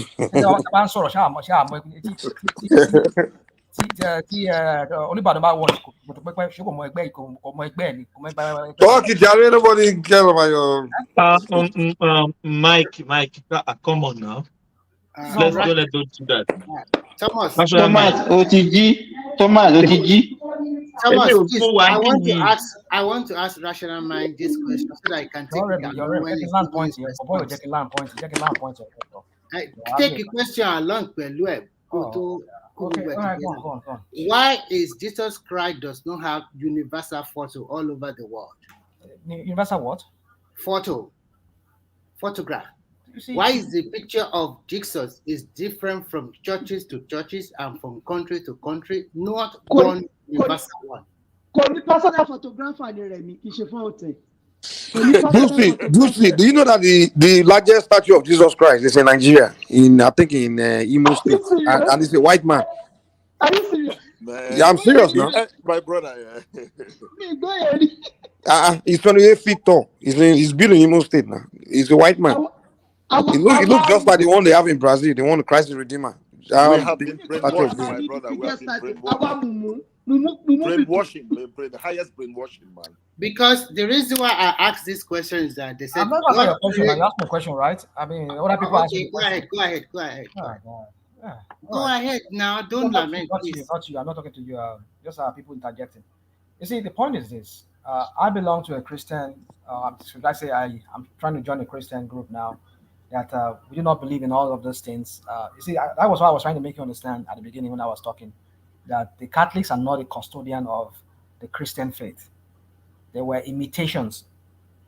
Because, like some of you might understand or know the history of how Roman Catholic became a religion that people view as a representation of the Christian faith. No, it was an imitation set up by the Roman Empire.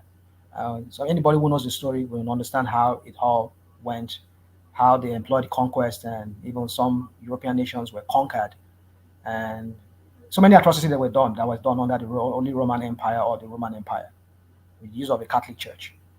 Now, that being said, I don't want to, because if I start telling you the story how it all began and how it ended, some people will say I just don't learn. So let me go straight to your question. Now, all those pictures. You're a rational mind. You don't know. Oh God! You don't know the story. Okay, you run more. Just say what you do. All right, you can land now. Now, all these different pictures you're seeing all around, These are just the figment of the imagination of people. Like we said, um, Jesus Christ was born among a Palestinian family or a Jewish Palestinian family, and Palestinians are not pure white people; they are brown people, very brown. Maybe not like us, not like black as us, but a little bit like what you see today. Like when you go to Palestine, you see people around that area. They are like brownish people. Yeah, that's how they are. So it's not an African, a true black person. It's not a white person, as in a European blonde, blue eyes person, but it's a brown person. Rational mind. I have some Palestinians working with me here. You can't distinguish them. Sorry, They Simba, Let me Yes? land the question now. I want to put it to rational mind that in the Bible said it is stated Hold on.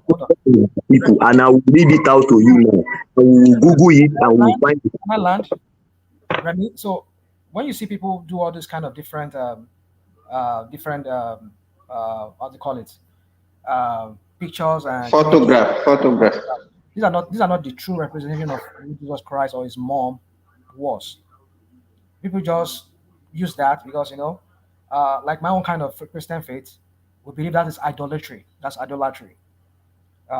Idolizing because, like I said, I don't know that when I say to people here, I practice Catholic before. So maybe say maybe I've done everything. Yes, I have. Not because I just want to test just to see if they have a better truth or better thing about religion or the way to God. Maybe you should name what kind of Catholic church you went that time. Maybe some of us will understand. Catholic church is Catholic church everywhere, any part of the world. No. Name. Did you go to St. Joseph or did you go to just name your church? St. Joseph, like, what are you talking about?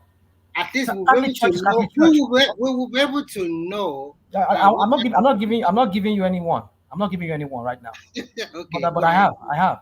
I mean, I have gone to, even in Nigeria, I've gone. Okay. I've gone. You don't want to name. Block Rosary. Where you have. Where is it? Is it in? I'm not going to tell you that. I don't need to reveal anything. You just want me to reveal things about myself. I mean, I don't want to go. But I'm telling you. He's just asking a simple question. Just answer. Nobody wants to know anything about you. And I said, it's just a simple question. Rational mind. Mi ò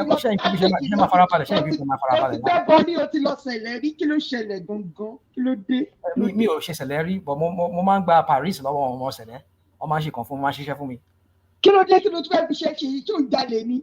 O lè máa ń gbaṣẹ́ lọ́wọ́ ṣẹlẹ̀ náà. Ẹ̀yọ́nú ni wọ́n máa bá mi ṣe. Ẹ̀yọ́nú kọ́sà àwọn olè ló máa ń gbaṣẹ́ lọ́wọ́ ṣẹlẹ̀. Méjèèjì ló ní mi, wọ́n máa yọ́nú mọ́ mi. Ó máa yọ́nú sí mi.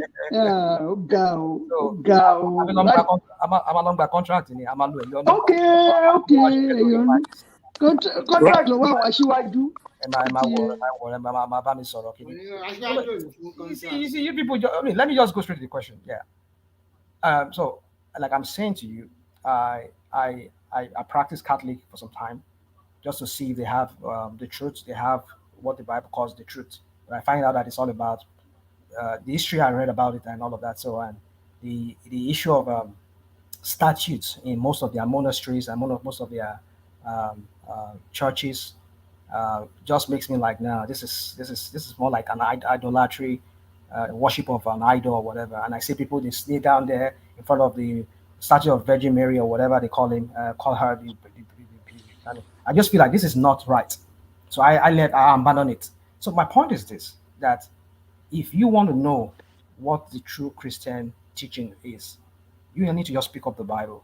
Read the Bible very well and read it from beginning to the end, from so-called Old Testament. National mind, please land it so that we can move to Olajide. Thank you. Land it. So, in conclusion, those pictures you are seeing is not a true representation of Jesus Christ or his mom or any other. So we can say there is no true picture of Jesus Christ.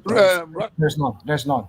Okay. Rational mind, and again, you see, the character Jesus never existed. The character Jesus never existed. How do you know it does not exist? How do you know? So rational man, you know better than the British that gave it. The British that gave you the book, the religion, telling you that the Jesus looks like that. So you're arguing against them. So now you are, I mean, discrediting them by. He's trying to say he believed in the book, but he does not believe in the So the British came and gave you religion and told you, okay, this is what Jesus looks, everything, and you're telling them, okay, no, I won't accept this part, I will accept that part. Yeah, that is it exactly. It doesn't make sense, man. No. Mike, Hold on. can I say something? Can I say something? Rational, please, let me say something. See,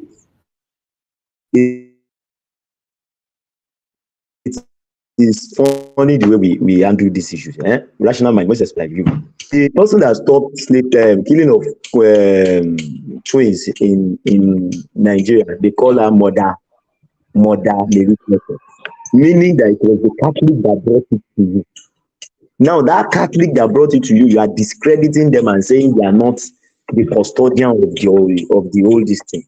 But that's not my point now. What I'm going to is this. Hold on. The What Bible did you say? You said the what? I didn't hear the Catholic that came to stop what? I said he is saying that the Catholic The killing are of not the the twins. custodian Maybe of. Caesar. I said the person that brought Christianity to Nigeria, the missionary, they were Catholic. That's what I'm trying to point out to him now. So they were he now okay. that you now got it from them. After some years down the line, you now come back and say what they gave to you is not right, it's not correct. I don't understand, but let's leave that aside now. You were talking about what I'm trying to say is it is where you know that these white people know what they were doing when they used a white man. It was not coincidental, it was not a mistake when they used a white man to represent their Jesus. In the Bible, when he was describing David, because you asked me to read that verse to you. In 1 Samuel 16, verse 11, he said, and he went and he sent and brought him in. And he was ruddy. He was ruddy. Can we look for the meaning of ruddy? Because we just read our Bible, we don't look for the meaning. Can we look for the meaning of ruddy? Somebody should just Google ruddy cow or ruddy leather. Let's see the meaning of ruddy. You will understand. Àwọn àgbò tí wọ́n máa fi ń jà nígbà yẹn nígbà tá a wà nílé, àwọn àgbò brown yẹn, wọ́n máa ń pè wọ́n ní ruda because that is the color called ruddy. And that color is your color, my color. Let's assume. So how can the Bible state that David was like that? And it's not in one place that he stated it. If you go to 1 Samuel again, 1742, he stated again that the Palestinians saw him. The Palestinians saw David and he was disdained because he was ruddy. Okay? Now, how can you now come and present a white man, blonde hair or brown or straight hair, blonde blue eyes, and tell us now that that is now the Jesus? At the same time, the Pope is bowing down to black Madonna carrying a black baby. So hold on. You said so many things. What do you mean by Rudy? What's your understanding of Rudy? When they say David was a Rudy? No, it's not my understanding. Check the meaning of Rudy. Okay, dude, I ask you a question. I'm asking what is your view, or what do you think it is? Rudy is a color. No, it's not a color. Oh, there you go. Rudy is a color. Spell your Rudy. Put it on Google now. RUDY. I'm asking you a question for our listeners, people that are listening at home. I'm answering your question. Rudy is a color. Spell the Rudy you're talking about. RUDDY. What's gone? Say that again, please. RUDDY. Put it there. They will first show you a Igbo man with red face. Then put Rudy cow, put Rudy dog, put Rudy leather. Olajide, one thing about rational mind is that he doesn't know, but he's too proud to tell you he doesn't know. So please, just take it easy to explain stuff to him. Because he doesn't know, but he won't be able to own up. Those states, oh proud. So who own up? Someone joke come man. Guy from the Pansas village. The Bible that you are saying now. So I'm asking you, what is what's your understanding of the word Rudy that you see there in that very verse you just read? So what do you understand by that? My understanding, understanding. It is the meaning of Rudy. Did you Google it? The meaning. What was the first meaning of Rudy? You are breaking. I don't know if it's me, but you are breaking. I can't even hear. I don't know if other people hear you. So what is the meaning of the meaning of Rudy? If you Google it, they will say somebody that has a red face. Okay. Abi? But now don't go by what Google brings to you. Calm down. Don't go by what Google brings to you.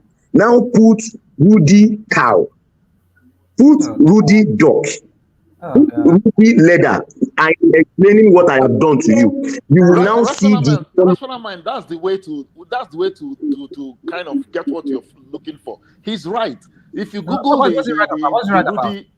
He's right because he's trying to tell you, because see, Google like the first word or the first picture might be wrong. Then when you put that name into objects and animals, you cannot find the real color of what my brother is just trying to tell you is that the color of Jesus is a brown Jesus. You understand? Even in the Bible, they said Jesus has a woolly hair and a bronze skin color texture.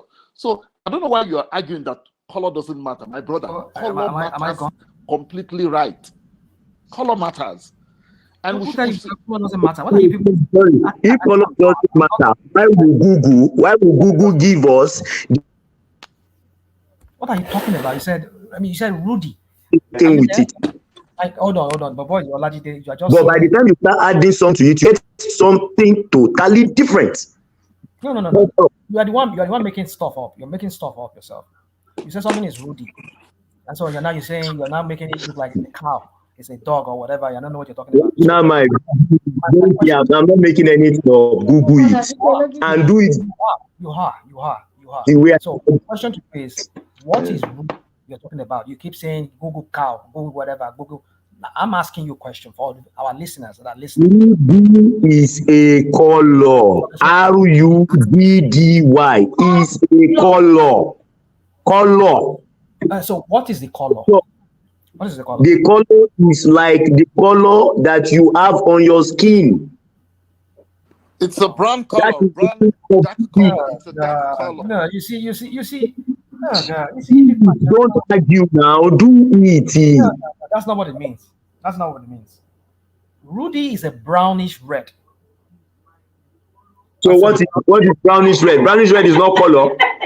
Hold on. It's a brownish red. Oh no, is that not a color? Oh my God.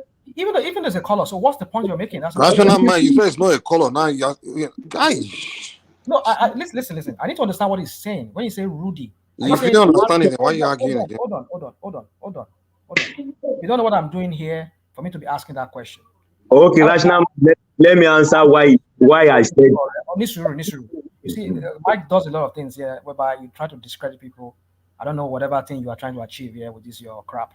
We try to understand you. That's it. You're very stuff. It's just complicated. Yeah. Tell the Rudy. I thought you meant ROUDY. But then you said RUDY. Is that what you said? RUDDY. Yeah. Okay. So you didn't know what he's been saying, and you've been arguing with him. I don't know. You see the same thing I have here. What I have here is a brownish red color. That is the definition. You now please. So what's the point? What's the point now? Color of David according to your Bible. Okay. Now, where did the blue eye, straight hair Jesus come from? That one is to keep us in slavery. Stop this your kumbaya thing. I mean, like you do this kumbaya. No. Rational mind. He's right. No. Let me answer that question. David, Jesus is from the lineage of David. So he's telling you David is not white. Hold on. He was the one that was quoting the lineage of David the other time. David begat this, David begat that. If I begat his son, will he not look like me? Okay, let me give you an example. I think there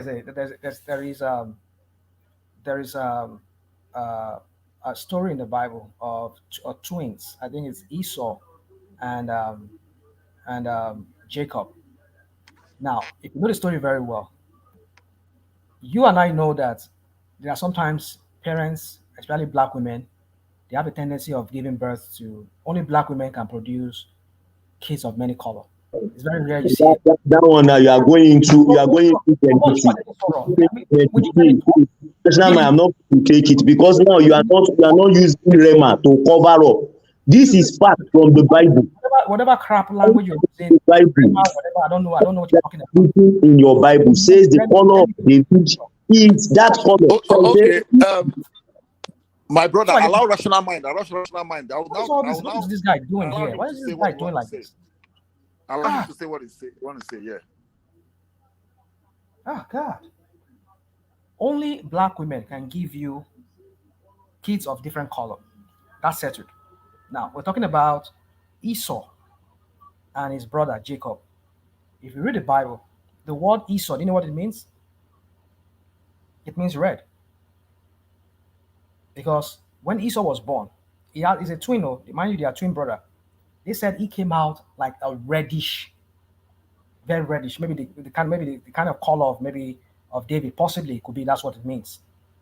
So the point I'm trying to make you understand here is that women can give birth to kids, and the other one comes out different from the others. If David was said to be ruddy, like you said, you read in that Bible, meaning maybe it looks reddish, or maybe the color of his hair is very reddish, I can understand. But that does not mean all his other brothers or his siblings, they're all the same, like him, like Jacob and Esau. That was why Esau was called Esau.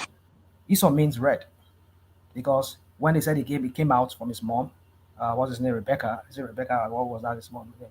He came out like red, but his brother was not said to be red. Sorry, Rational, is Rebecca black? Is she a black woman? Don't ask me that question. I don't want to. Because you started by saying it's only a black woman. You said it's only a black woman that can give back to a babies of different color. I'm just giving you. Oh God. No, that's what you are trying to explain. Exactly. You said it's only a black woman. So if Rebecca is a black woman, that's the only way your explanation can be tangible.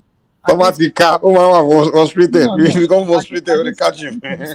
I didn't say he was a black woman. I'm only just trying to make you understand that black women have the tendency of giving kids of different color. Is Rebecca a black woman? That's the question. So if it's not if Rebecca is not a black woman, then that your analogy doesn't work. No. Is Rebecca from your village? That's what I'm saying to you. That I'm making reference to the Bible. But I want to believe that Rebecca is not a black woman. Okay, so that means Rebecca cannot have children of different color. Goodness. Good. Would you guys stop all this thing of just the thing of the truth? We should start lying with you or what? Sorry, rational mind. Sorry.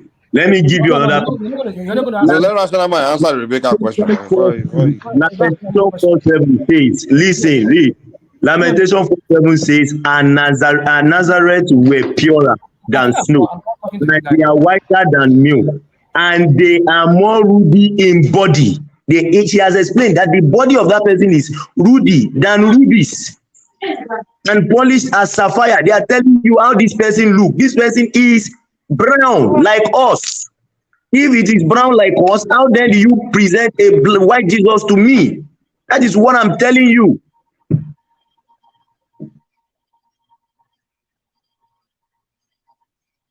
Rational mind is law.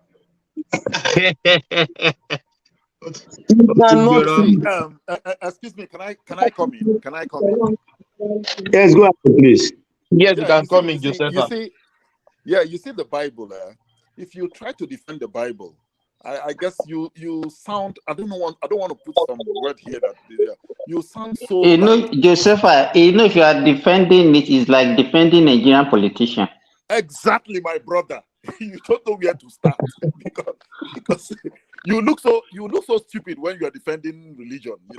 Actually, you look so stupid because these things are there.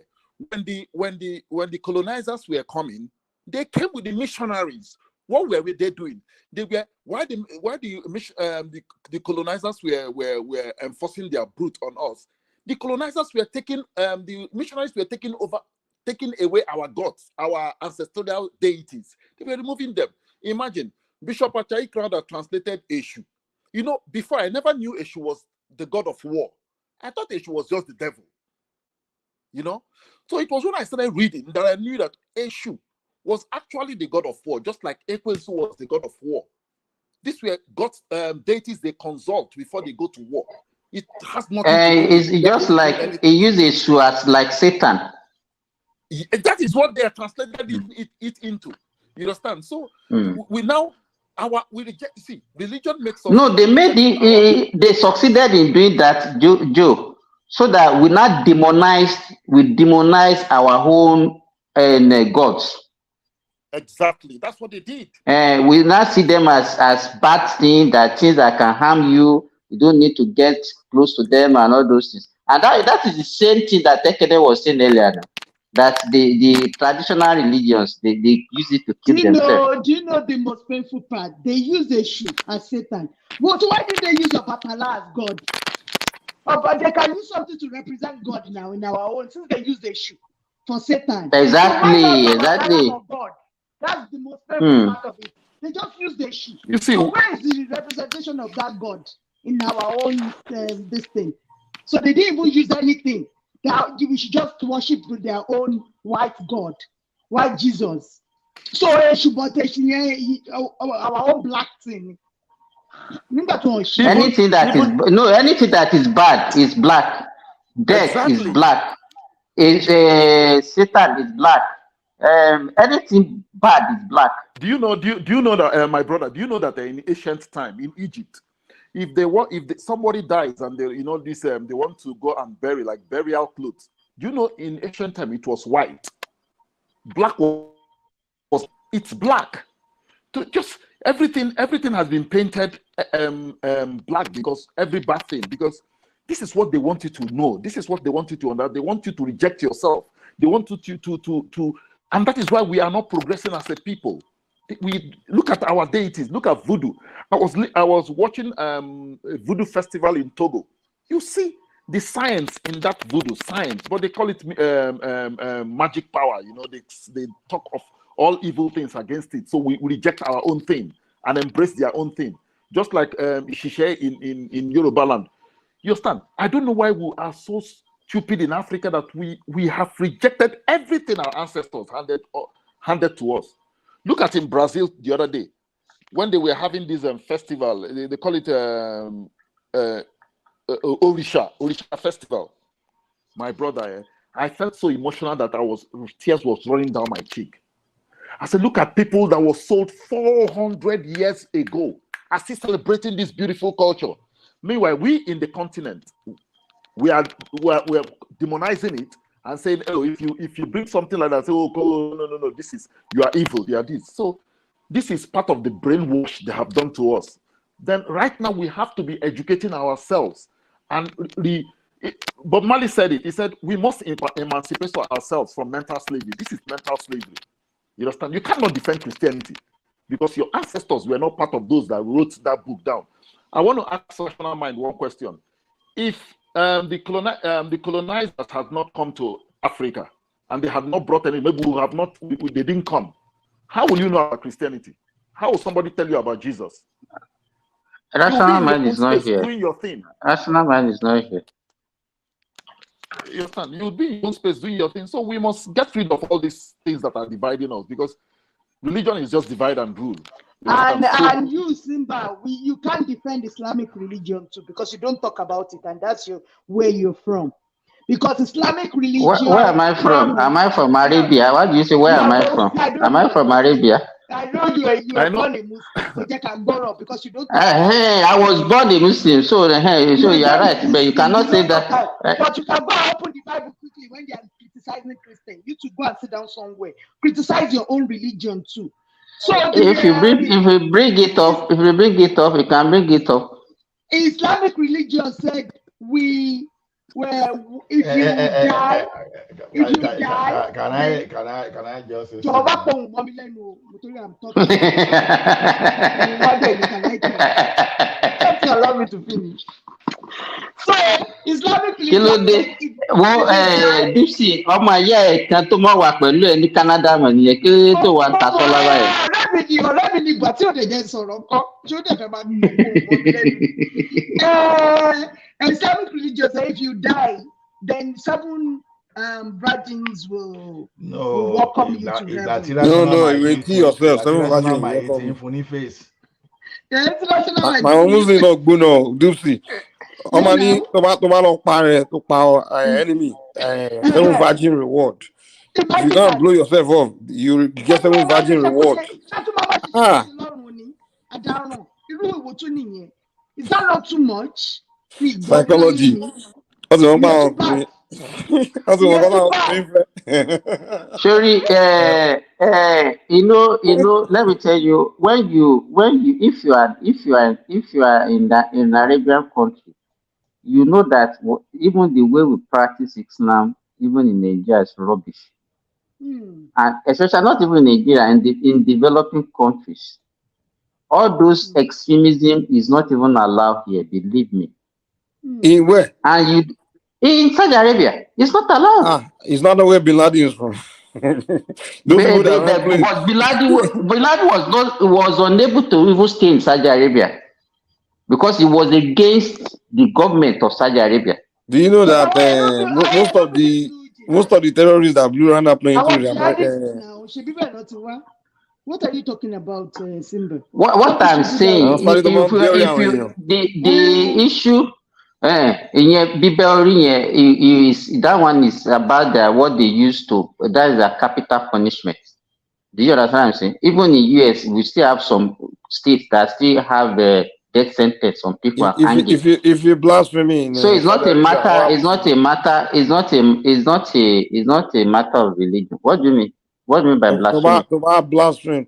If you insult Prophet Muhammad in Saudi Arabia, what happens to you? Sorry, what I say about that one, everybody needs their mutual respect. Do you understand? I don't understand if somebody abuses you now, based on what law. Which law? Which Saudi law? Saudi law now.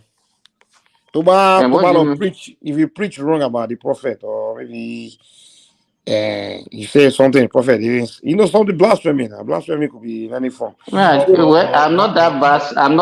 I'm not that vast in Quran, so I cannot be defending what I do. Why must you even insult other people's religion? Because why do you want to cause? No, if you mistakenly do it now, not that insult. If you mistake now, we are using word insult. But if you mistakenly all this word mistakenly is to me, I think. No, Mike. Don't try. How can you say me mistakenly? What do you mean by mistakenly? Okay, let me give you one example. Like what happened to one Southeastern guy in Nigeria? The guy he grew up in Southeast. He's never been exposed to Islam. He doesn't know anything about blasphemy. He doesn't know anything about Muhammad. So he moved to Kano. And Southeastern they like using paper to clean themselves, when they use toilets. So he saw Quran. He picked your Quran, but he didn't know. He wasn't aware. So it is a lie. It's a lie. How can you believe such a thing? Have you heard about So if I see so somebody will see Quran, will not know that this is a Quran. How can you be believing such a thing? He knew the Quran. No, wait. He knew the Quran. But he didn't know that it matters that. Let me tell you. Let us be realistic. All these things. No, I'm paying attention to you. Let me give you, for example. It's not as if I'm defending what I want to say. You will never see a Muslim that will castigate a Bible or use Bible indiscriminately, or say you want to burn the Bible. But we see Christians that are burning Quran. Do you know that? Do you know that in the southern Nigeria, they use a page of Bible to wrap up the book? No, Simba, the narrative you give may not necessarily be totally true anyway, but the point I want to raise to Mike is this. Even let's forget about religion.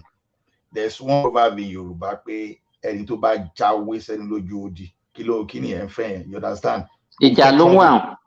So the thing is this. even forget about religion. When you get to another people's culture, try to learn You what you respect see it. You have to happening there. respect. Yeah, yeah, I agree. I Just agree. respect it.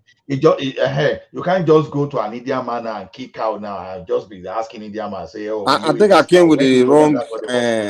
I came with the wrong Or approach. When I was trying to or you ask, go and present dog meat to someone in Middle East in this time. So the thing is this.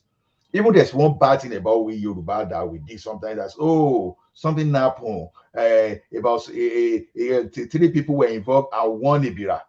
You understand? Look at that kind of insult. You see, some people did not really know that we are even talking about an ethnic group. When you saw Libira, the way we use the word of mouth to denigrate, to depreciate others too. So we've got a lot to learn. There are some things, even in the culture we have here now, there are some things we don't say. You don't want to talk to Igbo here now. You can say yes, of course, in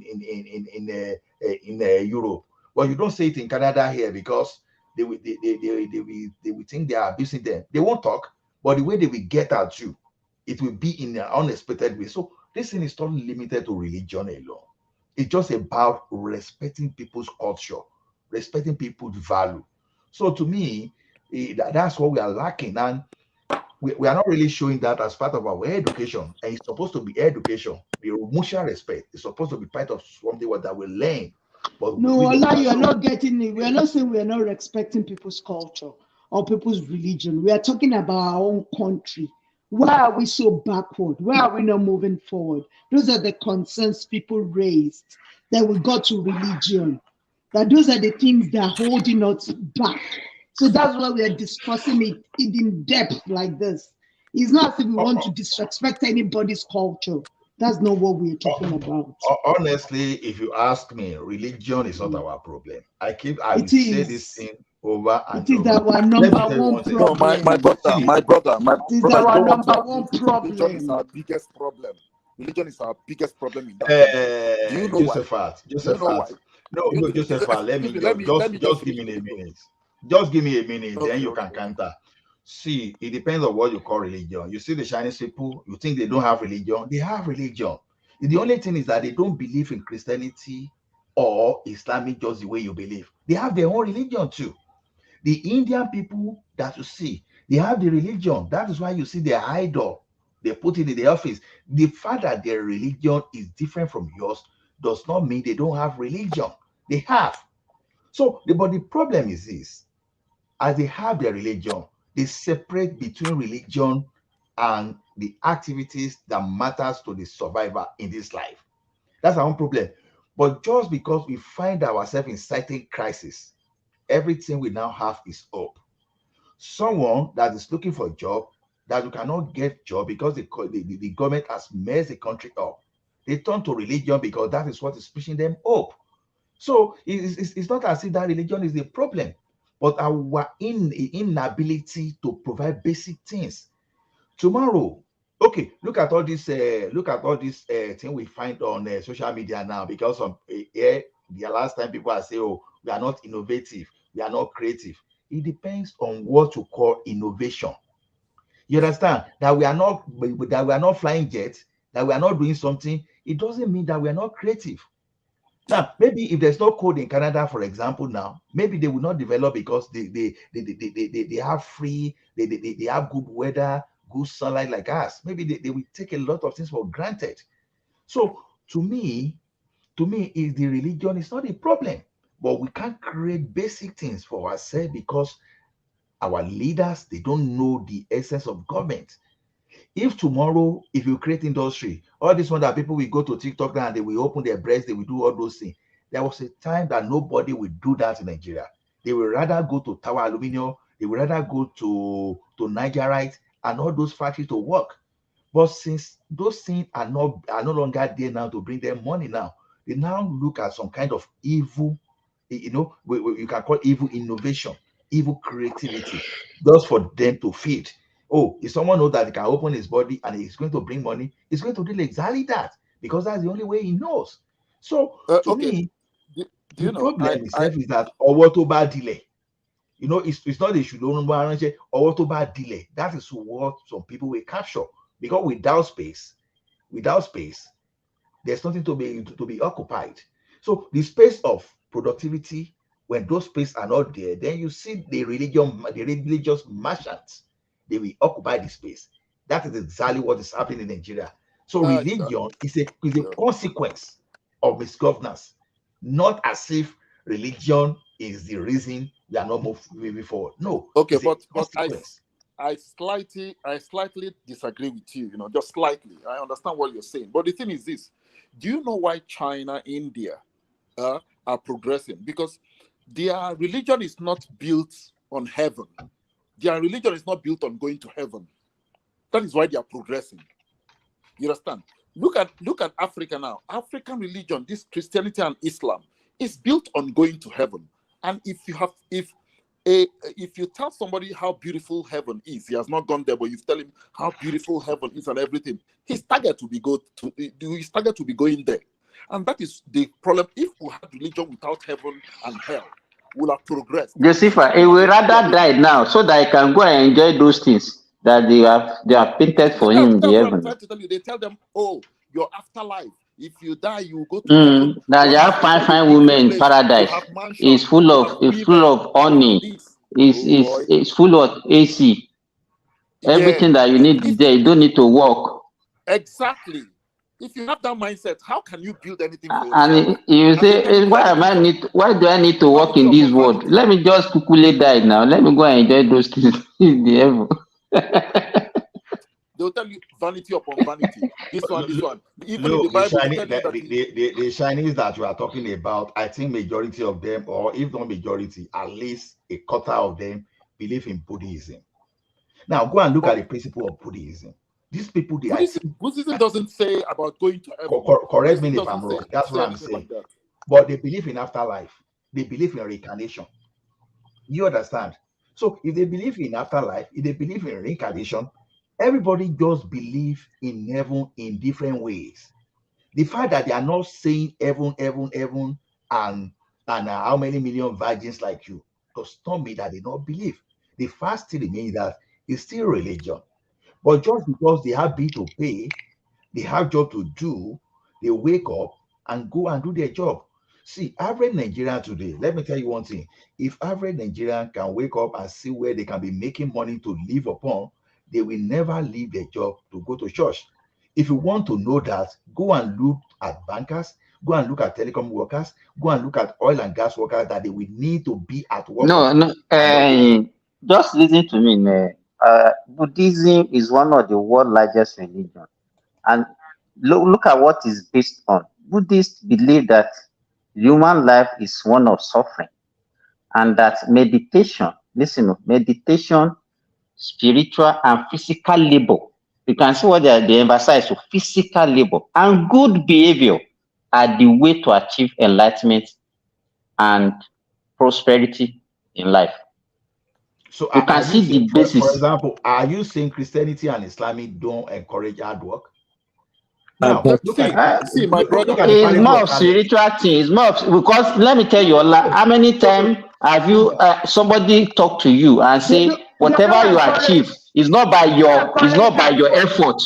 Yes, they will say it's not by your effort, that is God that make it possible for you. That's the way that's our own belief, Ola. And I'm very sure so many people have told you like that before. If you have exam self, you have to go for night vigil. You have to pray. You have to fast. A very tough exam. Exactly. Exactly. You have to fast. You have to pray. So you encourage laziness. Just a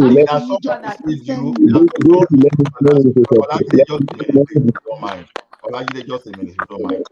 Now, Simba, forget about what some fake prophets, or maybe some people, because the fact that your pastor, the fact that someone is a pastor does not mean that he knows more than you. Just because the problem with some people is that when you junk your Bible, as you can have fake doctor, those people that are not proficient in their medical line, the same way you can find in every profession too. Now, the point is this: when you look at Jesus Christ, the preaching of Jesus Christ never preached laziness. Bible himself, from the time of Abraham, when Abraham himself was a pastoralist, when you see David was a pastoralist, because not only pastoralist but a warrior too. Jesus Christ himself was a carpenter. His father was a carpenter. When you look at everything in the Bible, there's no symbolism in the Bible that say, oh, you should sit down. You understand? Faith without working, God, is what? Even when you have faith, you have to work. That is what Bible teaches. Excuse me, let me say but that's not what they are preaching to people, and that's not what people, majority of the practitioners believe. Let me say something. Jesus said to his disciples in the Bible there, when he met the fishermen, Peter, James, and John, they were fishermen. You know what Peter told them? They should drop what they are doing and follow him. That is why you see most of our pastors, like if you go, like most of our pastors are doctors, mathematicians, they are lawyers, they are this, they are that. They've left their own profession, and they tell you God has called them. They now move and start brainwashing people, collecting their money. You see, that is what is happening. See, let me tell you, our religion encourages poverty. Let's Joe land, please. You see, it encourages poverty. That is why you see, when you are in your, like, if you go to the north now, some people are poor. They will tell them that is how God wants it. That is the will of God. Don't say some people are poor. You are being economical with the word. Majority are poor. Majority are poor.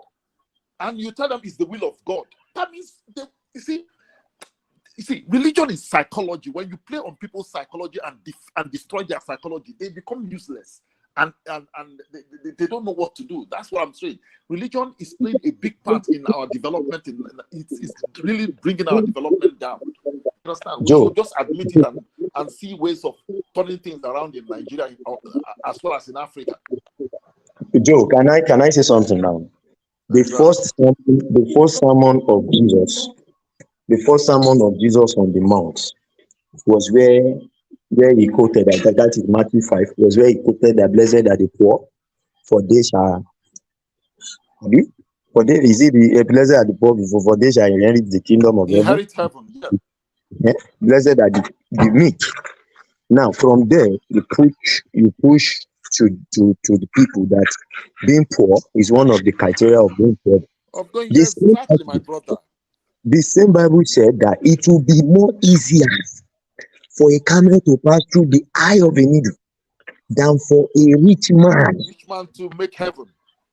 See, and this is how our people then started demonizing riches.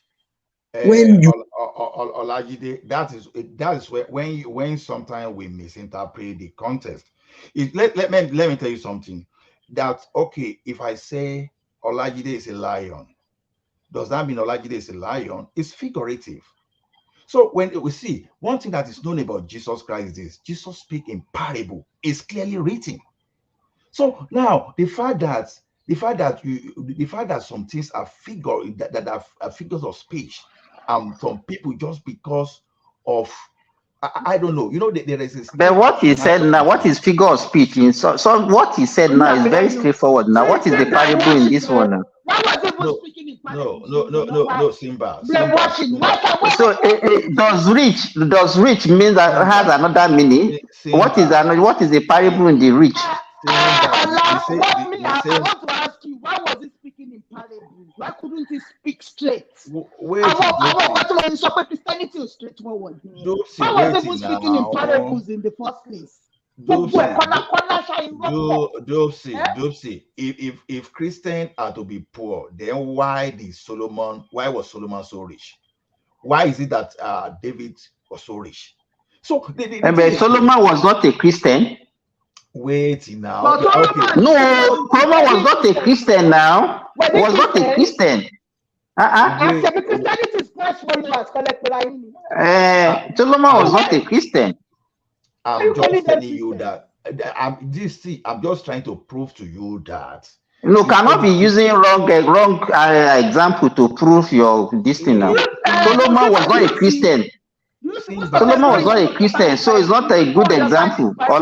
Simba, this thing is not about argument. You don't understand the Bible at all. You don't understand the Bible. They weren't Christians. Simba, I don't want to go deep because the same Bible, that is where letter kill it.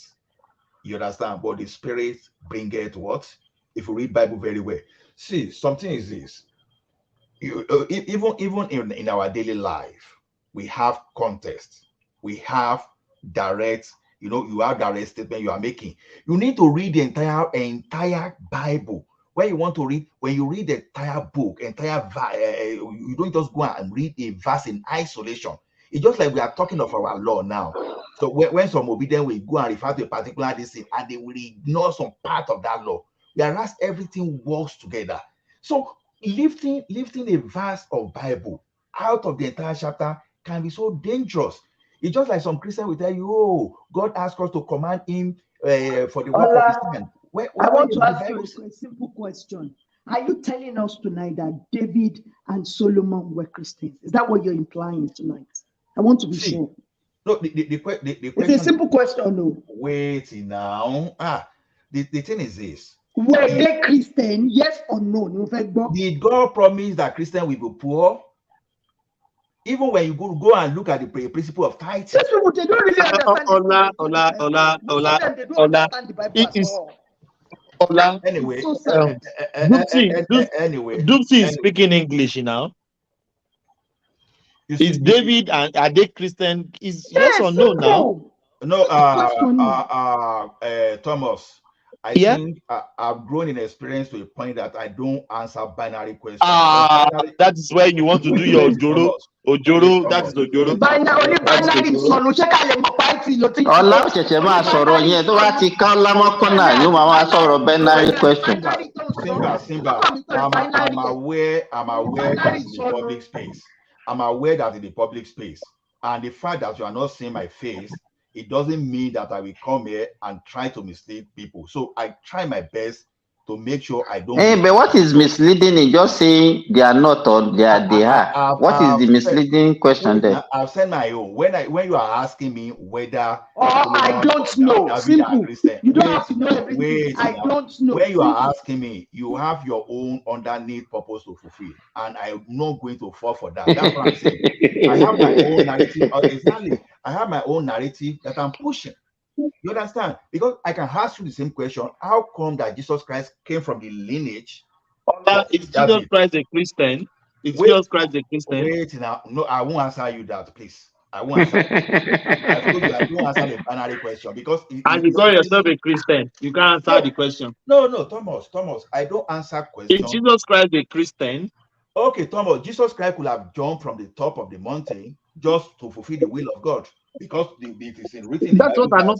That's not what I'm asking you. Is Jesus Christ a Christian? I'm telling you, don't give me a binary question because I'm aware I don't want to mislead people. I stay with my narrative.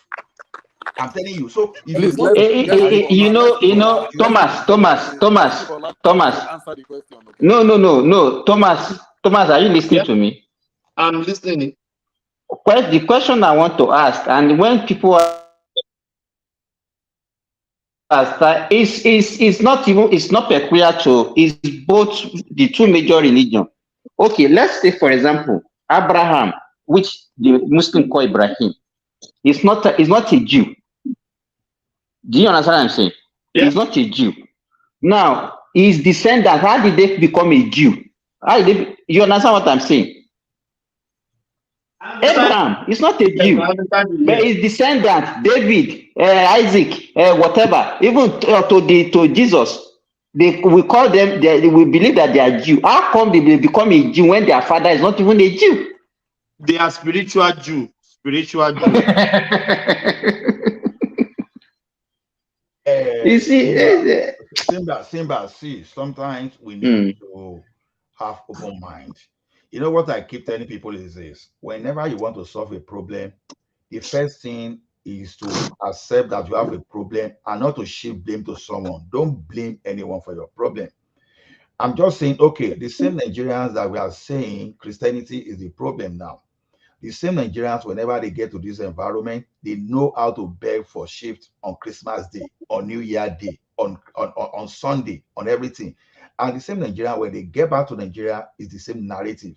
I'm telling you today that if you provide Nigerians with jobs, all those religious marshals, they will have nothing to do. You don't forget that in this Christendom, we have some people that are bank managers, we have some people that are doing well in the oil and gas, and they are still pastors. You understand? That is telling you something. My own Bible that I read, Bible doesn't encourage laziness. I don't know where people get laziness. It is inside that Bible. When Bible say bring first fruit, for example, when you want to bring first fruit, if you do not cultivate, where are you going to get first fruit? Where are you going to get it? Are you going to steal? You understand? Okay. When Bible asks you to bring tithe, wait now. When Bible asks you to bring tithe, John, where are you going to bring tithe if you don't work? When you look at the principle is that when people are saying, so you mean there's a conflict somewhere, Ola? There's a misunderstanding somewhere. Excuse me, Ola. Let me land. Dulce, just give me a second. The Bible did not ask you to bring. The Bible was talking to particular people. You don't understand the Bible, Ola. You don't understand the Bible at all. I know. Go and read the Bible so that you understand it. You don't understand. The Bible did not ask the Christians to bring first fruit or tithe. Okay. The Bible refers to the Israelites. No verse. Okay, I agree with you. According to you, I agree with you, but I do not really accept. Now, Simba, the thing is this: Bible says people perish because they lack knowledge. Our problem is this: it's a common knowledge that if people are ignorant of some things, when you are ignorant of something, you are ready to fall for other things. If Ola, can I ask a question? Ola, let him finish. Joe, let Ola finish this one. Let him explain this one. He will ask. We are not many here. So if Bible is telling you that people perish because they lack knowledge, now when your own Bible or own Christianity encourages you to be lazy, then it's either you are not a Christian or that you lack knowledge. I can tell you of a pastor that if you attend his church on Tuesday, they will tell you where Obeni, Nisheni. So what are you doing there? You are not supposed to be here on Tuesday. If you don't have job, they can help you to find job. So the same way. But pastor, now. That's same pastor. Pastor don't deal in real estate. Real estate. Ola, see, what we are trying to say is this. Religion has been used as a tool to enslave people and to impoverish people. Thank you, my brother. That's what we are saying. I agree with you. Absolutely. Let me land now. In the days of the slave trade, the people that entered into the slave trade got the permission from the church. The Catholic Pope gave them permission to go into slave trade. It is a known fact. Now, they entered into the slave trade. They started reading the slave Bible to the slaves. What is inside the slave Bible? Slave, obey your masters. Every aspect of the Bible that teaches submission, what they read to these people every day, and anybody that errs, anybody that makes a mistake or errs, does something, they tie him to a stick and keep whipping this thing. You forgot to mention fear, submission and fear. So this is how they got these people submitted. Listen, before now, in my own early days of Christianity, when we started going to church, we used to look at people at deeper life as if they are going to heaven because they are only and their own righteousness. But one thing I noticed is that time people that were poor but were really diligent in the work of God were looked at like more righteous. And once you are rich, because that particular verse says that they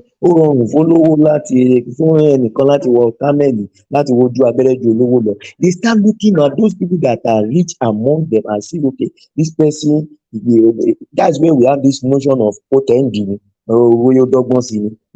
because we are looking.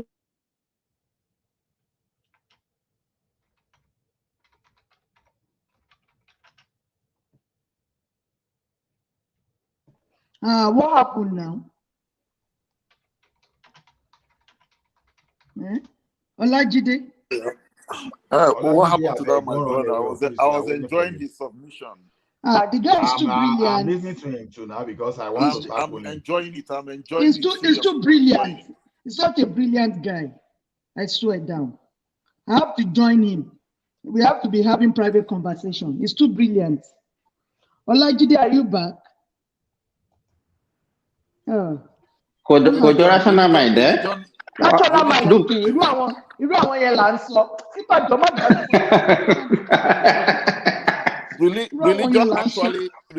Religion encourages poverty. Religion encourages all those things. If you look, it encourages dull mind. Your mind will be dull. The effect of religion on black people. Your brain will sleep. Black people. If you're a religious person, your brain will be sleeping. You won't have a critical mind. Okay. Hear this verse of this Bible. Look at this.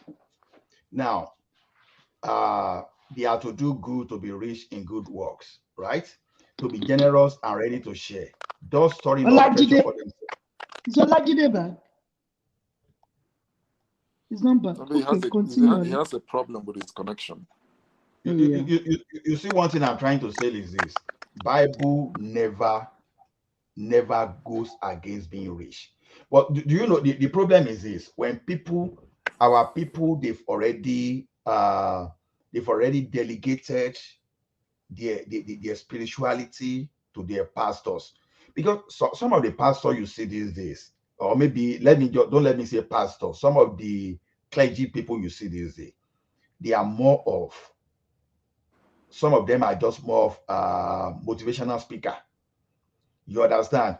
It's just like someone will tell you, oh, my brother, if you call them motivational speaker, you are doing them a good. They are criminals. You can give different names. You can call them pathological liars. People like Tude Bakare, I'm going to be the next president, the 16th president of Nigeria. Pathological liars. You can give. Pastor Olani, no. Sorry, Olani. I'm not even ready for those discussions. I think we are discussing something that. I'm sorry. No, Ola is more intelligent to be following people like that. Joe. Ola is more intelligent because I have listened to Ola over the time. I don't think Ola will fall for that those kind of liars, man. How can you be telling somebody unfortunately, Joe, that is our last pastor. You don't mean it, Ola? Just facts. Let's just concentrate on what we are saying. Okay. You see, just facts. I'm not trolling you. I'm sorry. See, just facts. I apologize. For more than 2 decades, I was not attending church. I started attending church again this year. Now, in those 2 decades, I will tell you what happened to me that I even tried to stay away from churches. You know, there was a time when I was growing up. Now, because of how weak I was within my heart, you know, you will listen, especially when you attend some fellowship that they didn't have some kind of structure that A will preach his own, B will preach his own. You understand? It got to a stage as a son growing up, I was confused. I was going through depression. But as at that time, you know, guidance and counseling unit then was already dead in our institution. So nobody to even guide me properly. So I made a lot of mistakes, even in the church of my institution. You know, instead of doing my job maybe once and just going to my institution, I was even crazy enough that it's either Ife or a particular university, no way that I was even repeating. See the way things were happening to me. You understand? Just because I didn't get the right guidance just to put me through. Now, I stayed away from the church for a very long time. Even that it got to say that even if you preach hellfire to me, you are only wasting your time. Even though I believe in God no matter what. I believe in God. But the thing is this, I was not delegating how to relate to God to anyone. To the point that even if you threaten me with death, that is, I will not even listen to you. You will preach, I will follow you. If you say something that I think does not does not go along with the Bible, you are wasting your time. I will not follow you. You understand? I'm not saying it's a good thing. I'm not saying it's the right thing. Up to at the moment I'm talking about, it's not a. If tomorrow, if I discover that it's good to pay tithe, I will pay tithe. As I speak to you, I don't pay tithe, and I still go to church. So it depends on individual. Now, the same mean that I don't pay tithe, it doesn't mean that, let's assume I win, let's say lotto tomorrow, I win every. It doesn't mean that I cannot give half of that lotto to church. It's just it can be based on conviction or how I think God ministers to me. So let's get this thing right. That we have some religious merchants that are misleading people. It doesn't make Christianity a wrong way of life. But when you start introducing some woman doctrine into Christianity, it becomes religion. That's just the way I see.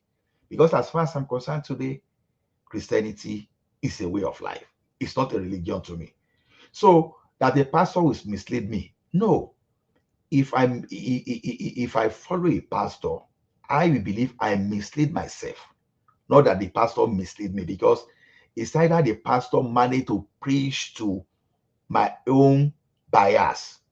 Whatever the pastor is doing is just confirmation of that my bias. That's just the way I see it. Even if Simba is a pastor today, and there's maybe Simba is telling me that, oh, go to one junction and go and pause all day. When I know police will catch me here, will I go and do that? I will never. I will use my sense when it comes to that. Oh, if Simba is telling me that, oh, this is what God told him, I say, okay, as long as it's for Simba, it's not for me. If you say God told you for me to go and walk naked on the street, will I listen to you? As we talk today now, how many people can their pastor ask to go and walk naked in Nigeria that they will walk naked? They won't. But for pastor to tell you something to do it that means that you have your own you want to do, you have your own agenda that you want to pursue, and your pastor is only pushing you. I don't agree with you. I don't agree with your submission. You don't have to agree now. You can't say that. There's a lot of people that can't think like you do, that they are in the church. That is what I don't like about you, Christian. You are too selfish. Because you can think, let me just stop. Because you can think things through now. Doesn't mean everybody, they are like you. Some people, they just take all those things, hook, line, and sinker, and they will just follow the instruction as the way the pastor say they should follow it. But because you can think something true, doesn't mean your neighbor can think something true. So if you are saying these things are bad, people shouldn't follow them. You should put your mouth that don't follow them. Don't just be talking about you that, yeah, if you tell me to go naked, I won't go naked. If you tell me to do this, I won't do that. I won't pay tithe. I won't do that. But some other people don't, they are not thinking the way you are thinking. They are not thinking things true because they don't have that critical mind to be able to dissect it. So what are you not thinking about them? Are they not your neighbors? Are you not thinking about them? So you're not bothered about those people. You're just bothered about your own only. You are like a very selfish set of people.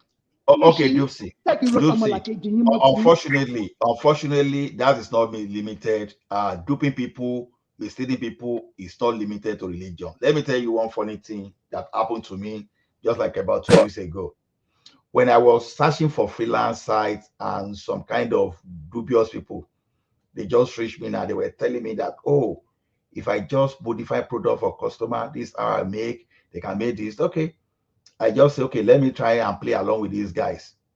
And when you were doing the thing was raising the money to a particular point, it was straightening. I just, within myself, I was laughing. I was even using Yoruba to cause those people, oh, you understand? They say speak English, please. I say, oh, so you want to pretend that you don't even know that you are trying to dupe me because I'm going along with you. So the thing is this. Now, even along the line, I was having my doubt, oh, maybe this people could be true. But at the same time, the first rule is this. Don't be too greedy. If you are greedy, then some people will dupe you. Now, those guys, they were trying very hard to dupe me. But within my own self, I gave myself brain that nothing good comes easy. Their own way of asking me to make money is sounding so easy to me.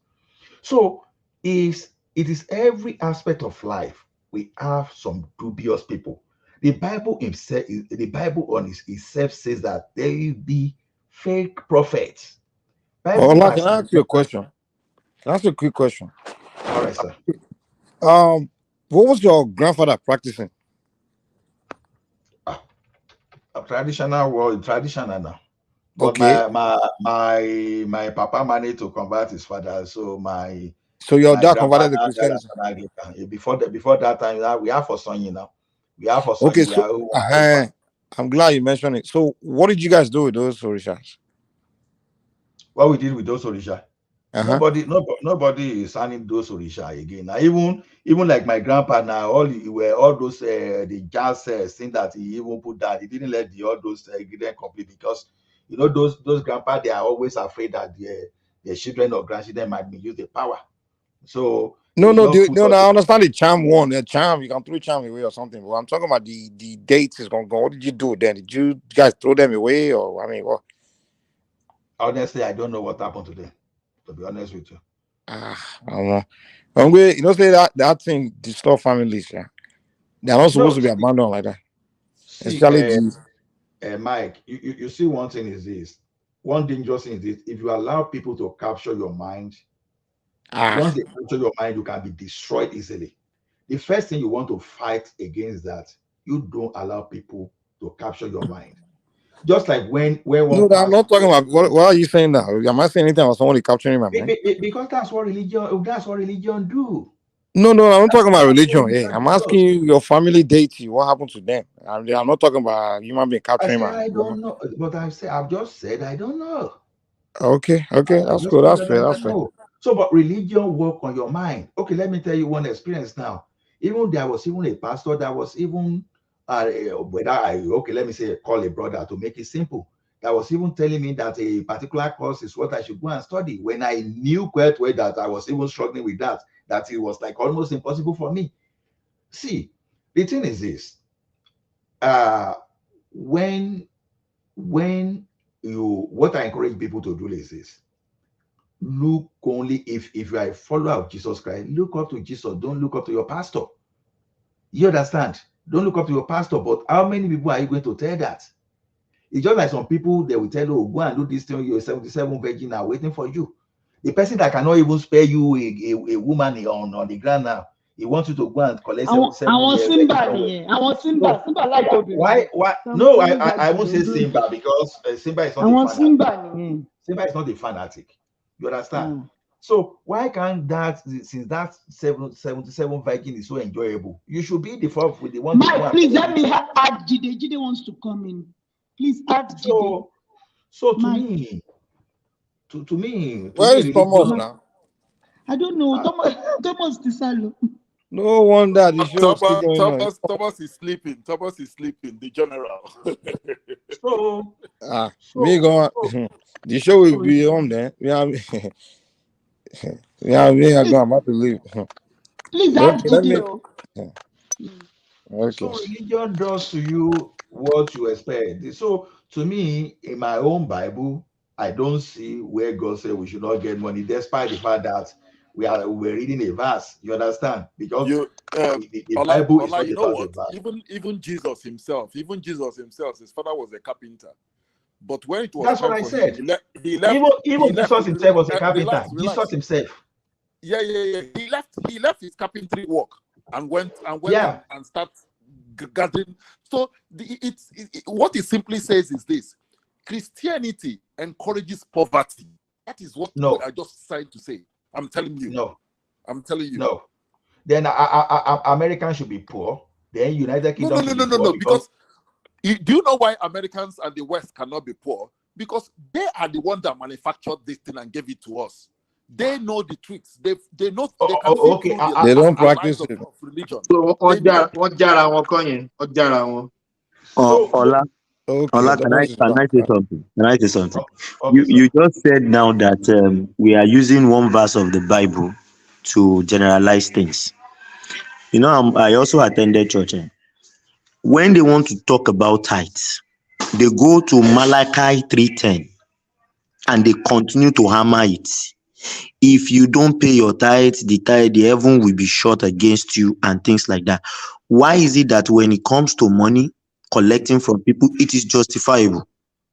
But when we are saying it now that they are using that verse to keep people in bondage, when you say, okay,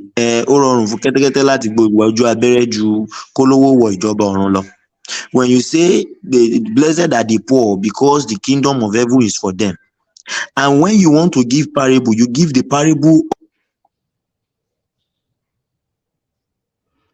Olajide, waiting they happen to your phone now. Oh, well, network like that. In Dugurudu. The rich man doesn't. Don't forget to add that Gio said if you don't pay your tithe, you won't enter heaven. Gio actually is one of the topmost of them. What's his name? You know the one I'm talking about, the old man. He said if you don't pay your tithe, you won't enter heaven. You won't make heaven. You won't make heaven. As paid the gatekeeper of heaven, I won't leave. You see, Ola, my brother. You see, if you go to Ikeja housing, Ikeja industrial estate, if you go to all the industrial estate that was there in the 70s, in the 80s, they've converted these pastors. These are learned people, doctors, lawyers. Not to take that only, my brother. If you go to Aswani, I hope you know Aswani in Isolo. Yeah, I know. That's everything to redeem church. And you start them pray, claim. And you know the worst thing they do to our people? They tell our people to claim something that is not theirs. Claim what? Claim in a state of poverty, you are claiming what? You never work for, you are claiming. See, this thing is just brainwashing, man. You see, that is why Christianity is not bad for us as Africans. Let me interject you, my brother. A guy on this platform that claims to be very intelligent said tonight that he understands tongue. That guy, I just pity him because he needs to visit a psychiatrist as soon as possible. You understand tongue? What tongue? What tongue are they speaking that you understand? Doopsy, How can people decide so low? That you say you understand tongues. Doopsy, do you know that they even teach? My brother. Do you know they even teach tongues now? You can learn tongues. I know they do that. I know. They do it. A lot of them learn it. The bottom line, we are shutting down the next 8 minutes, but you guys accept Jesus as your Lord and your Savior. That is my yes. You are all sinners. Father, forgive them because they don't know what they are doing. Father, forgive them. Thomas, serious. You want call that lele? Say we call that lele. Can I say something? Call lu adaiji won tori pe won ko mo to nse loran ni ti tie na o da pe won no mo to nse. Call lu adaiji. Can I say something? Thank you, Daddy. Can I say something? Yeah, okay, in 7 minutes. You see one thing is this. Now, I just want to say, if you're a Christian, if you still fall for that, is the better. See, the earlier you take your own Bible to, and you are closer to God instead of doing Sunday service and be listening to your pastor, the better, because you will see some people and they'll be even quoting some verses when they are praying, and you just ask them that where is that verse in the Bible. The next thing is that you will just discover that the proverb that their pastor used to pray, they mistakenly believe that that is in the Bible. It simply means that some Christians are just doing transaction. So if your reason for your spirituality is transaction, then it will be very easy for some fake pastor to. But Ola, don't you think that okay, you are talking now and everybody's listening and you are making sense? But don't you think two things that actually evolved you and made you to think the way you are thinking? One, your environment, then two, your education. What Ducey is saying that some people don't have the advantage that you have, and they are now falling for all these things that they are preaching to them. And that is why they said the way they are preaching religious to our people is actually making them to be lazy, not productive, and is affecting our growth. Simba, Okwete Mitilagidi. I said someone preached to me. He Gbogbo told èèyàn ò me lè about dàbí ìwọ someone. now. Irú èmi báyìí ń sìn, let me tell you, I'm a Muslim. I don't think any Afa can just brainwash me and teach me what I don't believe in. Simba, I will give you You an understand? example. And it's because of my exposure and my education. I can't just live into one and what's the charlatan somewhere and be telling me to go and be killing people or be doing all those stuff. If you're a preacher and you come to me and you preach fire to me, if you say it more than 2 or 3 times, if I'm not comfortable with you, do you know that I can politely ask you to please get out of my place? But not many people can do that, Ola. No, I'm no, you know, I'm naturally I'm a stubborn person. Even though I'm trying to reform myself, you will see that I try to calm myself down. I try to be diplomatic as much as possible. But you know, when someone tries to raise my blood and just to let me go out wide, I stay away for a while. Then I can come back later. See, when you use hellfire to threaten me, I will not I likely will join listen you to in a you. minute. I want to go out now. I will join you on WhatsApp in a minute. Okay, So, good night, guys. Yeah, Dupsy, thank you, Dupsy. We are shutting down in next Yeah, thank 4 you, minutes. Thomas. Yeah. Thank All you, right, Simba. thank you, Thank you, Okay, Ola, everybody. continue what you are saying. All right, Dupsy. Thank you. Bye bye. So if you come to me and you use hellfire to threaten me, I may not likely listen to you. In You are fact, losing. Ola, into what you raise now, this concept of hellfire self, I don't know who invented it. Yeah, I don't think it exists. You see, fear doesn't work for me because once you use fear on me, and I think this thing is affecting me, you are not going to win. So the best bet is this: preach peace to me, I will listen to you. But preach fear, honestly, if I have my way, I will tell you immediately that please, I don't want to see you again. I can be as brutal as that. You But understand? those are the fear. Those are the things that they use in capturing people. If you don't do this, you go to hellfire. If you don't do this, you go to hellfire. As a growing up teenager, that thing really affected me. I'm telling you. And once I overcame it, I said, okay, now when I even got to higher institution, even my friend, everybody will be going to church. They will invite me to church. I won't follow them, no matter how they preach that time. Because these people, they didn't even know what I went through. So that I was not even going to get to allow one brother, sorry to say, one brother that is not that learned in the Bible just to mislead me. Because you know, some people, they preach what they believe and they believe God is talking to them. You understand? Don't do this. So if you barb your hair, they will say, oh, the way you barb your hair is one demon that is going to that place. I say, okay, good luck to you. You can't ask me not to Ola, so let me bust your bubble. You know, even at the level of residency in medical as a doctor, senior doctors, so doctors have graduated for more than 10 years. I still have a colleague who is a member of Deeper Life. If he sees a woman, a fellow Christian like them, because he is a Deeper Life, he will ask them to go back or to go and change their dress. That a woman should not wear a trouser. Up to now. Do you know where people get it wrong? They will go and quote Bible and they will refer to Bible, all those stuff. And you start wondering. The question I have for someone one day is this: I say, you as an African man. I'm very sorry. We have to shut down.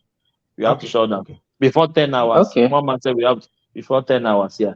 Thank you, guys. Thank you. Okay, It has been educative. Okay. I know, Ola, something forced you don't out say that. I from don't know when your. I come back again. No.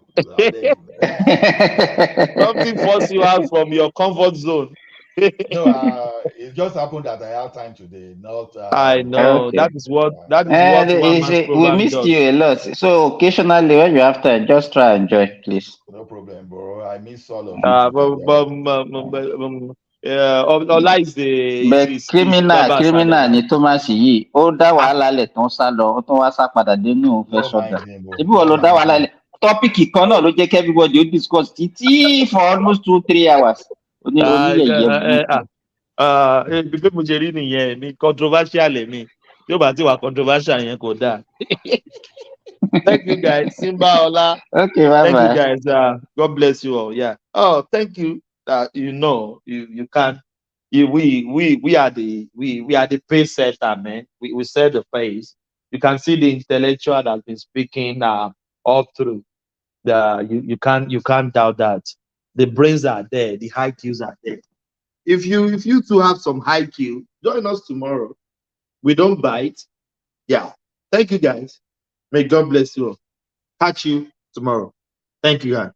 Carry the conversation in the comment section. I say peace. Thank you guys.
I'm going to be president of this country, whether you like it or not. And I will preside over the affairs of this country, including presiding over you.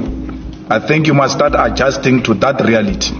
The sooner you do that, the less chest pains you'll have when that reality comes.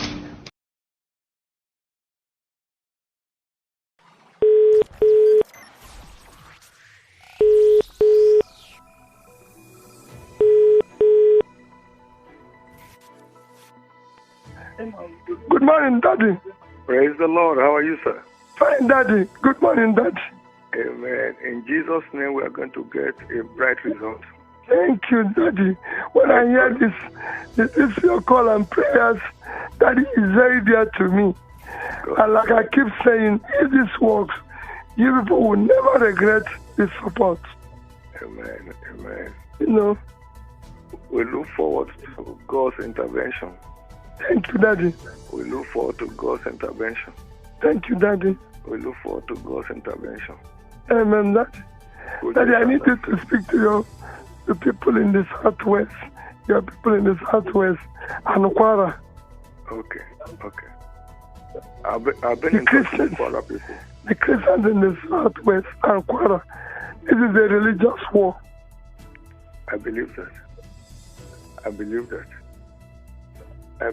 You know, I did the release, Nigeria going forward. Yes. And I'm coming out with the second one today. Thank you, Daddy.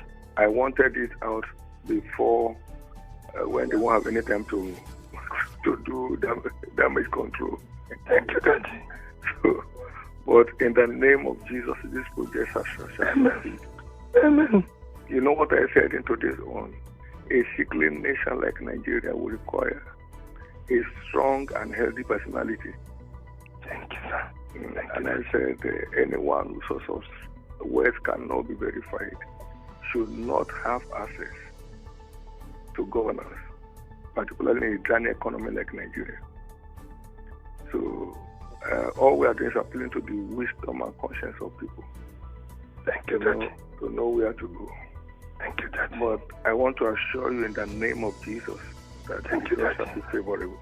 Thank you, Daddy. That the result shall be favorable. Thank you, Daddy. That the result shall be favorable.